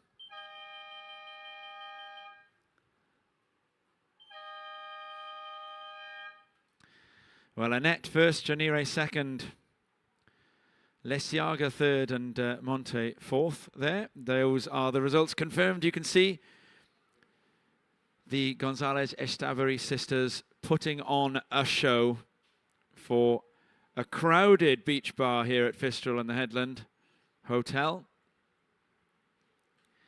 And there's now one heat left in the day. And we're going to count that down in 5, 4, 3, 2, 1. Last heat of the day in red, Maria Salgado. In blue, the double Olympian Yolanda Hopkins. In white, Noah Clapp, the German who finished runner-up here last year. And in the green, Hina Maria Conradi from Biarritz in France, who got a 13th in Lacanau. And she was 11th on the European QS last year. There you see it. The amphitheatre view here at Fistral Beach. The girls are congratulating each other on the beach. Naya Monte and Sarah Lesiaga. Front row seats in that heat for a show they did not want to see.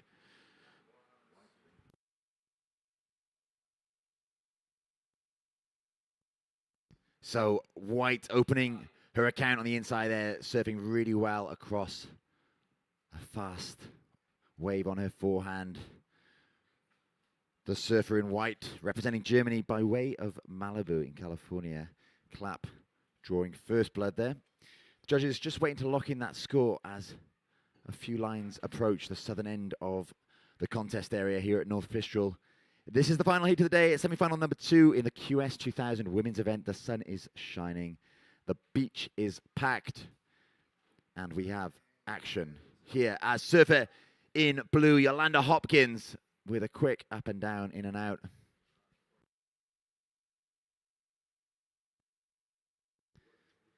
So there we have it. The victorious Gonzalez Estabery sisters in red and white making their way back to the beach marshal to deposit their rash vests, smiles adorning their faces.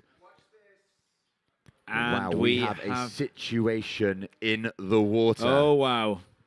That will need some unpicking, Robbo.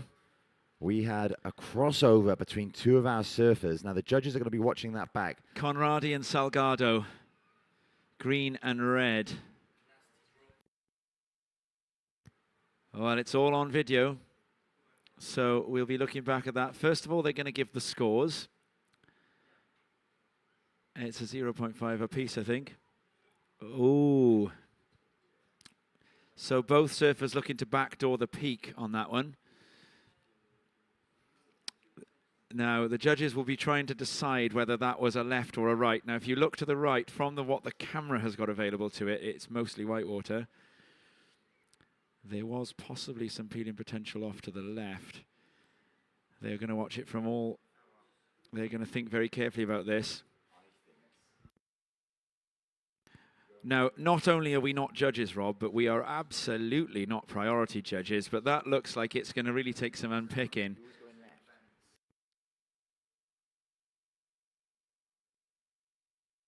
We think that it was Salgado in the red trying to go left, and we think that it was Conradi in the green. And here goes the surfer in green. What a beautiful turn there from Conradi in the green on the inside.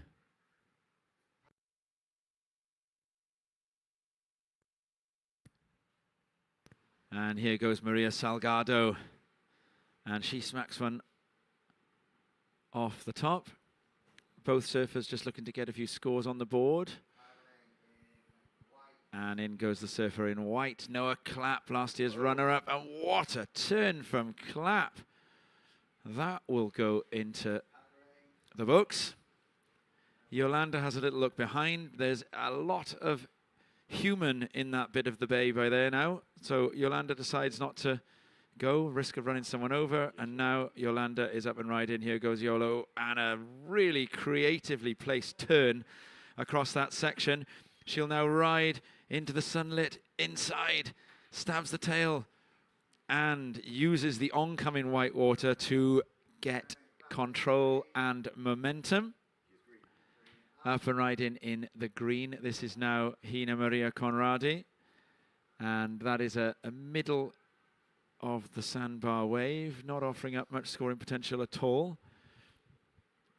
Now, Conradi and Salgado will, you'd imagine, both of them will have something else playing on their mind as they look for scores, which is they'll be waiting to find out what the judges have made of that collision.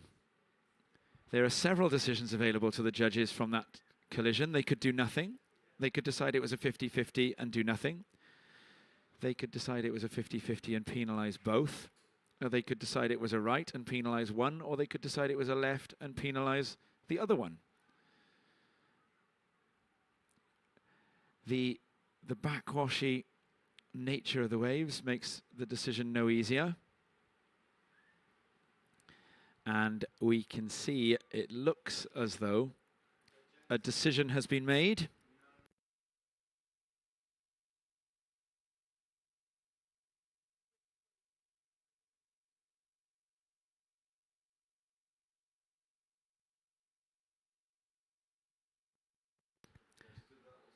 And so the decision is in. We have a non-priority interference, red on green. A non-priority interference, red on green. So the decision has gone against Salgado in the red.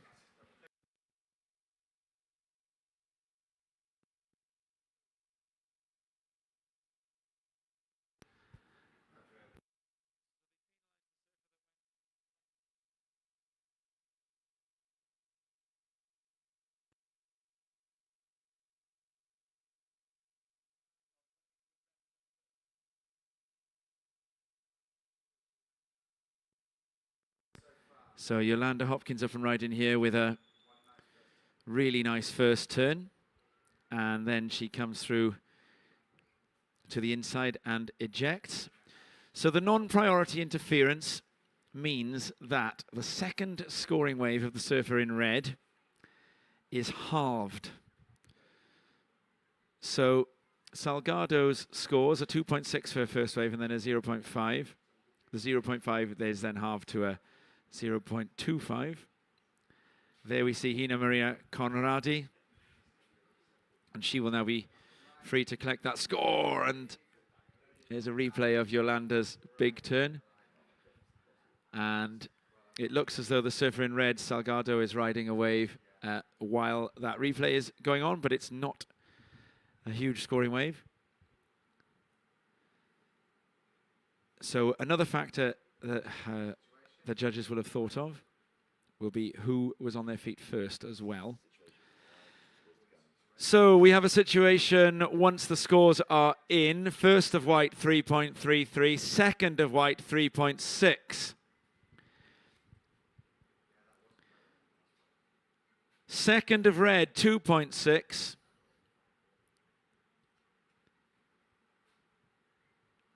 So the situation is first white, second red. Red, you require a 5.63 to go second. Green, Conradi, you require a 1.86 to go second.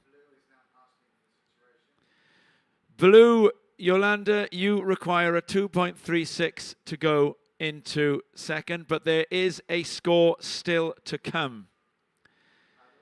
Your better waves are yet to be scored, Blue. And there's a replay of the wave of blue, and it's going to get a whopper of a score. And into the inside, ripping Maria Salgado. And then we have up and riding out back, the surfer in green, Hina Maria Conradi. And she comes through that closeout section with style. Still waiting for scores of blue. Still waiting for scores for all surfers, actually. Blue has priority. So, Rob, the interference call, the other factor there will be who got to their feet first. That's right, Tom. There's so much to unpick in this heat. 15.5 minutes remaining. Scores to come for 3 of the surfers. First scoring ride of blue, a 6-point ride. Second scoring ride of blue, a 2.77. Situation, blue is into first. White second.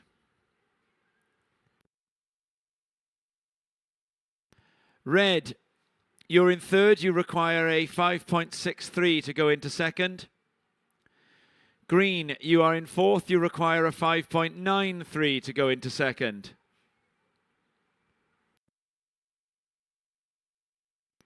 So Salgado's requirement raised a lot by the fact that she'll only get half the points for a second wave, and that will remain the case for the rest of this heat. That shows why an interference, whether priority or non-priority, is not something you want to pick up. And the surfer in blue, Yolanda Hopkins, up and riding, bashes one on the backhand, comes unstuck there. So priority will move to the surfer in white, Noah Clapp, who is in second. Noah Clapp in second, you need a 5.18 to go to first. Maria Salgado, you require a 5.63. New situation. Green moves from fourth to third. Last of green, a 3.47. Situation first blue, second white. White, you need a 5.18 to go first. Third green. Green, you need a 3.47 to go second. Red, you need a 5.63 to go first. This is Clapp up and riding. Currently in second, utilizing that priority as she races across this right-hander on her backhand into the lip, jams a turn off the end section before redirecting and floating up over the foam on her forehand now. Clapp in second, looking for a 5.18 to move into first. Up and riding out the back in the green, it's Conradi. Currently in third, she needs a 3.47, slams into that oncoming section. At the back, in blue, it's Hopkins in first position, looking to consolidate that by replacing a lower score, 2.77, rides it into the lip line. So all action here, scores to come for all 4 surfers, 12 minutes and 55 seconds remaining. This is semi-final number 2 in the QS 2000 women's event here on day 4 at the Boardmasters 2025. Breathless stuff once again. Viewers at home can watch all of this action on the replay on screen. This looks to be a replay of last of white, Noah Clapp. That slam off the end section, the redirection. The judges once again having their work cut out. Doesn't look like last of blue will factor in to her top two. Still as judged to lock in their score. And the judges taking their time, carefully considering all that they've seen in that last exchange. A flurry of waves ridden. And they start to trickle in now. So Salgado in red is going to improve her situation. Last of red, 3.87. Last of red, 3.87. Red, you now require a 5.0, but with scores still to come for last of blue, white, and green, that could well increase. Waves pouring in here at North Fistral still. Conditions fantastic for this semi-final number 2. No shortage of waves. Up and riding, we have Surfer in red. Salgado taking a look at that. Slight signs of frustration there as Salgado pulled off from that one. Of course, the reason that she needs such a big score is that the 6.84 that she would require would need to then be added to only half of the 3.87 to make the heat total. 11 minutes remaining in this. And we have green up and riding. This is Conradi, the regular footer, working her way to the right, finds the section. Lip line really pushes onto her front foot there to release the tail before redirecting. Foam climb, and she tries to stick with this, see if there's anything more on offer. There isn't, so she kicks out. Conradi looking for a 5.31. 10 minutes and 35 seconds remaining. Scores still to come for blue and green.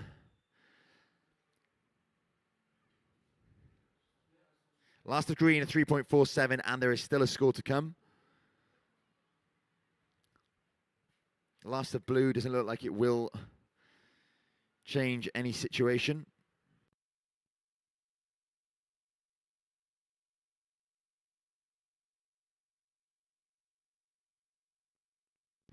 Ten minutes remaining in this heat, semi-final number 2. Well, at the very top of the tide now, Rob, this it's interesting. This heat is a grind, isn't it? It's going to come down to the grit and determination to get on through these difficult conditions. And so far, Clapp and Hopkins looking like they have that in abundance.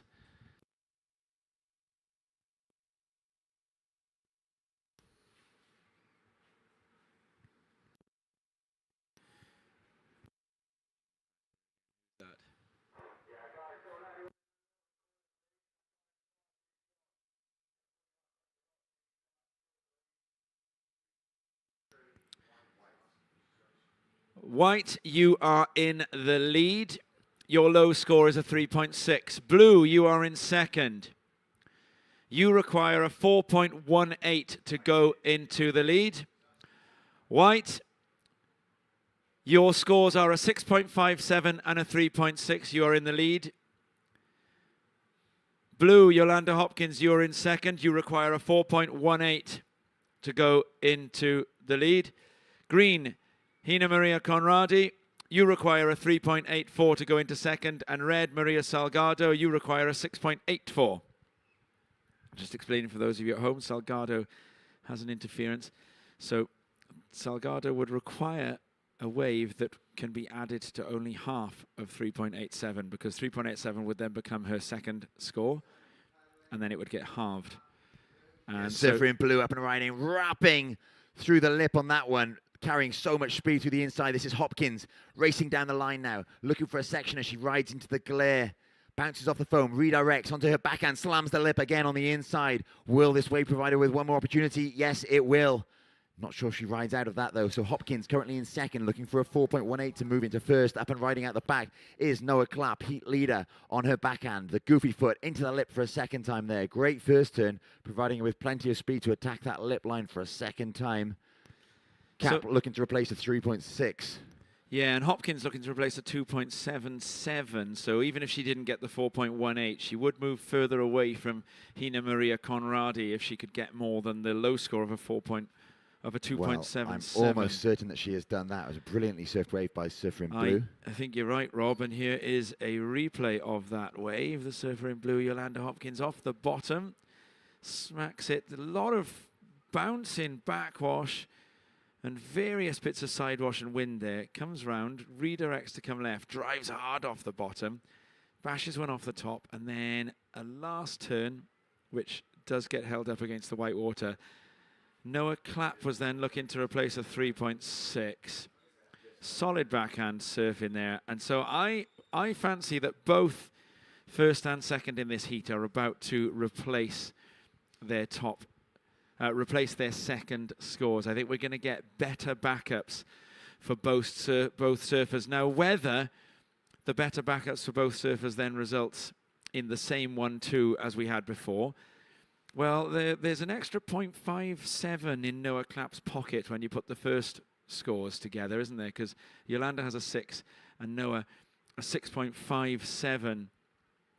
So Yolanda would need to have the equivalent score over Noah plus 1 extra hundredth, because if the two surfers tied, Noah would go into the lead on account of having the single higher score.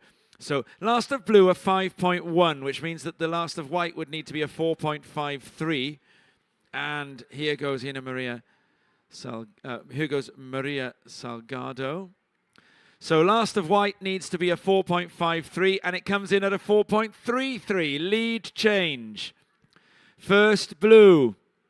Last wave 5.1. Second white.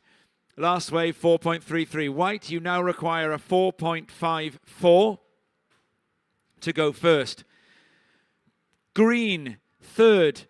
Conradi, you require a 5.98 to go second. And red, Salgado, fourth. You require an 8.97. And here goes Hina Maria Conradi, looking for that 5.98. Two really stylish backhand carves, looking for the inside section. Gets into the lip, pushes the tail, looks for a redirect into the absolute shore break here. May well end up landing on sand. Goes to the lip, stabs the tail and pokes it one more time. So she is asking the question and squats out the Conradi crouch on that occasion. But Conradi gets the make there. Was that a 5.98? Oh, what a decision that is for our judges to make. We'll get a replay of that wave shortly. We'll need to break this one down.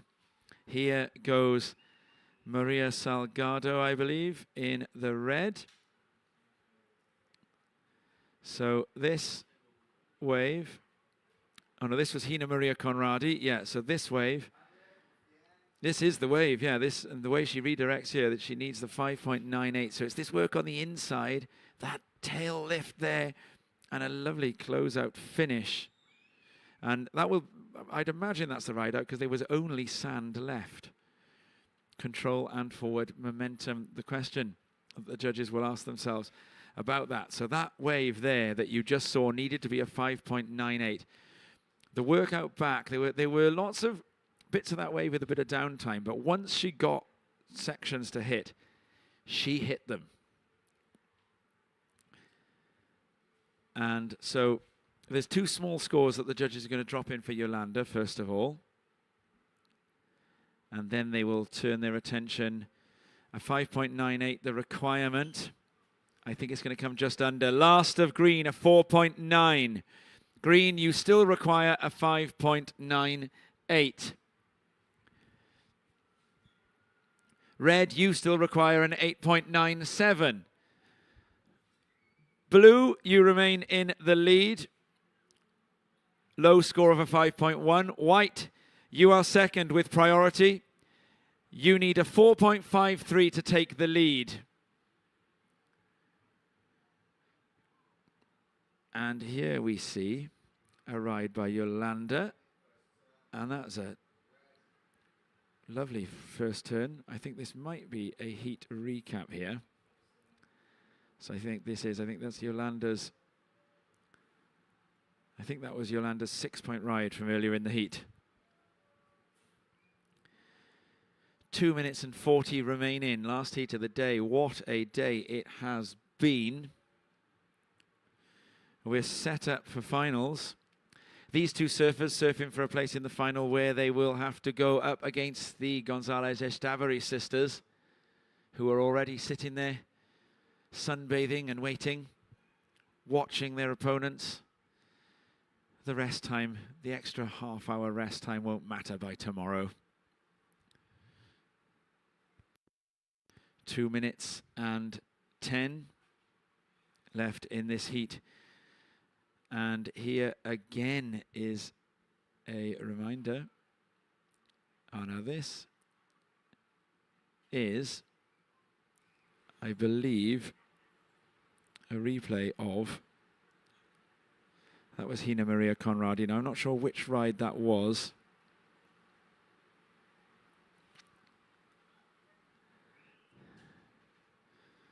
I think that was another attempt that just happened to get the score because Conradi is down in third. And so we've got, and that was in fact Maria Salgado. And so the score is going to go on there. It's going to be a reasonable score for Salgado.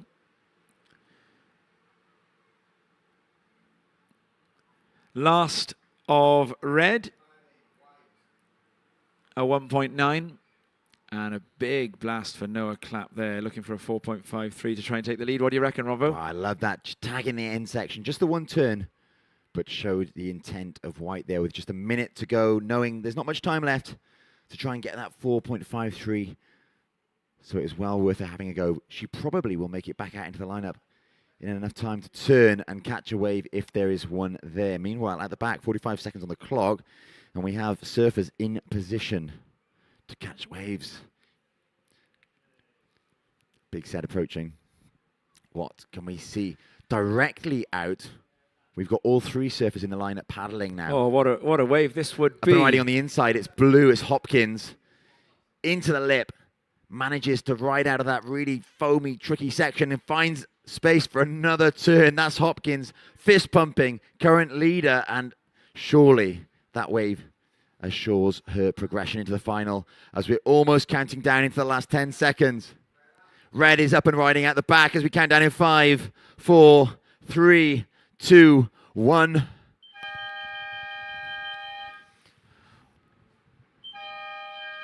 So red, Salgado up and riding, needs an 8.97. Puts everything into that last wave. Absolutely shredding, Robbo. 2 backhand turns from Maria Salgado there.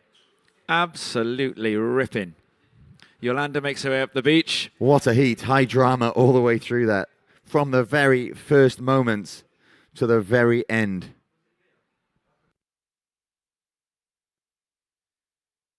Well, it's going to be Yolanda, and that the horn signifies nothing. That is the end of the day. We have finished heats for the day. We're just waiting for confirmation of the results. One more score to come for Maria Salgado. And there is the replay of that. Now that's Yolanda coming in. What a ride that was to sign off. In fact, we're waiting for this score as well from Yolanda. And here is Maria Salgado. So I think Yolanda is going to improve her heat total with that last wave. Low score of a 5.1. There's the beach crowd. There's the beach marshal Tim. Vests are being handed in. There is Noah Clapp accepting her place in the final, which is all but rubber stamped because Salgado carries that interference. So the score's going to be good. It's going to be in the 6s, but the 3.87 will then be halved. So last of red, a 6.23. We're just waiting for the last score. Fittingly, the last score of the day. Effort there. And the last score of the day is going to be from the heat winner, Yolanda Hopkins. And does it improve a 5.1? If it does, her heat total increases. She's won the heat anyway. One more judge. Last of Yolanda in the blue, a 5.4. So Yolanda finishes with 11.4. We have confirmation here then of the final heat result about to appear on your screen for viewers at home. There you see the beach bar set up. This is the viewing gallery. Yolanda winning with 11.4, Clapp 10.9, and Conradi and Salgado will be collecting a 5th and a 7th. Good results. There's the Headland Hotel. Skate ramp up there. What a day it's been, Rob. Yet again, the Boardmasters doth provide excitement all the way through, and a fantastic shot of the beach bar to close the day out. Wow, that heat, Tom, was about as exciting as they come from start to finish. And again, what a valiant effort from Last of Red, 6.23. Yeah. Chasing that really high score. So final tomorrow then, Hopkins, Clapp, Gonzalez Estavari and Gonzalez Estavari. Across both the QS 2000 men's and women's divisions, we have finalists from last year in the final again. Yeah, we do. Skinner in the men's side of the draw and Clapp in the women's. We do. It's all set. Tomorrow is finals day. There will be notifications on the WSL socials and website of what time we are projecting to start. Keep track of all things Boardmasters. If you're going to the festival tonight, have a good evening. If you're watching at home, thank you very much for your time and your patience. This is Rob and Tom signing off. Well, we hope you've enjoyed the show. We hope you've enjoyed the show. Hoyle. Over and out.